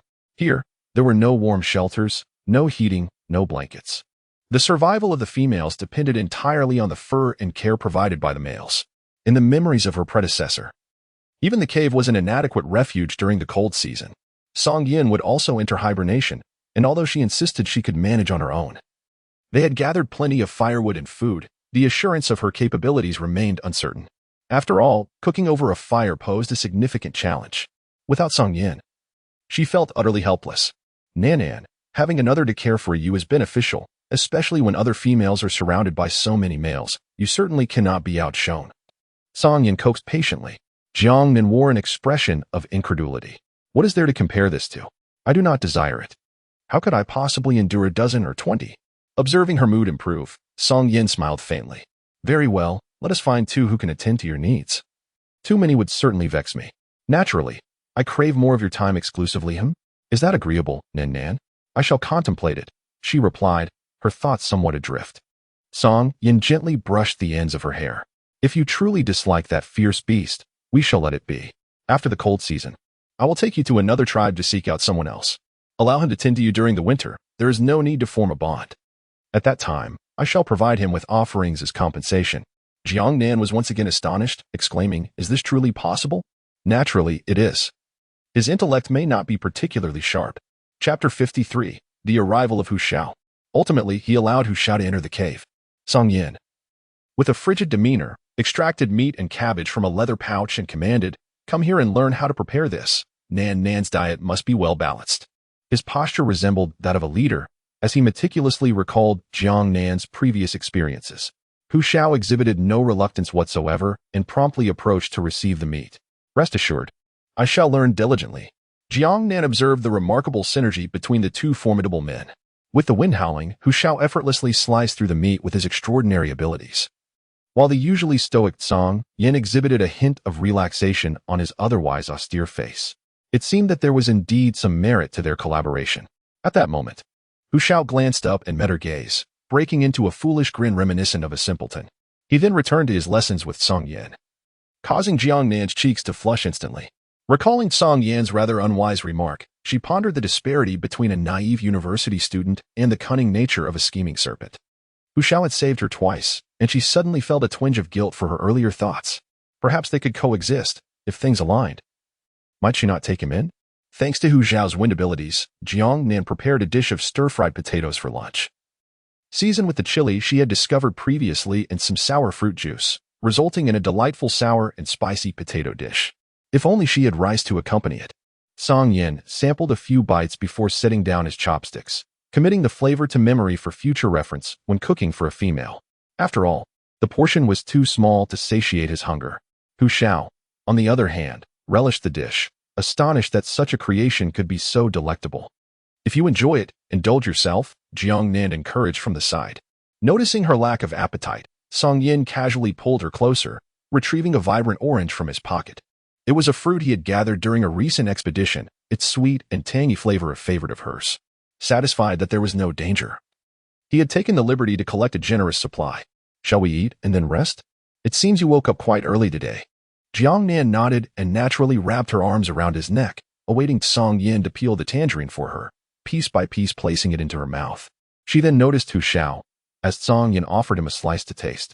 Song Yin remained unfazed, having consumed enough himself and feeling no need for more. Jiang Nan sensed a certain awkwardness. Hu Shao, in his approach towards her, would likely exhibit greater courtesy.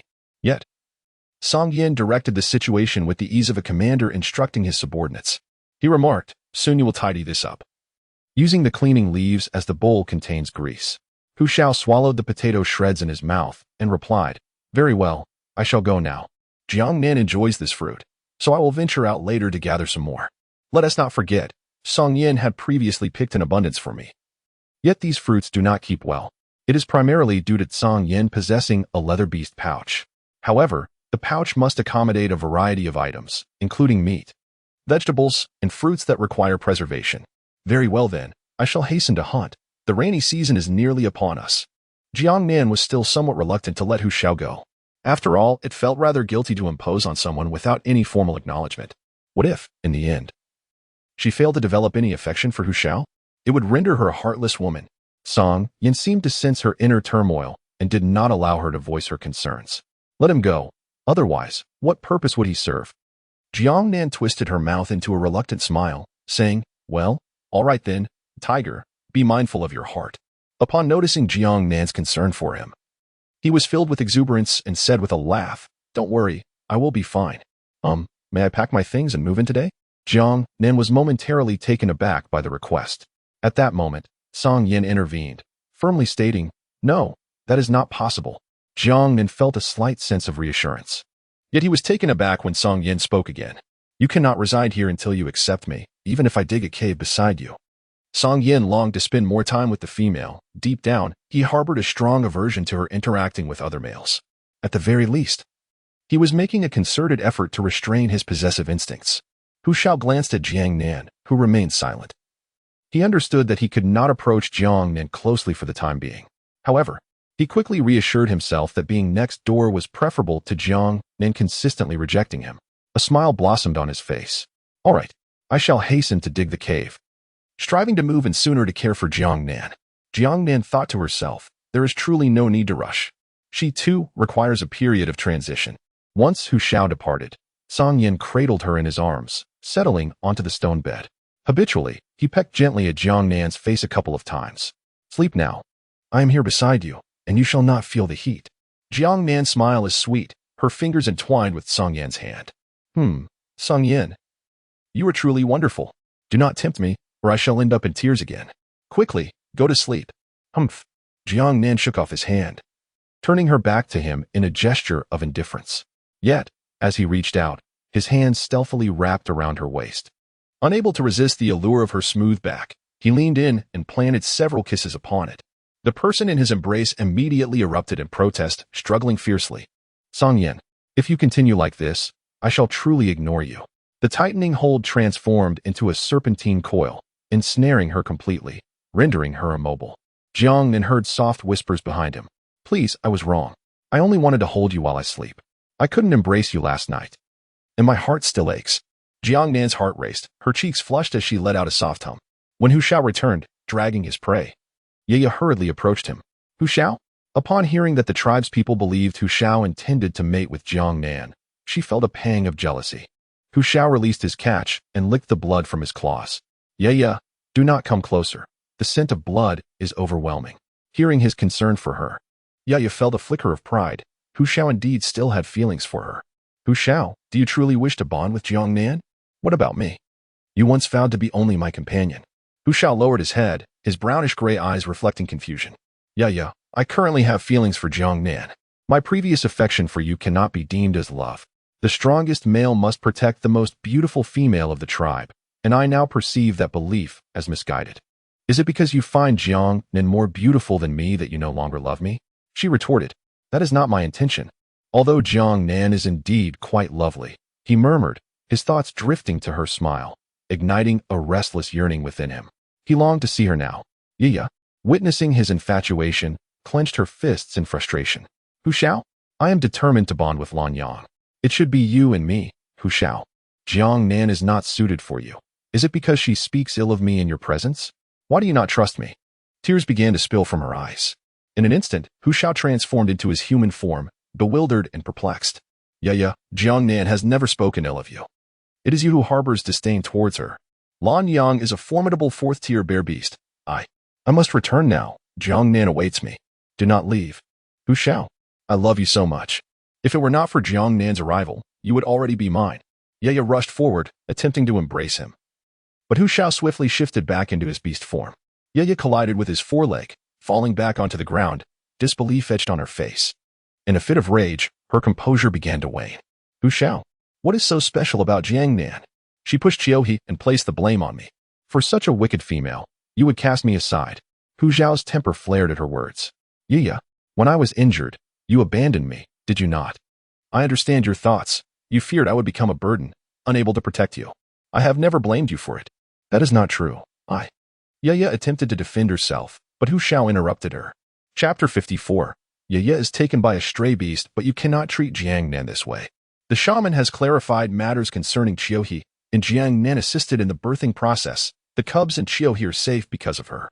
If you continue to speak ill of Jiang Nan, I will truly be angered. He grasped his prey and departed, ignoring the tumult behind him. Hu Shao. Yaya stamped her foot, her tear-streaked eyes ceasing to flow only after the departure of the tiger roar, replaced by a simmering mixture of hatred and resentment. The sixth-tier roar was meant to be her companion. It had been snatched away by Jiang Nan. How infuriating! As a nearby male witnessed her distress, he contemplated approaching to offer comfort, for a favorable impression could grant him the opportunity to court her. Yaya, are you all right? What business is it of yours? Leave me be. Yaya dismissed him, turning away from the second-tier beast man. Suddenly, Lan Yang, patrolling outside, rushed in, his abdomen marred by 3 deep claw marks. Flesh torn and bone visible. He collapsed at the entrance of the tribe, startling Yaya. Quickly, summon the chieftain. Stray beasts are approaching. What? Yaya was still processing his words when 2 gray dirt wolves charged towards them from outside the tribe. Upon spotting the female, their eyes gleamed with greed. It's a female. Hurry, capture her. She is mine. Yaya, terrified, fell to the ground. The first dirt wolf engaged with other beastmen from the tribe. Yet in the dense forest, pairs of luminous green eyes glimmered, fixated on Yaya as if intent on devouring her whole. Soon, a pack of drooling dirt wolves emerged at the outskirts of the tribe. Someone immediately sought reinforcements. Lan Yang, gritting his teeth against the pain, saw the stray beast breach the defenses, heading straight for Yaya. With determination, he scooped her into his embrace with a bear-like paw and fled toward the innermost part of the tribe. At the same time, he admonished her. Females should not venture to the outskirts of the tribe. Luobai went hunting. How could you come out alone? Yaya clung tightly to his fur, tears streaming down her face, pained by the sight of the blood trailing behind them. Lan Yang, I just wanted to come out and wait for you. I didn't know enough. It's all right. I will protect you. Hold on tight. His inquiry had been casual. He would never truly blame her, especially since she had ventured out for him. Just then, 2 dirt wolves leapt from the path, blocking their way. Put that female down. We might consider sparing you. They had not encountered a female in ages. Their leader had been pursuing the traitor Qi Yin, and they had suffered in his absence. Now, with the leader gone, they were determined to seize a few females to bring back. Tensions were running high. This female looks decent. Her physique appears promising. She could easily bear offspring. Lan Yang tightened his grip around Yaya. Get lost. I would rather die than hand her over to you. The 2 dire wolves, though merely of the 3rd tier, posed little challenge for Lan Yang, who was of the 4th tier. However, his current injuries, coupled with the need to protect Yaya, complicated matters. The cunning sand wolves proved to be a formidable nuisance, leaving him with no alternative but to press on with resolve. The emergence of stray beasts within the tribe quickly became common knowledge. The capable males rushed forth to fend off the external threats. Yet many had been incapacitated by Song Yin's previous assaults and were still recuperating. This morning, the remaining able-bodied males were dispatched by the chieftain for hunting, leaving behind only the newly matured 1st and 2nd-tier males, who found themselves somewhat overwhelmed when faced with the wily sand wolves. Fortunately, the number of sand wolves was limited, allowing for a tenuous balance, aside from a particularly formidable 4th-tier wolf that proved challenging. However, on Lan Yang's side, no one had the capacity to extend assistance. The stray beasts, with clear intent, launched a concerted assault against Lan Yang without any inclination to linger. The dwelling of Jiang Nan and his companions lies at the farthest edge of the tribe. By the time Hu Shao and Song Yin arrived, the rogue beasts had already captured Yaya and retreated for some time. The chieftain was also engaged in battle, his white fur disheveled and stained with glaring red. However, his arrival was belated, merely dispatching 2 fleeing jackals. Upon noticing Lan Yang, whose body was marred and battered, attempting to rise, he immediately ordered, "Take Lan Yang to the shaman for treatment." Lan Yang protested vehemently, "No, I cannot. Yaya has been taken. I must rescue her. You are heading towards your demise." "I will send someone to pursue them," the chieftain replied. Deflated, Lan Yang's gaze fell upon Hu Shao, and he felt a surge of determination once more. "Hu Shao, Luobai and the hunting party will not return soon. You are at the 6th tier. Go and bring Yaya back. You have always had feelings for her. Hurry." As Hu Shao stepped forward, he noticed Song Yin beside him, unmoved, his foot caught in indecision, whether to step forward or retreat. After all, Yaya was a female of the tribe. He could not simply stand idly by. Yet, having just vowed to protect Jiang Nan, he hesitated to rescue another female without her consent. Would that not provoke her ire? Seeing Hu Shao glance at Song Yin, Lan Yang sensed that he would hesitate without the serpent beast's approval. Hu Shao, if you do not pursue now, it will be too late. Do you not comprehend the fate that awaits a female in the hands of rogue beasts? You once rushed to save Jiang Nan, who was not even of the tribe. Can you now abandon the one you care for? Yeah. When Jiang Nan was captured by the rogue beasts, Hu Shao was also in the hunting party, witnessing firsthand how Hu Shao defied Luo Bai's orders, leading to his near incapacitation. With gritted teeth, Hu Shao declared, Song Yin, please explain to Jiang Nan's female. I will return swiftly. Song Yin's icy gaze did not yield a nod nor a refusal. It was then that Hu Shao followed the chieftain's men, setting off in pursuit of the direction in which the rogue beasts had vanished. Jiang Nan was filled with concern. After the wandering beasts departed, she and the other females, including Priest Bai Ying, emerged cautiously. The chieftain had already escorted the severely injured to the cave's entrance, while the lightly wounded gathered in a designated area. These individuals were all young males, recently come of age, upon whom the tribe's future depended.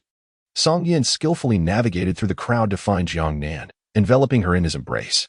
How did you manage to come out? Were you not instructed to stay inside? What would happen if you encountered danger? I followed Priest Bai Ying out only after I heard the wandering beast had left, she replied, anxiety lacing her words. I was worried about you. And what of Hu Shao? Why have I not seen him? She scanned the surroundings but found no trace of Hu Shao. There is no need to search for him. He has gone to rescue the female named Ye, who was taken by the wandering beasts. Jiang Nan felt a twinge of fear, but soon her expression turned indifferent. She could only hope that Hu Shao would manage to rescue the person safely. She had once experienced the terror of being robbed by a stray beast, a nightmare she would never forget.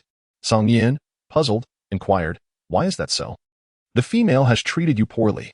Her capture could be seen as a blessing. If Hu Shao goes to save her, upon his return, I shall ensure he no longer approaches you. He has lost the right to be your companion. A man who does not prioritize the female should not be allowed to linger in her presence. Jiang Nan sighed and said, Song Yin, let us not conflate matters. Accounts cannot be settled in such a manner. Nevertheless, Song Yin's words ignited considerable ire among the group. Were it not for their inability to confront him, they would surely have demanded a thorough explanation. Indeed, this serpent beast was truly malevolent. Upon awakening, Lan Yang heard Song Yin's remarks and immediately retorted, Humph. If you hold grievances against Ye, it is entirely plausible that this sudden assault by the feral beast upon our tribe was orchestrated by you, the serpent beast. Last night, the males of our tribe were severely beaten by you, and this morning, more male members have suffered. It is undoubtedly your doing. His agitation caused him to spit blood, yet he continued vehemently, you cannot harm Ye directly, so you have allowed other feral beasts to abduct her, while preventing Hu Shao from attempting a rescue. Upon reflection, the others began to consider the validity of his accusations. Jiang Nan furrowed his brows, poised to retort, when suddenly He's companion, Jiang Yuan, interjected. Last night, when He encountered trouble, it was we who sought out Song Yin to confront him. Was it not a collective effort against Song Yin? Despite the skirmish, Song Yin bore no grudge and even bestowed upon He the precious beast spirit fruit that ultimately saved her life. I cannot fathom that Song Yin would act otherwise. Lan Yang, still discontented, rebuffed. Who can say whether he feigned your lapse in vigilance? Stray beasts are notoriously cunning, particularly the cold-blooded serpentine beasts. His vehement disdain suggests Song Yin is akin to a sworn enemy. Jiang Yuan continued, Lan Yang, I understand your concern for Ye as you prepare to bond with her, but if the roles were reversed, would you still be inclined to offer 2 beast spirit fruits after suffering an assault? Lan Yang fell silent. Those are indeed the beast spirit fruits. If someone were to strike him and then seek to procure 2 from him, it would be inconceivable. After all, he is not dealing with his own partner. Noticing his silence, Jiang Yuan even went so far as to mock. If I were in your position, I would be pleading with Song Yin to rescue Ye. He is a 9th-tier beast man. With his prowess, it's entirely possible that Ye could already be standing here. These words left Lan Yang momentarily speechless. Jiang Nan was amused. This Jiang Yuan is quite remarkable. Her investment in the beast spirit fruit was not in vain. Song Yin, holding her hand and playfully toying with her fingers, lifted his gaze upon hearing her silvery laughter. Regarding their earlier debate, he was utterly indifferent. After all, he had never aspired to alter others' perceptions of him. His sole concern was to be the best in the eyes of the female. Chapter 55. The priest's request. After Jiang Yuan retorted to Lan Yang, she promptly dashed to Jiang Nan's side. In her haste, she drew a little too close, earning a frosty glare from Song Yin. Startled, she instinctively took a step back. I have a partner and am already a father. There is no need for such hostility towards me. Jiang Nan beamed with delight, even jesting with Song Yan. Did you hear that, Song Yan? Stop wearing such a stern expression. It frightens others. Haha. Observing her joy, Song Yan refrained from sending Jiang Yuan away, which made Jiang Yuan feel a bit of pressure. Jiang Nan, as a female, I owe you a great debt of gratitude for ensuring that He could safely give birth. He wishes to express her thanks in person, but she is currently unable to do so. I had initially planned to invite you all over, but unexpectedly, our tribe was attacked by wandering beasts. Jiang Nan waved his hand, indicating that there was ample time. How's the little one faring? The early-born child requires extra care.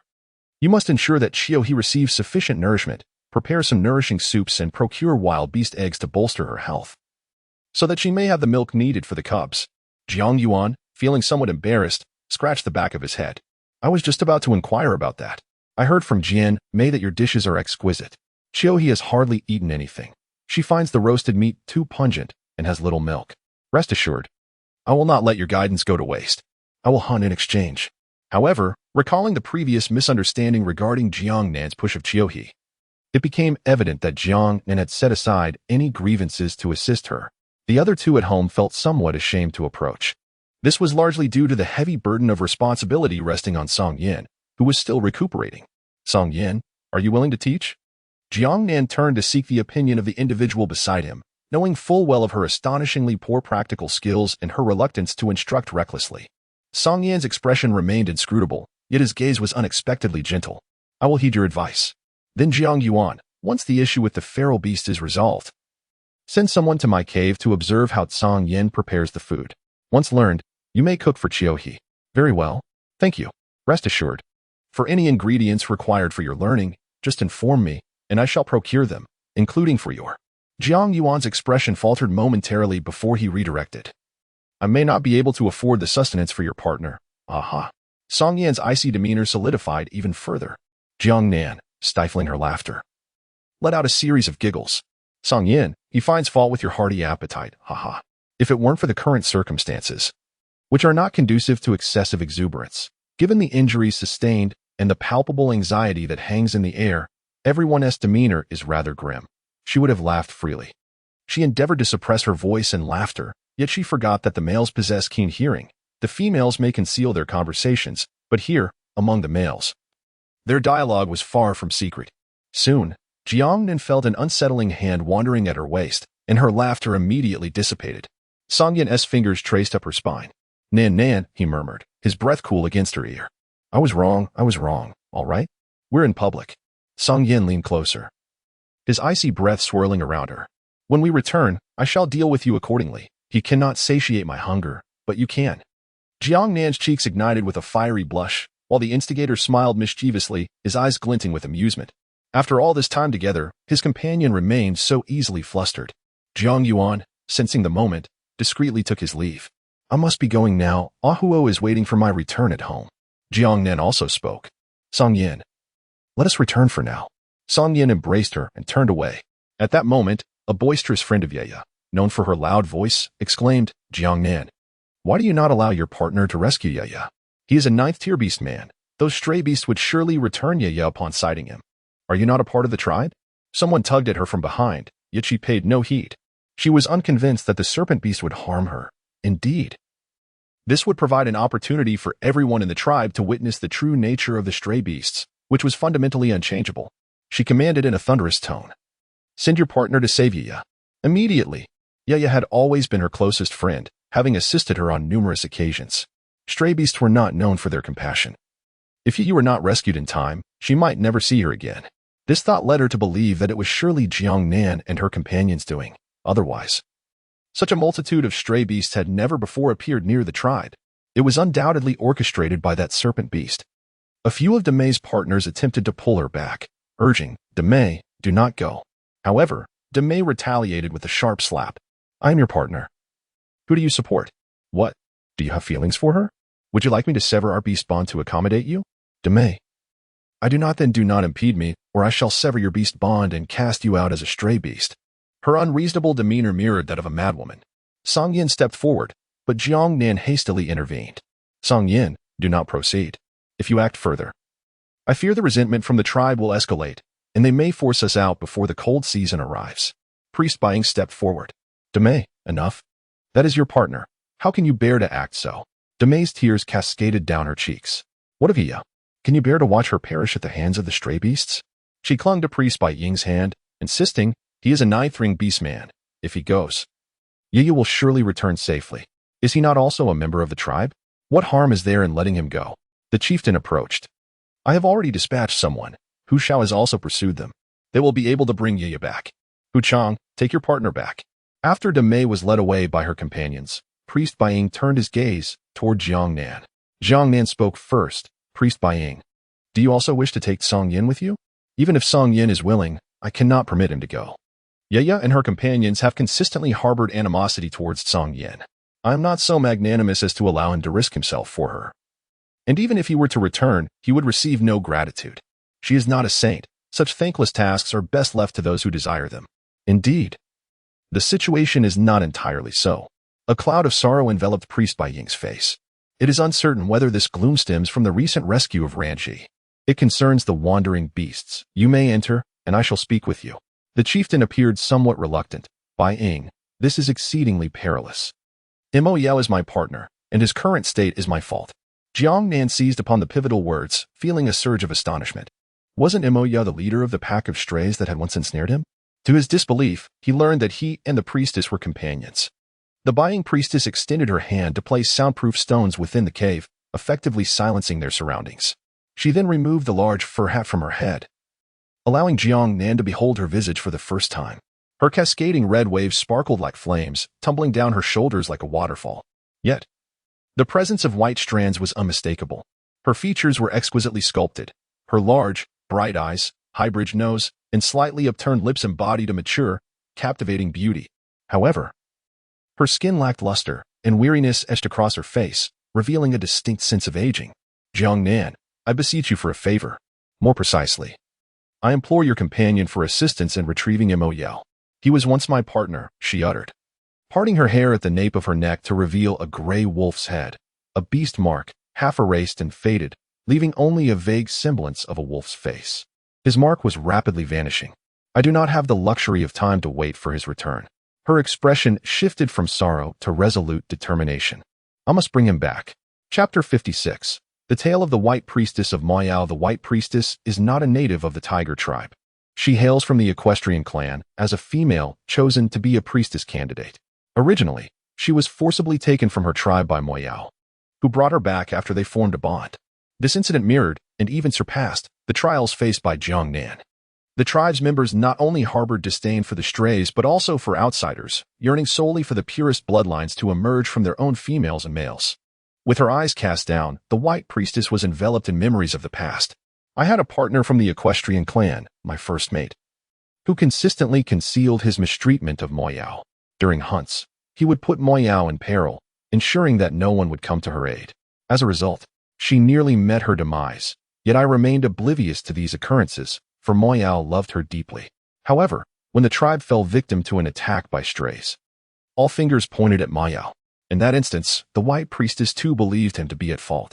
She lacked faith in Mo Yao, the stray, despite their bond. The coercion overshadowed any affection. Although she eventually grew fond of Mo Yao upon his return, her feelings were as fragile as water compared to the safety of her kin. She accepted the collective blame heaped upon him, believing wholeheartedly in their accusations. Unlike Jiang Nan, she had never stood by Mo Yao's side. Instead, she joined the chorus of condemnation against him. When Mo Yao was cast out of the equestrian clan, she made no effort to retain him, merely promising not to mar his beast mark or diminish his power.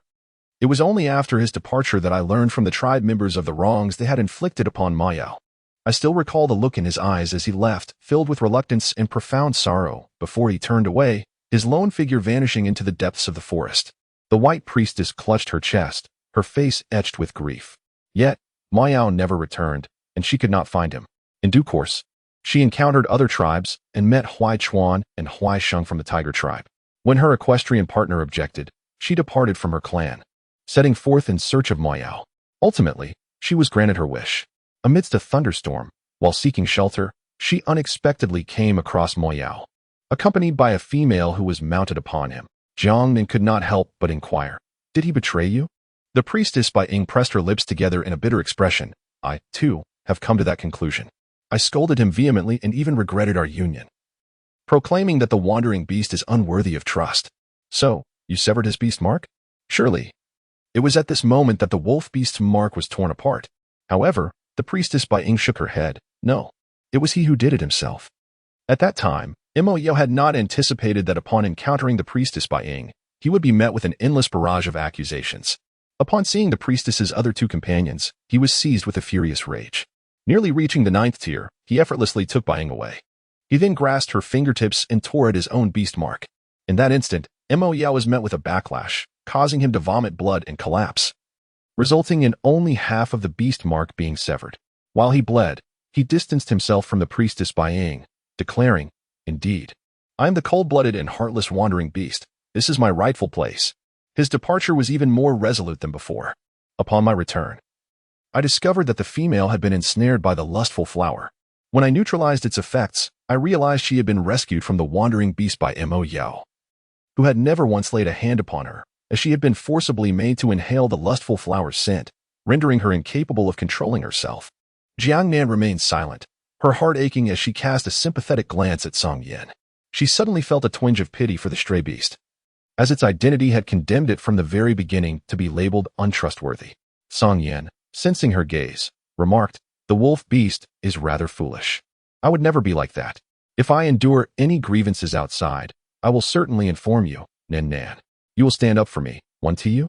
Jiang Nan caressed his neck and nose, utterly delighted by the great serpent.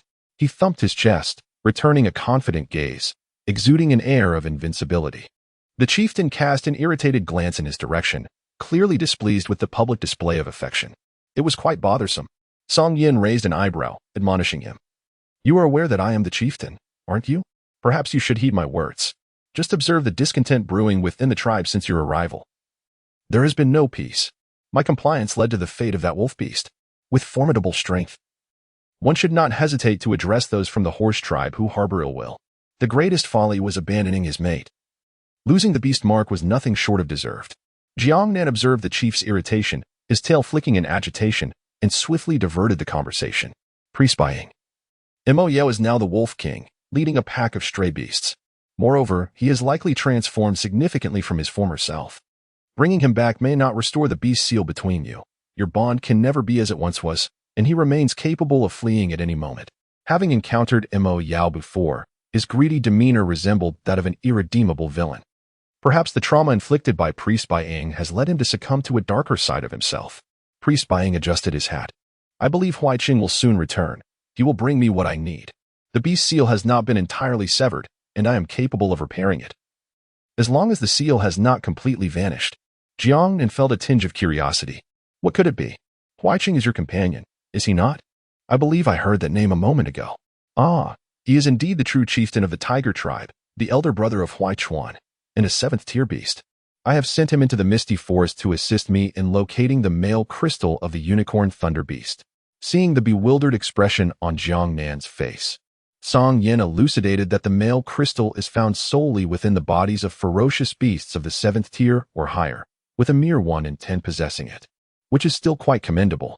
The unicorn thunder beast boasts remarkable regenerative abilities, as long as the male retains a breath of life. Its healing prowess can revive it from the brink of death. However, it is notoriously elusive. Within the vast expanse of the misty forest, 7th tier unicorn thunder beasts are exceedingly rare. With its innate lightning attributes, it reigns as the sovereign of the misty forest. Should one encounter a higher tier unicorn thunder beast, such as those of the 9th or 10th tier, it would command a significant portion of the ferocious beasts within the misty forest, signifying its elevated status among them. Jiang Nan understood. It was indeed a divine elixir. If only she could procure some in the future. Song Yin immediately discerned the glimmer of desire in her eyes and gently tapped her forehead. However, for you females, such a substance holds no value. It pales in comparison to the beast spirit fruit. Upon hearing this, Jiang Nan sighed. Oh, I see. Then she decided it was best to let it go. After all, Song Yin, being of the 9th tier, was unlikely to sustain any injuries, rendering the risk unwarranted and potentially detrimental. Yet, as she observed the priestess Bai Ying, who remained ensnared in her melancholic emotions, and glanced at the clan leader, a sense of confusion washed over her. Was it truly worth risking another partner as safety for the sake of dispelling the beast mark etched by the ink of the beast? The clan leader's proud demeanor faltered, revealing a hint of vulnerability. 2. He mentioned, and there is Bai Fan, who is a leopard beast of the 6th tier but is yet to bond with Bai Ying. After realizing the misunderstanding concerning that stray beast, Bai Ying resorted to forbidden techniques, sacrificing her own vitality to nourish the beast mark she had ruptured.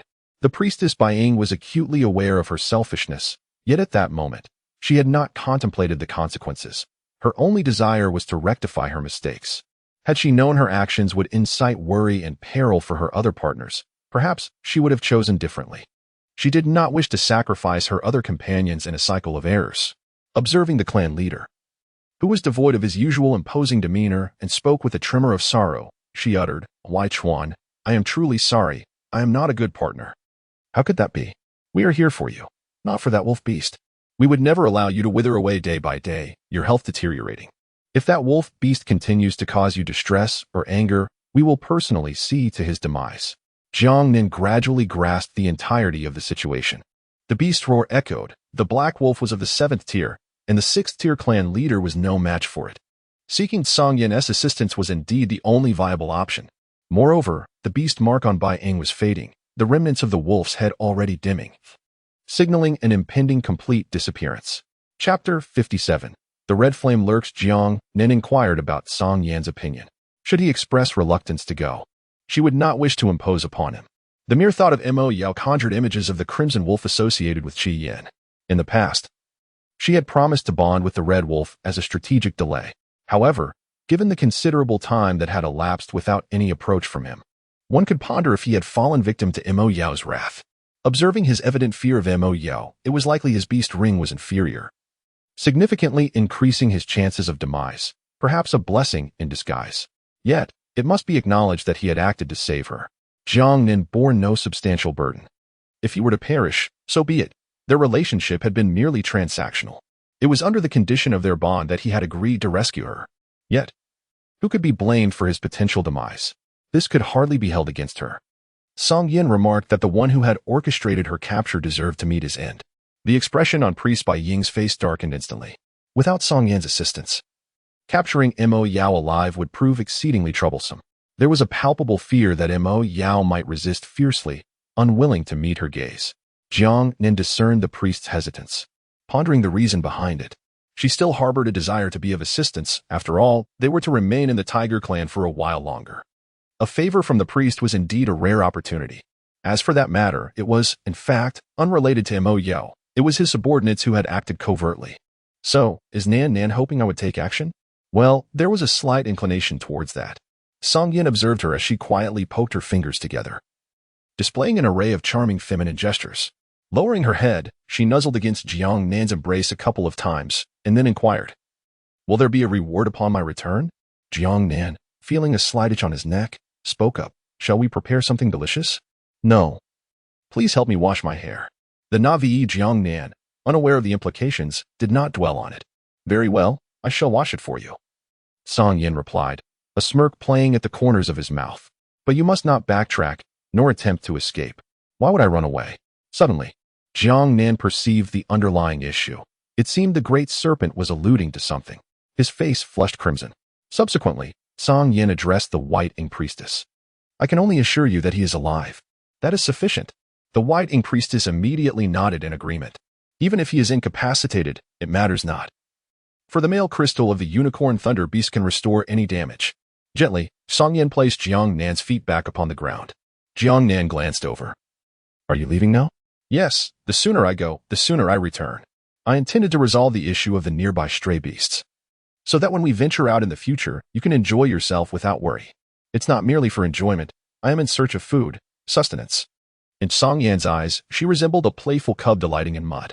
Song Yin affectionately ruffled her hair. "Once the stray beasts are dealt with, I shall take you out to discover even more delectable treats." "That sounds much better. I will accompany you." Song Yin nodded. But as he turned to the clan leader and the others, the tenderness in his gaze vanished. "While I am away, ensure you protect Nan." Priest Bai Ying stepped forward. "Rest assured, in the evening, I shall have Jiang Nan stay with me, and during the day, she will join me as well." "That truly seems unnecessary." Although Jiang Nan was eager to speak, she nodded in agreement to avoid causing Song Yin any concern. Observing this, Song Yin did not allow her to accompany him to the cave entrance. "It is better for you not to witness my beast form." Jiang Nan tilted her head upward, nodding in acknowledgement. Even Song Yin transformed into his beast form only after traversing a considerable distance.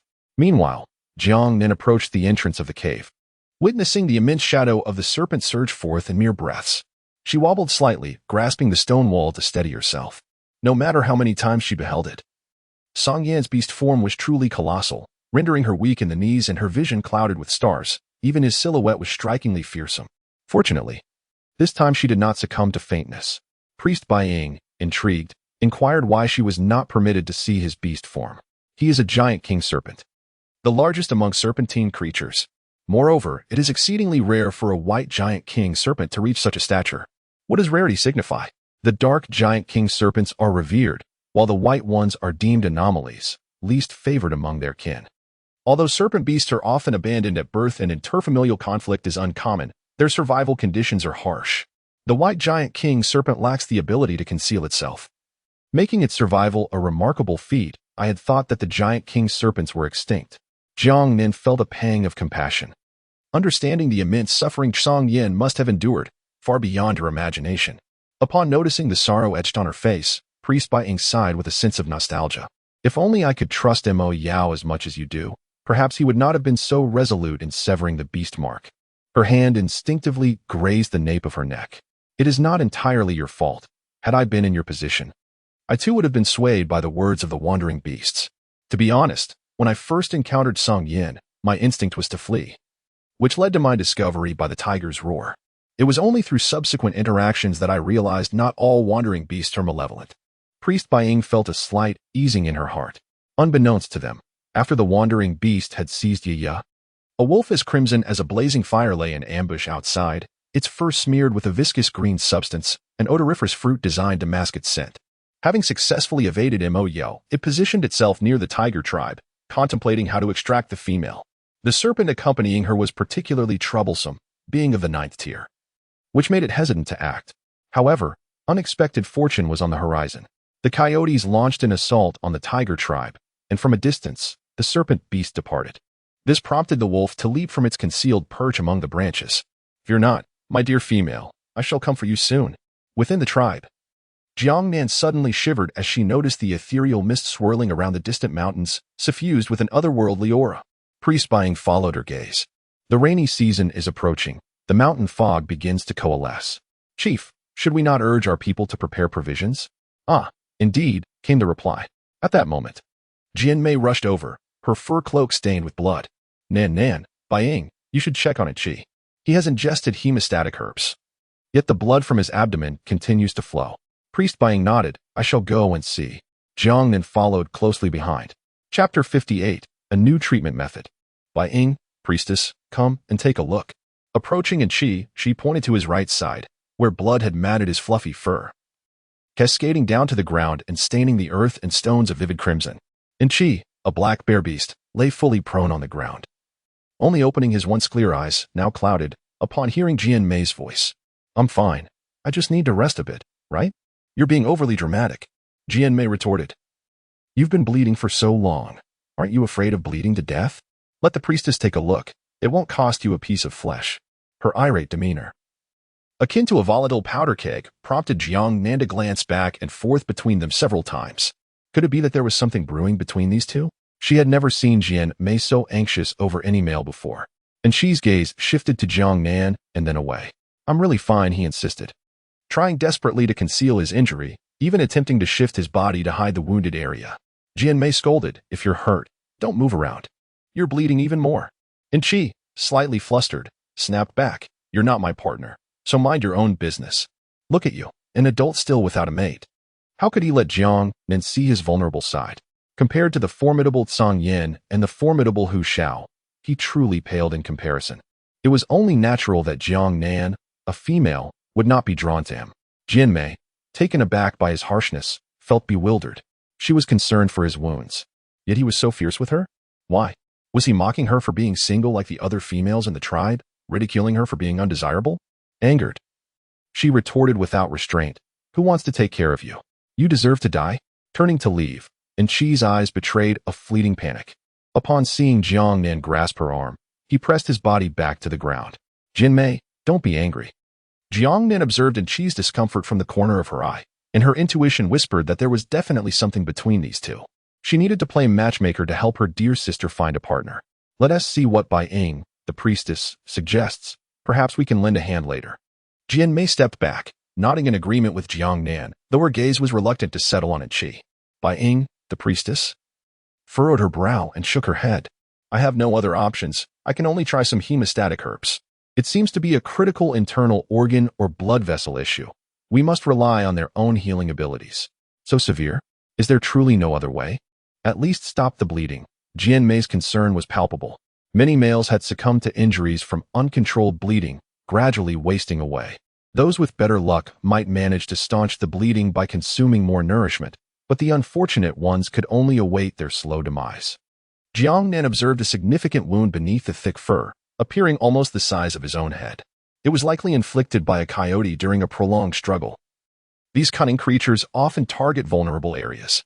As a result, aside from this injury, no other wounds were visible on Chi's body. In the beast realm, medical facilities are virtually non-existent, and such a large wound poses a grave risk, even with a male's robust healing abilities. Failure to stitch it promptly could lead to severe blood loss.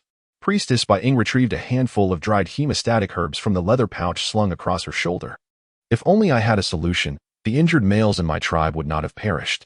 Alas, she lacked the capability. Most male injuries were extensive and deep, and her shamanic powers were insufficient to mend such wounds. And she noticed Jinmei's crumpled face and remarked, I assure you, I will be fine. Could you refrain from looking as though I am on the brink of death? Jinmei, suppressing tears, chose to ignore him. Jiang Nan suggested, we might attempt to stitch the wound.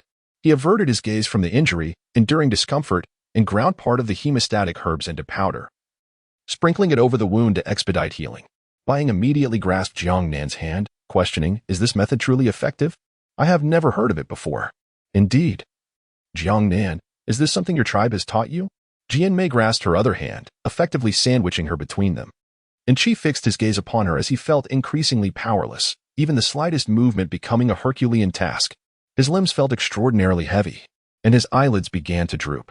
Jiang Nan was burdened by mounting pressure, yet he refrained from making any definitive statements. It was better to attempt something rather than allow himself to bleed continuously. No matter how much blood was lost, it could not endure such a fate indefinitely. And the outcome could hardly be worse than his current predicament. Priestess Bai Ying recalled the time of He's delivery without Jiang Nan's presence. She would have been unable to ensure a smooth birth, and miraculously, the cub had survived under her care. Jiang Nan, whatever you choose to do, the tribe will not blame you for the consequences. And Chi's darkened pupils widened in disbelief upon hearing these words. Clearly taken aback, Jinmei offered her encouragement, affirming, yes, I too support Priestess Bai Ying. Indeed, his life has reached a point where he can no longer dictate his own fate. Jiang Nan nodded, expressing his need for certain items. Priest Bai Ying summoned the tribe leader along with several lightly injured males. And Chi, now struggling to discern the surrounding sounds, could only see multiple figures of Jinmei swaying before him, gritting his teeth. Following Jiang Nan's instructions, Jinmei brought over some raw meat. Open your mouth, she urged. And Chi complied, fearing that without sustenance, he would lack the strength to continue the ensuing conversation. After consuming several substantial pieces, he called out again, Jinmei. She responded, just a moment. This piece is rather heavy. I'll drag it over. And she, weakly swallowing, ventured, Jinmei, if I recover, would you consider becoming my mate? All right. Huh? Jinmei instinctively replied, but her grip faltered, causing the meat to drop to the ground. It dawned on her, leaving her uncertain, questioning whether she had misheard. Meanwhile, and Chi, with half-closed eyes, appeared to be in a dazed state, leading her to wonder if his injuries had caused him to speak incoherently. Yet, upon hearing her affirmative response, his previously anxious heart settled. He chose not to exert himself further and closed his eyes to rest. Jiang Nan is prepared on this end. The needles and threads required are being boiled in hot water. The needles are derived from thorns plucked from a tree known as the Mao needle tree, discovered during an outing with Song Yin. These thorns are approximately as slender as needles from her era, yet remarkably sturdy. However, some are rather lengthy. with the largest being as long as a human arm. Fortunately, the newly sprouted tips of the tree are quite short, making them ideal for use as embroidery needles. After all, refining bone needles to a fine point is an endeavor that requires time, which is scarce at present. The thread is composed of the fur from the tail of a long-haired beast. The fur covering the entirety of the beast resembles coarse pig bristles. Yet the fur on its tail is as fine as thread, soft, resilient, and of sufficient length. This was brought forth by priest Ying from the cave. Based on Jiang Nan's description, using a bone knife, the chief removes the fur around Chi's wound and employs the dampened, heated fur to cleanse the surrounding blood. Subsequently, the chief transforms into his beast form, allowing Jiang Nan to step onto his back and reach the injured area. Jiang Nan, with the threaded needle in hand, hesitated to make her move.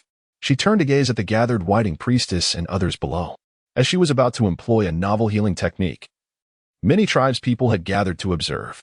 A sense of anxiety enveloped her. She had never performed such a procedure before. Her sewing skills were evident. Yet she felt a profound sense of despair. Forcing a smile, she addressed the whiting priestess and Jian, I feel a bit frightened. Please join me. We can stitch from both ends of the wound, which may expedite the process. The whiting priestess nodded, and Jian, noticing Chi in a daze, gritted her teeth and climbed up as well. Nan, what should we do? She inquired. Do not worry. Even if mistakes occur, no one will blame you. The whiting priestess encouraged. Trust yourself and proceed boldly. I have faith in your abilities. Subsequently, Jiang Nan handed the needle and thread to them, instructing them as if sewing animal hides. Meanwhile, she pressed down on the wound, her scalp tingling with anxiety. Blood gushed forth incessantly, indicating that the hemostatic herbs provided by the whiting priestess were of little efficacy. And Chi, too, felt the pain and stirred slightly. Jiang Nan, the clan leader, instructed two individuals to restrain Chi, cautioning them not to move. Following the leader's signal, a bear beast and a leopard beast advanced, flanking Chi from both sides. Jiang Nan, concerned about the potential internal injuries, meticulously peeled back the wound to conduct a thorough examination. There was a notable injury. Yet fortunately, it was not severe. Given the male's healing capabilities, it should pose no significant threat. She then turned to the two individuals beside her, instructing, I will press the flesh together. You must stitch it securely, and remember to be meticulous in your work. Chapter 59. Jiang Nan is captured. Nan. What should I do if my thread is knotted? I can't untangle it. Jian exclaimed, flustered and unsure of where to direct her hands and feet. Do not panic. Simply break the thread and rethread a new one, then stitch from the point where it came undone. Just as she finished addressing Jian, a bloodied palm print from priest Ying landed on her arm. Jiang Nan, the area I stitched has come undone again. Observing the haphazard and uneven stitches that resembled a dog's chew marks, Jiang Nan noted that the priest's skills were not much better than her own. Priest? Shall we consider switching to another person? Priest Ying, disheartened, replied, I have never engaged in such stitching tasks. I should have requested your clan leader to handle this instead. Jiang Nan's lips twitched slightly. Then why didn't He do it just now? Fortunately, the wound had been nearly stitched up, leaving only the capable Shen to handle the remaining task. The onlookers, overhearing the conversation above, wore expressions of grim concern. Was this truly a healing process or an act of harm? Even the once reliable priest Ying seemed to have faltered in judgment. They cast sympathetic glances at Chi, whose injuries were severe. Initially, he had been able to move about despite the pain, but after being subdued by force, he had now succumbed to unconsciousness. Had it not been for the faint dust stirred by his breath at the tip of his nose, they might have suspected that Chi had perished not from blood loss, but from the torment inflicted by the trio. Ultimately, a hemostatic powder was applied to the wound. For those in beast form, this step of bandaging was unnecessary.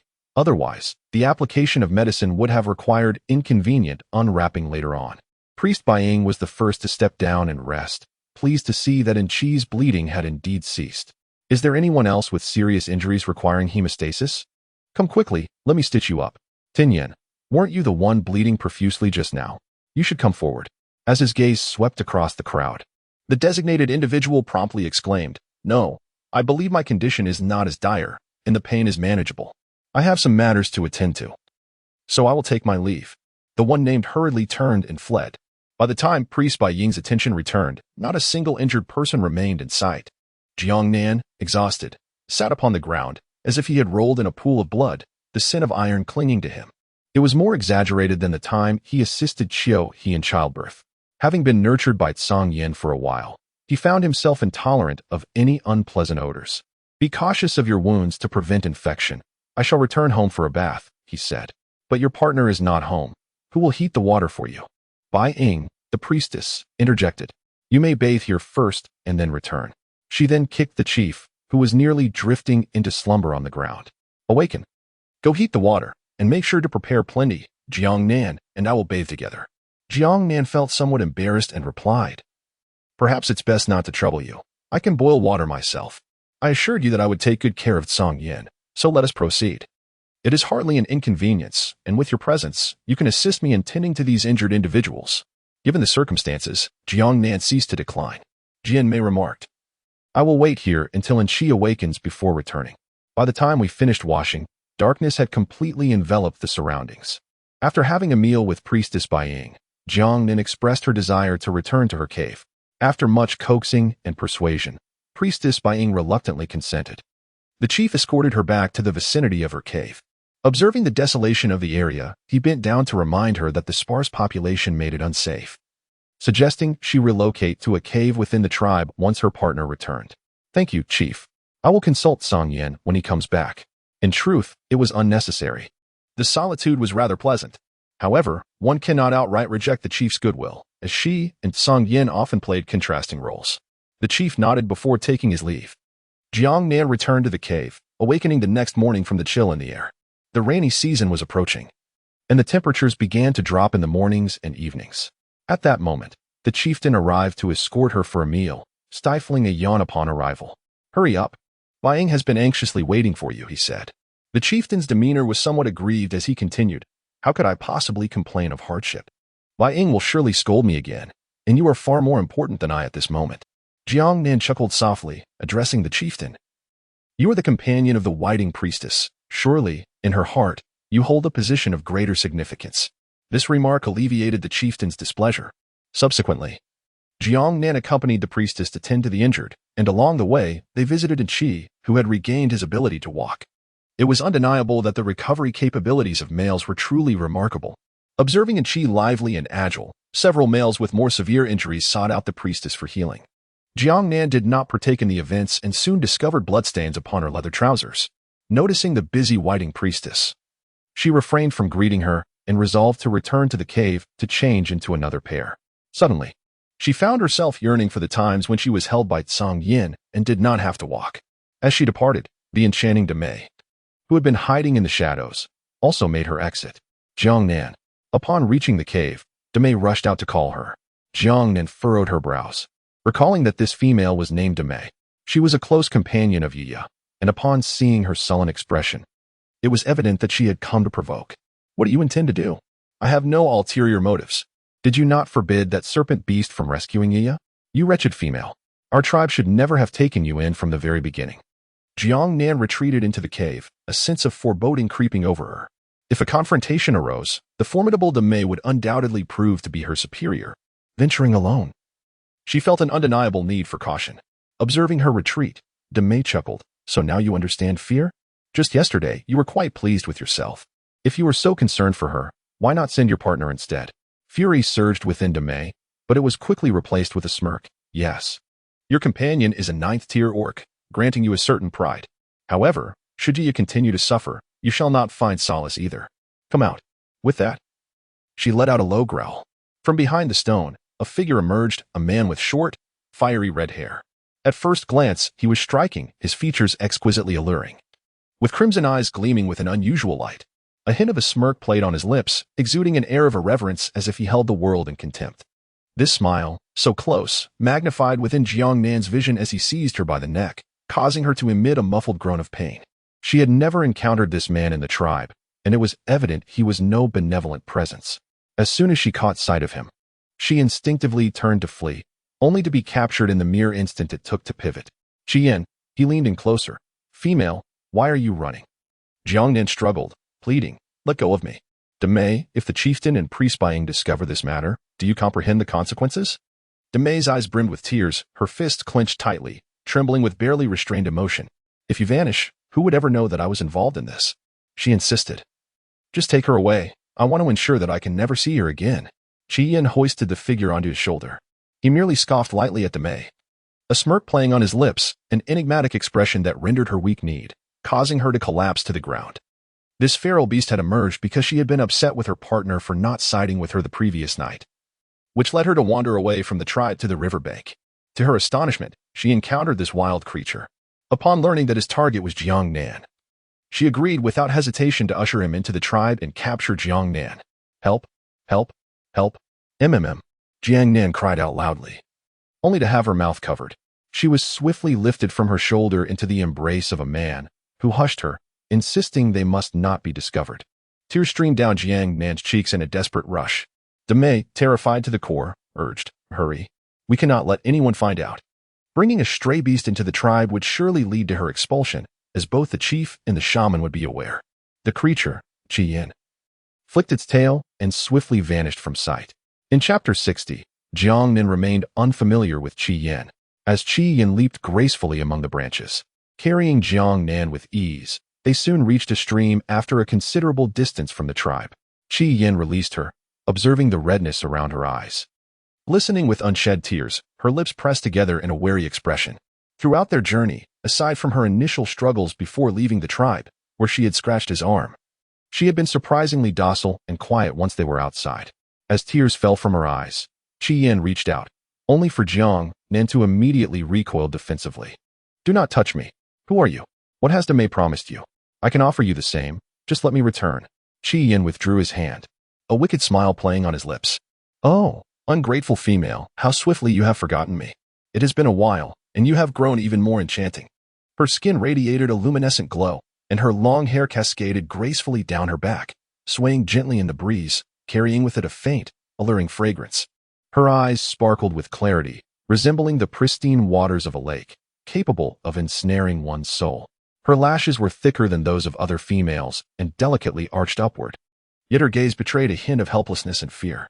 Her lips, reddened from her own biting, resembled the ripe fruits found in the mountains. Jiang Nan, upon hearing his words, felt a sense of bewilderment. She had no recollection of ever encountering this individual. Could he possibly be the original host? Yet, no matter how hard she strained her mind, she could not make the connection. Maintaining her composure, she inquired, "Do we know each other?" Qi Yin nodded affirmatively, declaring, "Indeed. You promised to be my companion." Jiang Nan's mouth fell slightly agape, her words unformed and disjointed. She had never witnessed Qi Yin in human form before. Had it been during her own era, she would have instantly deemed him a fraud and reported him to the authorities. Qi Yin, fixated on her slightly parted lips, seemed to invite him to indulge in their sweetness, his physical impulses racing alongside his thoughts. In the very next moment, as his lips drew near, Jiang Nan snapped back to reality, hastily pushing him away and delivering a resounding slap. "What is wrong with you?" The slap caused Qi Yin's face to momentarily contort before he regained his composure, his gaze transforming into one of fierce intensity, as if he were ready to rend her apart. "Do you disagree? Do you not wish to bond with me? Are you deceiving me?"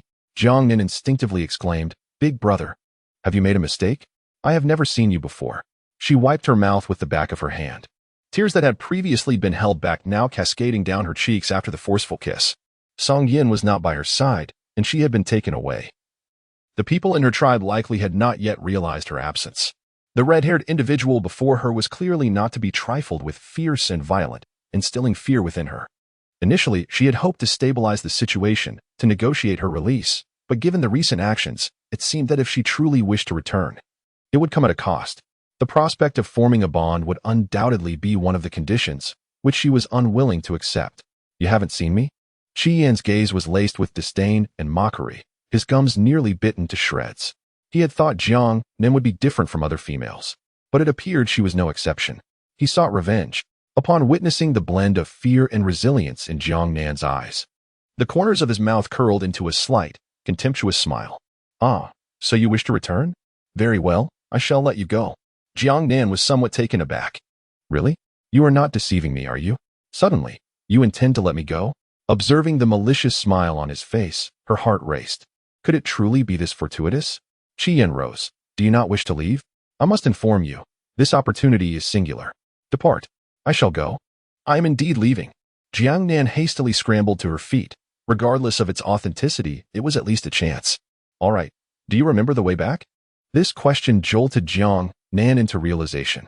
Are you suggesting that I return on my own? Do you expect me to escort you back? Let me be clear. Should I encounter you again, I will not grant you another chance to escape. Be gone. The thunderous shout startled Jiang Nan, causing her to retreat 2 steps. Gazing at the perilous jungle behind her, and then at the scowling man, she recognized that the distance to the tribe was considerable. The forest was rife with venomous creatures and ferocious beasts, rendering her odds of returning alive exceedingly slim. Yet, within this man's grasp, her fate remained uncertain. Perhaps it would be wiser to take a gamble. With such thoughts racing through her mind, Jiang Nan gritted her teeth and dashed into the forest. Qian, his expression dark, contemplated the frail female venturing alone into the woods. Such a choice would render her mere prey for the wild. Since she chose not to align with him, she would meet her demise. Moreover, he would not allow her demise to be so effortless. Transforming into his beast form, he became a majestic red-furred wolf, leaping swiftly into the depths of the forest. Jiang Nan gazed at the towering Tsundashu, which seemed to dominate the entire expanse of the sky. Even though the forest was shrouded in darkness, it felt ominous. She had to muster all her focus to remain vigilant of her surroundings, striving to avoid encounters with formidable beasts. The decaying scent of withered branches and fallen leaves mingled with the dampness, penetrating her nostrils. This scene evoked memories of her initial arrival, when she was relentlessly pursued by wild animals. Had it not been for the timely intervention of Tsang Yen, she would have perished at the jaws of a beast. At that moment, she stumbled over a stone concealed beneath the foliage, causing the cord connecting her rudimentary animal skin skirt to snap. Jiang Nan furrowed her brow, realizing that her impulsive decision to enter this place had been a grave mistake. At that moment, the forest echoed with the feral cries of beasts, and the ground began to tremble slightly, indicating a considerable number of them. She hastily discarded her shoes and fled. A wolf was driving a pack of creatures ahead. They were white-skinned beasts, modest in size yet numerous. When the beast started towards the female, the wolf ceased its pursuit, crouching down to gnaw at the corpse of a creature it had slain, indulging in its slow meal. Before long, Jiang Nan's piercing scream reverberated from the front of the forest, causing the wolf's ears to twitch. In that fleeting moment, as it lowered its head, a vision of Jiang Nan flashed through its mind. Instantly, it bolted forth like an arrow released from a bow. Regret washed over it, immense regret, particularly poignant. The female was inherently delicate. How could she withstand the onslaught of wild beasts? When it had initially agreed to bond with her, fully aware of the deception involved, it had been its own stubbornness that had driven it, for that female was undeniably beautiful, to the extent that her image often haunted its thoughts. Thus, it yearned for her. Even if she did not belong to it, it longed to strive for her affection. What if she could be won over? A female accepted by serpent beasts might also accept one such as it, wouldn't she? Surely yet, why had it not afforded her more time? With this thought, the wolf's gaze hardened with determination. A howl erupted from its throat, a call to disperse the beasts threatening Jiang Nan. It harbored no desire for her demise, rather, it fervently hoped for her acceptance. It had merely wished for her to venture into the forest, hoping she could remain by its side.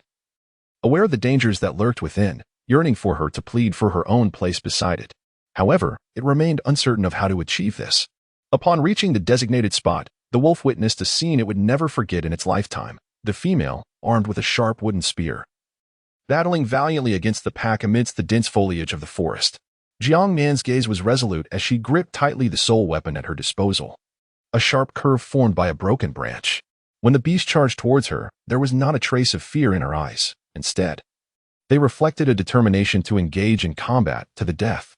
She sidestepped deftly while raising the wooden spike, which accurately pierced the creature's body, followed by its anguished roar.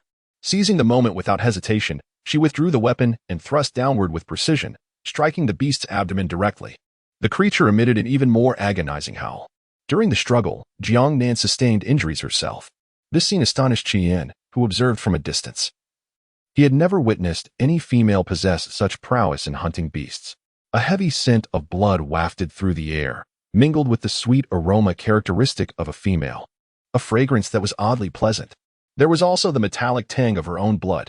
Along the path lay the corpses of 2 white-skinned beasts, their bodies riddled with puncture wounds, their eyes bulging as if they had encountered something utterly incomprehensible before their demise. The remaining few beasts fled rapidly upon sighting Qian. However, one that had been attacking Jiang Nan lunged forward, obscuring her view just as she dispatched the last of her quarry. Breathless and panting, she remained on guard, wary of any potential threats while refusing to move. Fortunately, the beast was not particularly large, yet compared to the creatures of her own era, it resembled a wild boar from the mountains, presenting a challenge for her to hunt. She feared that she would not withstand another encounter. She could only endure the weight of the beast pressing against her, listening intently to the sounds around her. Jiang, having transformed into human form, felt a sudden wave of frustration.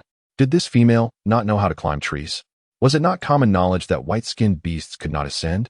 This was something any female ought to be aware of. How could she not know? The sight of her bloodied leg caused Jiang's heart to race uncontrollably.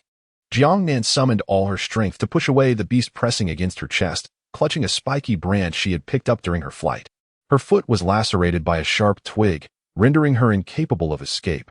She could only engage the beast in close combat. Fortunately, it was a white-skinned creature, devoid of the formidable fangs that could pose a significant threat. While its numbers were overwhelming, it primarily grazed and, under normal circumstances, could be evaded by seeking refuge at a slightly elevated position. However, misfortune struck as her foot was pierced by the treacherous branch. The combat skills she had honed in her past life seemed to come into play at this critical moment.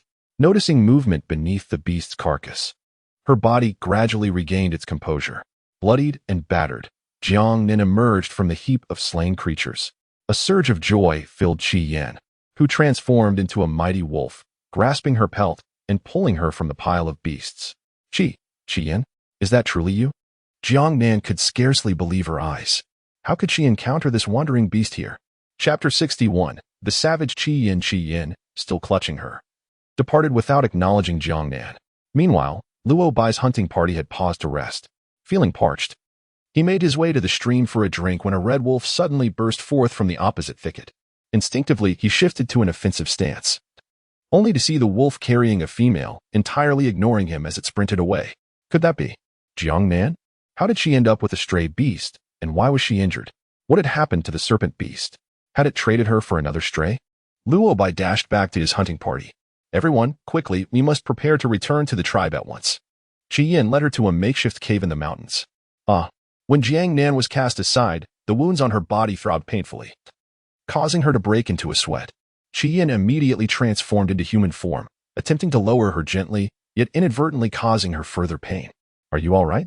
It's you, Jiang Nan exclaimed in surprise upon recognizing him, quickly recalling his words and suddenly coming to an understanding. She pushed away the person approaching her. What do you want? It dawned on her that she had never seen Jiang in his human form. Her mind had been preoccupied with the belief that he had long been killed by Mo Yao, never considering him otherwise. Jiang frowned in dissatisfaction at having his hand pushed away. You deceived me. It was you who initially wished to be my partner. When I sought you out, you feigned ignorance. Do you females revel in the sensation of leading males in circles, deriving joy from their pursuit of you? He then seized Jiang Nan's arm, pulling her toward him. His tone was accusatory, painting her as a heartless deceiver. It hurts. Jiang Nan cried out in pain. Having battled wild beasts, her entire body ached, covered in wounds. Could he not see this? Jiang, feeling the sticky substance in his hand, discovered the injuries on her arm, where the flesh had already begun to turn outward, prompting him to release her immediately. Why is it so severe? What do you want to tie me up for? If you wish for my demise, just do it directly. Do not torment me like this. She pressed the injured part of her arm against her chest, her mind racing to devise a way to cope with the situation. It was evident that he had come for the matter of their previous bonding. Jiang, not entirely convinced, retorted, you were the one who played me first. How could I know what your human form looked like? You didn't even reveal who you were. After pondering, he realized this was indeed the case and felt a twinge of guilt upon seeing her bloodied state. Let me take you to wash up, he said, without waiting for a response, and promptly lifted her into his arms. Jiang Nan's face contorted in pain, completely oblivious to where her injuries lay. In her state, he clumsily held her, her agony rendering her speechless. The group of white-skinned beasts relentlessly charged and bit at her. Her flesh was not as robust as that of the males. Had she not fought valiantly against some of the white beasts, instilling fear within them, she might have faced death once more. Upon reaching a certain mountaintop in the wilderness, where a circular lake lay, the sight of the person in his embrace, nearly curled up in a ball, evoked genuine sympathy. It appeared she could no longer fend for herself. After a moment of hesitation, he spoke. I shall assist you in removing your burdens. Jiang Nan Kai, Having regained her composure from the excruciating turmoil, observed as he reached out to remove her garments. With a sharp rip, one of the straps of her camisole was torn asunder. Jiang Nan fought back with great determination, grasping his hand to prevent him from making any further movements. You, stop, do not remove. She was on the verge of an explosive eruption. This individual was excessively barbaric, acting solely according to his own desires, utterly disregarding the feelings of others. Qi Yin furrowed his brow, feeling comfortable after washing up, and instructed, do not move recklessly. I will wash you this way, do not touch me. It was troublesome, but he acquiesced. Qi Yin then clumsily placed her into the lake, holding the female in his arms, his entire being becoming somewhat uncontrollable, his crimson pupils gleaming with a fierce intensity. The female bore injuries, making it an inopportune time for pairing. The frigid lake water surged in from all directions, causing Jiang Nan to choke on several mouthfuls of cold water. So cold and so painful. The icy water aggravated the wounds on her body, rendering her unable to maintain her balance in the water. Her feet could not touch the bottom, and her head bobbed above and below the surface. Cough, save. Cough, cough. Jiang Nan exerted herself, fervently waving her arms across the lake's surface. It was unbearably cold, and pain coursed through her. Song Yan. By the time Qi Yin turned upon hearing the commotion, Jiang Nan had already sunk beneath the water. A female. He hastily dove into the lake. When Jiang Nan regained consciousness, the heat was suffocating, nearly causing her to lose consciousness, and a heavy weight pressed down upon her, rendering her limbs immobile. Qi Yin lifted a portion of his tail away from her, and upon emerging from the water, Jiang Nan repeatedly cried out about the cold. He swiftly returned with others, wrapping her in thick pelts and transforming into his beast form, placing her atop his abdomen while covering her with his tail. It was hot. Unbearably hot. Seizing the chance to speak, Jiang Nan exclaimed, her head swirling with dizziness. Upon seeing the wolf's head, she was momentarily startled but soon comprehended her predicament. Qi Yin's voice held a hint of impatience. First cold, then hot. These females truly are difficult to please. Nevertheless, he released Jiang Nan, and as the pelts fell away, she suddenly found her breathing unimpeded, feeling considerably more at ease. Yet, her body lacked strength, leaving her to recline upon the furs. An unidentifiable herbal ointment had been applied to her wounds, presumably by this wolf beast, though she lacked the energy to concern herself with it. After such turmoil, Jiang Nan suspected she must have developed a fever. Now, she needed to devise a way to persuade him to return her home. She could not allow him to take her away. Your name is Qi Yin, isn't it? The 2 soil wolves you captured were called that, she ventured. Yes. Qi Yin nodded, then resumed preparing raw meat to cook for her. Observing her frail and weakened state, he furrowed his brow. How could a 9th-tier beast man allow his female to become so frail? I am Jiang Nan. Thank you for saving me back then. I remember I promised you something. But I am ill at present and unable to become your mate. Could you possibly return me to the tribe? Qi Yin paused, noticing her evident discomfort. Her face flushed and her spirit diminished. Yet, females were notoriously cunning. They often feigned weakness to elicit sympathy from males, compelling them to assist. Do not entertain the notion of returning. I will not take you back. Your mate is of the 9th tier. Returning you would be akin to courting death for me. Once you recover, you shall become my mate, and I will take good care of you. His tone was unequivocal, even laced with an undercurrent of menace. Jiang Nan could only persuade with a heavy heart. Do not worry. My partner wishes for more individuals to care for me. Once I return and clarify matters with him, he will not harm you. It is your secretive abduction of me that would incite his wrath upon discovering it. Furthermore, cough, cough. My partner possesses the ability to sense my whereabouts. You, cough, cannot escape. I am aware he has pursued Mo Yao, and he will not return soon. Qi Yin snapped the branch in his hand decisively. I will accompany you throughout this journey. When he eventually realizes my absence, he will find it challenging to pursue us. As winter approaches, the serpentine beast will enter hibernation, granting us ample time. Jiang Nan still wished to persuade him, but Qi Yin, with a cold expression, confronted her. The serpentine beast possessed an overwhelming desire for possession. He would never share a female. So do not attempt to deceive me. Indeed, if one were to directly sever the beast's seal, would the serpentine beast not lose its thread? His gaze fell upon Jiang Nan's beast seal. Will you take it upon yourself to erase that serpentine mark, or shall I assist you? No. Jiang Nan immediately shielded it with her hand, exclaiming, No, you must not. If you dare to erase it, I will end my life before your eyes. Her resolve was strikingly firm. Qi Yin scoffed disdainfully. The serpentine beasts were notoriously ruthless among the feral creatures. What did it matter if it was of the 9th tier? It remains a serpentine beast. Are you foolish? What purpose does it serve to keep it? Come here. I will assist you. He reached out and grasped Jiang Nan's wrist, believing himself to be acting in her best interests. No. Let go of me. Release me. Jiang Nan's eyes brimmed with tears as she struggled, until Qi Yan's entire weight pressed down upon her. Obey me. After we bond as mates, I shall care for you well, no less than that serpentine beast. He dared not apply too much force, mindful of the injuries that marred her delicate frame. Jiang Nan shook her head, embracing herself, pleading, No, no, no. I want Song Yan. I only want Song Yan. If you dare to do this, I will kill you. Please, do not tear apart his beast mark. I beg you. I implore you. Her tone, once resolute, gradually transformed into one of despair. Tears welled uncontrollably in her eyes, for she recognized her current inability to contend with the might of a male, especially in her weakened state. All she could do was plead, hoping to endure until Song Yan found her. Chapter 62. The Pursuit Within the Tribe. Priest Baiying noticed Jiang Nan's absence and immediately instructed her partner to search for her. When he returned, she was not in her cave. The anxiety that had already gripped Priest Baiying intensified. Where could Jiang Nan have gone? Quickly, summon everyone in the tribe to search. I must also go look for her. Baiying, do not go. You have been tending to the wounded. You lack the strength for this. I shall search instead. The chieftain insisted, commanding all to conduct a thorough search throughout the tribe, even dispatching individuals to look beyond its borders. Demei observed the chaos unfolding and felt a surge of panic, yet she masked her concern, pretending that nothing was amiss as she continued her tasks. Meanwhile, Luo Bai returned with the hunting team, only to find the tribe in disarray and noticed the injured. Upon failing to locate the chieftain, his suspicions grew stronger. Had something indeed gone awry within the tribe? Was it the serpent beast's doing? What of Iya? Was she safe? He intercepted someone rushing by. What has transpired in the tribe? What are you searching for? Where is the chieftain? It's you, Luo Bai? The hunting team has returned. We are searching for Jiang Nan. She has vanished, and Priest Baiying is greatly worried, prompting the chieftain to join the search. Jiang Nan.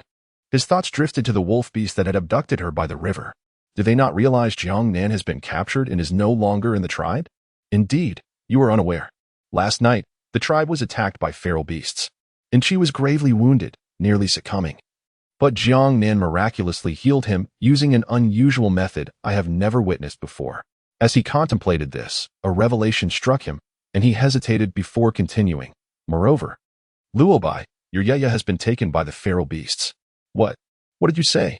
Yaya has been captured by feral beasts. Luo Bai's countenance shifted dramatically, revealing his distress. Luo Bai, do not panic. The chieftain has dispatched people to pursue. Hu Xiao has accompanied them, and Song Yan has followed as well. Yaya will be all right. Yet, Luo Bai paid no heed to his words, turning on his heel to exit the tribe. As he was about to leave, a thought struck him, and he turned back. You go with the chieftain. Do not search for Jiang Nan anymore. She is not within the tribe. Then where is she? Luo Bai was about to assert that Jiang Nan had also been captured when Demei rushed out, calling. Luo Bai, Demei, what are you doing here? I have no time. I must find Yiya. The male who had been conversing with Luo Bai continued to inquire further. Luo Bai, how do you know that Jiang Nan is not in the tribe? Do you know something? Should I call the chief over? Demei exclaimed angrily. Do not seek out the chief. Tend to your own affairs. I wish to discuss matters concerning Luo Bai and Yiya. Please leave and cease to be an impediment. The male, visibly displeased, turned and walked away. Once he departed, Demei led Luo Bai to a secluded corner, where Luo Bai expressed his discontent. Demei, what is this matter concerning Yiya? Luo Bai, have you seen Jiang Nan? You should not involve yourself in this. Yiya was taken by a wandering beast because of Jiang Nan. Had her partner not been a wandering beast, our tribe would not have faced such an attack. This has never occurred before. Why has it only happened since they arrived? Luo Bai remained silent, sensing the underlying implications in Demei's words. Demei continued, I instructed Jiang Nan's partner to rescue Yaya, but Jiang Nan refused. You must understand that the snake beast is formidable at the 9th tier. If he were willing to save Yaya, she would be in the tribe now, rather than still absent. Jiang Nan's capture by the wandering beast is something that even the beast god cannot abide. She must be punished. Demei, how do you know that Jiang Nan was captured by the wandering beast? Luo Bai inquired, recalling that he had encountered the situation upon his return. While everyone in the tribe was searching for Jiang Nan, Yet Demei appeared to possess prior knowledge. Demei felt a twinge of anxiety but dared not reveal that she had led the wandering beast into the tribe. After much hesitation, she stammered, I saw it. At that moment, I was hiding, so the wandering beast did not find me. Where did you see this? Luobai pressed. In response to the inquiry, Demei adopted a defiant tone. Why do you care where I saw it? Just ensure you do not tell anyone. Jiang Nan has caused this calamity to Ye, and as her partner, do you not wish to assist her? Regardless, the entire incident is the fault of the wandering beasts and has nothing to do with us. Luobai suddenly perceived a sense of danger in Demei's demeanor. He turned and said, Demei, as a female, you should comprehend what fate befalls those who fall into the hands of wandering beasts. It would be wise for you to inform the chief immediately. Jiang Nan is not in the tribe, and soon everyone will know. I will also inform the chief of where I last saw Jiang Nan. Luobai, come back. Demei called after him, but Luobai, eager to rescue Ye, was unwilling to waste time with her. After Demei emerged, Luobai had already vanished from sight, leaving her furiously stamping her foot. I am doing this for your and Ye's sake. At that moment, Jian Mei appeared. Demei, how could you wish to harm Nan Nan? How did you end up here? In a state of utter panic, Demei found herself in turmoil. After Ye was captured, the rogue beasts took her on a frantic flight. Had it not been for the relentless pursuit of the tiger tribe behind them, Ye would surely be in grave danger by now. With the natural speed of a sixth-tier beast, Hu Shao swiftly obstructed their path once more, his threatening growls reverberating in his throat. Were it not for the persistent attacks from the pack of coyotes, which posed a considerable challenge and threatened Ye's life, he would have resolved the matter long ago.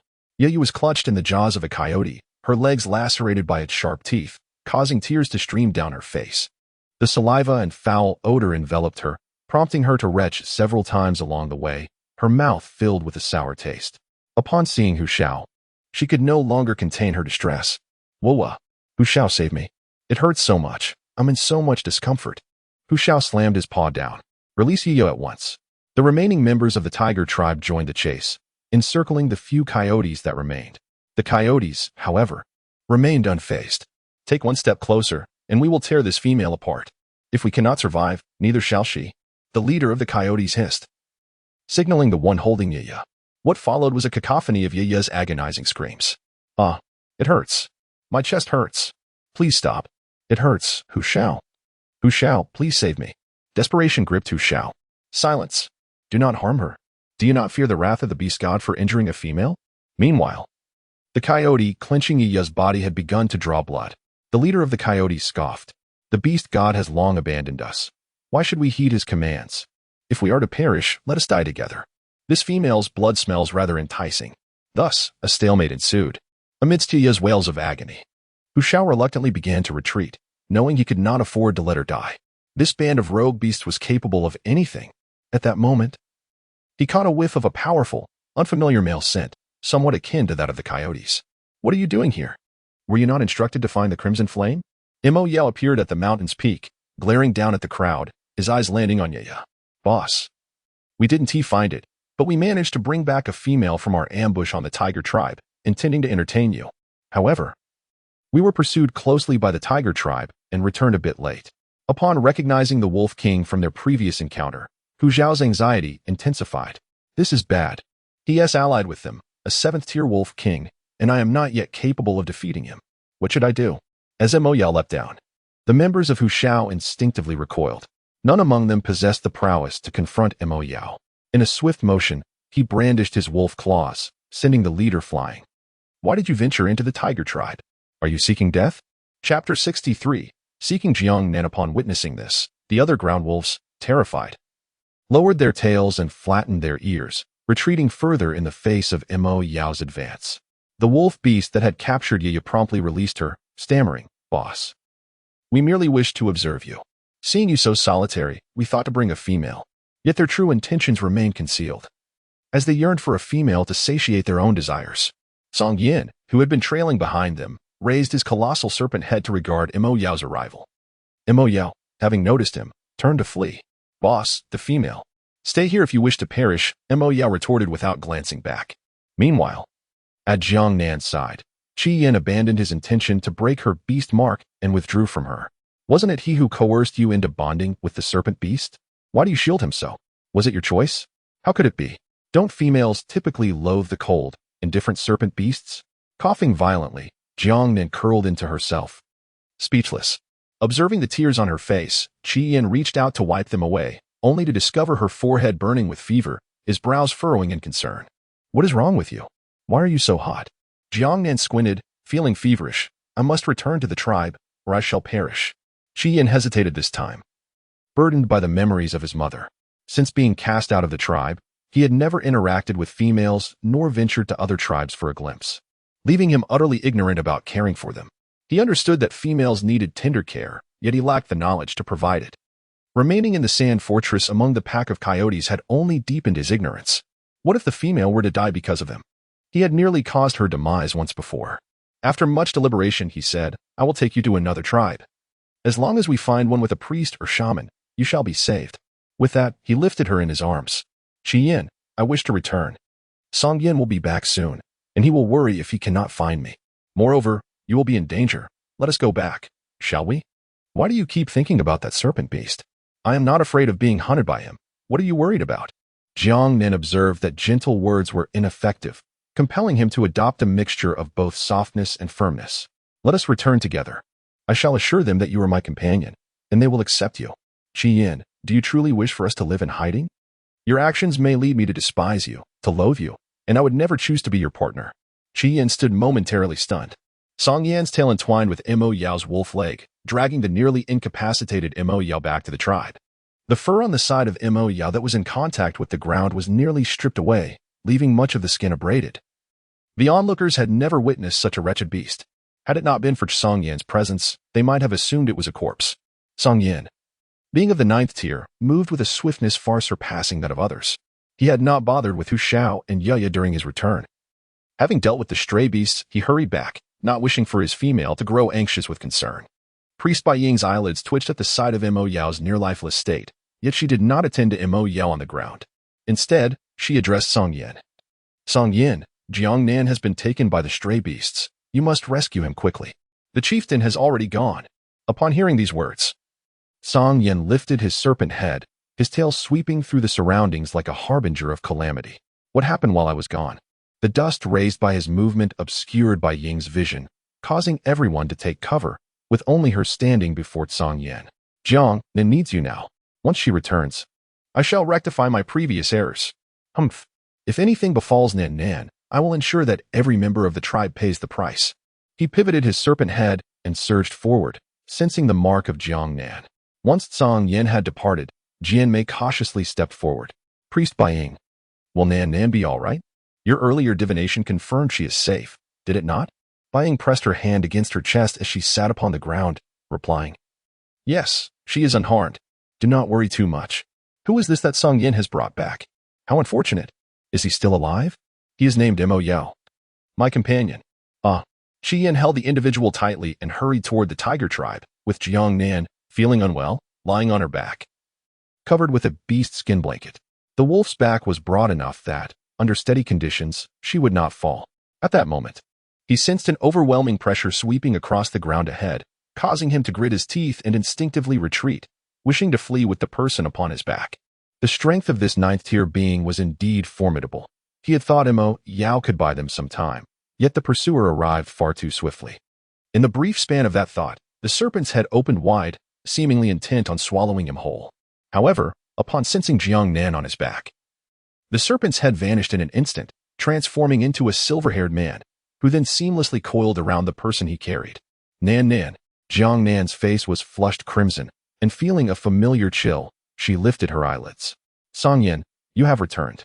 I have missed you so dearly. Will you take me with you next time? I cannot bear to be apart from you. It is perilous to be alone. Tears, large and glistening, cascaded down her cheeks, landing softly upon Song Yan's hand, evoking a profound sense of heartache.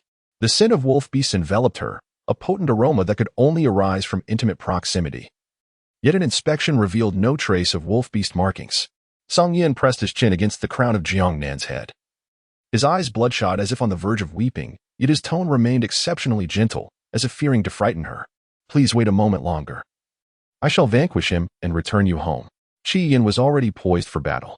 Jiang Nan wished to intervene, yet her fever rendered her feeble and lacking in strength.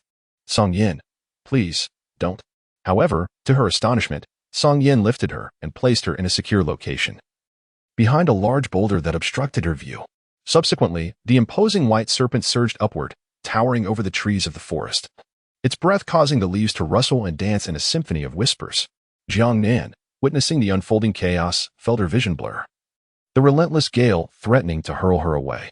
She steadied herself against the stone and gradually rose, her voice trembling. Song Yin, please refrain from fighting. Shall we return to the tribe first? I feel so unwell. Cough, cough. I promise to explain everything upon our return. Qi Yin, thrown to the ground, emitted a pitiful cry, a mournful wail that had not ceased since the conflict began. Initially, he had hoped to withstand the assault with his wind abilities, only to discover that this serpent possessed dual powers of thunder and ice. He was soon left battered and bruised, the ground beneath him yielding to the force of his body, gasping as his belly constricted painfully. Despite several attempts to rise, he failed, his mouth stained with blood and several teeth lost. The serpent beast seemed to take pleasure in this torment, deliberately prolonging his suffering instead of delivering a swift end. Battling against the ninth tier was truly a daunting task. He regretted heeding the female's counsel. He should have fled with his companions and devised a plan to remove the serpent beast to mark later, just as Song Yin was about to deliver a fatal blow. Jiang Nan lost consciousness from the heat. The devastating current of lightning vanished from Song Yan's form in an instant. Nan, Qi Yin gasped, nearly succumbing to despair. As a note to readers, I recognize the pacing has been excessively drawn out. It is time to hasten the progression of the female protagonist's companions. Some readers have voiced their concerns, and I shall strive to accelerate the narrative, focusing more directly on the core themes. I appreciate all your support and will consider both favorable and critical feedback as a novice author. Chapter 64. Song Yan's Descent into Madness. Song Yin, lifting a person above his head, surged forth like a bolt of lightning, trampling the trees in his wake, which fell away in splintered disarray. The cacophony of snapping wood rousing the surrounding beasts into frantic cries. A broad path was carved through the forest where Song Yin had crawled. The subsequent clan leader, struck by the scene, urged those behind him to flee to safety, lest they too fall victim to the chaos. Only after Song Yin had departed did they dare emerge from their hiding places. The clan leader, observing his kin gathering around him, shouted towards the now vanished Song Yin. Cough. Song Yin, I shall have words with you upon my return. You nearly collided with me, the clan leader. The tribe members averted their gaze, remembering how, just moments before, Song Yin had charged through, fleeing faster than anyone else. A male member rushed towards him. Leader, there's a wounded wolf beast ahead. This creature is not a mere stray. It is a red wolf. Should we eliminate it? Wolf beast? Why another wolf beast? Song Yin did not finish it off. It's on the brink of death. Well, let us take him back for now and await the decision of Song Yin and his companion. If we leave him here and he recovers, what if he comes back to cause trouble? Beneath the watchful gaze, there is a sense of reassurance. Very well, Chief. You two shall remain here. I will first lead the others back to the tribe, for I am somewhat uneasy about Song Yan's return. Should anger arise from the matter concerning Jiang Nan and implicate the tribe, Baiying, Song Yin dashed into the tribe, while Baiying was still tending to Mo Yao's injuries. In an instant, Song Yan's serpentine tail ensnared her and forcefully cast her beside Jiang Nan. Come. See what has happened to Nan. The beast's spirit fruit was ingested only to be expelled by her. The priestess Baiying's fur hat was thrown off, causing her to furrow her brows in pain. Upon seeing Song Yin, the grievances and screams that had risen to her lips were forcibly suppressed. Observing Jiang Nan, who was already placed upon the stone bed, her face flushed in an unusual manner. Jiang Nan, what has happened to her? Upon rising, one must attend to the examination of Jiang Nan's condition. Song Yan's gaze lingered on Jiang Nan, his tone heavy with despondency. I do not know. Her entire body is burning with fever. Is it a heat illness? The priestess Baiying furrowed her brow, her heart filled with trepidation, fearing that her suspicions might indeed be correct. After the examination confirmed it was a fever, she lifted her gaze to Song Yin. He needed to reduce her temperature. In the tribe, there were methods for treating fevers, such as immersing the patient in cold water. Once the temperature subsided, they would wrap her in animal skins to induce sweating, accompanied by herbal remedies to dispel the heat. Some would recover, while others succumbed to the illness. Before she could finish her thoughts, Song Yan's scales erupted across his body, his serpentine tail sweeping through the cave, toppling various items with a cacophony of sound, scattering the sun-dried herbs across the ground. His fangs and claws emerged. The mere mention of death quickened his heartbeat, an inexplicable dread enveloping him. As if his already frigid body had plunged into an ice-cold river, the chill penetrating to his very core, leaving him devoid of reason. Nan will be fine. What did I do before I left? You all. Nan has encountered a matter of great importance. I have devoured the entirety of the tribe. His claws hovered perilously close to the pupils of the white priestess. With just a slight forward motion, he could blind her. The priestess, possessing formidable sorcery, would go to any lengths to save Nan without hesitation. I am not a shaman. My mystical abilities are primarily employed for priestly divination, with limited efficacy in healing. Furthermore, in the aftermath of the autumn harvest, following the assault of the wandering beasts on our tribe, 2 pregnant females were left in a state of fright. I utilized my powers to soothe them, and in addition to divining for Jiang Nan, I exhausted the scant reserves of my magic.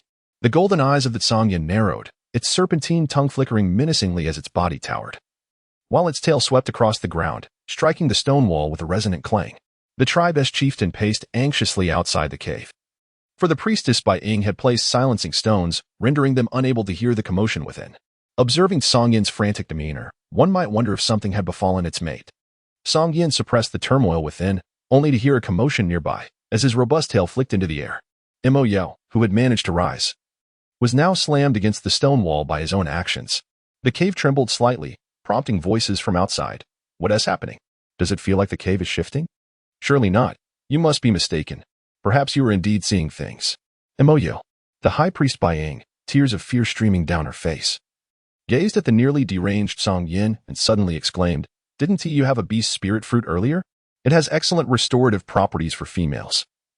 You should give it a try. Nan can't swallow it." Song Yin clenched his fists, recalling his previous attempts. Even if you tried to feed it to her, she would merely cough it up, unable to swallow it at all. She was gravely ill. There was no way she could manage it. You need to crush the beast spirit fruit and feed her the juice. Your body is cold. Holding Nan to cool her down could help. If she heats up again, no one will be able to save her.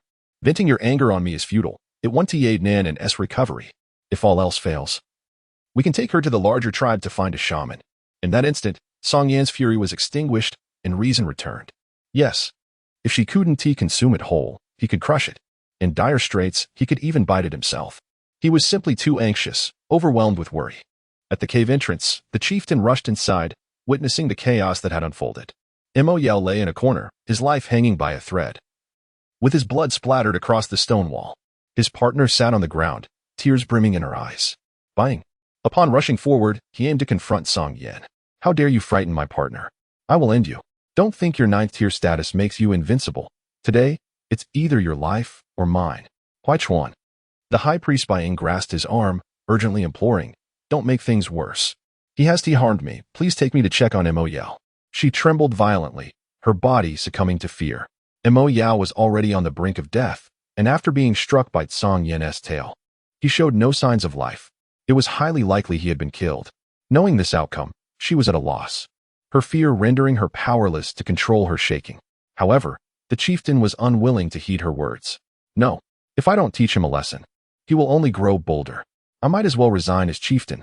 Meanwhile, Song Yin had regained his composure, though faint traces of white serpent scales still adorned his face. He crushed the beast spirit fruit in his palm, allowing the juice to flow into Jiang Nan's mouth, his serious demeanor leaving no room for distraction from the others. His focus was solely on Jiang Nan. Bai Ying shouted furiously, "Huaichuan!" The chieftain's fist, poised to strike Song Yin, halted abruptly, his body trembling. "Hurry and carry me over. Otherwise, I will ignore you from now on." The chieftain wore an awkward expression, reluctantly retracting his hand, casting a fierce glare at Song Yin. However, when he turned his gaze towards priest Bai Ying, his demeanor transformed into one of cheerful warmth.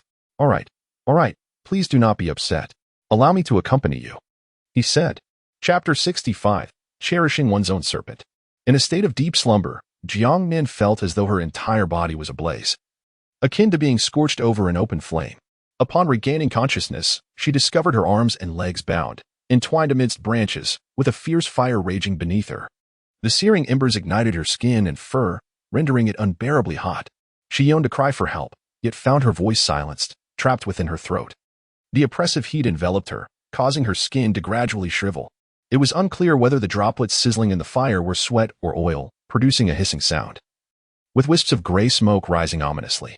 She was on the brink of being roasted alive, just as she felt herself slipping into unconsciousness. A familiar voice broke through the haze. Nan Nan. The voice resonated, melodious and soothing, yet it seemed to echo from a great distance, eluding her grasp. The intense heat gradually subsided, and a sweetness emerged in her throat, prompting her bleary eyes to lift slowly. The indistinct faces before her swayed as her body began to regain sensation, though her throat felt parched and her head was heavy with dizziness. "Song-yin," he exclaimed as she opened her eyes, urgently calling out, "Nan Nan, awaken. Please, awaken. It is I, Song-yin. I am here." Upon hearing the name Song-yin, Jiang Nan's murky eyes sparkled with a newfound brightness. Song-yin's voice, harsh and gravelly, was far from melodious. He lowered his head, resting it against her forehead, murmuring, "I am here. You have finally awakened. I am sorry for not being by your side during your times of peril. I apologize, Nan Nan." His voice trembled with emotion, a depth of vulnerability that could shake even a ninth-tier beastman. One could sense that he was on the verge of breaking down in tears, overwhelmed by the weight of his experiences and tribulations. Jiang Nan raised her hand, resting it upon Song-yin's head, sensing his fear and unease. This time, it was not just herself who had succumbed to fright. Her great white serpent appeared equally shaken. However, her body was now utterly devoid of strength, and even the desire to rise and embrace him eluded her. She could only divert her attention. "Song-yin, I am parched. I long for water. My stomach is quite empty as well. Would you be so kind as to prepare a broth of the gugu beast for me? I also yearn for cabbage stewed with meat. The meat roasted by Chi-yin is utterly unpalatable. I cannot force it down. I am famished." She felt as though she could consume an entire ox. "Good Song-yin," she continued, "raise your head. First, sip some water. I shall take you back to eat. You may have whatever your heart desires.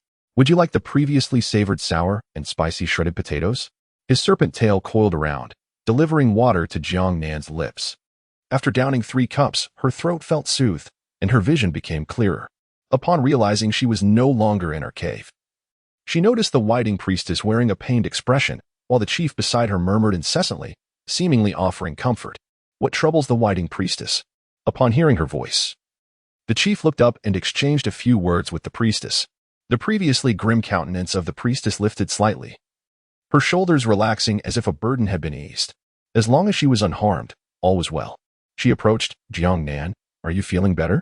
I am deeply sorry for allowing you to be captured by the wandering beasts. It is my fault for not arranging proper protection for you. Please, voice any demands you may have. I shall fulfill them all." The chief cast a displeased glance at Song-yin, his expression resembling that of someone eager to strike him. Jiang Nan recalled that Chi-yin was brought into the tribe by Demei. "No, I was captured because of that female named Demei. It was she who led people to seize me, and it has nothing to do with Priest Baying. If I wished her dead, would you all acquiesce? Had it not been for her connection to Chi-yin, what fate would she have faced in the hands of the stray beasts? She would have been tortured to death." Song-yin furrowed his brow, his clenched fist cracking ominously. Suddenly, a hand covered his, and Song-yin paused for a moment. Then, a subtle smile graced his lips as he relaxed his grip, turning his hand to gently hold that hand in his palm, regarding it with the tenderness of a cherished treasure, caressing and squeezing it delicately. Jiang Nan followed him closely. Priestess Baying wore a grave expression, and after a moment's hesitation, she spoke. "Demei, you were ambushed by a wandering beast. She witnessed it from her hiding place, and in her terror, she forgot to seek help for you. Later, Luobai found you by the river outside the forest, alongside a wolf beast, which prompted me to send a team leader to find you." "Luobai?" Jiang Nan exclaimed, surprised, given Yaya's demeanor towards her in recent days and their few encounters. It was clear that Yaya was deeply cherished by her partner. She had assumed that Yaya would harbor the same indifference towards her. Yet it seemed Luobai was willing to inform Priestess Bai of their whereabouts. This revelation altered her perception. It appeared that Luobai was not the kind of person who could not discern right from wrong, only somewhat irrational regarding matters concerning Yaya. Priestess Baying, appearing somewhat fatigued, settled down in a disheveled area. "It was indeed Jean Mei who brought Demei here. I will clarify this matter. You and your partner should return and rest well. Once you are rejuvenated, I will escort Demei to the cave to meet you. However, it is important to note that in the beast realm, it is forbidden to take the life of a female." Her final remark served as a reminder that even if Demei were indeed responsible, they could not bring about her demise, at most. They could expel Demei and her partner from the tribe. Jiang Nan waved her hand, Fully aware of the situation, the beast god favored the female. And it was illogical to terminate her even in the face of grave mistakes, especially considering the inherent rarity of females. She had never anticipated that Priest Bai and the others would acquiesce. Her intention was merely to express her steadfast stance, one of unforgiveness. Exhausted after a long night of turmoil, she found herself in dire need of rest. However, upon witnessing the disheveled state of the once immaculate priest cave, concern compelled her to inquire, "Priest Bai, what has become of your cave?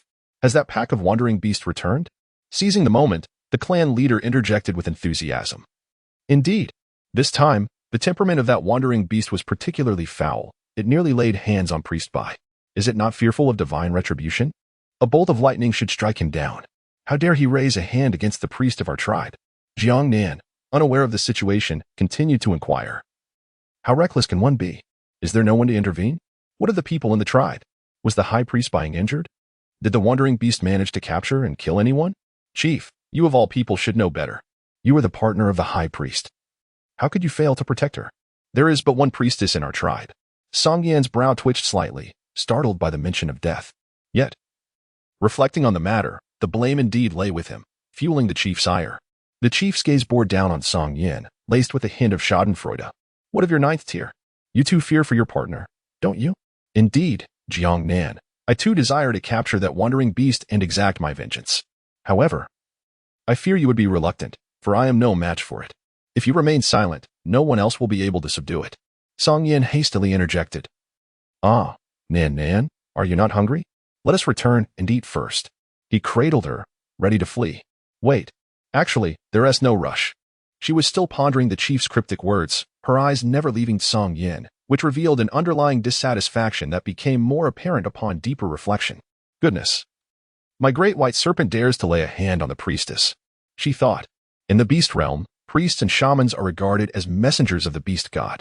Regardless of tribal conflicts or the predations of wandering beasts, they are held in the highest esteem, and no one would dare to threaten their lives. Should such a thing occur, they would undoubtedly face the wrath of the beast god, with consequences most dire. Song Yan, feeling the intensity of her gaze, grew uneasy. As soon as he returned, he nestled his head into Jiang Nan's embrace. Nan, I did not intend for this to happen. I was merely worried about you. Before I left, I instructed them to protect you, yet they lost you. When I learned that the priestess had contracted a fever, potentially fatal, I lost control. I thought I would lose you, and in that moment, I believed I would dare to confront even the beast god, let alone that priestess. At that moment, Jiang Nan was left without any anger. In truth, much of the turmoil stemmed from her own actions. The frustration that had been building within her dissipated instantly as she embraced him, lifting the great white serpent's face to better discern the emotion swirling in his eyes. Song Yan, I do not wish to place blame on you. You must understand that after my ordeal, I naturally hope for your well-being. If not you, then who could save me? Who could assist me? You are my sole reliance, and you must prioritize your safety. Do not engage in such reckless actions again. Do you understand? Song Yan leaned closer to her lips, which moved in tandem with his heart feeling as though it belonged not to him, but to another. It was astonishing to realize that his once cold body could find warmth in such a manner, a warmth so enticing that he wished to embrace it indefinitely, allowing it to flourish and spread. Very well, I promise you, but, Nan, I am still afraid. Could you perhaps offer me some comfort? With that, Song Yan pressed his lips against hers, which fluttered with anticipation. Jiang Nan widened her eyes, and then her eyelashes fluttered as she slowly closed them. Who truly requires comfort? Never mind, I shall indulge my own beloved serpent. Chapter 66. Acknowledging the relationship with Song Yan. The kiss concluded. Song Yan, reluctant to release her, insisted on holding her in an embrace while preparing a meal, even though Jiang Nan would find it more convenient to set her down. Song Yan clung to her tightly. Nan, allow me to hold you a little longer. At this moment, all I desire is to embrace you. And I have no wish to part from you. Since the moment she returned to discover her female counterpart missing, taken by a stray beast, and then finding her in a state of unconsciousness, bringing her back, he had nearly lost her. Even now, he had yet to fully calm his heart. Though she rested in his arms, smiling at him, he could not shake the pervasive fear. The dread of losing Jiang Nan lingered, leaving him unable to recover. Jiang Nan was acutely aware that this time he had frightened the great serpent. With a heart full of tenderness, she embraced his waist, resting her head against Song Yan's chest. His body was cool, providing solace to the lingering warmth that had yet to dissipate from her own form. She relaxed, half closing her eyes in comfort. Then she inquired, "Did you encounter any difficulties while seeking out Mo? Were you harmed?" Song Yin, holding her close while gripping the previously cut meat in his hand, replied, "No, with the strength, he could not inflict any harm upon me. Do not worry about me. Rather, you should focus on your own well-being. This fever of yours requires diligent care. The beast's spirit fruits are dwindling, and when I have the time, I shall venture further afield to procure more and store them. If there are any left, there is no need for me to go, should I be well. I shall refrain from consuming them. It is merely you who treats the beast's spirit fruit as ordinary fruit for me. Many times, it is unnecessary. Even a typical female, despite being gravely ill, may not have the fortune to consume them. Harvesting the beast's spirit fruit is perilous. The memories of the original owner recount the dangers, often resulting in near-fatal outcomes. Song Yan's hands continued their work as he calculated the number of beast spirit fruits within the leather pouch. Considering that, should the female not consume them regularly, they ought to last until the end of the cold season. He nodded in agreement. Very well. Let us take advantage of the fact that the rainy season has not yet arrived. Once you have recovered, I shall take you out to explore, to see if there are any delights you wish to savor and to gather more. That sounds wonderful. I feel as though my body is nearly back to normal. After a bit of rest, I shall be lively once more. The two engaged in delightful conversation when suddenly, Hu Shao rushed in, breathless and frantic. Jiang Nan! Jiang Nan! Hu Shao, I am here. Why are you in such a hurry? You are panting heavily. Come, sit down and rest. Jiang Nan gestured for Hu Shao to take a seat across from her. Once Hu Shao transformed into human form, he leaped directly beside her and Song Yin, moving back and forth, up and down, scrutinizing Jiang Nan from every angle repeatedly. Jiang Nan let out a sigh and knelt on the ground, the impact against the stone startling the one who had been comfortably nestled in Song Yan's embrace. Hu Shao, what are you doing? Why are you kneeling? Get up quickly. We can discuss matters properly. At the same time, she attempted to rise from Song Yan's side, but he restrained her. Song Yan cast her a reassuring glance, continuing his cooking without a hint of disturbance at Hu Shao's actions. After all, if Hu Shao were to return without any intention to act, he saw no reason to linger beside the female. Song Yan prevented her from helping Hu Shao to his feet. Hu Shao lowered his head. Jiang Nan, I am truly sorry. At that time, Yi was taken by the stray beasts, and I had no choice but to act. She is a kin who grew up alongside me in the tribe. However, I did not seek your consent, and for that, I was wrong. I placed you in danger. And I feel utterly despicable for not protecting you properly. I should not have gone. I should have stayed by your side. It is all my fault. Ye was indeed in peril upon Luo Bai's arrival. He had hurried back only to hear that Jiang Nan had been abducted by the stray beasts that slipped into the tribe. The chief had managed to retrieve her, awaiting Jiang Nan and her partner's decision on the matter. Upon further inquiry, he learned of the peril Jiang Nan had faced. Stray beasts, had it not been for Song Yan being a 9th-tier beast man, moving faster than they could. Jiang Nan might have the mere thought of such consequences led Hu Shao to bear all the blame upon himself. After listening to these words, Jiang Nan roughly deduced that upon entering the tribe, she had heard about her abduction by the wandering beast. Her indifference was feigned. She advised, "This entire matter has little to do with you. We have yet to formally bond as partners. You are free to act as you wish. Moreover, who could have predicted the dangers that might arise within the tribe? I bear you no ill will. Please, rise." Hu Shao pouted. Jiang Nan is free. After all, there is no connection between him and her. Has she not acknowledged her identity as his partner? Contemplating this, his already heavy heart sank further into despair. Is Jiang Nan planning to abandon him? As Jiang Nan observed the growing sorrow etched upon his face, he pondered how his attempts at consolation had seemingly backfired. Upon deeper reflection, he discerned the root of the issue. Just as he was about to offer an explanation, Hu Shao interjected, "I was wrong, Jiang Nan. Please, punish me as you see fit, but I implore you not to cast me away." In a moment of anxiety and fear, his tiger ears, which had suddenly manifested atop his head, recoiled backward. This transformation rendered the towering figure of Hu Shao, who stood at 8 feet tall, strikingly pitiable in Jiang Nan's eyes. Realizing that continued pleasantries would yield no fruitful outcome, Jiang Nan decided to candidly express his innermost thoughts. Unlike Song Yan, Hu Shao appeared somewhat simple-minded. Hu Shao, he began, "I have no intention of banishing you. To be frank, your decision to rescue Yi unsettles me. After all, She has previously attempted to harm me and sought to expel me from the tribe. As you aspire to be my partner, I cannot help but feel a twinge of selfishness. I yearn for my beastly husband, my companion, to stand by my side unreservedly at all times." Upon hearing these words, Hu Shao lowered his head to an almost impossible degree, his tiger ears nearly pressing against his hair. Song Yin, lifting his gaze slightly, offered Jiang Nan a piece of roasted meat that had been expertly cooked and cooled. Jiang Nan opened his mouth to partake, recognizing that even reprimanding someone requires a measure of strength. "Jiang Nan, why not listen to what you have to say?" Hu Shao also concurred with Song Yin, urging, Nan, you should eat first. Do not deprive yourself of nourishment on my account." His pitiable demeanor only intensified the sentiment.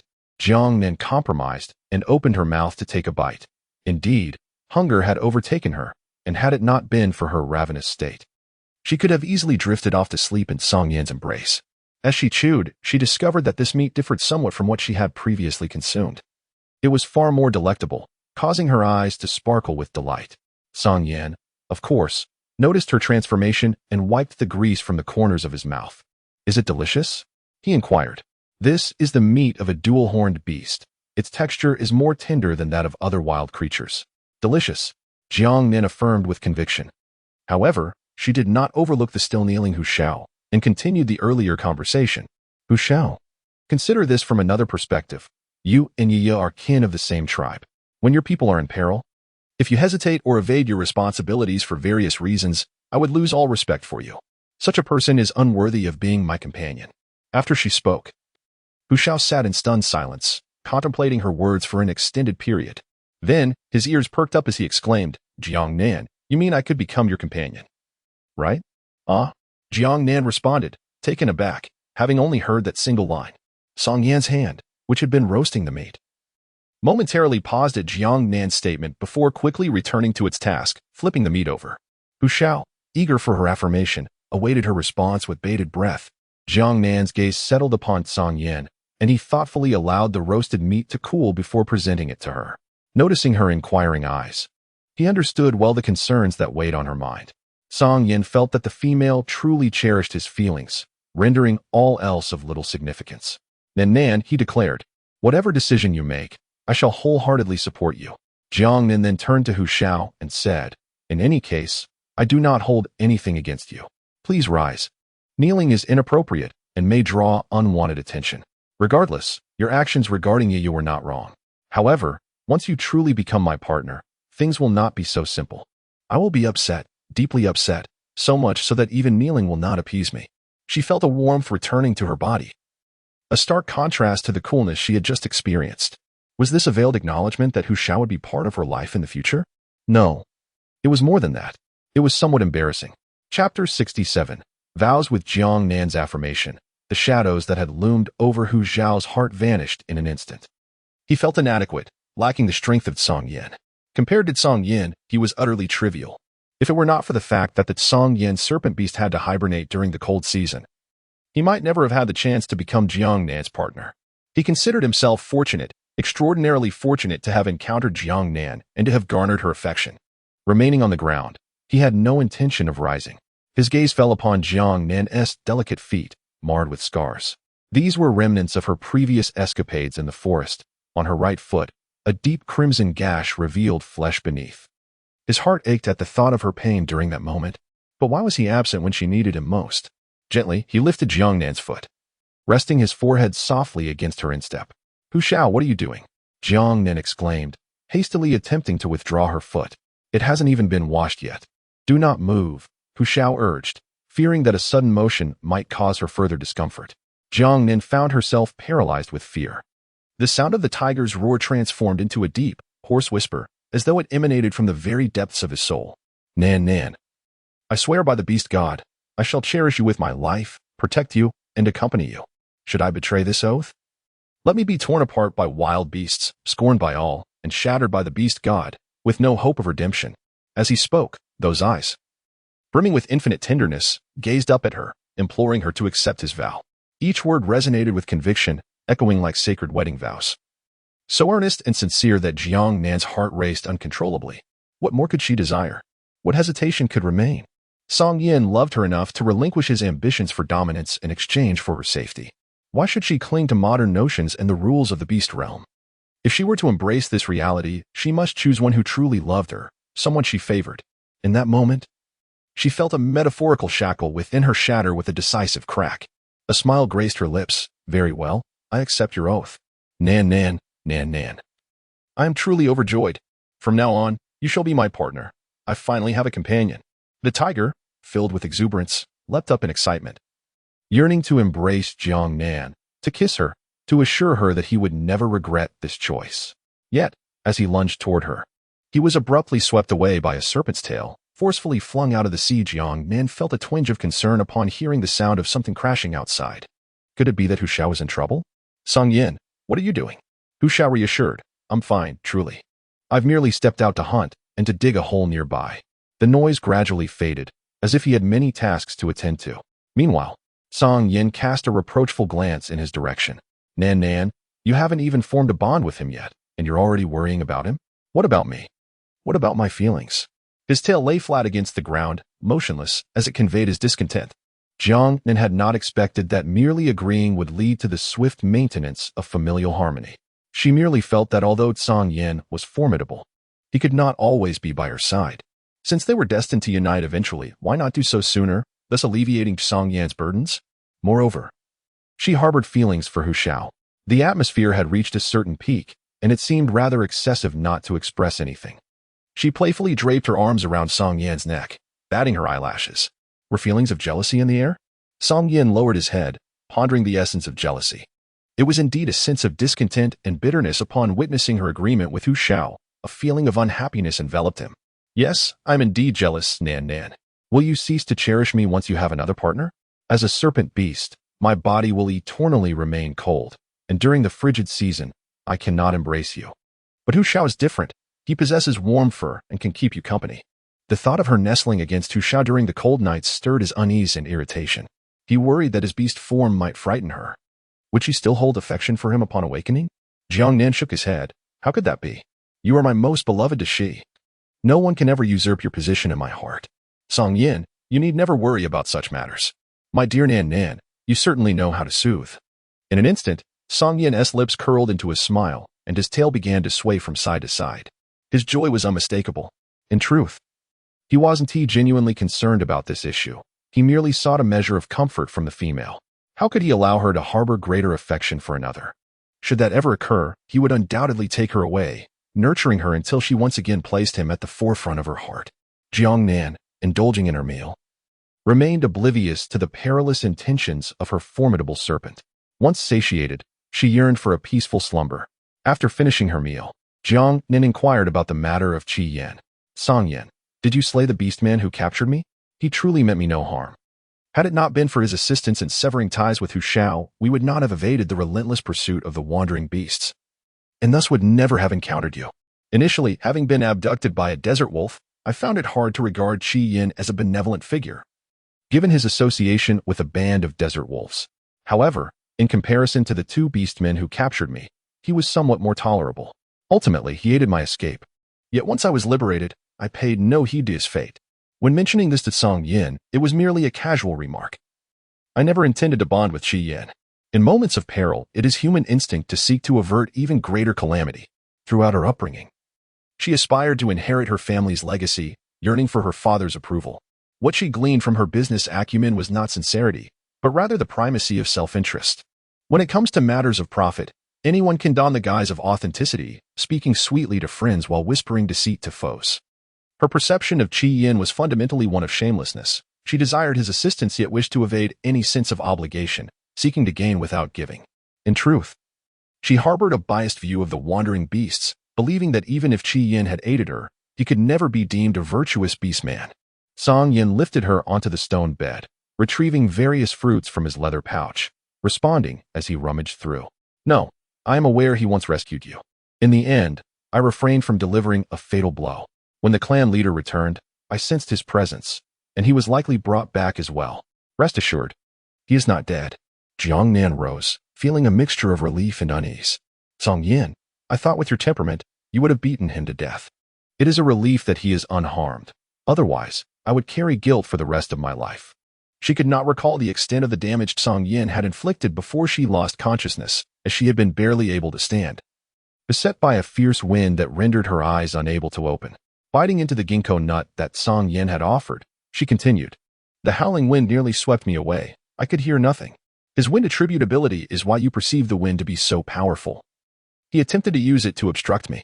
His mastery over the wind power is exceptional, against a beastman of 1 or 2 ranks lower than him, who possesses no abilities. He could hold his own for a while, but he simply met his match with me. With my 9th tier strength and dual attributes, it posed little challenge were it not for the fact that he had aided the female. Knowing Jiang Nan's nature, Song Yin gazed at her with tender exasperation. I can hear your voice, no matter the time or circumstance, as long as I am present. Regardless of my actions, even if I lose my sanity, I can hear you call my name. I merely do not wish to let him off so easily. After all, for taking the female and causing such havoc, he deserves to be punished. Furthermore, he had encountered Qi Yin long ago. He is named Qi Yin. I have crossed paths with him before. In truth, compared to us, he cannot truly be considered a stray beast. He deliberately pretended to be one after escaping from his tribe. Why? Stray beasts are so despised. Why would he leave the tribe? Jiang Nan inquired, puzzled. No male beastman would choose this path. It is fraught with difficulty and lacks the affection of females. The memory of their first encounter resurfaced, when Qi Yin had proposed to bond with her. No matter how one contemplates it, he should not have made such a choice. Noticing that she had nearly finished eating, Song Yin examined the injuries on her skin, perhaps due to consuming the juice of the beast spirit fruit. The healing effects were not as potent as eating the whole fruit, resulting in a slow recovery of her wounds. I do not know. When I first met him, he appeared quite strange, as if engulfed in flames, attacking wildly. I happened to pass by, and he assaulted me, which led to our confrontation. It was as if he felt no pain. Each time he was knocked down, he would rise again. Song Yin reminisced about that chaotic scene, recalling how his tribe members had been present, attacking him upon seeing Jiang Nan. The scene had been tumultuous, and he had heard them calling his name, Qi Yin. The embodiment of the malevolent spirit.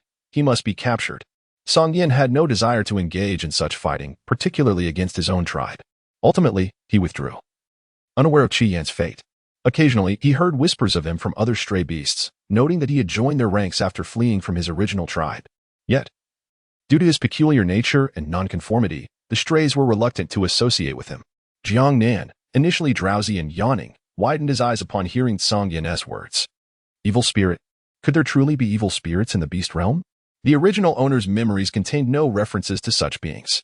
Surely, the beast realm could not be home to monsters and demons as well. In the past, there were such entities. Song Yin produced a beast spirit fruit, urging, first consume this. Your wounds are healing rather slowly. Eating another will hasten your recovery. Jiang Nan pushed away the food, feeling excessively full, deciding to wait until tomorrow. Unable to consume another bite. The meat was delectable, and she had indulged too much, even devouring a fist-sized ginkgo. At this moment, the mere thought of adding anything further would induce nausea.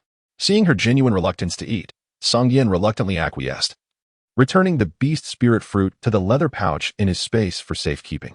He then climbed onto the stone bed, gently embracing her before revealing what he knew about the evil spirits.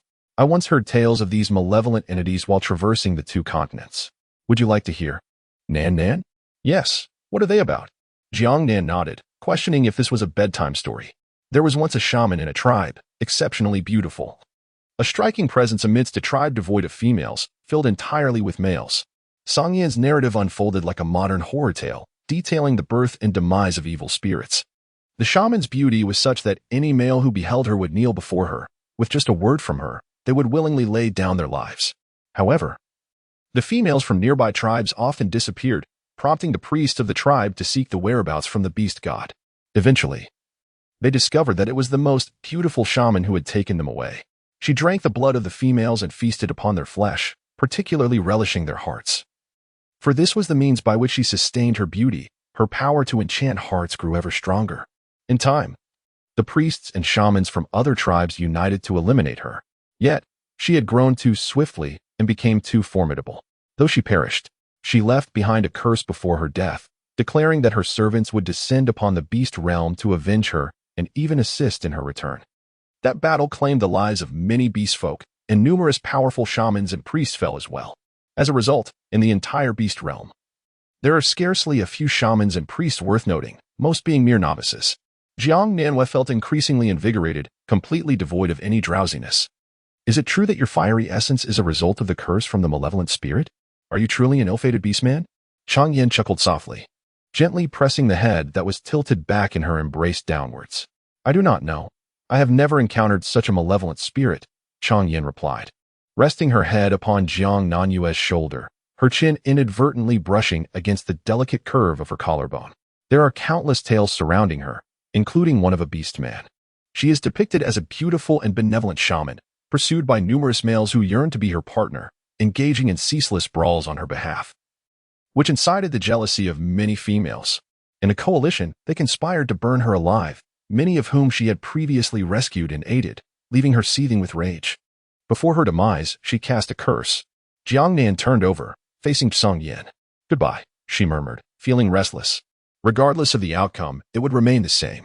She merely felt that Yin was not as malevolent as she had initially believed. So what now? Nan, do you wish for me to let him go? She pondered. I am uncertain.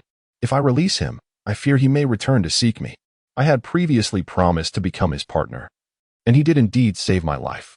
I requested him to escort me back, and though he feigned reluctance, he complied. This left her in a state of emotional turmoil. Was Yin truly good or evil?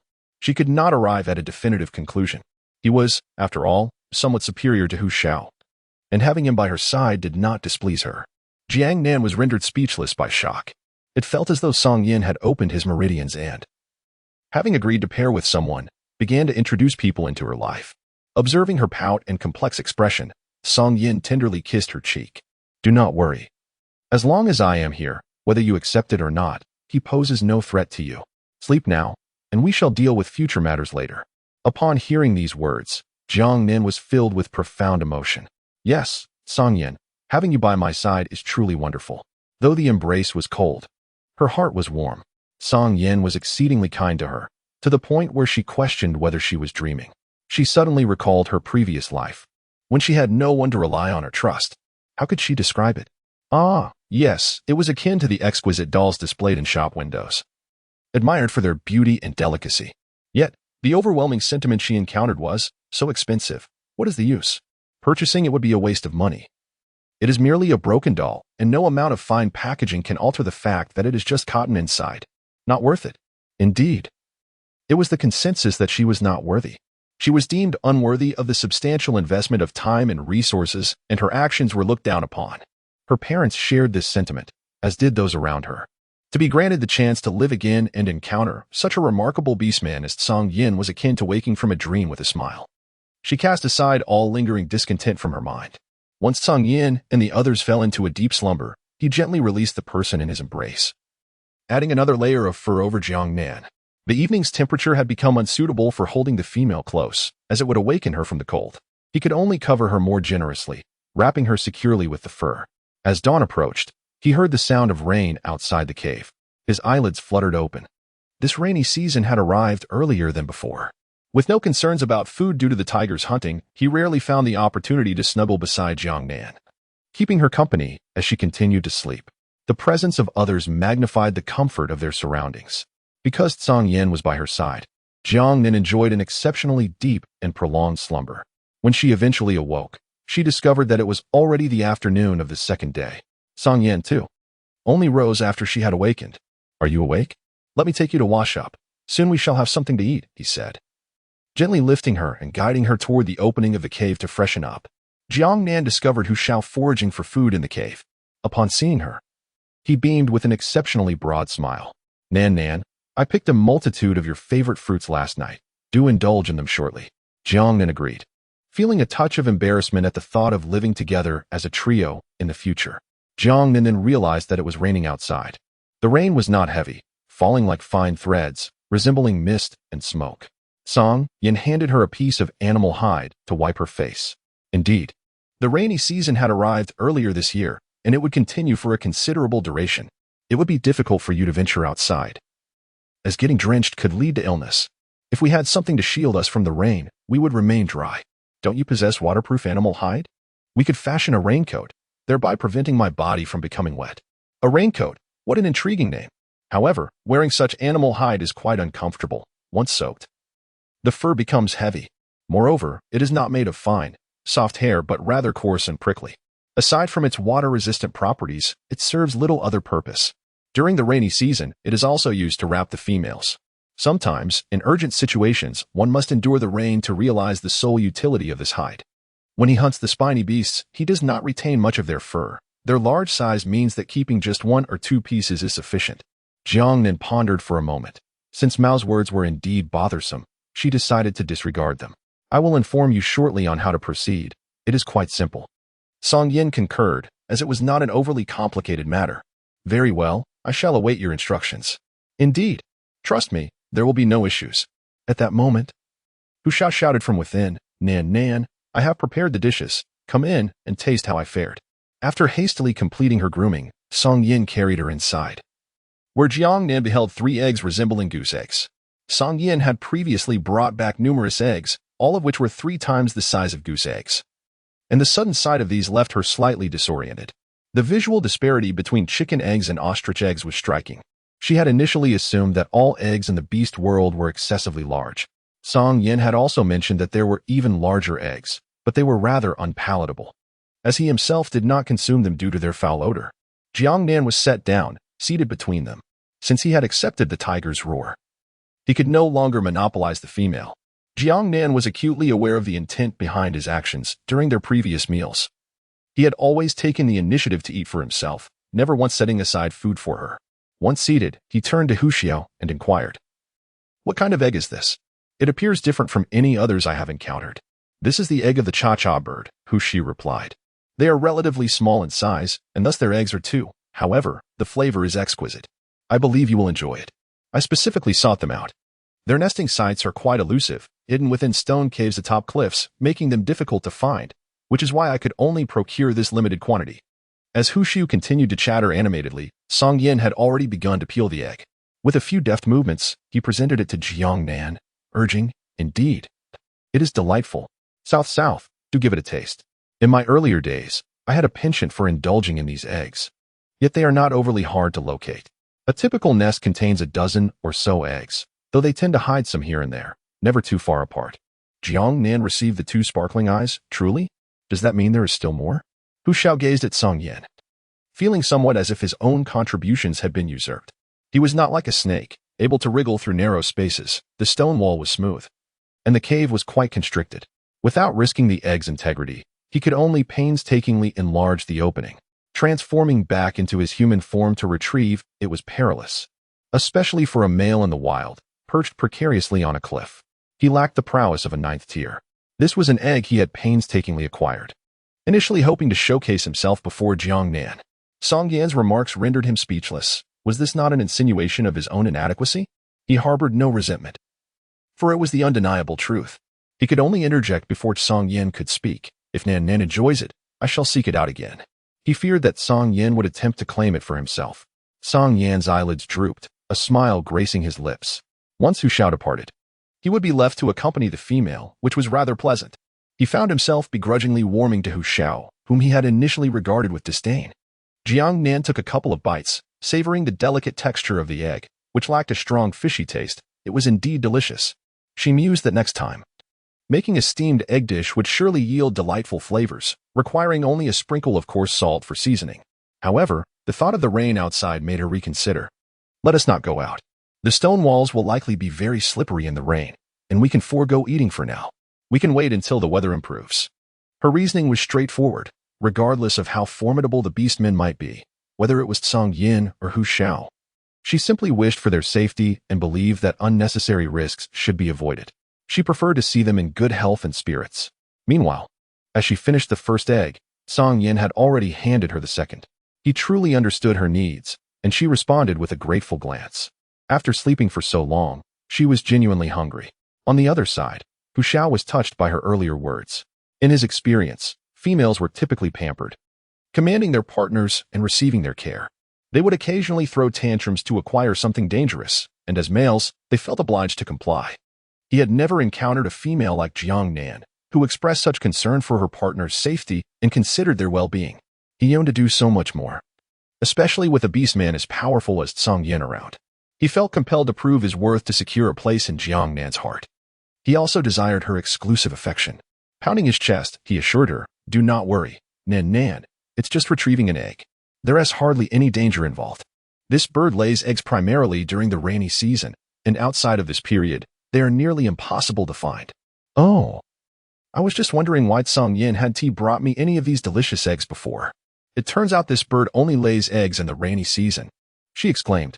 "So, these eggs must have been laid not long ago before Hu Shao discovered and took them?" Hu Shao grinned. "Since you enjoy them, I'll collect as many as I can during this time." Song Yin raised an eyebrow nonchalantly.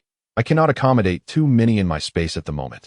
This bird hatches quickly, and it's best to gather only a few at a time." He was reluctant to dwell on this issue, fearing that the simple-minded Hu Shao might overzealously gather too many. While the eggs of the chattering bird were indeed tasty, their appearance was far from appealing. He worried that if too many were stored in the cave, the hatched chicks might frighten the females. "Why not just expand the space a little?" Hu Shao suggested, only to receive a cold stare from Song Yin and a look of surprise from Jiang Nan. As Jiang Nan turned her gaze towards Song Yin, she expressed her surprise at the potential for the expansion of his space, having always assumed it to be limited. When Song Yin shifted his attention from Hu Shao to Jiang Nan, his demeanor softened considerably. Indeed, upon reaching the 9th tier, a beastman acquires a unique space of their own. This space requires a vessel for its sustenance, which can manifest as leather pouches or ornaments worn upon the body. Maintaining the equilibrium of this space necessitates the provision of a certain amount of energy on my part. Jiang Nan listened attentively. In addition to the fact that only the possessor of the space can supply energy to it, there is also the option of hunting ferocious beasts possessing male crystals in the misty forest. Song Yan's space, which was originally only half its current size, expanded to its present capacity as a result of his prior slaughter in the misty forest, where he acquired male crystals of varying levels. Furthermore, after a certain period of usage, the space requires such a replenishment. The time until his next replenishment is not far off, approximately after another cold season. Once he finished his explanation and noticed that Jiang Nan had nearly finished eating, he gently wiped her palm clean. "I had considered this before, but the distance from the Tiger Clan to the Misty Forest is too great, requiring about 7 or 8 days for a round trip. Without accounting for the time spent in the Misty Forest, I was not comfortable leaving you alone, and since we have enough resources, there was no rush." Jiang Nan nodded in agreement, suggesting that we should embark on a journey together when time permits. "After all, I intend to leave the tiger tribe after the winter season to search for my long-lost relatives." "Are we truly departing from the tribe, Nan?" Hu Shao inquired with a hint of anxiety. He had never contemplated such a matter, and Jiang Nan's sudden declaration left him momentarily taken aback. Song Yin cast a casual glance, remarking that if one was unwilling to go, it was of little consequence, as long as they had yet to form a bond. There was still time. Hu Shao, flustered, insisted, "That is not my intention at all. Naturally, wherever Nan goes, I shall follow. She is my mate, and I will accompany her without question. I merely did not anticipate such sudden news." With an apologetic smile, Jiang Nan inquired, "Do you have any relatives, Hu Shao? It would be wise to inform them in advance. That way, when the time comes for us to depart, we can leave without causing them any worry." This thought only struck her now, as Hu Shao was a native of the Tiger Roar tribe. The notion of leaving with her would undoubtedly evoke feelings of reluctance, and he may not have even contemplated the idea of departure. "I have neither father nor mother. My father and Yaya's father both perished together, and my mother succumbed to illness later on. I have no siblings, and the other fathers departed the tribe after my mother's passing. I was raised as a cub by the tribe." After a moment of serious contemplation, Hu Shao continued, "Aside from a few brothers I grew up with, most have found partners. It matters little. At worst, I will inform the chieftain before I leave. My previous chieftain was Huaicheng." Fearing that Jiang Nan might misconstrue his intentions of not wanting to accompany her, he leaned closer and reassured her, Nan, I merely felt taken aback earlier. It does not mean I do not wish to follow you. I have sworn an oath to the beast god, and naturally, wherever you go, I shall follow. You can trust me." Chapter 70. Hu Xiao's past. Jiang Nan never anticipated that Hu Xiao was an orphan. She had indeed overlooked this matter, as her interactions with the tribe had always been rather distant.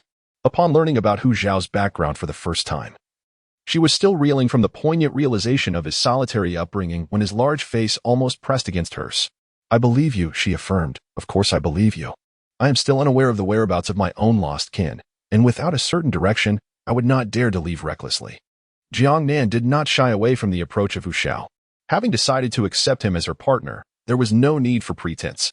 A candid demeanor is far preferable to being coy, which often comes across as insincere. Song Yin pondered for a moment and remarked, "Perhaps Mo Yo knows that you and your kin were unexpectedly separated due to an ambush. As the Wolf King overseeing the stray beasts in this territory, he may possess some knowledge about other extraordinary creatures or wanderers encroaching upon his realm." Regarding Hu Zhao's overtures towards the female, Song Yin chose to acquiesce. Although he still felt some dissatisfaction, through self-reflection over time, he found himself less resistant. As long as the female was agreeable, he would comply with whatever she desired. Moreover, with Hu Zhao's presence, life could indeed become considerably more manageable. Looking at it from a different perspective, the time he spent by the female's side might increase, provided that Hu Zhao remained easily placated. Indeed, we could inquire about this later, though I wonder if he would be amenable, Jiang Nan mused, feeling that this strategy had merit. Yet, she couldn't shake the impression that he was not the type to cooperate readily. Hu Zhao, standing nearby, reassured her not to worry. Even if he declines, you could have priest Bai Ying perform a divination. She could likely discern the general direction of events. Jiang Nan exclaimed inwardly. How could she have forgotten the priest? Although not a master of divine calculations, the divination skills of the beast world priests were indeed among the finest. Very well. This shall be the course of action. She clapped her hands decisively, and soon a male beastman's voice resonated from outside the cave. With a courteous shout, he called out, Song Yin, are you and your partner present? Chief Huiqing has returned, and priest Bai Ying has sent me to summon you both. It seems that the sin of Hu Shao is in the air. With a sense of wonder, he shouted, Hu Shao is indeed here. He has truly bonded with Jiang Nan. How impressive. Hu Shao stood up, beaming with pride, and said, All right, we understand. You may leave now. I shall escort Nan Nan over shortly. His demeanor was akin to someone flaunting a precious treasure he had acquired. Jiang Nan was amused by his childish antics. The beastmen outside murmured amongst themselves, boasting in their arrogance, unaware that he was not without a companion. Song Yin furrowed his brow, noting the rain outside and the likelihood of getting drenched. Hu Shao immediately slapped his forehead, realizing, right? Perhaps I should inform the chieftain and the others that we won't be going out today. Nan Nan's leg injury has yet to heal. We cannot allow him to be caught in the rain. With that, he made his way toward the cave entrance. Jiang Nan hurriedly called out to him, Hu Shao, wait a moment. Priest Bai Ying must have summoned me for something of great importance. I still need to go. My injuries have nearly healed. And I just need to grab something to shield myself from the rain. Due to the spirit fruit, her leg wounds had mostly mended. Song Yin responded. Then how did you manage to craft the raincoat with me earlier? Will I have time to make one now? She shook her head. While it is indeed possible to create one, I suspect it's related to Mo Yao's matter, and we shouldn't keep Priest Bai Ying waiting too long. Song Yin, I recall you have large leaves here, which you use to hold the freshly cut meat. The rain isn't pouring heavily now. I can hold them above my head to shield myself. Our dear Nan Nan is truly clever, always thinking of everything, she added. Yes, I have some. And they don't take up much space, as there is plenty of room. When processing prey, it was too dirty to place it on animal skins. So he had gathered many large leaves, making washing much more convenient. The large leaves, resembling banana leaves, were brought forth by Song Yin. He weighed them in his hands. The leaves were twice the size of normal banana leaves. While a male could easily handle them, it would be quite taxing for a female to hold them for long durations. Jiang Nan reminded Song Yin, I can only obtain such leaves. The larger ones I have yet to procure. Upon hearing this, Song Yin responded, and Jiang Nan promptly extended his hand, then bestow them upon me. I am capable. Hu Shao, standing to the side, hesitated to speak, wishing for Jiang Nan to ride upon his beast form.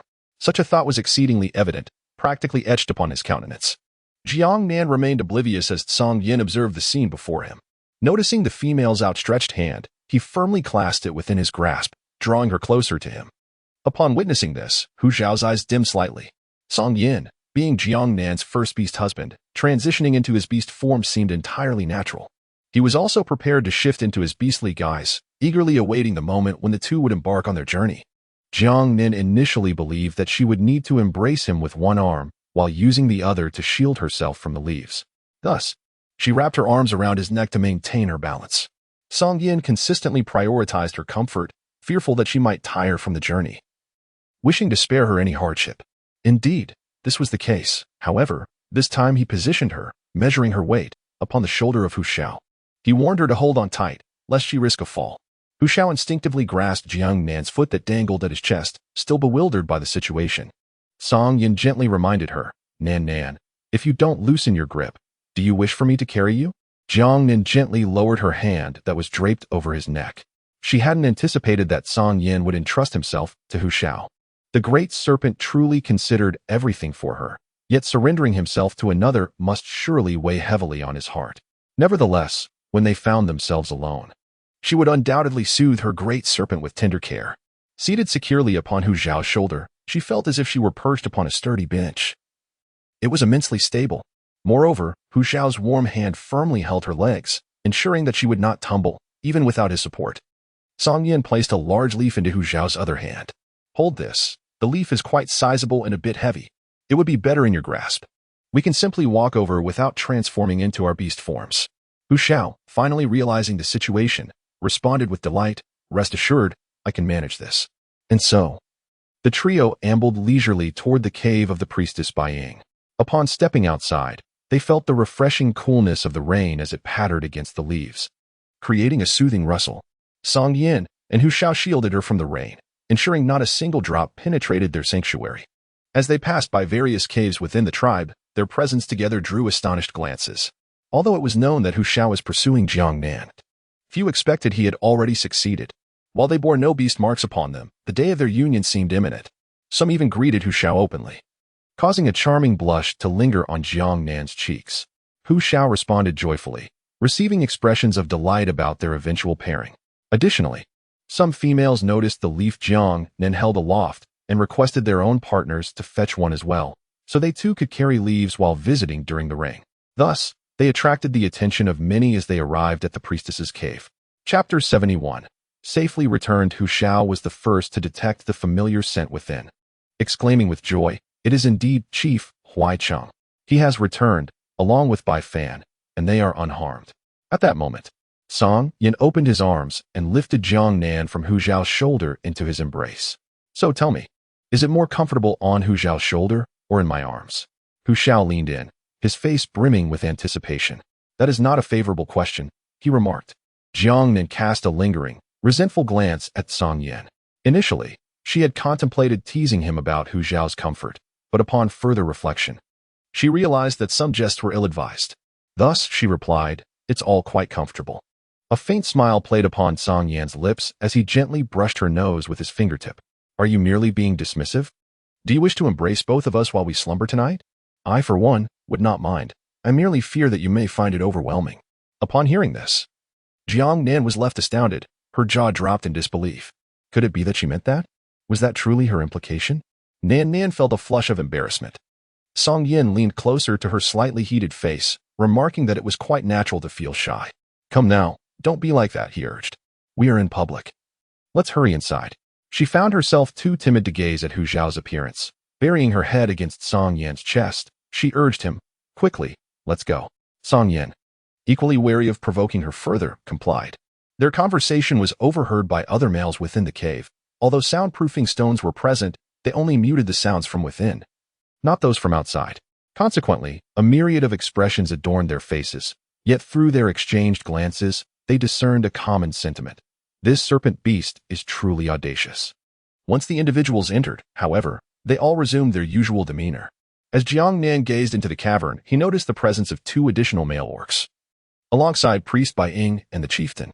Upon seeing the arrival of Song Yin, they simultaneously frowned. However, they refrained from displaying any overt disdain.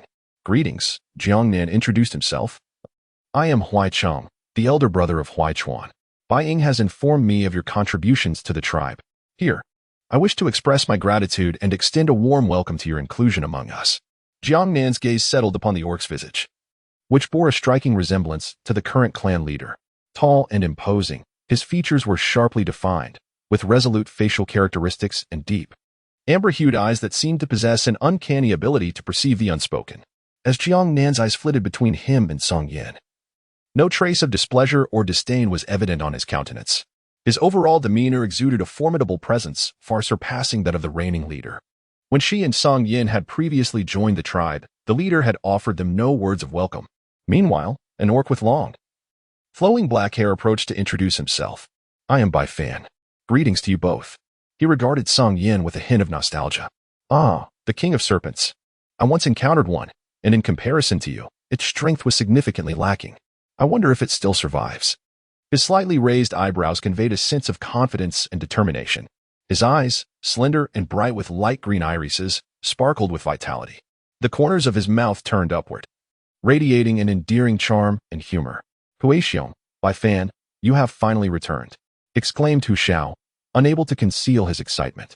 Huixiong's gaze shifted to Jiang Nan. Thank you for your efforts, Jiang Nan.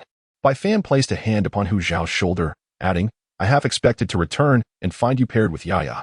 Frankly, I had my reservations about her, but it appears you have made a wise choice. She is far more pleasing to the eye than Yaya. Hu Xiao beamed with delight, feeling a surge of joy at the compliments directed toward Jiang Nan. Jiang Nan responded to Huaiqing with a smile, stating that Tiger Roar had taken great care of her, saving her on several occasions. Huaiqing was slightly taken aback, not expecting such a charming female to possess such politeness, which indeed surpassed the boorish nature of Yiya by a considerable margin. He genuinely felt pleased for Tiger Roar in finding a suitable partner. Priest Bying emerged from the crowd, gently leading Jiang Nan away. Pay them no mind. It's raining outside. How did you manage to come here? I see you are not wet at all. While some animal hides can repel water, they still require the head to be exposed, or else one might suffocate. There have been similar incidents in the past where a female nearly suffocated. No. It was Tiger Roar and Song Yin who held large leaves over me, shielding me from the rain. That is good to hear. Priest Bying seated Jiang Nan beside her, without her animal hide hat today, her eyes betraying a hint of disappointment. The reason I summoned you here pertains to a significant matter.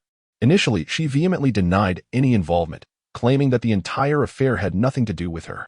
However, upon encountering the wolf beast, she confessed everything, driven by an impulse to seek retribution for Yiya. Jiang Nan immediately discerned the implication behind her words.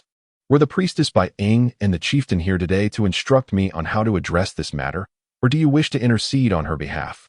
If the priestess Bying intended to plead for leniency, her voice was stifled, and the haunting echoes of the beautiful child's desperate pleas resonated in my ears. Ultimately, she was a child of the tribe, and to abandon her completely would evoke an inner turmoil. Yet, upon meeting Jiang Nan's discerning gaze, I felt an overwhelming sense of shame. The entire situation clearly placed Jiang Nan as the victim, and he had contributed so much to the tribe. I realize this seems profoundly unjust to you. It would be best for Priestess Bying to refrain from further involvement, for I do not wish for any negative sentiments towards you to arise from this incident. I had hoped that, even if the entire tribe turned against me, you would stand apart, Priestess Bying. Jiang Nan interrupted her subsequent words and continued with a smile. I am not the kind-hearted person you might think. When others express their apologies, I merely smile in response. I am aware that Demei is a female of the tribe, and my time here has been brief. The so-called unfairness directed at me holds little significance. Priest Bying sighed, his gaze resting upon Huaiqing, who subtly nodded in agreement with Jiang Nan's sentiment. In truth, he did not entirely endorse sparing Demei. However, females are favored by the beast god, and given their rarity within the tribe, their expulsion would indeed be a loss.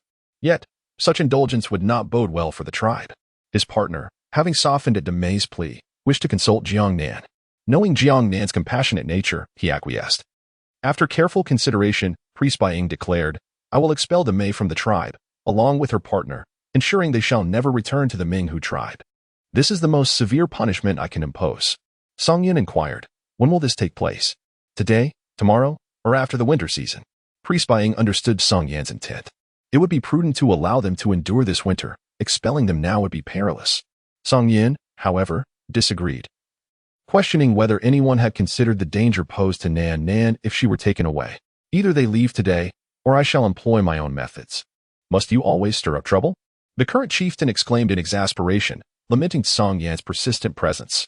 We shall expel them, yet you continue to press the issue. Huaiqing intervened, preventing anyone from rushing forward. You are now the chieftain. Could you not exhibit a modicum of patience? This situation stems from Demei's misdeeds. Were it you, would you let Bying off so easily if she were ensnared in a plot?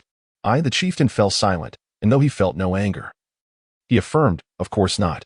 Who would dare to scheme against Bying? I would confront them fiercely. Yet, as his gaze fell upon Song Yin, frustration welled within him. Ever since their arrival in the tribe, Song Yin had consistently disregarded him, leaving no room for him to assert himself. Hu Shao concurred. I believe Song Yin is correct. Demei is clearly intent on harming Nan Nan, showing no regard for whether her impulsive actions could result in Nan Nan's permanent absence. Upon learning of Jiang Nan's predicament, he had wished to confront Demei, but his greater concern for Jiang Nan had led him to seek her out first.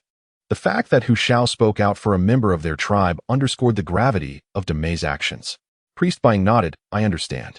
I will ensure that Demei and her partner depart from the tribe within the day. Chapter 72. The previously overlooked serpent Jiang Nan did not feel an overwhelming sense of relief within herself. She merely sought to protect her own interests. If she were to forgive and overlook the past, Demei would not be the type of person to express gratitude.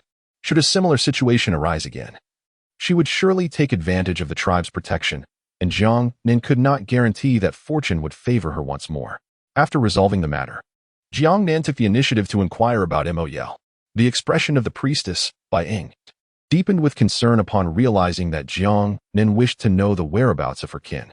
He is not yet willing to speak with me. Regrettably, I may not be able to assist you. My shamanic powers have yet to be restored, so it would be prudent for you to return in a few days. Then, as if struck by a thought, she added, the primary reason I summoned you here is actually concerning the wolf beast. He has sustained severe injuries and is currently being cared for in a cave. If left unattended without nourishment, he will not survive much longer. May I go and see him? Jiang Nan asked eagerly. Yes, but if you deem it unnecessary to save him, you may abandon him outside the tribe to fend for himself. The tribe does not permit stray beasts without owners to linger for long, as they pose a danger to the females. It was at this point that Bai Ying recognized the gravity of her earlier suggestion for Jiang Nan to forgive Demei. She understood the perilous nature of stray beasts. Had it not been for Song Yan's timely intervention, it was unfathomable what Jiang Nan might have faced. Yet, simply due to Demei's impulsive words, this matter was dismissed. Were their roles reversed, she too would likely desire Demei's demise. Yet she still wished to exert her authority as a priestess over Jiang Nan, who retained such unwavering trust in her. Truly, she was unworthy of the title of priestess. Jiang Nan neither acquiesced nor declined. She merely responded with a smile. Then we shall take our leave. Priest Bai Ying, visibly weary, waved her hand and said, go on. The place where Hu Shao knows is just ahead. Let him guide you. Observing this, Huai Cheng instinctively approached and allowed Bai Ying to lean against his shoulder. Lowering his head, he gently remarked, do not force yourself any longer. You have expended the scant amount of your witchcraft on him. You have done enough. Is it worth sacrificing your own life for his? Bai Ying, it is not worth it. Huai Cheng, allow me one more attempt. To risk your entire life? At this moment, Jiang Nan had already stepped beyond the range of the sound-dampening stones, feeling the presence of the dark red stones positioned on either side of the cave entrance. How difficult could it be to find such sound-dampening stones? If they were easily obtainable, she would seek two to place at her own cave's entrance. The acute hearing of the beastly males made her feel that there was scarcely any privacy. Seeing her expression of desire, Song Yin commented, these require the infusion of witchcraft. Do you wish for them? Perhaps we could exchange for some in the great tribe. Then perhaps not. There is no one around our cave, and it seems unnecessary. At this juncture, Hu Shao was already prepared to hoist Jiang Nan onto his shoulder, while Song Yin had preemptively secured his arms around her. The hands that had reached out towards Jiang Nan were caught in a dilemma. To withdraw was not an option, yet to advance was equally futile. How could he possibly contend with Song Yin? It was impossible to seize her, especially since he had not yet formally bonded with Jiang Nan. Jiang Nan gazed at the hand extended by Hu Shao, then cast her eyes upon the embrace of Song Yin. Both were inquiring. Was she not to allow Hu Shao to hold her? She had assumed that upon their return, it would be Hu Shao who cradled her. Yet Song Yin posed this question to her. Nan Nan, do you wish for him to hold you? His narrowed eyes bore a warning so potent. One of her hands, propped beneath her, pinched her lightly. Song Yin, you. Jiang Nan fumed, yet upon catching the glimmer of amusement in Song Yan's eyes, she discerned a hint of provocation, which she chose to endure. After all, he was quite handsome. She merely shot a half-hearted glare at him. Wily serpent. Song Yin regarded Hu Shao with an air of pride. Did you hear that? Nan Nan has chosen me. You may lead the way. Hu Shao, undeterred, acknowledged their shared allegiance to one female sovereign. Such instances would arise frequently in the future, particularly when Jiang Nan eventually bonded with other males. These were merely the fundamental dynamics of their existence. Yet, he felt a twinge of regret and concern.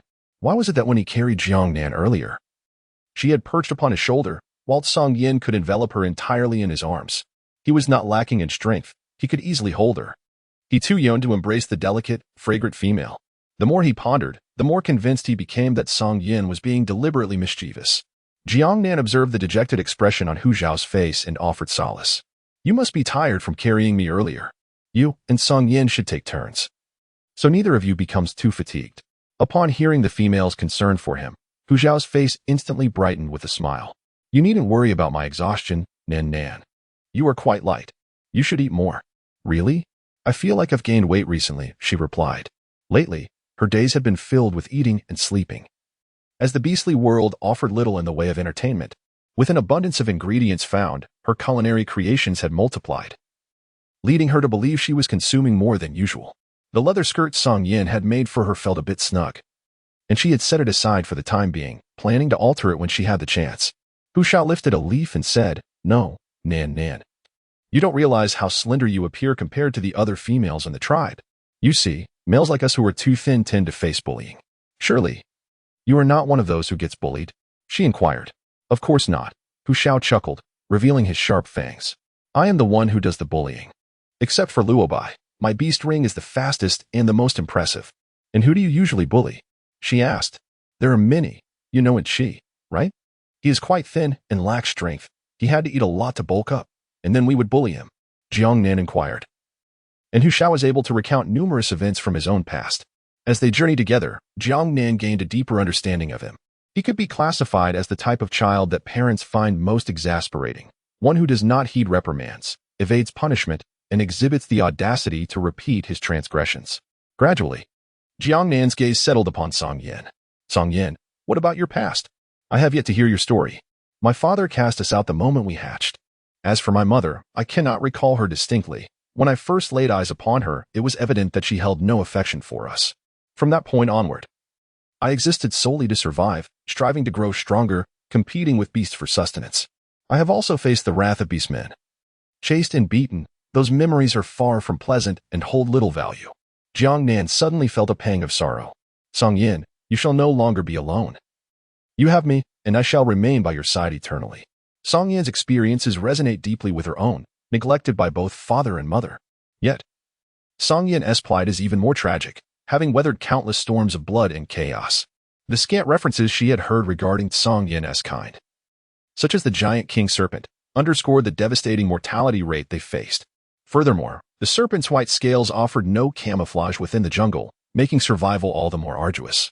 In truth, upon meeting Song Yin, she had overlooked a significant concern, due to Song Yin being a ninth-tier beast. Possessing the strength to rule a domain within the beast realm, she had underestimated him, never contemplating the possibility of his suffering, hunger, or vulnerability to the perils of the unknown. In stark contrast, Hu Shao lived a life of relative bliss. Is this sympathy for me? Song Yin tenderly pressed his forehead against hers, his lips brushing lightly, reluctant to part. Had it not been for this, I might not have developed into who I am today. In the past, I may have deemed it unfair, but now I feel fortunate. Otherwise, how could I have encountered someone as remarkable as you? His cold lips, accompanied by his words, grazed her forehead, his deep, languorous voice melodious enough to soften her resolve. Song Yin was indeed a master of seduction. How skilled, were it not for his beast mark upon her. She might have thought this serpent had enticed countless women to hone such prowess.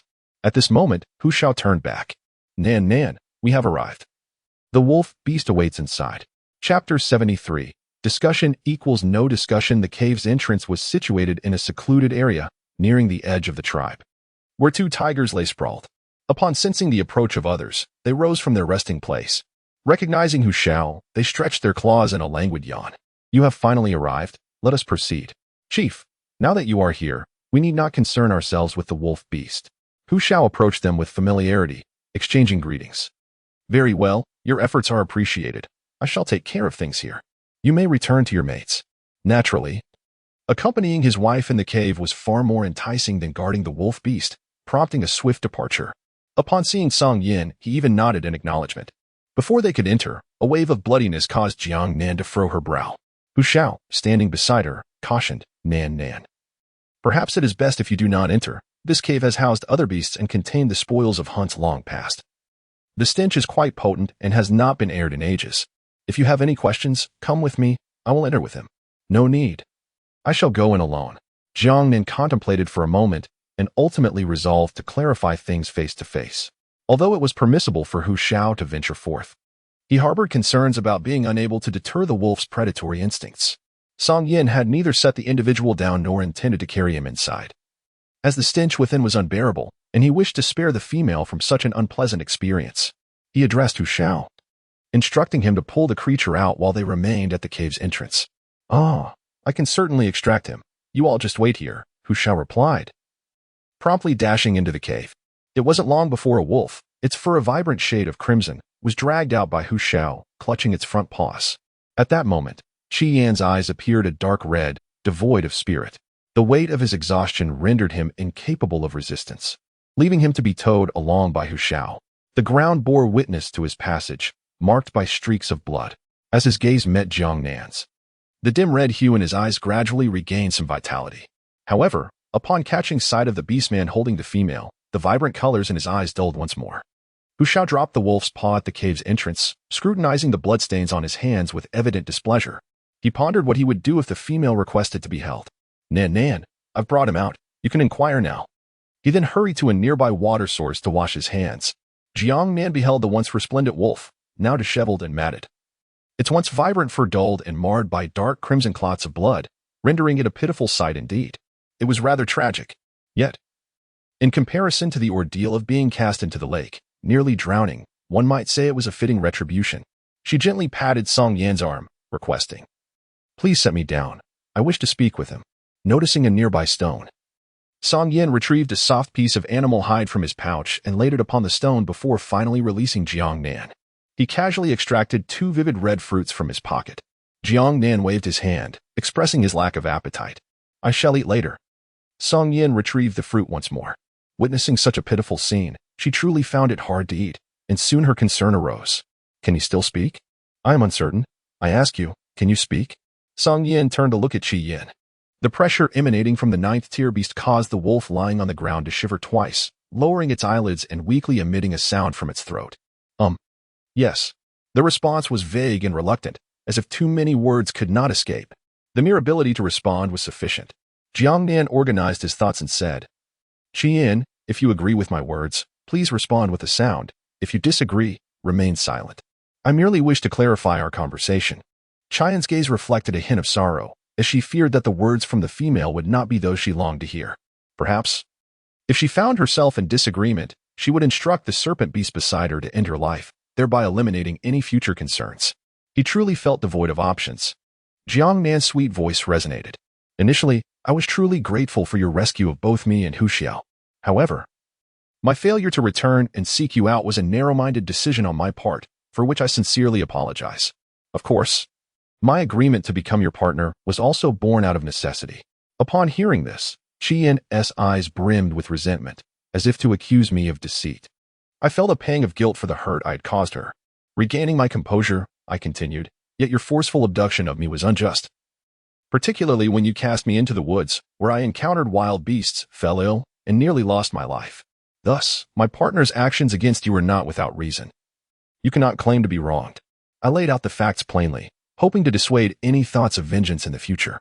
Indeed, I too have endured significant suffering throughout this ordeal. I then added, "The clan leader brought you back to face my judgment. However, the genesis of this entire situation lies with me, as I was the one who deceived you first. Therefore, I shall grant you your freedom.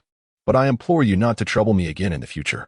Qi Yin remained silent, her gaze fixed intently on my face, causing me to feel somewhat unsettled. It was evident that her current condition made even the simplest movement a challenge.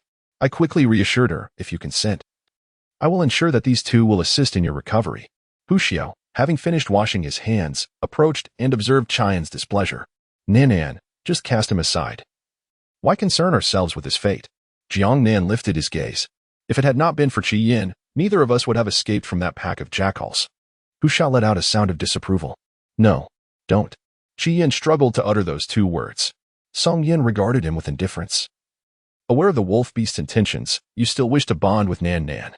This time, Qi Yin hesitated for a moment before affirmatively responding with a yes. He feared nothing from Song Yin. If death were to come, so be it, for he had already resolved to claim this female as his own. When he boldly took Jiang Nan away, he had never contemplated retreat. Had he been afraid, he would not have acted as he did back then. Hu Shao was the first to voice a refusal. No, Nan, you must not agree to him.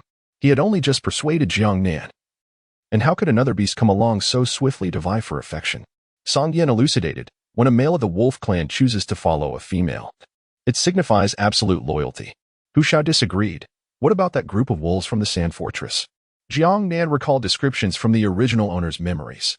He responded, the wolf clan has many branches, and the jackals possess the worst reputation. They are treacherous and cunning, disliking companionship, resorting to deceit and trickery. And they only retreat when faced with danger. This is contrary to the loyalty and bravery of the wolf clan, and they were eventually expelled from their race, becoming strays. I believe that if it weren't for Mo Yao's coercive gathering, there wouldn't be so many jackals at the sand fortress. Hu Shao, feeling disheartened, said, then, Nan, have you thought about keeping him? Your face bears the marks of grievance. Jiang Nan, with a hint of uncertainty, pondered her predicament. Her sole intention was to gently persuade him to depart. As she contemplated ways to dissuade Qi Yin, Song Yin made a decisive resolution on her behalf. He would remain. As Jiang Nan and Hu Shao exchanged astonished glances, he calmly elucidated that even if he were forcibly removed now, he would never relinquish Nan. He expressed concern that should the situation arise, it would be simple for him to eliminate any threats. However, after the cold season, he would need to hibernate, leaving Hu Shao incapable of caring for her alone. He then crouched beside Jiang Nan, tilting his head slightly to meet her gaze. The wolf clan swears unwavering loyalty to one, and he harbored no fears that Qi Yin would harm her. Embracing his presence would be wise. Jiang Nan felt somewhat taken aback, sensing that Song Yin had harbored this intention from the very beginning. Hu Shao paced back and forth, a mixture of anger, frustration, and grievance evident on his face. He hoped Jiang Nan would refuse, yet he also recognized that Song Yin was not at fault. However, upon witnessing Qi Yin's lifeless state, he found himself unable to persuade himself to agree. Ultimately, he could only sulk in silence at the side, as Chapter 74, Leave Qi Yin, unfolded. When Jiang Nan turned her head to observe the three individuals present, Song Yan's expression remained indifferent, masking any emotional fluctuations. Nevertheless, she understood that Song Yan's actions were for her own benefit. Hu Shao was on the verge of tears, feeling wronged at the thought that he had yet to bond with her, only to find himself facing yet another rival. The light in Qi Yan's eyes shone brightly, akin to a resplendent ruby. He was astonished that Song Yin would actually speak on his behalf, even convincing the female to accept him, leaving him in a state of mixed emotions. Unlike the myriad of snake beasts he had encountered, whose personalities were extreme and possessive, Qi Yin was an anomaly. While most were cold-blooded, there were a few who exhibited a protective instinct towards their females, albeit in scarce numbers, almost to the point of disbelief. However, among the female snake beasts, it was a given that they would not be permitted to bond with other beastmen. The reality was that snake beasts were generally unappreciated by females. Once choices were presented, they were destined to be the ones forsaken. Thus, Song Yan's revelations left Qi Yin utterly astounded. Jiang Nan pondered for a moment. This decision had come rather abruptly. Since you insist, allowing him to stay is not out of the question, yet when it comes to forming a bond, she harbored no feelings for Qi Yin. To be together out of mere convenience? Although in the beast world, males do not harbor resentment towards females for such matters. The choice to bond was initially hers regarding Qi Yin. If he were to become infatuated with her solely based on this, rejecting him would be akin to causing him distress. Her gaze fell upon Qi Yin. We have barely met twice. Are you certain you won't regret this? It felt as though there had been no intimate encounters or extraordinary meetings. Is this what they call love at first sight? Within the wolf clan, the tradition dictates that once a male recognizes a female as his mate, she is his for life. Even if the female were to meet an untimely demise, the male would follow her into the afterlife. The loyalty of the wolf clan in matters of love is unwavering, even unto death. Qi Yan's eyes brimmed with certainty. No, but I already have a second beast husband. Even if you wish to bond with me, that must come later. For now, focus on your recovery. As for your stay in the tribe, I must consult with the chieftain. Jiang Nan concluded. Hu Shao chimed in with a smug tone. Did you hear that? You need to step back. Qi Yin remained silent, unwilling to acknowledge his gaze. She wondered why a female would choose this seemingly simple-minded tiger beast. However, upon noticing the 6 white beast rings adorning his wrist, her eyes dimmed. He was still at the 5th tier. She recalled that when she had previously encountered this tiger beast, they had been of equal rank. Jiang Nan conferred with Song Yin and decided it would be best to inform the clan leader immediately, thus avoiding unnecessary trips later. However, it was impractical to leave Qi Yin unattended due to his significant needs for care. Hu Xiao, Jiang Nan called out. A large tabby cat immediately perked up, exclaiming, Nan Nan, do you want me to carry you back?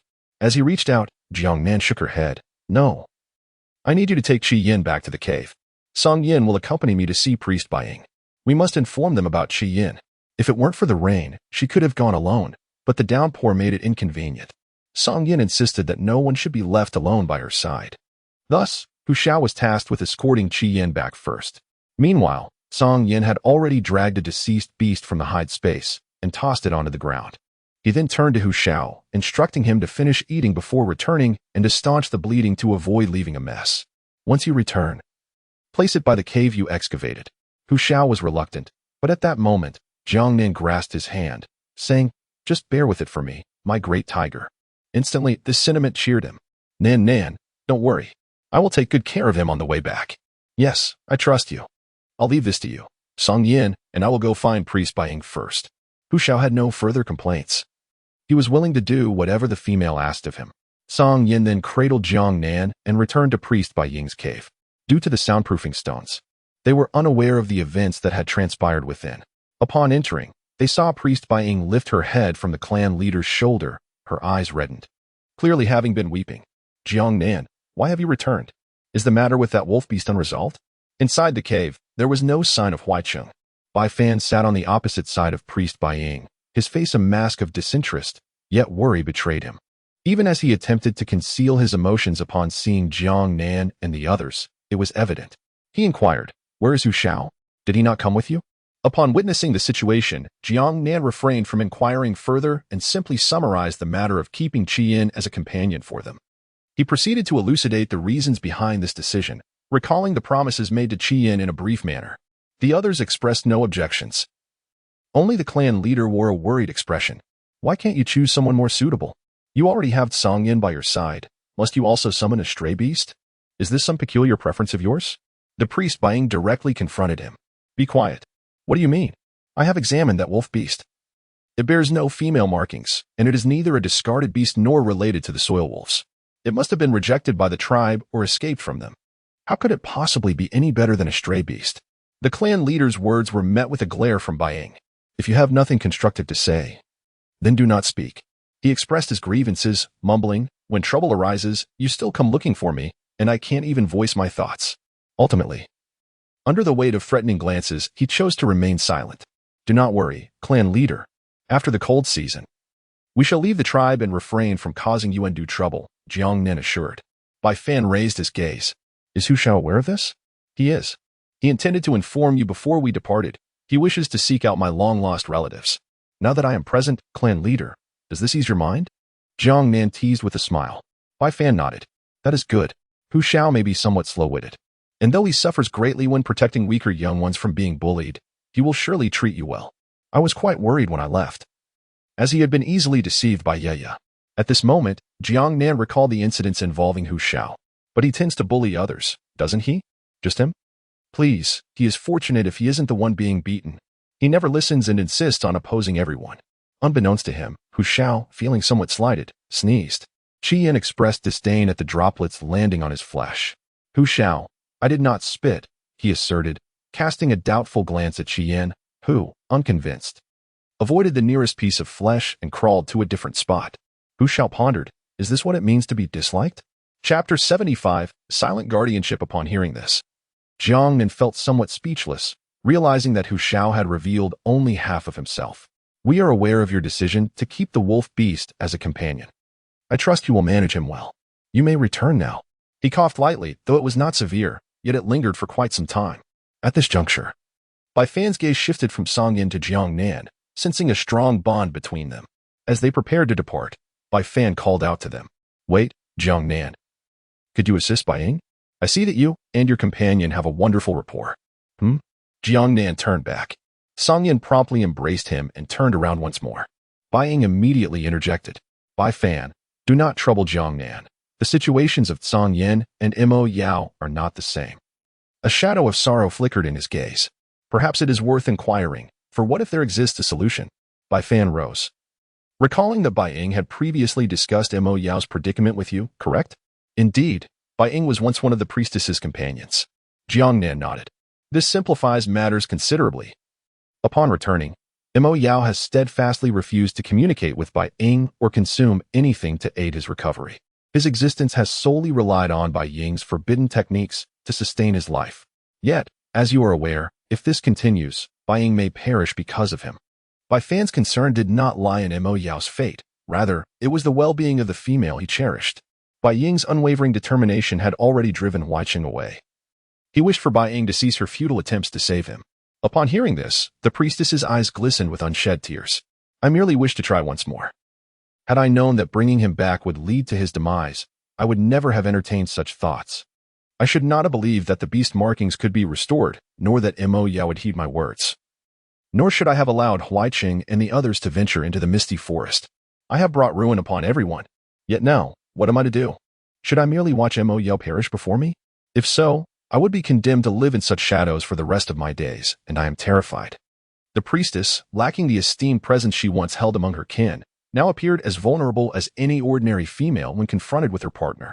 Bai Fan turned to Song Yin. Before your encounter with Jiang Nan, you two wandered for a time. Perchance you might possess some insight? Is there not a means of communication amongst the wandering beasts? Song Yin, without a moment's hesitation, replied, I have no solutions, should he wish to die. I can facilitate that, but to prevent his demise is beyond my capacity. Such words were indeed disheartening. Bai Ying lowered her gaze. Jiang Nan, you should take your partner home. This is my affair, and I cannot impose upon you further. Jiang Nan alleviated the awkwardness with a smile. I believe that Mo Yao still harbors some unresolved feelings. He is reluctant to reunite with the priestess Bai Ying. Perhaps a gentler approach might be more effective?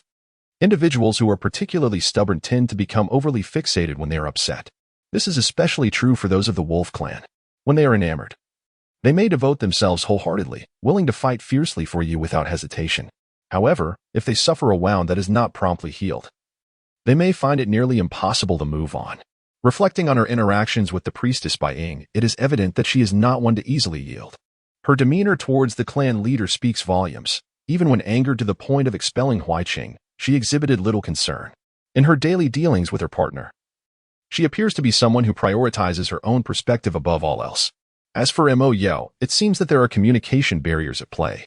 In this beastly realm, most females, much like the priestess Bai Ying, believe that their partners should heed their words without question.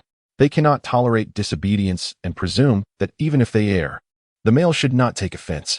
Bai Ying is likely convinced that she has never wronged Mo Yao. Upon posing this question, the priestess was perplexed. After all, he is now a forsaken beast, marked by a severed beast pattern. I am offering him a chance to return to my side and assisting him in mending his beast pattern. Why would he refuse? I am aiding him, not harming him.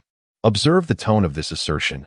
She perceives herself as magnanimous, yet remains silent on the misunderstandings that have transpired. After all, he too possesses a temper and requires some coaxing. Jiang Nan sighed inwardly, for the women of the beast realm regarded themselves as sovereigns, utterly oblivious to the notion that males also require coaxing. He gently patted Song Yan's shoulder, saying, Song Yan, please set me down for a moment. I wish to converse privately with priest Bai Ying. Obediently, Song Yan placed him on a stone bench and advised, given your injury, it would be best not to rise. Yes, I understand, Jiang Nan replied, patting the space beside him. Priest Bai Ying, come sit here. Bai Ying approached, and Jiang Nan continued, would you be open to hearing my suggestion for your partner? It may cause you some embarrassment. Bai Ying was taken aback, glancing at the clan leader and Bai Fan before nodding. They are both my partners. I have nothing to conceal. Very well, let me share this with you. There is a saying, a woman who knows how to be coy has the best fortune. What it signifies is, Jiang Nan elucidates that a woman demonstrating a modicum of vulnerability may adeptly captivate a man's heart. Following this, she delves into the complexities of her relationship with Mo Yao. You see, she begins, you present yourself with that lofty demeanor, believing that by allowing me to return to your side, you are exhibiting magnanimity. You assume that he should feel grateful and readily agree to rekindle what was lost, forgiving all the sorrowful deeds of the past. Bai Ying, the priestess, furrows her brow. He is now a forsaken beast. I have done so much for him, aiding his restoration and reacceptance into the tribe. Is my effort truly insufficient? Such a queenly notion of benevolence. Jiang Nan shook his head. Why was he cast away like a beast? It was because of you. Why did he become a wandering creature? It was also because of you. And have you ever considered why he chose to gather a pack of wild wolves outside?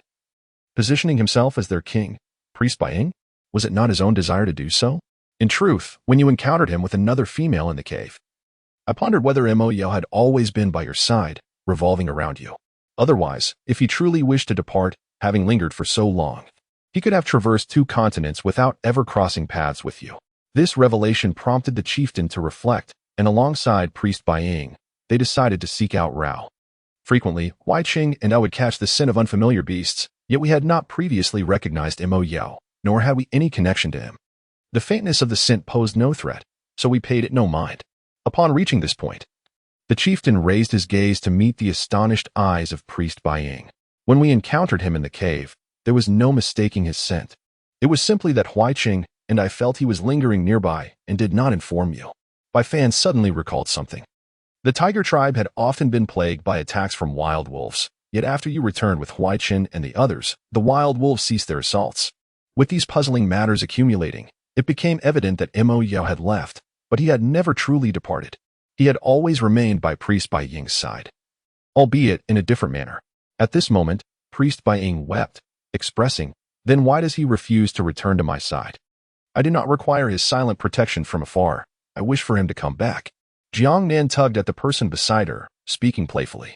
Just as she raised her head, 3 pairs of eyes fell upon her in unison, and Jiang Nan suddenly forgot the auditory challenges faced by males. She mischievously winked, wondering aloud if her approach might prove effective. The priestess Bai Ying was at a loss, questioning the efficacy of such a method. But I was once his female counterpart, and I still hold the title of priestess. Throughout my life, who has ever needed me to console them? From her earliest days, she had been the center of attention, with no one in the tribe daring to oppose her. Jiang Nan stood up, remarking that the outcome depended solely on priest Bai Ying's own efforts. Moreover, aside from Mo Yao, there was a partner who also needed some comforting, especially with the rain falling outside. With that, she extended her hands, and Song Yan naturally embraced her. Jiang Nan, priest Bai Ying rose, expressing gratitude. Jiang Nan was cradled in Song Yan's embrace, her legs wrapped around his waist. Thus her head remained oriented towards the Bai Ying priestess. "Go for it, Bai Ying priestess, I have faith in you." Subsequently, she was carried away by Song Yan, and the Bai Ying priestess felt a faint blush on her cheeks. Upon glancing back, she noticed Bai Fan and Huaichuan regarding her with a rather unusual gaze, one that harbored a hint of dubious anticipation. She tucked a strand of hair behind her ear and donned a fur hat. "Let us seek out Huaichang," she suggested, somewhat awkwardly. Chapter 76. Intimacy. Song Yin carried her towards their cave as the rain poured down, creating a symphony of sounds as it struck the leaves. Jiang Nan gently swayed her feet, basking in a sense of leisure. Yet, she perceived the rain accompanied by a misty chill, enveloping her in a cool embrace. Clutching Song Yin, she found no warmth, unable to absorb any heat. Should the air grow any cooler, she would need to don additional layers. Otherwise, she risked catching a chill while holding Song Yin. "Song Yin, I wish to explore the cellar. Also, let us return and craft thicker coats. When the cold sets in, we shall have something to wear." She had previously mentioned the cellar, and Song Yin, recalling her words, instructed Hu Shao to excavate one in his cave. She had yet to see it. "Very well," Song Yin replied, lifting her gently. "Encountering you, Nan Nan, is truly the most commendable aspect of my life." Her femininity resonated with the principles of the Bai Ying priestess. Equality, mutual care, loyalty, and trust between male and female are essential for enduring companionship. One must not overlook the kindness of their partner. It is vital to remember their benevolence, as no one is destined to serve another by birthright. Although love entails no direct equivalence, it is unwise to give without reciprocation, for prolonged sorrow can shatter a heart, rendering even the act of healing arduous. Mo Yao understood this. He required the trust of the Bai Ying priestess, seeking her solidarity rather than criticism or hollow comfort, devoid of any condescension or misplaced generosity. How fortunate he felt to have such a remarkable female partner. Many other females took for granted the kindness bestowed upon them by their male counterparts, viewing it as their rightful due. In certain tribes, women even treated men as mere servants, unbothered by the feelings of their partners, readily replacing them should they disobey. Thus, he had never contemplated forming a bond. Had it not been for the uncontrollable surge of desire, he might have never entertained the notion of companionship in this lifetime. A radiant smile blossomed on Jiang Nan's cheeks, her heart racing with exhilaration. Song Yin, encountering you is indeed my fortune. Just think, otherwise, I might have been devoured by a beast. Reflecting on it, she realized that she had already spent a considerable amount of time in this wild world. Song Yin also reminisced about those moments, recalling how dirty, dark, and frail she had been, expressing his concern that he might inadvertently harm her. Despite his gentle hold, the female in his embrace wept inconsolably. Jiang Nan curled her lips in disdain. Given that I am both unattractive and slender, how could you possibly find me appealing? Song Yin, you truly have no standards. Is it that during your moments of desire, you would indiscriminately seize any female you encounter and claim her as your mate? As she spoke, a twinge of bitterness surged within her. After all, she could indeed have been described as a hideous creature at that time. Otherwise, why would the original owner have managed to escape during the attack? Although the protection of the original owner's relatives played a part, another reason was that others deemed her unworthy of pursuit, finding her undesirable. Even in a world where females were a rare and precious commodity, she was still overlooked, highlighting the unfortunate plight of the original owner. Of course not, Song Yin replied, pausing to examine the female's countenance. However, with one arm embracing her and the other propping against a leaf, he found himself limited. Subsequently, his legs transformed into a nimble serpent's tail, coiling around the leaf to raise it above his head. He then shifted his gaze back to the person in his arms, noticing her displeasure etched across her brow. What has caused your anger? Jiang Nan suddenly became serious, pondering the situation at hand. Had it not been for me, would you not have sought companionship with another? Song Yin? Before being with Song Yin, she had wished for him to remain at a distance, ideally not being attracted to her at all. Now, with Song Yin harboring feelings, the thought that he could treat anyone else with the same care he bestowed upon her incensed her. Consumed by jealousy, she was bewildered by her own emotions. Whose jealousy was this? Why was she in a frenzy, losing her composure? Despite the circumstances, she was adamant about maintaining her strength as a ninth-ring beastman, asserting her self-control. At that moment, you carried an alluring fragrance that wafted towards me from afar, compelling me to approach. Once I held you close, I found myself unable to rein in my desires. All I could think of was possessing you, Song Yin explained, gently smoothing the unruly strands of her black hair. You may harbor doubts about yourself, but how can you question my choice? What of the times when my desires surged uncontrollably? My beast mark now adorns your skin, he added, his fingers brushing over the white emblem that belonged to him. Furthermore, you are not unattractive. Your eyes are truly captivating. From the very first moment I beheld you, I was entranced by their beauty. Indeed, they are exquisite. Jiang Nanyu's previously troubled heart suddenly found solace. Indeed, the beast mark of Song Yin was now in her possession, while her own black cat mark resided upon his chest. This realization was sufficient. Why had she allowed herself to fret so unnecessarily?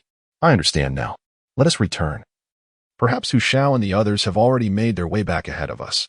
Not so swiftly, he replied, that prey will keep the wolves occupied for a while. Song Yin transformed his serpentine tail back into legs, grasping a leaf as he ambled slowly toward the cave. In the future, his moments alone with the female would dwindle increasingly. He would need to devise more reasons and excuses to monopolize her attention. Hu Shao was easily deceived. Yet that one called Qi Yin, well, that was another matter. If only he could secure someone to care for the female during the frigid season, he would at least feel a modicum of reassurance. Upon returning to the cave, as expected, Hu Shao had yet to return with Qi Yin. By the original cave they frequented, Hu Shao had already excavated half of a new dwelling. Song Yin carried her inside. It was spacious, with a wide opening at the far end that descended in a staircase. Shall we venture down to explore? Song Yin inquired. Jiang Nan nodded, contemplating if there were areas for improvement. As they ventured further, the path widened, though the light remained dim, making it a challenge for her to see clearly. Song Yin produced luminous stones, inserting them one by one into the stone wall. The light emitted by the stones was not particularly bright. Jiang Nan perceived them merely as a type of mineral, illuminating a limited area. Thus, Song Yin placed over 20 stones in quick succession, allowing Jiang Nan to behold the entirety of the space, which closely resembled her earlier descriptions. Inside, there was a substantial pile of hay and the firewood they had collected previously, stacked high against one wall. Some potatoes, pumpkins, and sweet potatoes had also been placed within, likely due to Song Yin's efforts to clear some space. In a corner, several bags of dried meat were stored, all of which were provisions meticulously gathered by Song Yin. The scene suggested a household of considerable abundance and ample provisions. Jiang Nan chuckled softly. Song Yin, let us create a passageway between our cave and the Tiger Roar cave. This way, during the cold season, we shall not have to traverse the outside, which is quite frigid.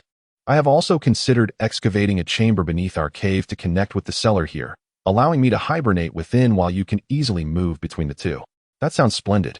I shall visit you frequently, Song Yin replied with a beaming smile, affectionately nuzzling her face.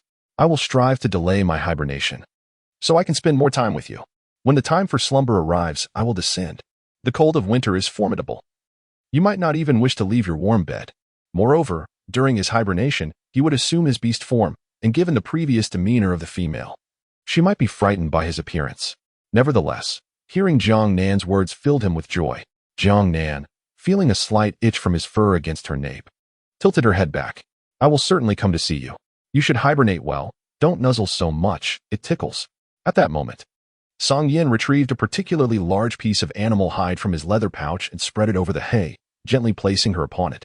The affectionate nuzzling transformed into tender pecks, traversing from her forehead to her cheeks, chin, neck, collarbone, and further down. Jiang Nan's voice was hoarse as he spoke. Song Yin, his eyes betraying a deep emotion. The person hidden away lifted his head. Nan, give me.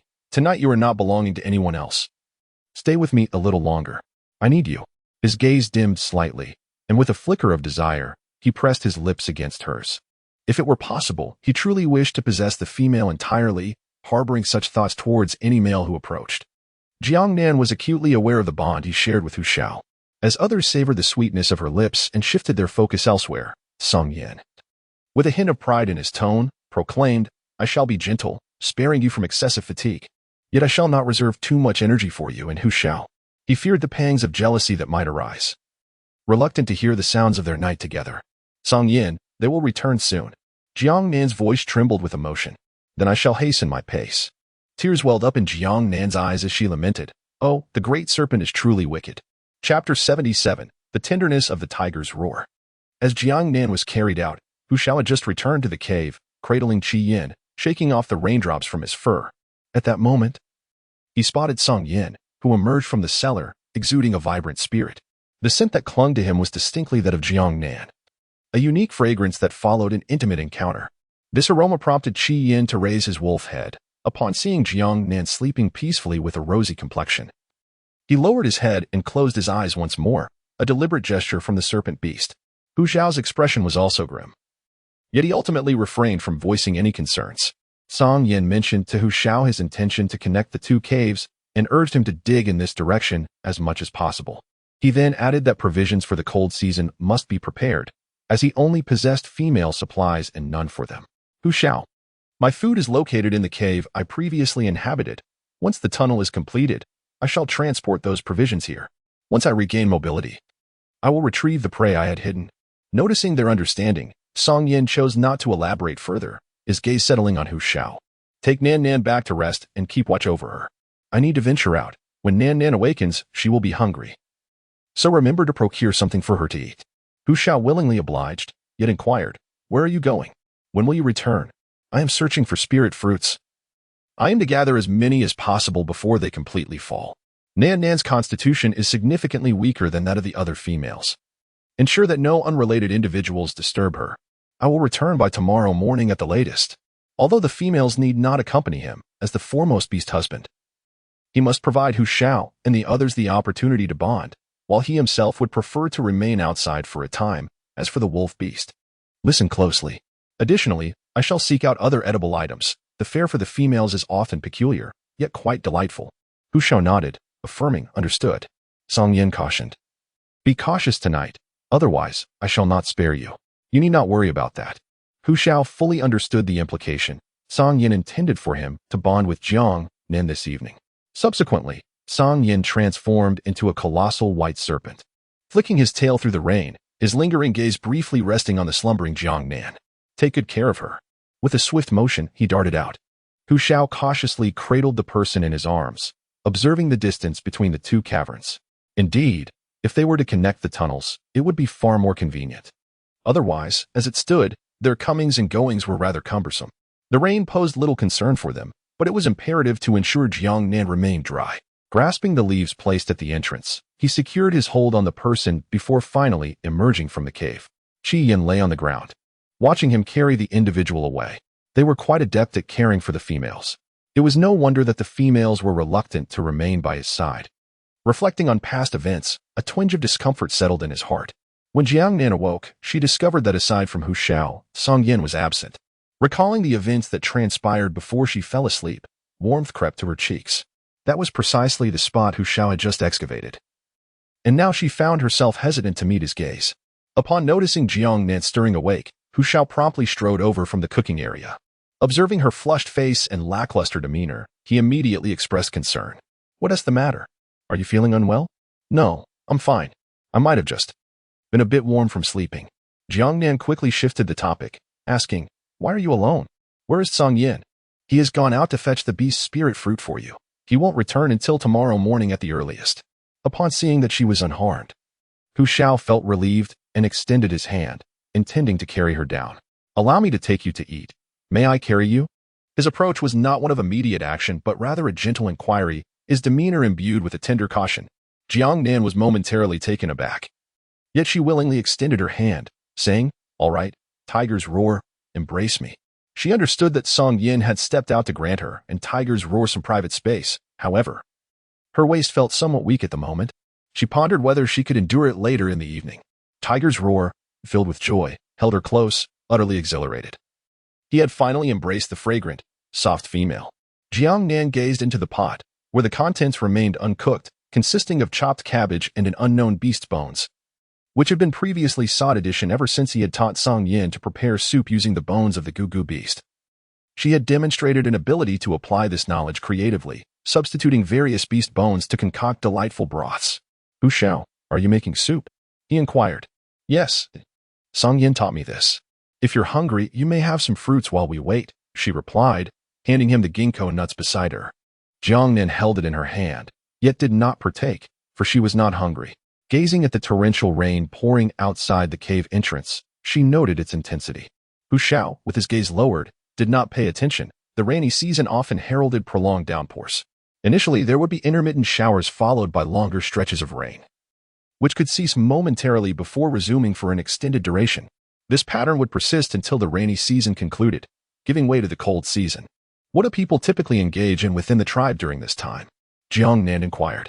Under lighter rains, males would still venture out to hunt, while also crafting thicker animal skin skirts for the females. Moreover, Hu Shao paused, the rainy season coincides with the mating period for females, and thus, there is much activity surrounding courtship in hopes of conceiving offspring. Jiang Nan nearly lost her grip on the fruit in her hand. She recalled that during the rainy season, the females in the beast world would come into heat, a time when the likelihood of conception significantly increased. Given that she and Song Yin had not employed any contraceptive measures for quite some time, she wondered if she might be pregnant. Looking down at her flat stomach, she reassured herself that it was unlikely. Bearing offspring for females was quite challenging. Nature, after all, is fair. If males live such long lives, it would be exceedingly easy for them to propagate their lineage, and the beast realm would be teeming with inhabitants. With this thought, her worries began to dissipate. Hu Shao skillfully retrieved the roasted potatoes from the fire pit, peeling off the skin and setting them aside to cool. He then commenced preparing a soup and other dishes. His movements were deft. Although he was merely imitating Song Yin, he had managed to replicate the process with considerable success. Once the potatoes had cooled sufficiently, he brought them to Jiang Nan's lips. "They're no longer hot. You should eat quickly. The rest will be ready soon," he encouraged. He had also grilled skewers of meat, which sizzled and exuded a mouth-watering aroma. "Delicious," she affirmed. Jiang Nan set aside the uneaten fruit in his hand and took the potato that Hu Shao offered him, snuggling against him as he savored each bite. Unlike Song Yin, who emanated an icy chill, Hu Shao radiated warmth, enveloping him in a comforting embrace. Song Yin was akin to a walking air conditioner, providing a refreshing coolness, while Hu Shao resembled a cozy furnace, offering delightful heat. As he munched thoughtfully, an idea crossed his mind. "Hu Shao, could you please boil some water later? Tonight, we shall become mates." Hu Shao paused his movements, holding him tightly in his arms. "Won't that be too exhausting for you? Your well-being is paramount. I am not in such a rush." Although he too yearned to bond with his female companion swiftly, he did not wish to tire her out. Jiang Nan felt a warmth rising in her cheeks, attributing it to Song Yin. With a smile, she reassured, I am quite well, so do not worry. Hu Xiao accompanied her as they indulged in food. All that remained uneaten found its way into Hu Xiao's belly. Feeling overly full, Jiang Nan sought a physical activity to aid digestion. Suddenly, the thought of Qi Yin crossed her mind as she observed Hu Xiao washing the dishes. Hu Xiao, once you finish, shall we go and see Qi Yin? Since we have brought him back, it would be remiss to neglect him. Chapter 78. Indeed.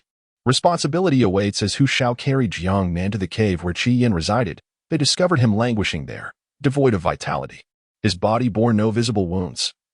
Yet his once vibrant red fur was now stained with blood, merging with his natural hue, while the clotted blood appeared particularly glaring. His ears hung low, and his tail dragged weakly on the ground. Each labored breath seemed to be a testament to immense suffering. The wolf's gaze reflected a glimmer of despair and helplessness. He detested the state of being powerless, subject to the whims of others. Upon hearing the approach of visitors at the cave's entrance, his ears perked up slightly.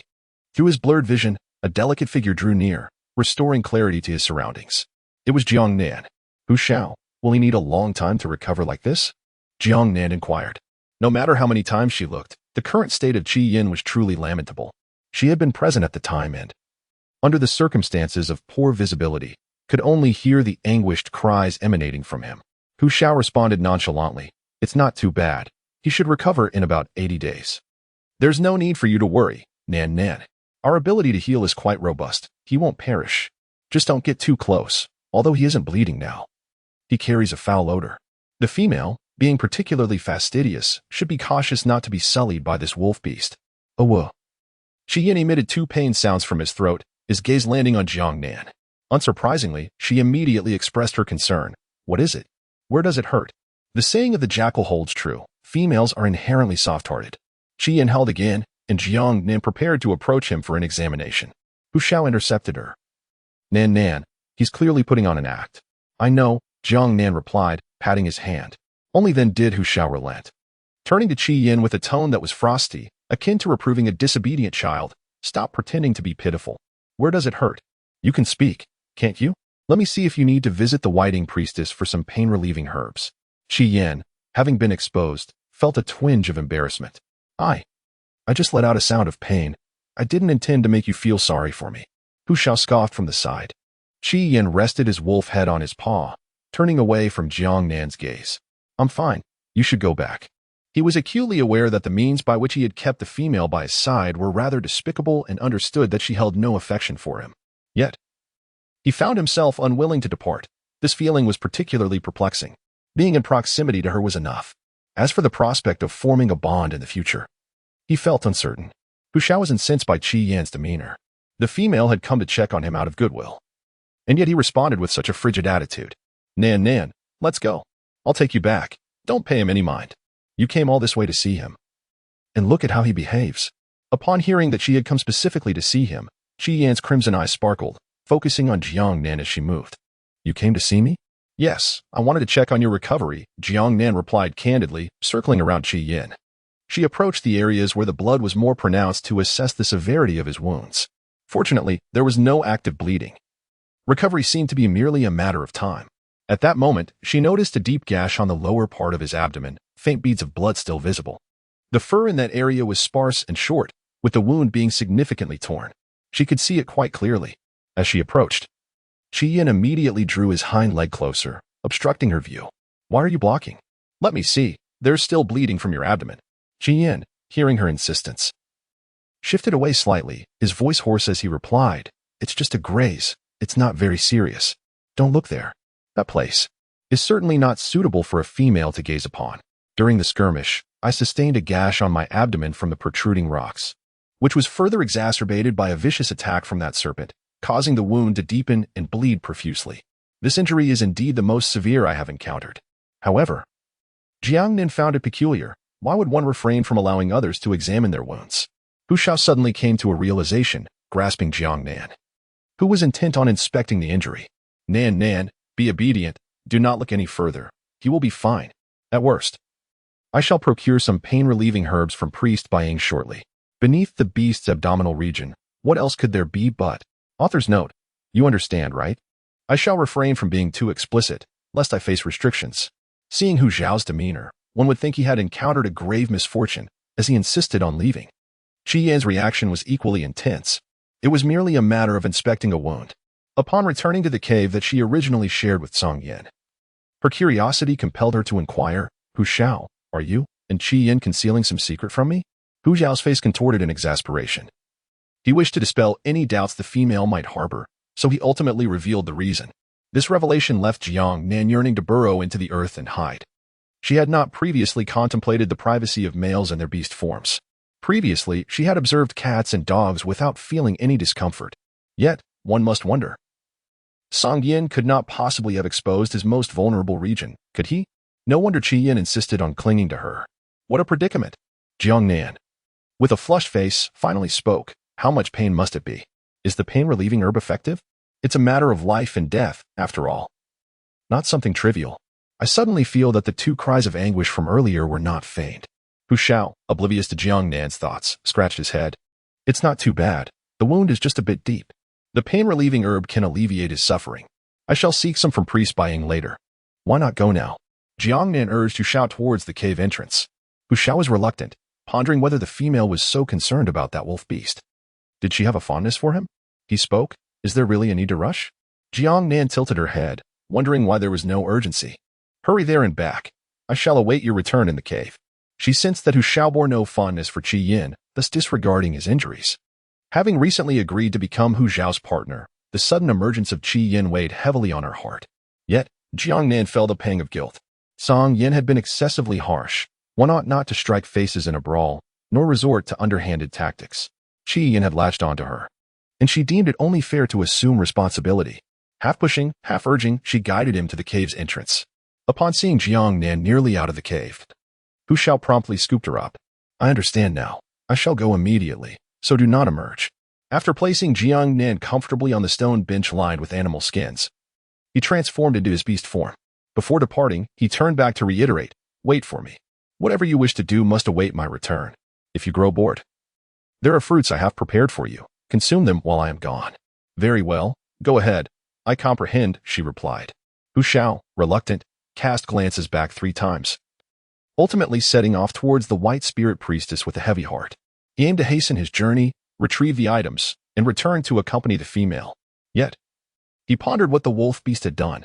Having met her only a few times, she exhibited such concern for him, despite enduring numerous blows from Yan. Only after much hardship was he permitted to approach the female, whereas Yan had merely received a single reprimand before being allowed to become her companion. What distinguished their situations? This conundrum left Hu Xiao utterly perplexed as he raced towards the cave of the White Spirit Priestess. White Spirit Priestess. White Spirit Priestess. Over here, Jiang Nan waited, her gaze falling upon the white bones in the corner of the cave, remnants of beast spines or rigid parts. She had not noticed them before, indicating that Yan must have retrieved them from the beast's skin space pouch. Some could be fashioned into bone knives or needles, proving quite useful. Suddenly, an idea struck her. Why not create a bow and arrow? Even if hunting proved unsuccessful, it could serve for self-defense and daily training. As she contemplated, she sifted through the pile of bones, rejecting those too heavy or too light. Meanwhile, Hu Xiao returned, shaking the water from his fur and activating his wind ability to dry his hair.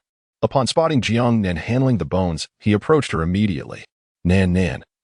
What are you doing? Some parts of the bones are quite sharp. What if you injure yourself? Hu Xiao, you've returned. Did you procure the items? I merely wish to craft a bow and arrow, for it excites me. Hu Xiao stepped closer. The White Spirit Priestess was not in the cave. I retrieved them myself and have already delivered them. What precisely is this bow and arrow you speak of? A self-defense weapon capable of remote shooting. I had studied it extensively in the past. Jiang Nan nearly divulged her previous experiences, but quickly pressed her lips together. It serves not only as a means to enhance physical fitness, but also as a tool for personal protection. In a moment, when you assist me, you shall understand its capabilities. Hu Xiao took the joint from her hand, declaring, allow me, you need not exert yourself. Just wait for my return. She appeared slightly irked, pondering the potential consequences if a female were to injure herself. Seeing him in a fit of anger, Jiang Nan quickly placated him, assuring that it would not happen again. She believed that she could handle such matters on her own, hence did not overthink it. Moreover, her excellent protection by Yan did not imply her incompetence in all aspects, except for cooking, of course. Hu Xiao's tone softened instantly, but he insisted that it would have to wait until his return. In Chapter 79, becoming partners with Hu Xiao assisting her. She swiftly selected the appropriate bones. Jiang Nan sketched the rudimentary form of a bow and arrow on the ground using stones, carefully measuring the length as Hu Xiao attentively listened. It was not a particularly arduous task. It merely required breaking off a section. The bones of the beast were excessively long and required meticulous refinement to achieve the appropriate size. For Jiang Nan, the material was somewhat coarse, necessitating considerable thought in the grip area. Additionally, holes needed to be drilled on both sides to connect a resilient string. He was quite astonished at how such an apparatus could provide protection, yet he believed that if it could be crafted, it would surely serve its purpose. After listening, Hu Xiao replied, "Very well, I shall make it for you. You may rest for now." Jiang Nan ventured to the area designated for animal hides, expressing her desire to craft a raincoat. "Hu Xiao, could you assist me in locating that Song Yan's hide?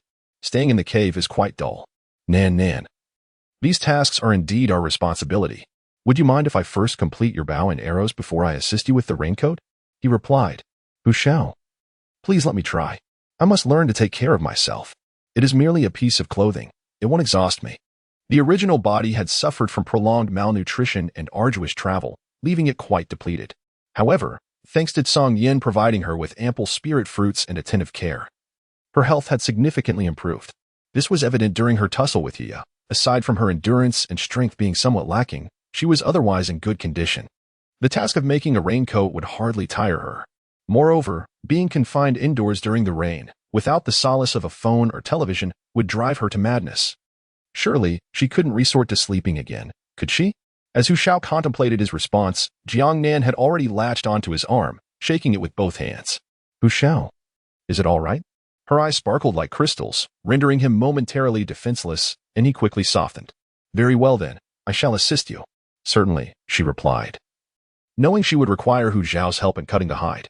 The two of them busied themselves in the cave, with Hu Xiao focusing intently on the bow and arrows while also being mindful of Jiang Nan, who was measuring lengths on the hide with a rope. When she found an appropriate spot, he transformed his hand into a tiger's claw, extending his sharp fingertips to effortlessly slice open a section of the hide. The hide was large, fully spread out on the ground, and Jiang Nan was often found sprawled or kneeling in her work. As they spent the afternoon together, their proximity to one another grew more intimate.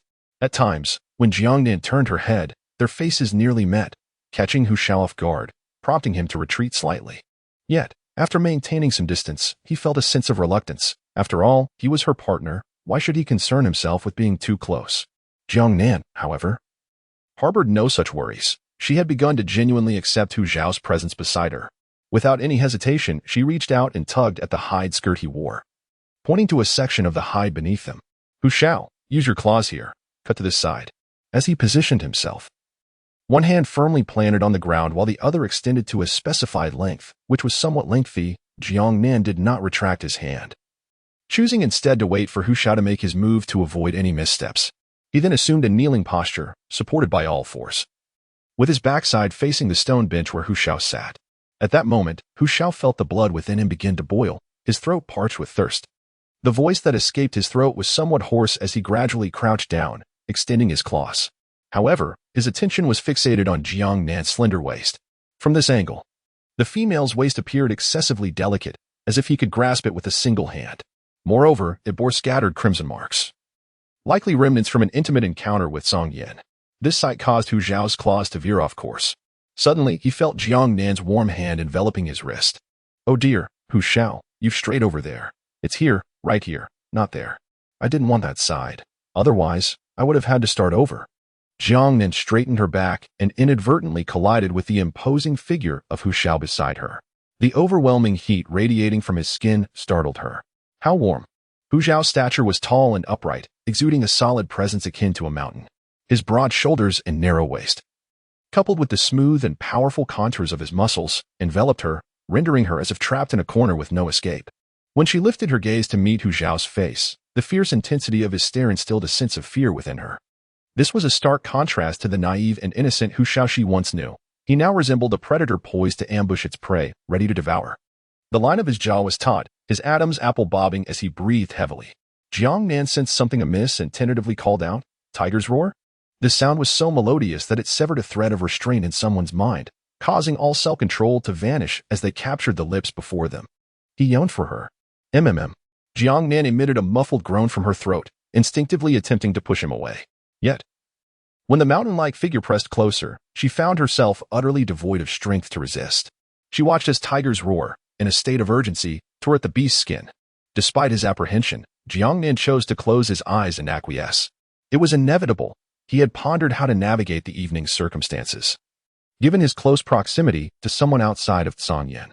Yet, in this moment, he decided to let things unfold naturally. In the adjacent cave, the red flame, meditating with closed eyes, suddenly heard faint gasps from the other side, prompting him to raise his wolf head sharply. With a fierce snarl, he glared at the stone wall, as if attempting to penetrate its solid facade. The sounds of rain outside mingled with the passionate cries of the female. He hastily covered his ears with his wolf paws. This tiger beast, it was still light outside. He finally comprehended why that serpent beast had ventured out first before returning. Were he not immobilized, he would have fled as well. How could this creature remain so tranquil? He too yearned for the female. Upon the emergence of this thought, he buried his entire wolf head beneath his paws. On this side, during the tiger's roar, he lifted the person onto the stone bed, and by the time it concluded, the outside world had been enveloped in darkness. He dared not indulge excessively, fearing it might cause Jiang Nan discomfort. Thus, he hastily concluded the act. He noticed the emergence of the female's black cat markings upon his chest, which filled him with a sense of satisfaction. Meanwhile, a blurred yellow tiger imprint appeared on the female's side. It had not yet fully manifested. After they had copulated several more times, the mark would be indelibly etched upon her. Jiang Nan, in a state of drowsy confusion, partially opened her eyes. Despite the ferocity of Hu Xiao's initial onslaught, she feared that she might not endure what was to come. However, Hu Xiao exhibited an unexpected tenderness, genuinely concerned for her well-being. As he continued his passionate advances, she found herself unable to succumb to slumber. Leaning down, Hu Xiao pressed his lips against her swollen ones and tenderly murmured, "Rest for a while. I shall prepare some water and something to eat for you." Jiang Nan emitted a soft, alluring sound, closing her eyes. After a couple of instances, she realized she needed a moment of respite. The combat prowess of the beastly males was indeed formidable. This made Hu Xiao unable to suppress a swallow, though he knew he must refrain. He draped a fur pelt over Jiang Nan and proceeded to fetch water for their evening meal, his heart jubilant. He had finally bonded with a female, frequently glancing at the adorable paw print on his chest, reminiscent of hers, and found himself grinning foolishly at the thought. Chapter 80. The Life Ahead. As the warm water enveloped Jiang Nan, she awoke from her slumber, momentarily believing she was drowning. Instinctively, her hands grasped the nearest object. Hu Xiao had just placed her in the water, treading lightly, fearful of waking her. However, he did not expect her to suddenly thrash about, clutching his neck in fright. "It's all right, Nan," he hurriedly reassured her. "I'm just helping you bathe." "Hu Xiao." Jiang Nan withdrew her hands, instantly awake. Her cheeks flushed as she realized her state of undress. Although they had shared intimacy before, it still felt somewhat embarrassing. "I can wash myself, Hu Xiao. Please step outside for a moment." "Very well, but don't soak too long. The air is chilly." Hu Xiao obediently stepped out, securing the fur curtain. This had been arranged by Jiang Nan previously. Otherwise, the sight of a large snake gazing at her while she bathed would have induced a persistent illusion of being swallowed whole.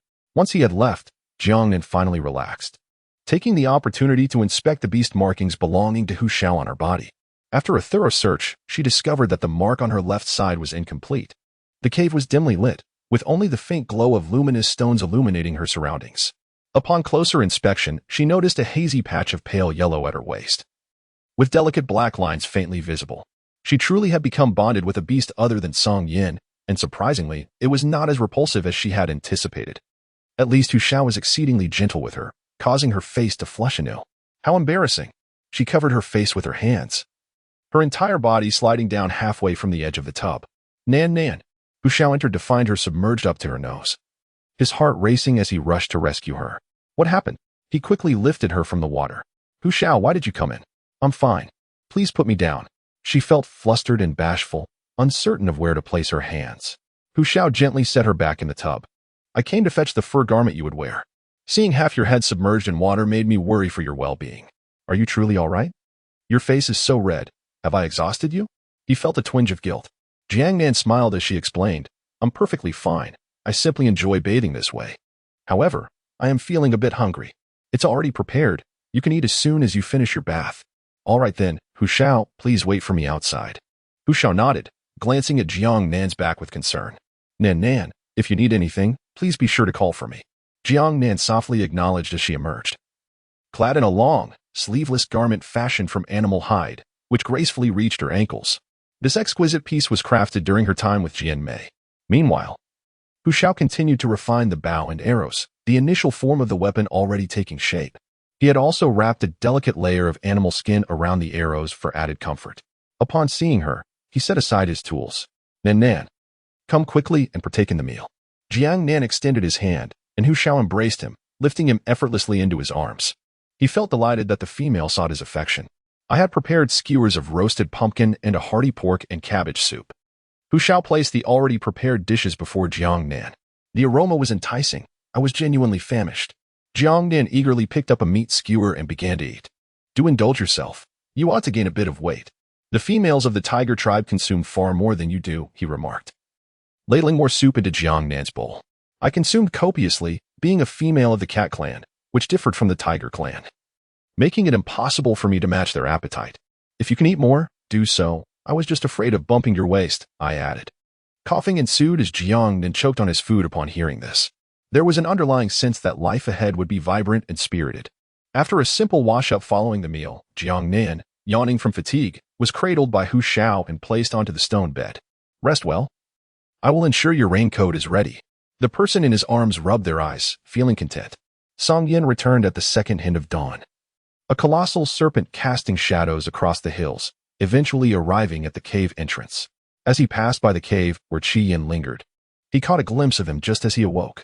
Sensing Song Yin's return, Qi Yin stirred, their gazes intertwined for a fleeting moment. Song Yin settled at the cave's mouth and extracted a prey from his beast hide space, eager to return to the cave and check on the female. Qi Yin observed the wild beast before him, momentarily stunned, before taking a decisive bite. Outside, the rain continued to fall as Song Yin transformed into his human form. Surrounded by swirling mist, his serpent eyes detected the scent in the air, suddenly alert. The female had bonded with the tiger beast. Although he anticipated this outcome, a pang of sorrow gripped him, akin to losing a cherished treasure. Hu Shao had already risen to prepare breakfast and greeted Song Yin. You're back. The female is still asleep. Yes, Song Yin replied, then, in a half-human, half-serpent form, made his way to Jiang Nan's side. His presence overwhelmingly infused with the sin of his kind. After draping an additional layer of beast hide over Jiang Nan, he settled beside her, his serpent tail entwining her legs. Sensing the familiar aura, Jiang Nan nestled closer into Song Yan's embrace. He regarded her with tenderness, accustomed to planting soft kisses atop her head. It seemed the female was utterly exhausted from the previous night. Hu Shao felt no resentment. Both he and Song Yin were Jiang Nan's partners, with Song Yin, as the primary beast husband, holding undeniable claim. Primarily, he acknowledged that he could not compete with Song Yin. Rather than contemplating dominance over the female, it was far more fulfilling to engage in actions that would bring her joy. As Hu Shao prepared the food, he also worked on the unfinished bow and arrows. Once the female awakened, she would surely be delighted to see the completed bow. He needed to hasten his efforts. As Jiang Nan opened her eyes, the first sight that greeted her was the astonished visage of Song Yin. With his golden pupils radiating tenderness, he supported his head while gazing at her lovingly, his fingers playfully entwined in her hair. Upon noticing her awakening, he gently kissed her forehead and inquired, Have you awakened? Did you sleep well? Jiang Nan immediately leaped into his embrace. Song Yin, you have returned. Her joy was genuine. Song Yin reciprocated the embrace, lifting her effortlessly. I'm back. Did you miss me? Indeed. Jiang Nan replied without hesitation, successfully delighting him. The previously lifeless tail of the serpent began to sway lazily. Really? Did a certain beast fail to meet your expectations last night? Upon hearing this, Hu Shao immediately raised his head. Was the female dissatisfied with his performance from the previous night? Jiang Nan was momentarily taken aback, slowly comprehending the implications of Song Yan's words. Noticing Hu Zhao's gaze directed towards her, she immediately furrowed her brow. Song Yin, she exclaimed, her tone tinged with irritation. This serpent seeks to cause trouble. Song Yin, with a humble demeanor, restrained the individual from departing. All right, do not be upset. I shall fulfill your desires tonight, if that pleases you. His possessive display was unmistakable. You truly have reached your limit. I do not wish to engage with you, Jiang Nan lamented, rubbing her temples. She extended her hand towards Hu Shao.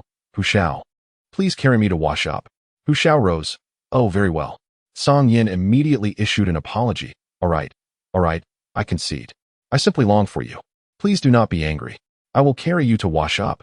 After all, I did not get to hold you at all last night. Jiang Nan retorted with annoyance. Then act normally. I have always been quite normal, came the reply.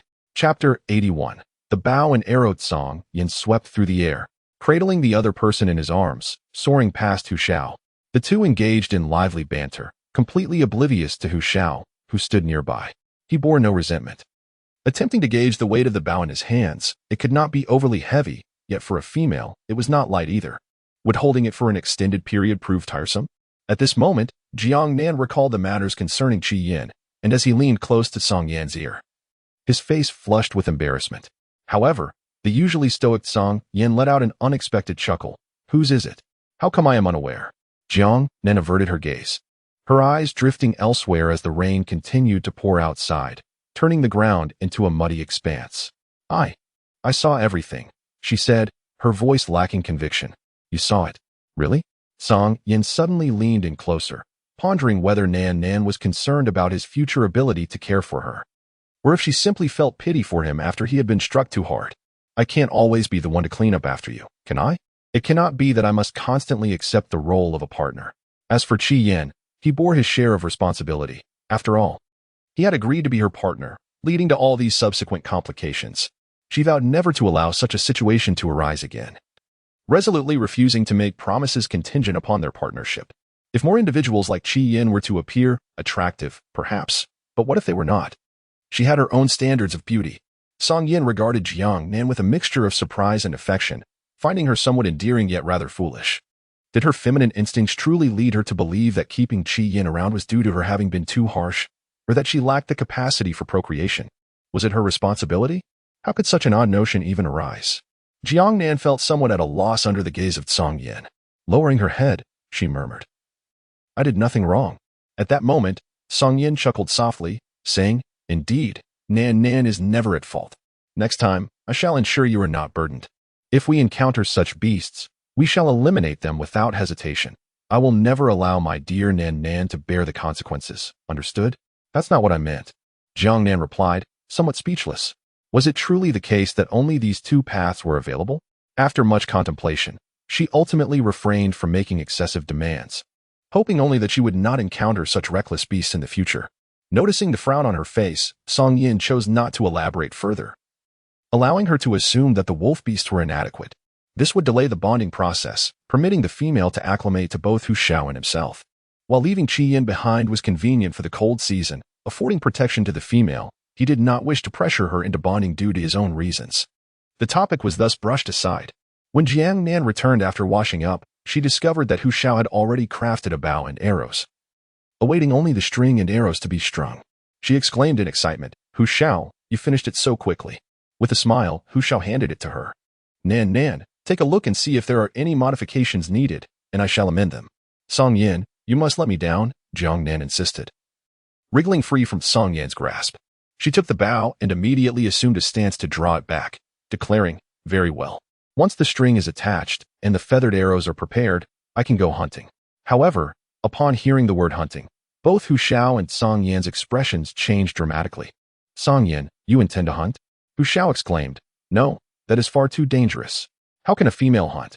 Large prey would be beyond her capability. Moreover, it was not as if there were no partners available.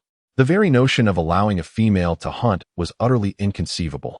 This left the 9th-tiered Song Yin and 6th-tier Hu Shao feeling quite at a loss. Were they to be seen as beasts who could not even ensure their female was well fed? Jiang Nan retracted her bow-drawing posture, while Song Yin and Hu Shao wore serious expressions, both asserting that it was impossible. She hurriedly offered a conciliatory explanation. Of course, I wouldn't venture alone. I have you both accompanying me, right? I am not foolish enough to provide a feast for the beast without good reason. Yet Hu Shao resolutely shook his head, stating, no, it remains too perilous. Even with our presence, there will be moments when we cannot safeguard you. Moreover, Nan, isn't this meant to protect you? Had I known you harbored such thoughts, I would not have procured it for you. Indeed, Jiang Nan nodded emphatically. The premise is certainly protection. I merely wish to experiment with attacking beast types. She sighed. Well, let us put that aside for now. I am hungry and wish to eat. Aware that it was somewhat challenging to persuade Hu Shao at this moment, she turned her pleading gaze towards Song Yan, who had previously been willing to venture out in search of food. Song Yan's furrowed brow gradually relaxed, compromising. He gathered her into his embrace and took the bow and arrows from Jiang Nan's hands. After examining it for a moment, he noted that the bow was nearly half the height of a female. Is it convenient to use? I am quite curious as to how a female conceived such an idea. By the way, what else do you lack? Do you require strings or feathers for the arrows? What must be done? Jiang Nan cheerfully inquired. Do you agree? Hu Shao furrowed his brow, responding, Song Yin, this is not feasible. It is far too perilous. In other matters, he certainly prioritized the female, yet in the realm of hunting, even they faced formidable beasts that posed a genuine threat, leaving no assurance of safety from harm. What strength could the female possibly wield to counter such dangers? What bow could possess sufficient power? He was unconvinced and firmly opposed to any risk that might befall the female. Even if Song Yan were to deliver a beating, he would steadfastly maintain his stance. Once preparations are complete, I shall assess whether you possess such remarkable prowess. Song Yan initially addressed Jiang Nan in a gentle tone before shifting his gaze to Hu Shao. Let us first partake in our meal. Nan is hungry. He was acutely aware that even if they declined now, the female would undoubtedly seek opportunities to persuade them to acquiesce later. Previously, she had managed to convince him to accompany her into the forest in search of cleansing leaves. Having spent considerable time together, he recognized that she was a woman of strong will, distinct from other females. Hu Shao opened his mouth, yet ultimately found no words. His expression tinged with a hint of hurt. Would this matter lead the female to harbor feelings of discontent towards him? Yet he truly wished to shield her from harm.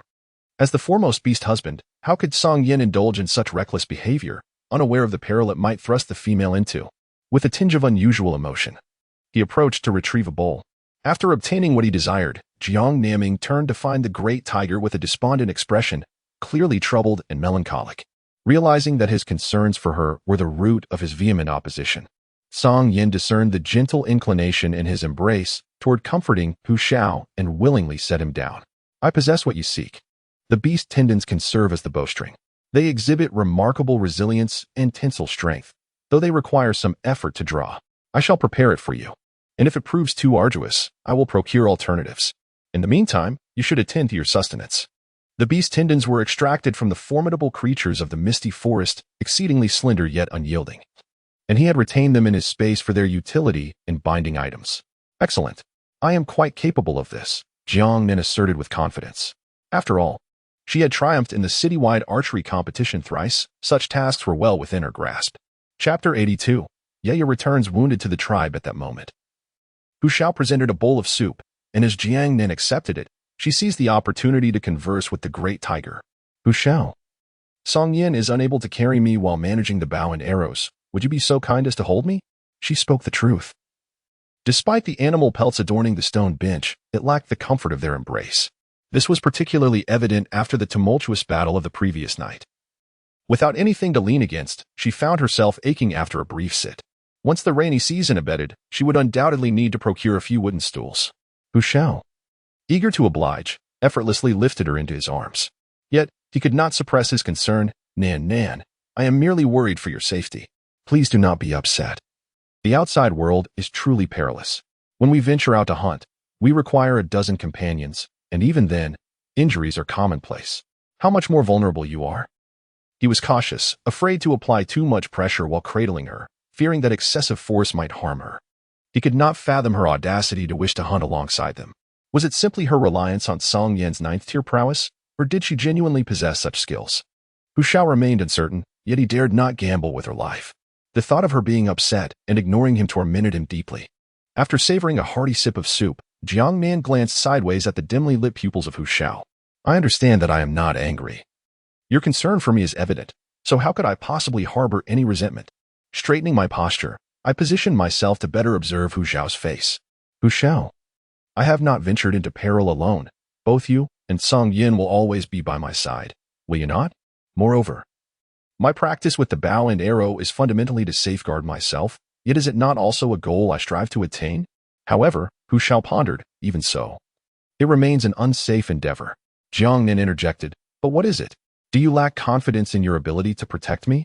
Until I possess absolute assurance, I shall not accompany you. The success of Song Yin depends on my capabilities, does it not? Therefore, do not fret excessively. With the conversation reaching this juncture, how could Hu Shao possibly dissent? He must possess the awareness to safeguard the female. If he cannot even protect his own mate, what worth does he hold as a male?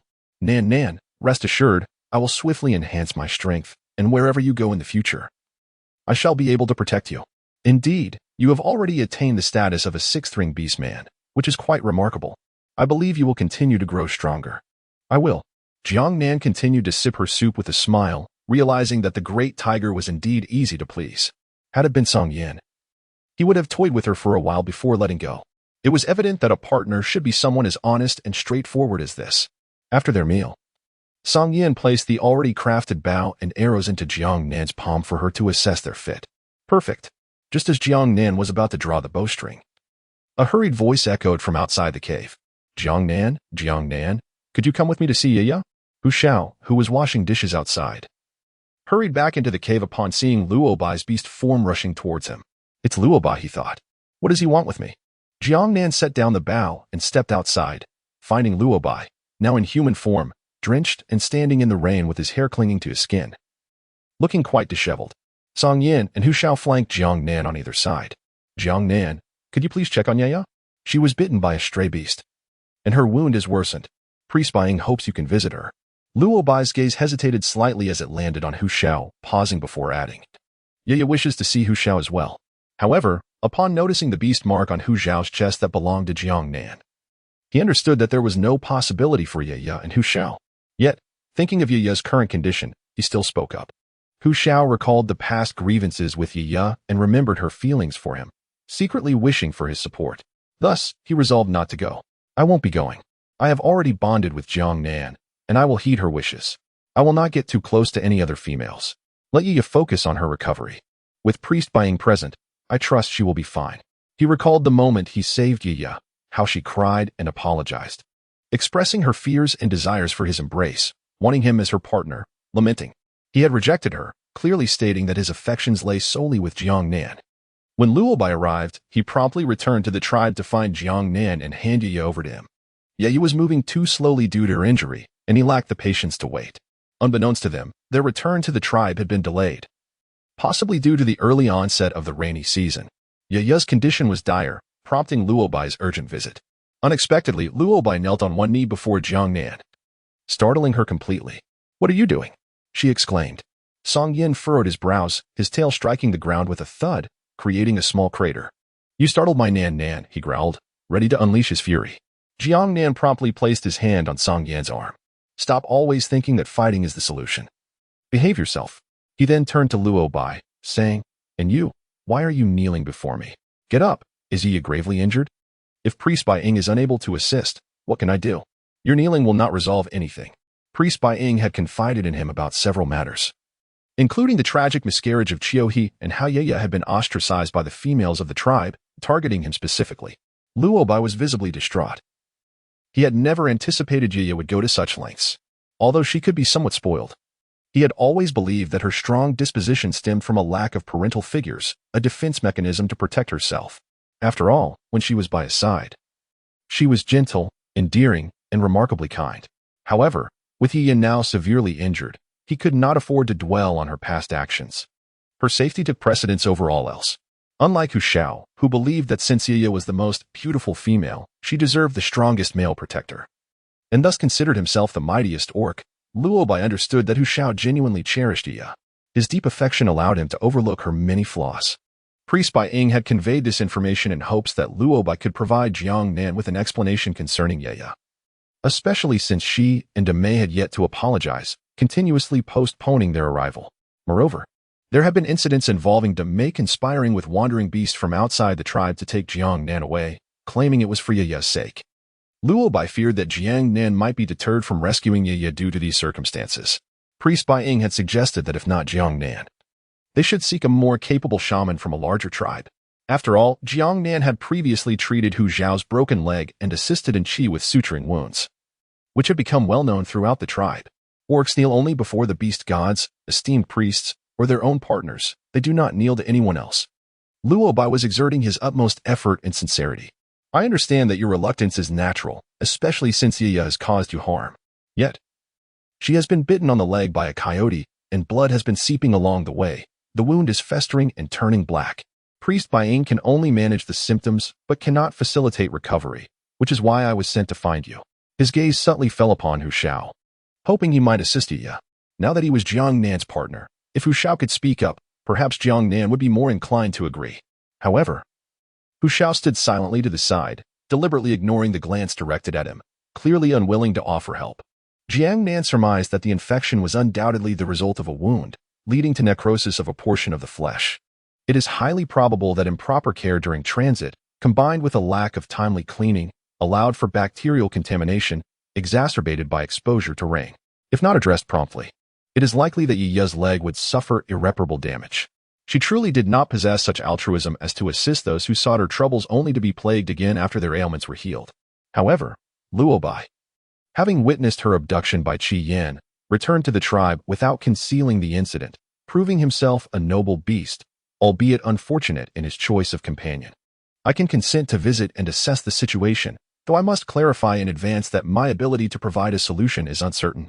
I can only pledge to do my utmost. Do not hold me accountable should I find myself incapable of remedying the situation. Jiang Nan clarified the situation.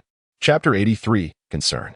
Upon hearing Jiang Nan's agreement, Luobai was naturally filled with joy, and he expressed understanding regarding her concerns.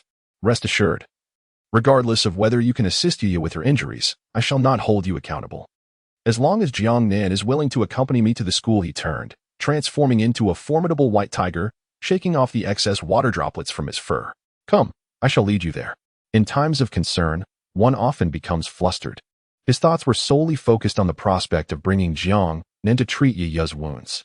He momentarily overlooked the fact that a male with a partner should not allow another female to ride upon his back, completely disregarding Jiang Nan's own relationship status. Upon witnessing Hu Zhao's grim expression of refusal, and noting how he instinctively pulled Jiang Nan closer to his side, fearful of losing her, Luobai asserted, "No need. Nan, I can take him. You should return and care for Yiya instead." The brilliance in Luobai's eyes momentarily dimmed, and he lowered his tiger head in a gesture of remorse. I had not considered this thoroughly. You take Jiang Nan, and I shall return to care for Yiya. She is crying quite intensely, and I must be there for her. Once Luobai dashed off into the distance, nearly vanishing from sight, Jiang Nan let out a sigh. Luobai was indeed a commendable individual, responsible and reliable, yet his partner was rather overbearing. She wondered if Yiya was aware of Luobai's act of kneeling before her to persuade her to seek treatment. Hu Shao immediately grew anxious, contemplating whether Nan might develop feelings for Luobai. However, he swiftly dismissed the notion. How could that be possible? Meanwhile, Song Yin produced large leaves from the spatial realm, skillfully shaping them into pointed hats with the assistance of a few others, even gesturing towards Jiang Nan playfully. They then used a bone needle to fasten the leaves together. Since we have resolved to go, let us embark forthwith and aim to return promptly. With those words, he placed the leaf head atop Jiang Nan's head, forming an inverted triangle that extended down to her knees. Jiang Nan, caught unawares, felt darkness enveloping her. Song Yin, I can no longer see. At that moment, a snow-white serpent's tail coiled around her waist. Do not fear, though you cannot see me, I am by your side. This will facilitate your seating upon the back of Tiger Howl. For a short while, the leaves will prevent water from seeping through, shielding you from the rain. This method was inspired by the females, who would, in sudden downpours, hold leaves above their heads. He merely improved upon this idea. However, should the rain be too heavy or last too long, water would inevitably flow through the gaps. Comparatively, the female's technique of holding leaves overhead proved to be more practical. Yet, sitting atop the beast was more convenient. Within the tribe, the rain was not heavy. There was ample cover to protect the females from getting wet. With a glance, Tiger Howl transformed into a great black-striped tiger. Song Yin placed her atop Tiger Howl's back, and soon a fluffy head emerged from beneath the leaves. What shall we do about Qi Yin if we all go? Can we leave him here alone? Her concern was understandable. Qi Yin exuded an air of rebellion, often appearing unruly and somewhat disobedient. Just then, Qi Yan's voice reached them. I will wait for your return. I will not cause you any trouble. So there is no need for concern. His tone was imbued with personal emotion, a yearning to prove his worth. The female did not trust him. He was indeed a formidable beast. At this moment, Jiang Nan awkwardly licked his lips. feeling a profound sense of social demise as if he had been caught in the act of speaking ill behind someone's back. However, he soon realized that Qian's voice was considerably louder than the previous day, though it bore the semblance of being expelled in frustration. Song Yin, with an expression of indifference, propped himself up on his serpent tail and gently brushed aside the strands of hair that Jiang Nan had licked to his lips. Do not worry.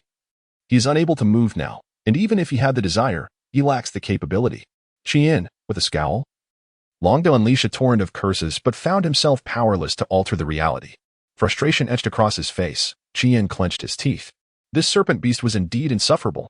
Jiang Nan finally placed the hat atop her head, enveloping herself completely as she sat down. The sound of raindrops pattering resonated around them. Once Song Yin confirmed that Jiang Nan could not see his current state, he transformed into his serpentine form, deliberately reducing his size, as his beastly form was rather lengthy and cumbersome for traversing between the tribes. Hu Shao, observing this, followed closely beside Song Yin. He was perplexed as to why Song Yin did not permit the female to sit upon his beast form, instead relinquishing her to him. It was inconceivable that the female harbored no affection for Song Yin, unlike other females who shunned serpent beasts. It was evident to any discerning eye that she cherished and cared for him deeply. This morning, upon Song Yan's return, the female had joyfully leapt into his embrace. This situation seemed implausible. Could it be that Song Yin, as the foremost beast husband, was simply magnanimous? Hu Shao suddenly perceived Song Yin as an exceptionally noble being among the beast men.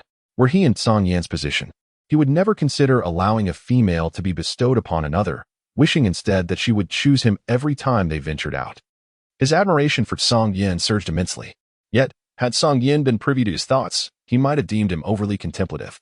Song Yin merely felt that the warmth of fur was far more comforting than the coldness of his serpentine scales, which allowed rainwater to seep through with ease. Fur, in contrast, absorbed moisture. Qian lay at the cave's entrance, watching them depart, yearning to stretch his limbs. But the excruciating pain forced him back to the ground within mere seconds, his eyes filled with concern. He inadvertently caught a whiff of Mo Yao's scent, faint and quickly dispersed by the rain, making it difficult for him to ascertain whether the individual was within the tribe or outside. Nevertheless, he was certain it was Mo Yao. The nose of a wolf beast is far more sensitive than that of other beastmen, capable of detecting the most subtle of scents. He worried that Mo Yao might seek to settle a score with him, and he feared for the female as safety should he discover Jiang Nan's presence here. Although he was not well acquainted with Mo Yao's temperament and typically did not associate with the sandwolves, he had heard rumors of Mo Yao's disdain for females. The females who ventured into his den often suffered greatly, ultimately being discarded to fend for themselves. He needed to recover swiftly to better protect his future partner. Chapter 84. Healing. Hu Shao and his companions swiftly arrived at Ya's cave, hearing her anguished cries even from a distance. Jiang Nan could hear them distinctly as well. Upon reaching the cave's entrance, they were greeted by Bai Fan, the partner of Priest Bai Ying, who bore the mark of a horse upon his chest, indicating that Priest Bai Ying had indeed bonded with him. Song Yin set the others down, and Bai Fan approached them. You've arrived. Bai Ying is waiting for you inside. His gaze fell upon Jiang Nan, imbued with a hint of admiration. Bai Ying urged me to accompany you without any pressure. If you can heal, then do so, and if not, it matters not, for she will protect you, and no one would dare to harm you. Jiang Nan expressed, all right, I understand. In truth, I cannot guarantee what I can accomplish. She had already articulated her thoughts clearly. Only then did the group proceed into the cave. The cries and wails of Yaya continued to echo. It hurts so much. Priest Bai Ying. Why do I still feel pain? This pain-relieving herb is utterly ineffective. Luobai, I am in agony. Will my legs be useless forever? What should I do? Wowa. As Jiang Nan entered with her two companions, Yaya immediately ceased her cries, straightening her posture in Luobai's embrace. Jiang Nan? What are you doing here? Who permitted your presence? Her fierce demeanor seemed almost predatory. However, upon seeing Hu Shao, her eyes shimmered. Hu Shao. Yet, her gaze fell upon the beast mark on his chest, leaving her utterly astonished, her tearful expression questioning him as if he had wronged her. Hu Shao furrowed his brow. I already have a partner, as you can see. My partner is Nan. I hope you will refrain from causing her any harm in the future, or else I shall not be kind to you. In a fit of rage, had believed that Hu Shao rescued her out of concern or affection for her, only to discover that in the end, it was Jiang Nan who benefited. She was aware of the expulsion of Mei from the tribe, which naturally bred resentment within her. Instead of driving Jiang Nan away, She had inadvertently pushed her own companion aside. Demei was simply foolish, stubbornly refusing to acknowledge her faults. Otherwise, how could she have been cast out? Jiang Nan must be here to witness her humiliation. Thinking quickly, she draped the animal hide over her legs to conceal her embarrassment. Luo Bai had furrowed his brow at the mere mention of Hu Zhao's name by Ye, but upon witnessing her actions, he hurriedly approached to intervene. Ye, do not apply pressure on the wound. It cannot be compressed. Jiang Nan is someone I have brought here. She has previously treated Hu Zhao's leg and Chi's injury, so she may possess a solution. Allow her to examine you. I refuse. Luo Bai, I do not want her to treat me. What if she damages my leg further? Besides, how could she possibly be so benevolent? Yet he held an unwavering distrust towards Jiang Nan. The high priestess Bai Ying and the clan leader made their way towards Jiang Nan. After Jiang Nan greeted the two individuals, she responded to Ye's remark with a cold demeanor. I truly have no viable solutions.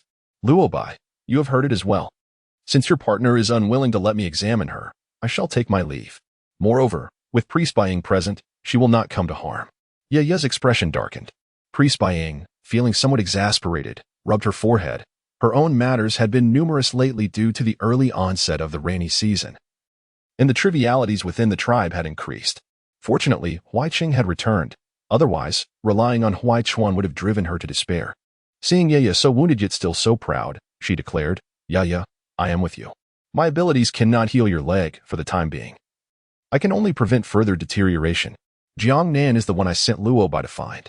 If you refuse to let her examine you, then let Luo Bai take you to the shaman, or bring the shaman back.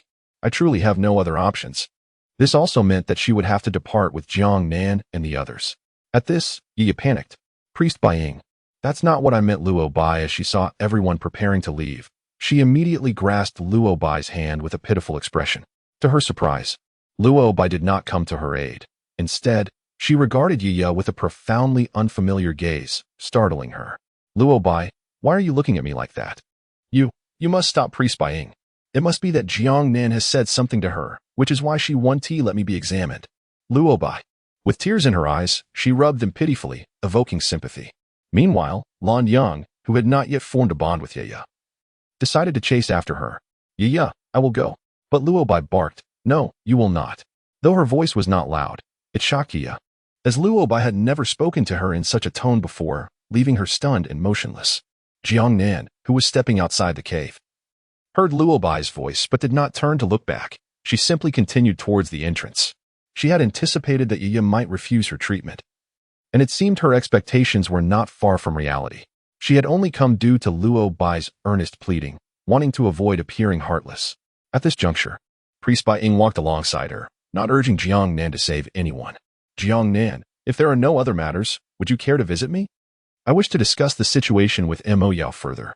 Priest Bai Ying expressed somewhat shyly, your previous method proved effective, yet Mo Yao's demeanor remains rather aloof.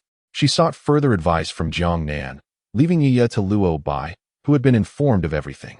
Luo Bai was not oblivious to the situation. She had merely been overly indulgent towards Ye and had unconditionally trusted her words without any judgment. She believed that once the matter was resolved, he would return to seek them out again. Jiang Nan nodded, acknowledging the rain that fell relentlessly, leaving her at a loss for activities. She felt a yearning to indulge in gossip, particularly regarding the current developments between Priest Bai Ying and Mo Yao. At that moment, Song Yin retrieved a leaf from the void, sheltering Jiang Nan beneath it, discarding the makeshift leaf he had fashioned earlier. Although water had seeped within, making it somewhat usable, he simply preferred not to. Observing this, Bai Fan circled at Song Yan's side and requested, Song Yin, could you spare me a leaf?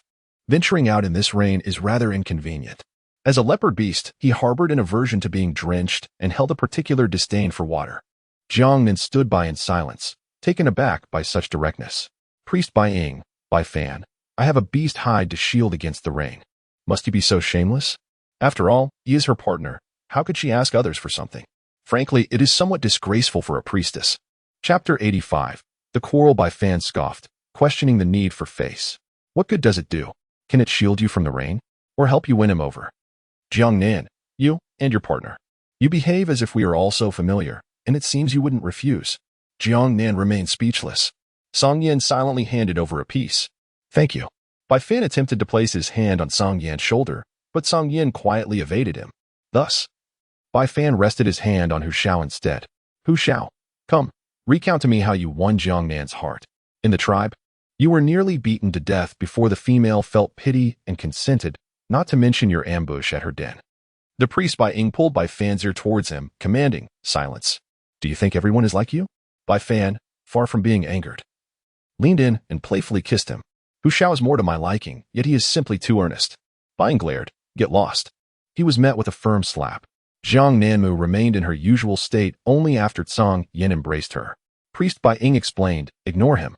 This is how he is. He won't behave unless punished. Bai Fan nodded, acknowledging, yes, I am indeed unruly. Next time, with so many watching. Could you please be gentler? He then mimicked Tsang Yin, lifting someone up while holding a leaf in one hand. Priest Bai Ying paid no attention to this, as within. Ye cried out in disbelief. Luo Bai, what are you doing? Lan Yang stepped forward. Luo Bai, Ye is still injured. Why are you being so harsh with her? You frightened her. Luo Bai gazed intently at Ye, calming his emotions as he observed her bleeding leg and the bite wounds on her shoulder, thankfully already scabbed over. Tears welled in his eyes. Her appearance was pitiful, her nose red from crying. If he were unaware of her actions towards Jiang Nan, he would surely feel heartache. He would risk everything for her, even his life. Yet, if Jiang Nan had indeed committed those acts, he could hardly believe it, for Bai Ying was a priest, and priests do not lie. This was what pained him the most. Close your eyes, he said. Lan Yang, I need to speak with Ye. You may return. Lan Yang hesitated, his gaze lingering on Ye. She sniffled, what do you want? I haven't done anything wrong. Luo Bai ignored Lan Yang, allowing him to stay if he wished. As he initially intended to leave some leeway for Ye's future partner, he posed a question. Is it true that you brought the pregnant Xiaohe and the child to the brink of death? Ye retorted, that was an accident. We've clarified that already. It's in the past. Luo Bai, I don't understand why you're bringing this up now, or what others have said to you. Luo Bai interrupted her lament. Do you dare swear to the beast god that you have not lied? Ye pressed her lips tightly together, her gaze wavering. Lan Yang was bewildered, questioning what relevance this had to Ye. Luo Bai moved closer to her. Do you want me to leave? Ye's hands, hanging by her side, clenched tightly, her nails digging into her flesh. Luo Bai, you, she protested. Ye, being coy won't work on me now. If you still harbor such malice towards Jiang Nan, no one will help you with your leg. During the rainy season, I cannot take you to the great tribe to find a shaman. They want come with me. Do you understand? Then go find me a beast spirit fruit. Jiang Nan's partner can find one for her easily. Why can't you do the same for me? If I had the beast spirit fruit, I wouldn't need Jiang Nan at all. Yeah, Luo Bai exclaimed. You've changed. You weren't like this before. You never yelled at me. Nor did you react this way because of others. Have you, like Hu Shao, turned your heart away from me? Luo Bai felt somewhat disoriented. How had Ye transformed into this? Yeah, do you still believe you are in the right? What have I done wrong? My only mistake was not choosing to bond with Hu Shao earlier. Otherwise, it wouldn't have come to this with her, Jiang Nan. This time, Luo Bai refrained from arguing, merely regarding her with an unfamiliar gaze. Yeah, feeling a flutter of anxiety, found tears streaming down her cheeks. Luo Bai, she reached out her hand. Yet, Luo Bai evaded her grasp, stating, I will step out for a moment. Let Lan Yang take care of you. He then turned and transformed into his beast form. Rushing out, Ye cried out in anguish, Luo Bai. She was soon overwhelmed by tears, causing Lan Yang great distress. Ye, please do not cry. There must be some misunderstanding. Lan Yang, why does Luo Bai not trust me? I did not. I truly did not. It was I who urged Luo Bai to seek you out. I was aware that, given Ye's temperament, she would refuse treatment. Initially, I thought Ye was merely spoiled, but as time passed, due to everyone's indulgence, she grew increasingly unruly, to the point where she disregarded all counsel. The high priestess Bai Ying reflected, regretting her past actions. Even though she recognized Jiang Nan's innocence, she still favored Ye. She had often made excuses for her, failing to impose any substantial punishment, which only exacerbated Ye's hostility towards Jiang Nan. In contemplating the development of Ye's character, she realized her own significant role in it, believing that females are inherently delicate. She had never intervened when Ye exhibited temper tantrums or mischief. She thought that both Jiang Nan and the male should be treated equally, leading her to recognize many issues she had previously overlooked. Their pace was slow, akin to a leisurely stroll in the rain. Jiang Nan, feeling bored, idly braided the silver hair of Tsang Yin, And upon hearing the high priestess address the matter of Yi, she merely smiled.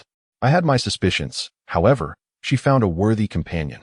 When Luo Bai knelt and begged me to attend to her, I might not have come otherwise. It was widely known what it signified when a male knelt before another female. Bai Fan, glancing at Hu Shao, who was similarly shielding Jiang Nan with leaves, jested. Thank goodness you arrived at the tribe. Otherwise, there would have been one more to kneel today. Everyone present could discern the implication, even Hu Shao himself. Bai Fan. That was in the past. I did not comprehend what it meant to like someone. I merely thought that strong males ought to seek beautiful females. And Yi was indeed beautiful, but now my heart belongs solely to my dear Nan Nan. Oh, so you find Jiang Nan more beautiful than Yi? Bai Fan raised an eyebrow.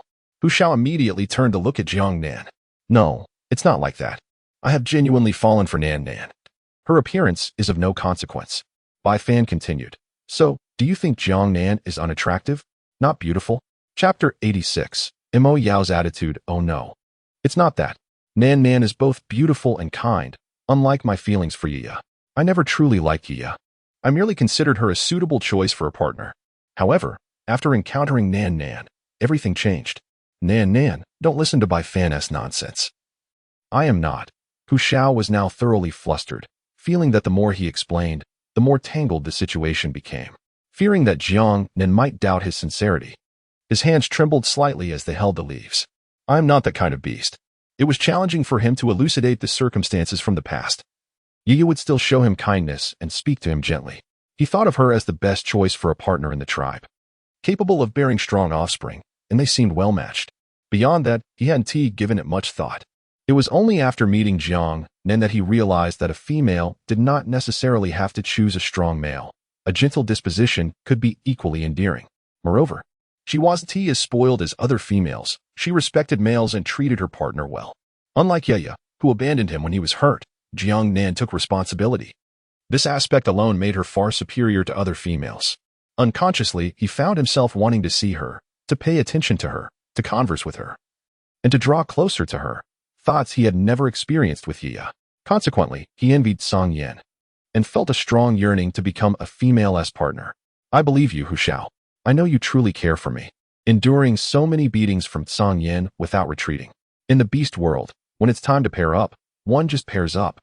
It's not like in your era where emotions are emphasized. Females seek capable males to protect them, ensuring their survival through the trials of nature. Males, in turn, aim to propagate and produce strong offspring.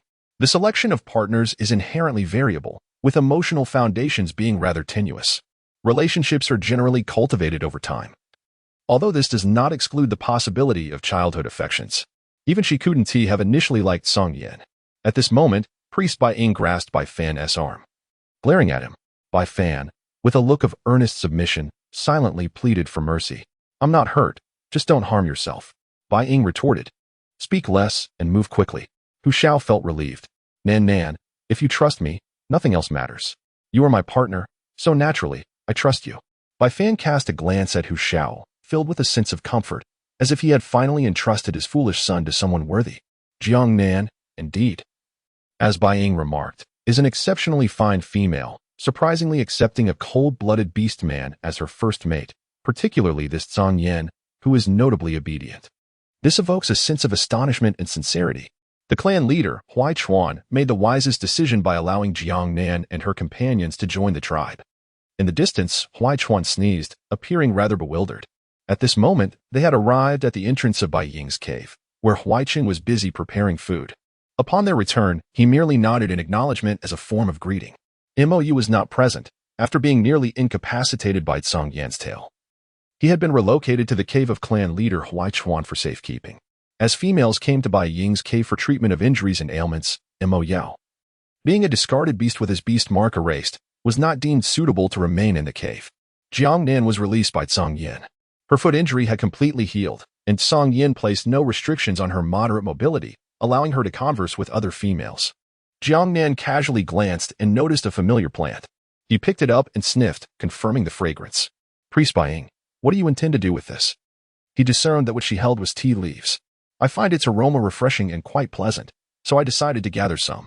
However, I have yet to discover its specific properties. Do you happen to know? I call it tea. When dried and roasted, it can be steeped in water. though it is also suitable for infusion in its current state. Would you care to try? Certainly, priest Bai Ying replied with cheerful agreement. Jiang Nan instructed Hu Shao to boil water and add a few leaves of tea, carefully controlling the quantity. He then settled down with priest Bai Ying around a simple stone table. While priest Bai Ying dined, Jiang Nan requested Song Yan's assistance in preparing the meal. Intending to share this moment together, he contemplated that Luo Bai would seek him out again, creating a cycle of inconvenience. It would be wiser to remain here and indulge in some gossip. The last time I followed your advice, enduring hunger without partaking in food. It was too long before you willingly sought sustenance. Yet, you continued to ignore me, refraining from conversation, and even in such a dire state. He still attempted to escape. This explains why Qi Yin was able to detect the sin of Mo Yao. Priest Bai Ying remained troubled. And I had previously apologized for misunderstanding him. Despite his willingness to eat, he would not allow me to touch him. Should we continue our probing? Moreover, the beast seal belonging to Mo Yao has further faded. Jiang Nan's eyes sparkled, revealing that Mo Yao still cared for priest Bai Ying. Not wishing to let priest Bai Ying go hungry, and given his lingering concern, what was there left to test? It was time to unleash some bold moves. Jiang Nan expressed his thoughts. Priest Bai Ying was taken aback, contemplating. He is still injured. Would it be inappropriate for me to proceed in this manner? What if it exacerbates his condition? Jiang Nan shrugged, reiterating that whether to use it or not depended solely on priest Bai Ying. Over here, Huai Qing and Bai Fan observed the unconventional culinary methods of Song Yan, who even brought forth pumpkins they had never tasted before. Their curiosity was piqued. Upon hearing Jiang Nan's approach, Huai Qing paused momentarily. Bai Fan, with a playful grin, remarked, Song Yan, your partner is quite formidable. Surely, you wouldn't learn from him. Would you? Simple yet brutal. Song Yan replied nonchalantly, there's nothing wrong with learning from me. However, he admitted that the method was not one he had taught. In a theatrical display before Mo Yao, they feigned jealousy as priest Bai Ying's partner, conspiring to eliminate Mo Yao, only for priest Bai Ying to intervene, leading to a fall from the cliff into the river, thereby awakening Mo Yao's feelings for priest Bai Ying. If it were him, he would have simply ensured Mo Yao's demise. The female, in contrast to him, could only afford a gentler and more considerate demeanor. Huai Qing observed Song Yan's movements and inquired, did you conceive all of this yourself? How did you know it was edible? Song Yan lifted his gaze and replied, it was my dear Nan who informed me. There was a hint of pride in his voice. At that moment, Hu Shao poured the brewed tea into a bamboo tube and handed it to Jiang Nan. Nan, do give it a try. The aroma was quite refreshing during brewing, but I found it slightly bitter when I tasted it. Do you think I might have made a mistake? Jiang Nan received the tea, remarking that this flavor arises from unroasted leaves. In truth, it ought to be steeped, as boiling yields a more robust taste. Priest Bai Ying, with an air of resignation, observed Tiger Shao, who only offered Jiang Nan a cup of tea. Tiger Shao, what about mine? This is my domain, my tea, my water. Do you see only Jiang Nan? Tiger Shao scratched his head, apologetically admitting, I'm sorry, Priest Bai Ying, I completely forgot about you. I'll take care of it right away. Priest Bai Ying cast a forlorn glance at Jiang Nan, who then extended the tea he held. Why don't you try mine first? Why didn't you let me drink yours earlier? Now you've already had some. The partner served it to me first, and thus I passed it on. It feels inappropriate otherwise. After a prolonged silence, Priest Bai Ying finally uttered, no wonder they all like you so much. Jiang Nan took a sip of tea, feeling refreshed and invigorated. I also hold a fondness for them, the White Spirit Priestess. Where is this tea harvested? I yearn to gather some for myself. It is not far from the tribe, yet it lies atop a precipice. Perhaps it would be prudent to avoid it in the rain.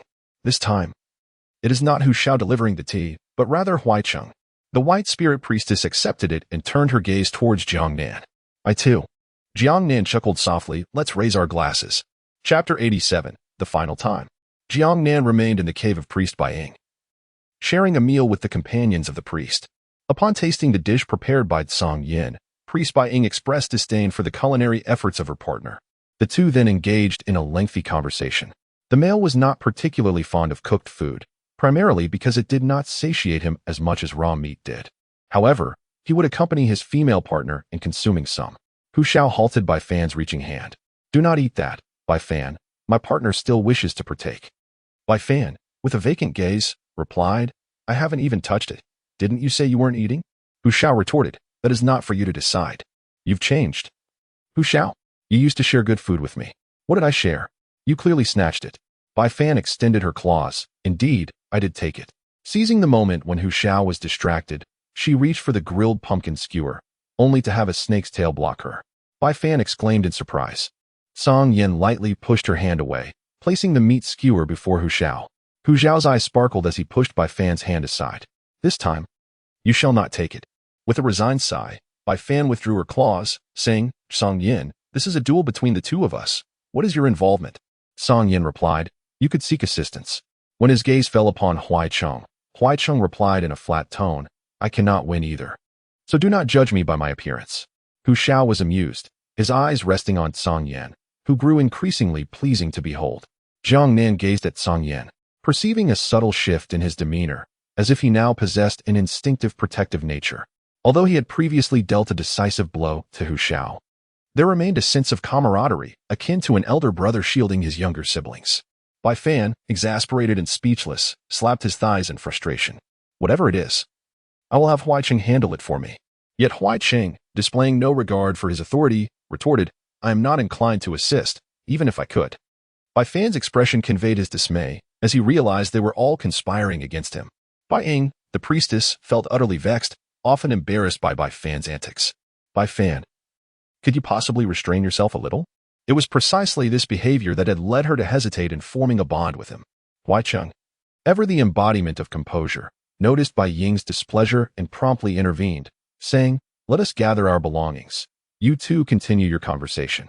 Bai Fan, now devoid of his earlier irritation, resignedly accepted the addition of another participant in their discourse.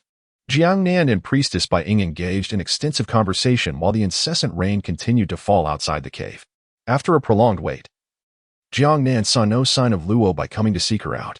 Was he utterly disheartened by Ye and decided to give up? Or was he adhering to Ye's words, unwilling to approach her? Nevertheless, he should have sought out priestess Bai Ying. Despite her queries, she had no desire to meddle in their affairs, since no one sought her company, she relished her solitude. Therefore, after procuring another batch of pain-relieving herbs for Qi Yin in the afternoon, she prepared to return. Priestess Bai Ying stood at the cave entrance, watching them depart. Huai Cheng accompanied her, gently placing her beast hat back atop her head. Rest for a while. Your body remains frail, and you must not overexert your mystical powers. Priestess Bai Ying grasped Huai Cheng's hand, stating, I intend to try Jiang Nan's method. Her approach may endanger you, he cautioned. Indeed. I must compel Mo Yao to feel my pain. Huai Cheng lifted her into his arms, gazing into the lively depths of her eyes beneath the hat. The toll of Mo Yao had aged her considerably, and even the nourishment from the beast mark could not keep pace. With deep affection, he remarked, but he is not the only one who will feel pain. I shall too, along with Huai Chuan, Bai Fan. Huai Cheng, this is the final time, Bai Ying. If harming yourself cannot persuade him to remain, then please, relinquish your pursuit. Priestess Bai Ying fell silent, her expression softening. Very well. This shall be the last time. Jiang Nan and his companions returned to their cave, and as they neared, they were astonished to find Qi Yin seated before the entrance. Upon noticing their figures, he subtly lifted his wolf-like head. Once his gaze settled upon Jiang Nan, it did not waver to regard anyone else. Jiang Nan instructed Song Yin to carry her to the cave where Qi Yin resided. Upon arrival, she observed a layer of moisture enveloping his fur, suggesting he had been seated there for an extended period. The ground bore a few splatters of blood, which appeared rather glaring. You should refrain from moving about until your injury has healed. Come inside quickly, she urged.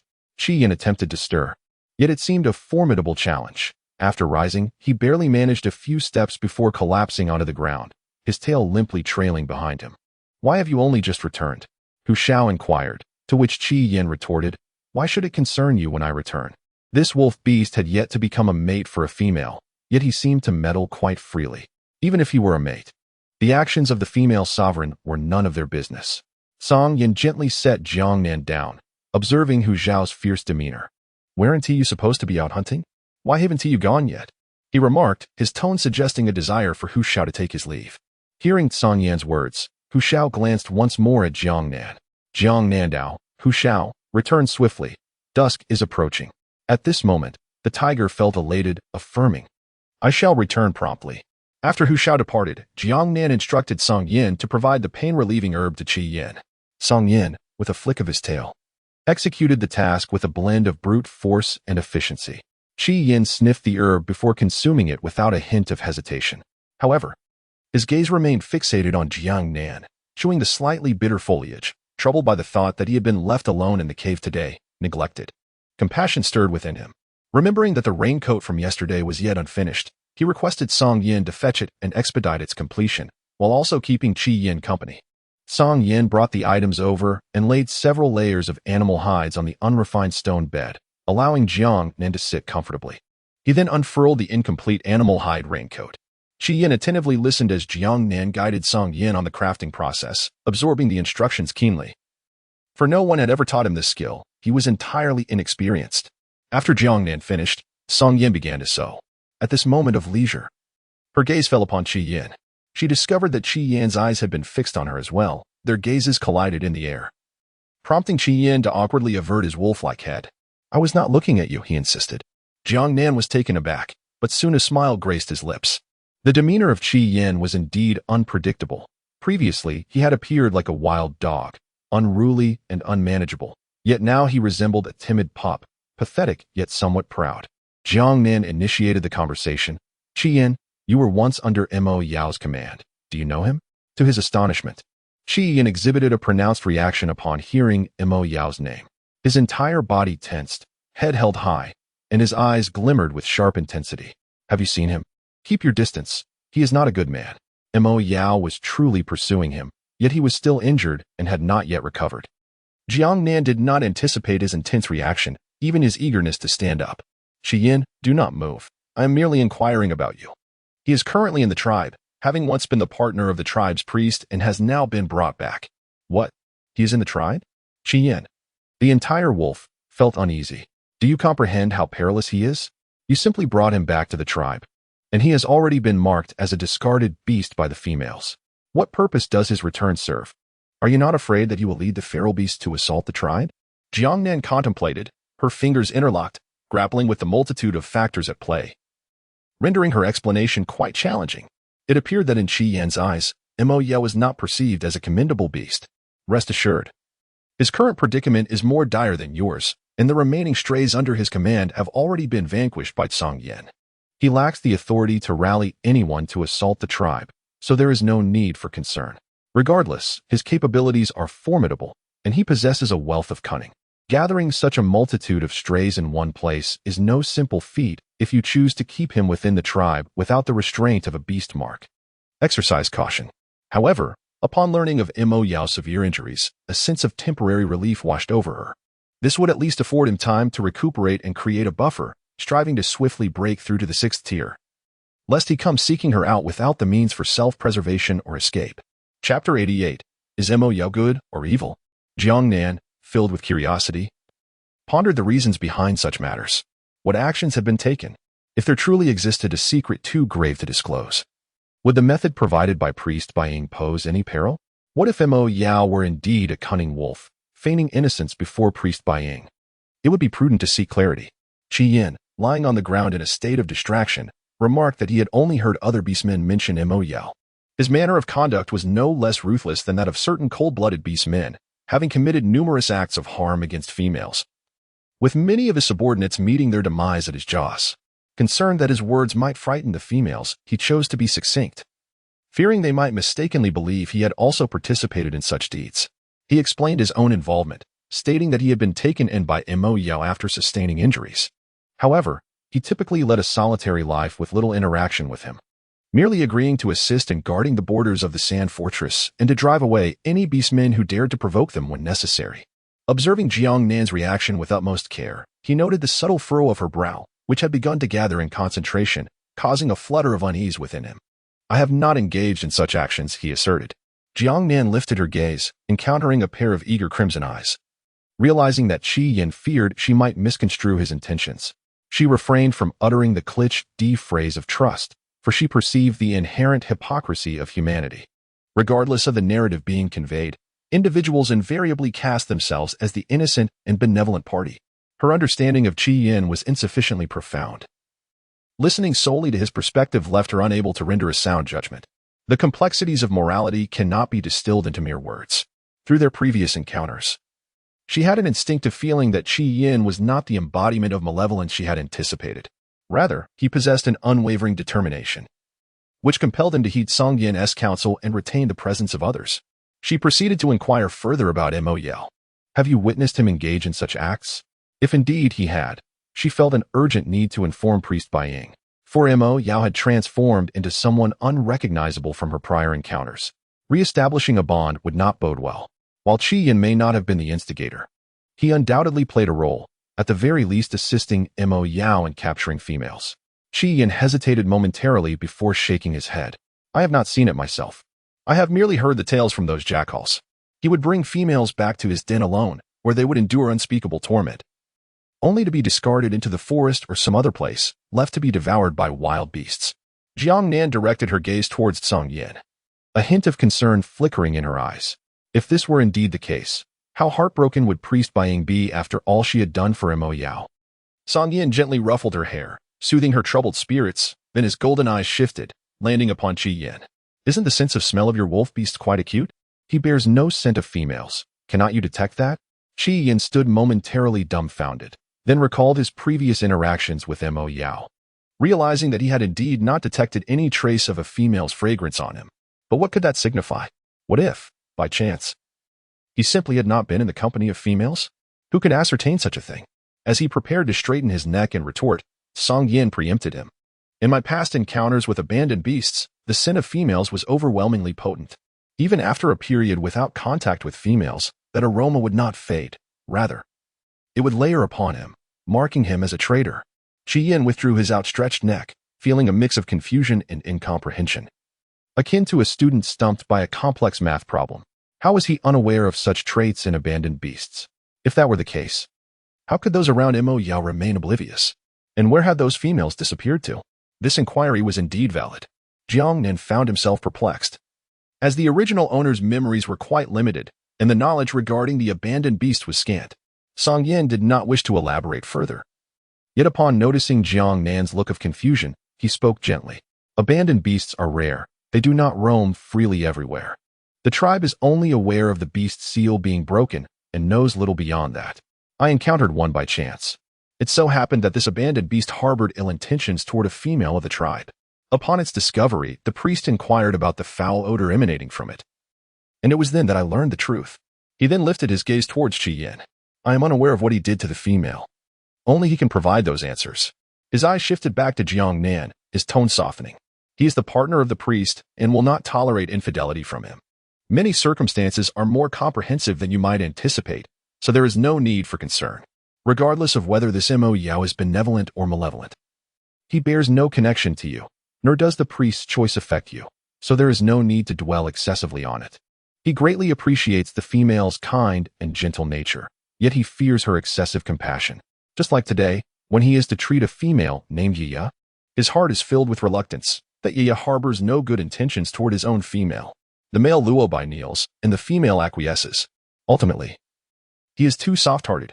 How can one be lenient towards those who have caused them harm? In the past, he had suffered from such naivety, later realizing that showing mercy to foes is tantamount to cruelty towards oneself. However, as the female is determined to proceed, he refrained from interference, knowing he would steadfastly protect her. Thus, regardless of her kindness, he would deal with those who wish to harm her. That alone is sufficient. Jiang Nan contemplated the situation, realizing that Bai Ying, as a priestess, must possess profound knowledge about Mo Yao, who had once been the leader of the wandering beasts and resided not far from the tiger tribe. Thus, his worries regarding Mo Yao's well-being seemed rather superfluous.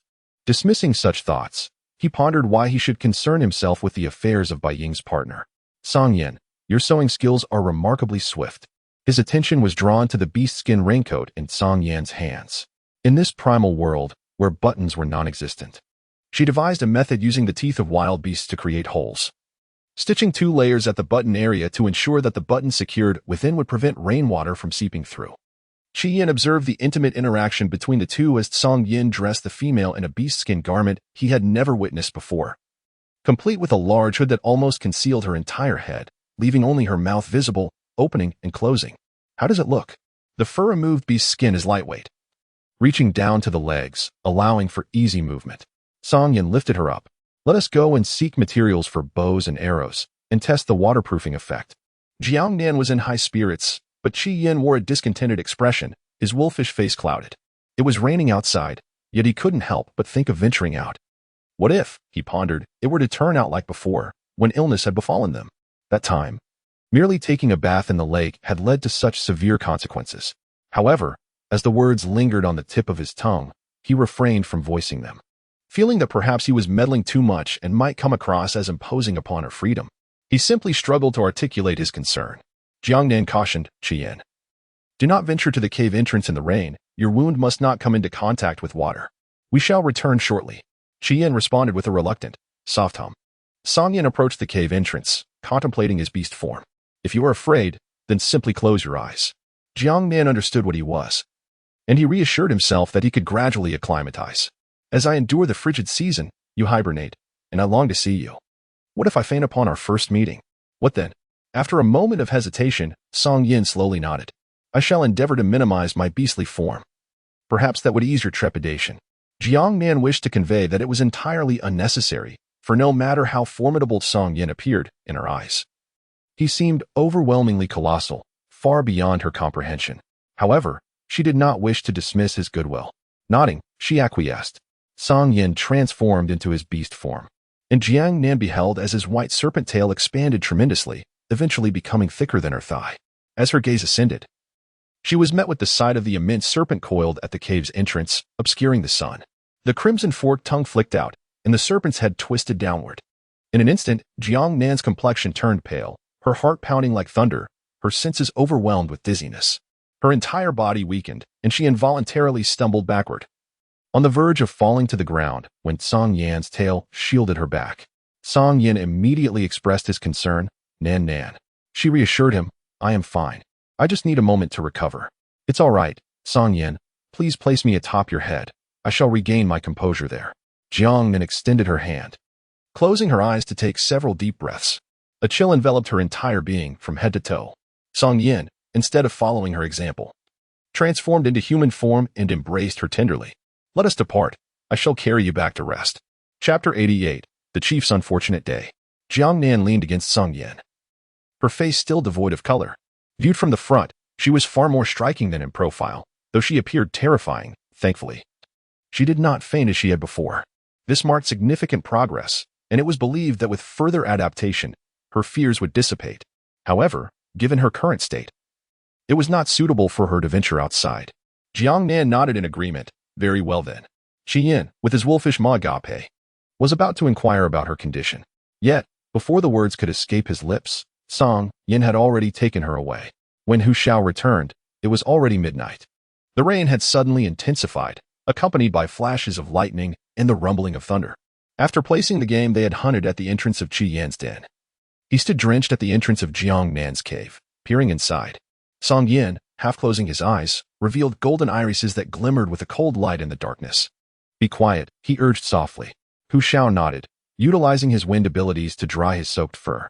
He treaded lightly to the edge of the stone bed, gazing at Jiang Nan's serene, sleeping visage, and with a contented sigh, closed his eyes.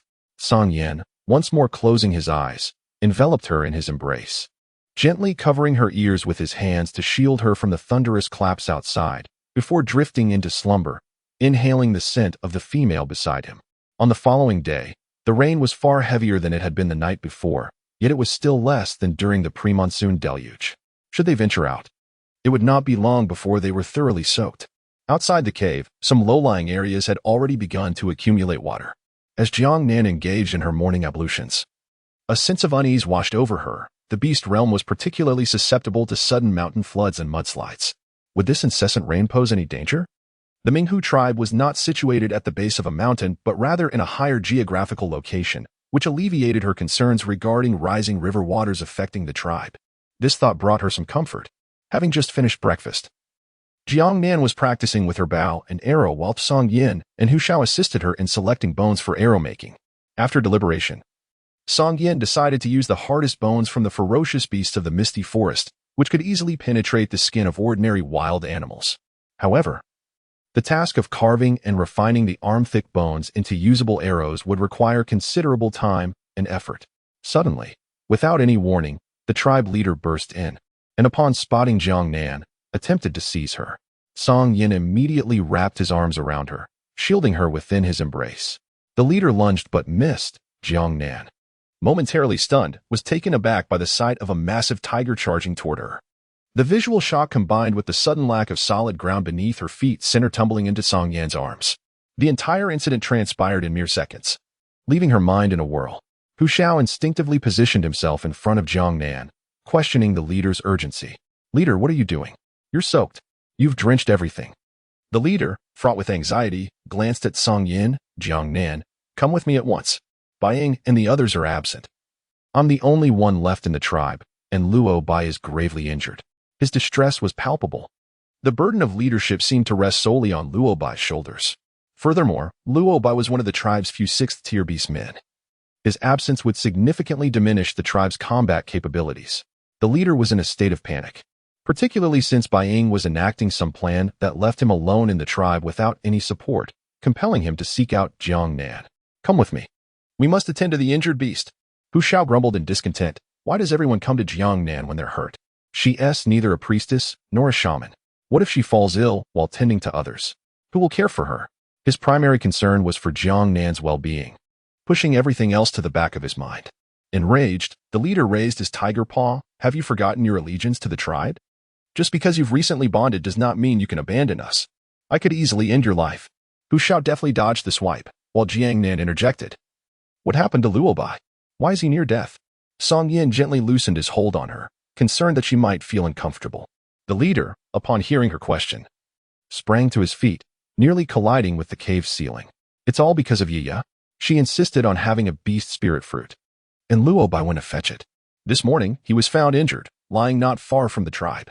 If he hadn't been discovered by our fellow beastmen, he would still be out there." His frustration with Yiya was evident. She had gone too far. During the rainy season, the guardian beast of the spirit fruit becomes particularly irritable, its combat prowess significantly heightened. How could he possibly dare to venture there? The more agitated he became, the more pronounced the fangs in the tiger's mouth appeared, its claws incessantly striking the ground in frustration. Normally, Yiya's playful antics could be overlooked, but this time, her lack of understanding was alarming. Did she truly wish for Luo Bai to risk his life for her satisfaction? The spirit fruit, oh the spirit fruit. If it were so easily obtained, countless beastmen would not have perished in pursuit of it. At that moment, Jiang Nan's gaze fell upon Song Yan.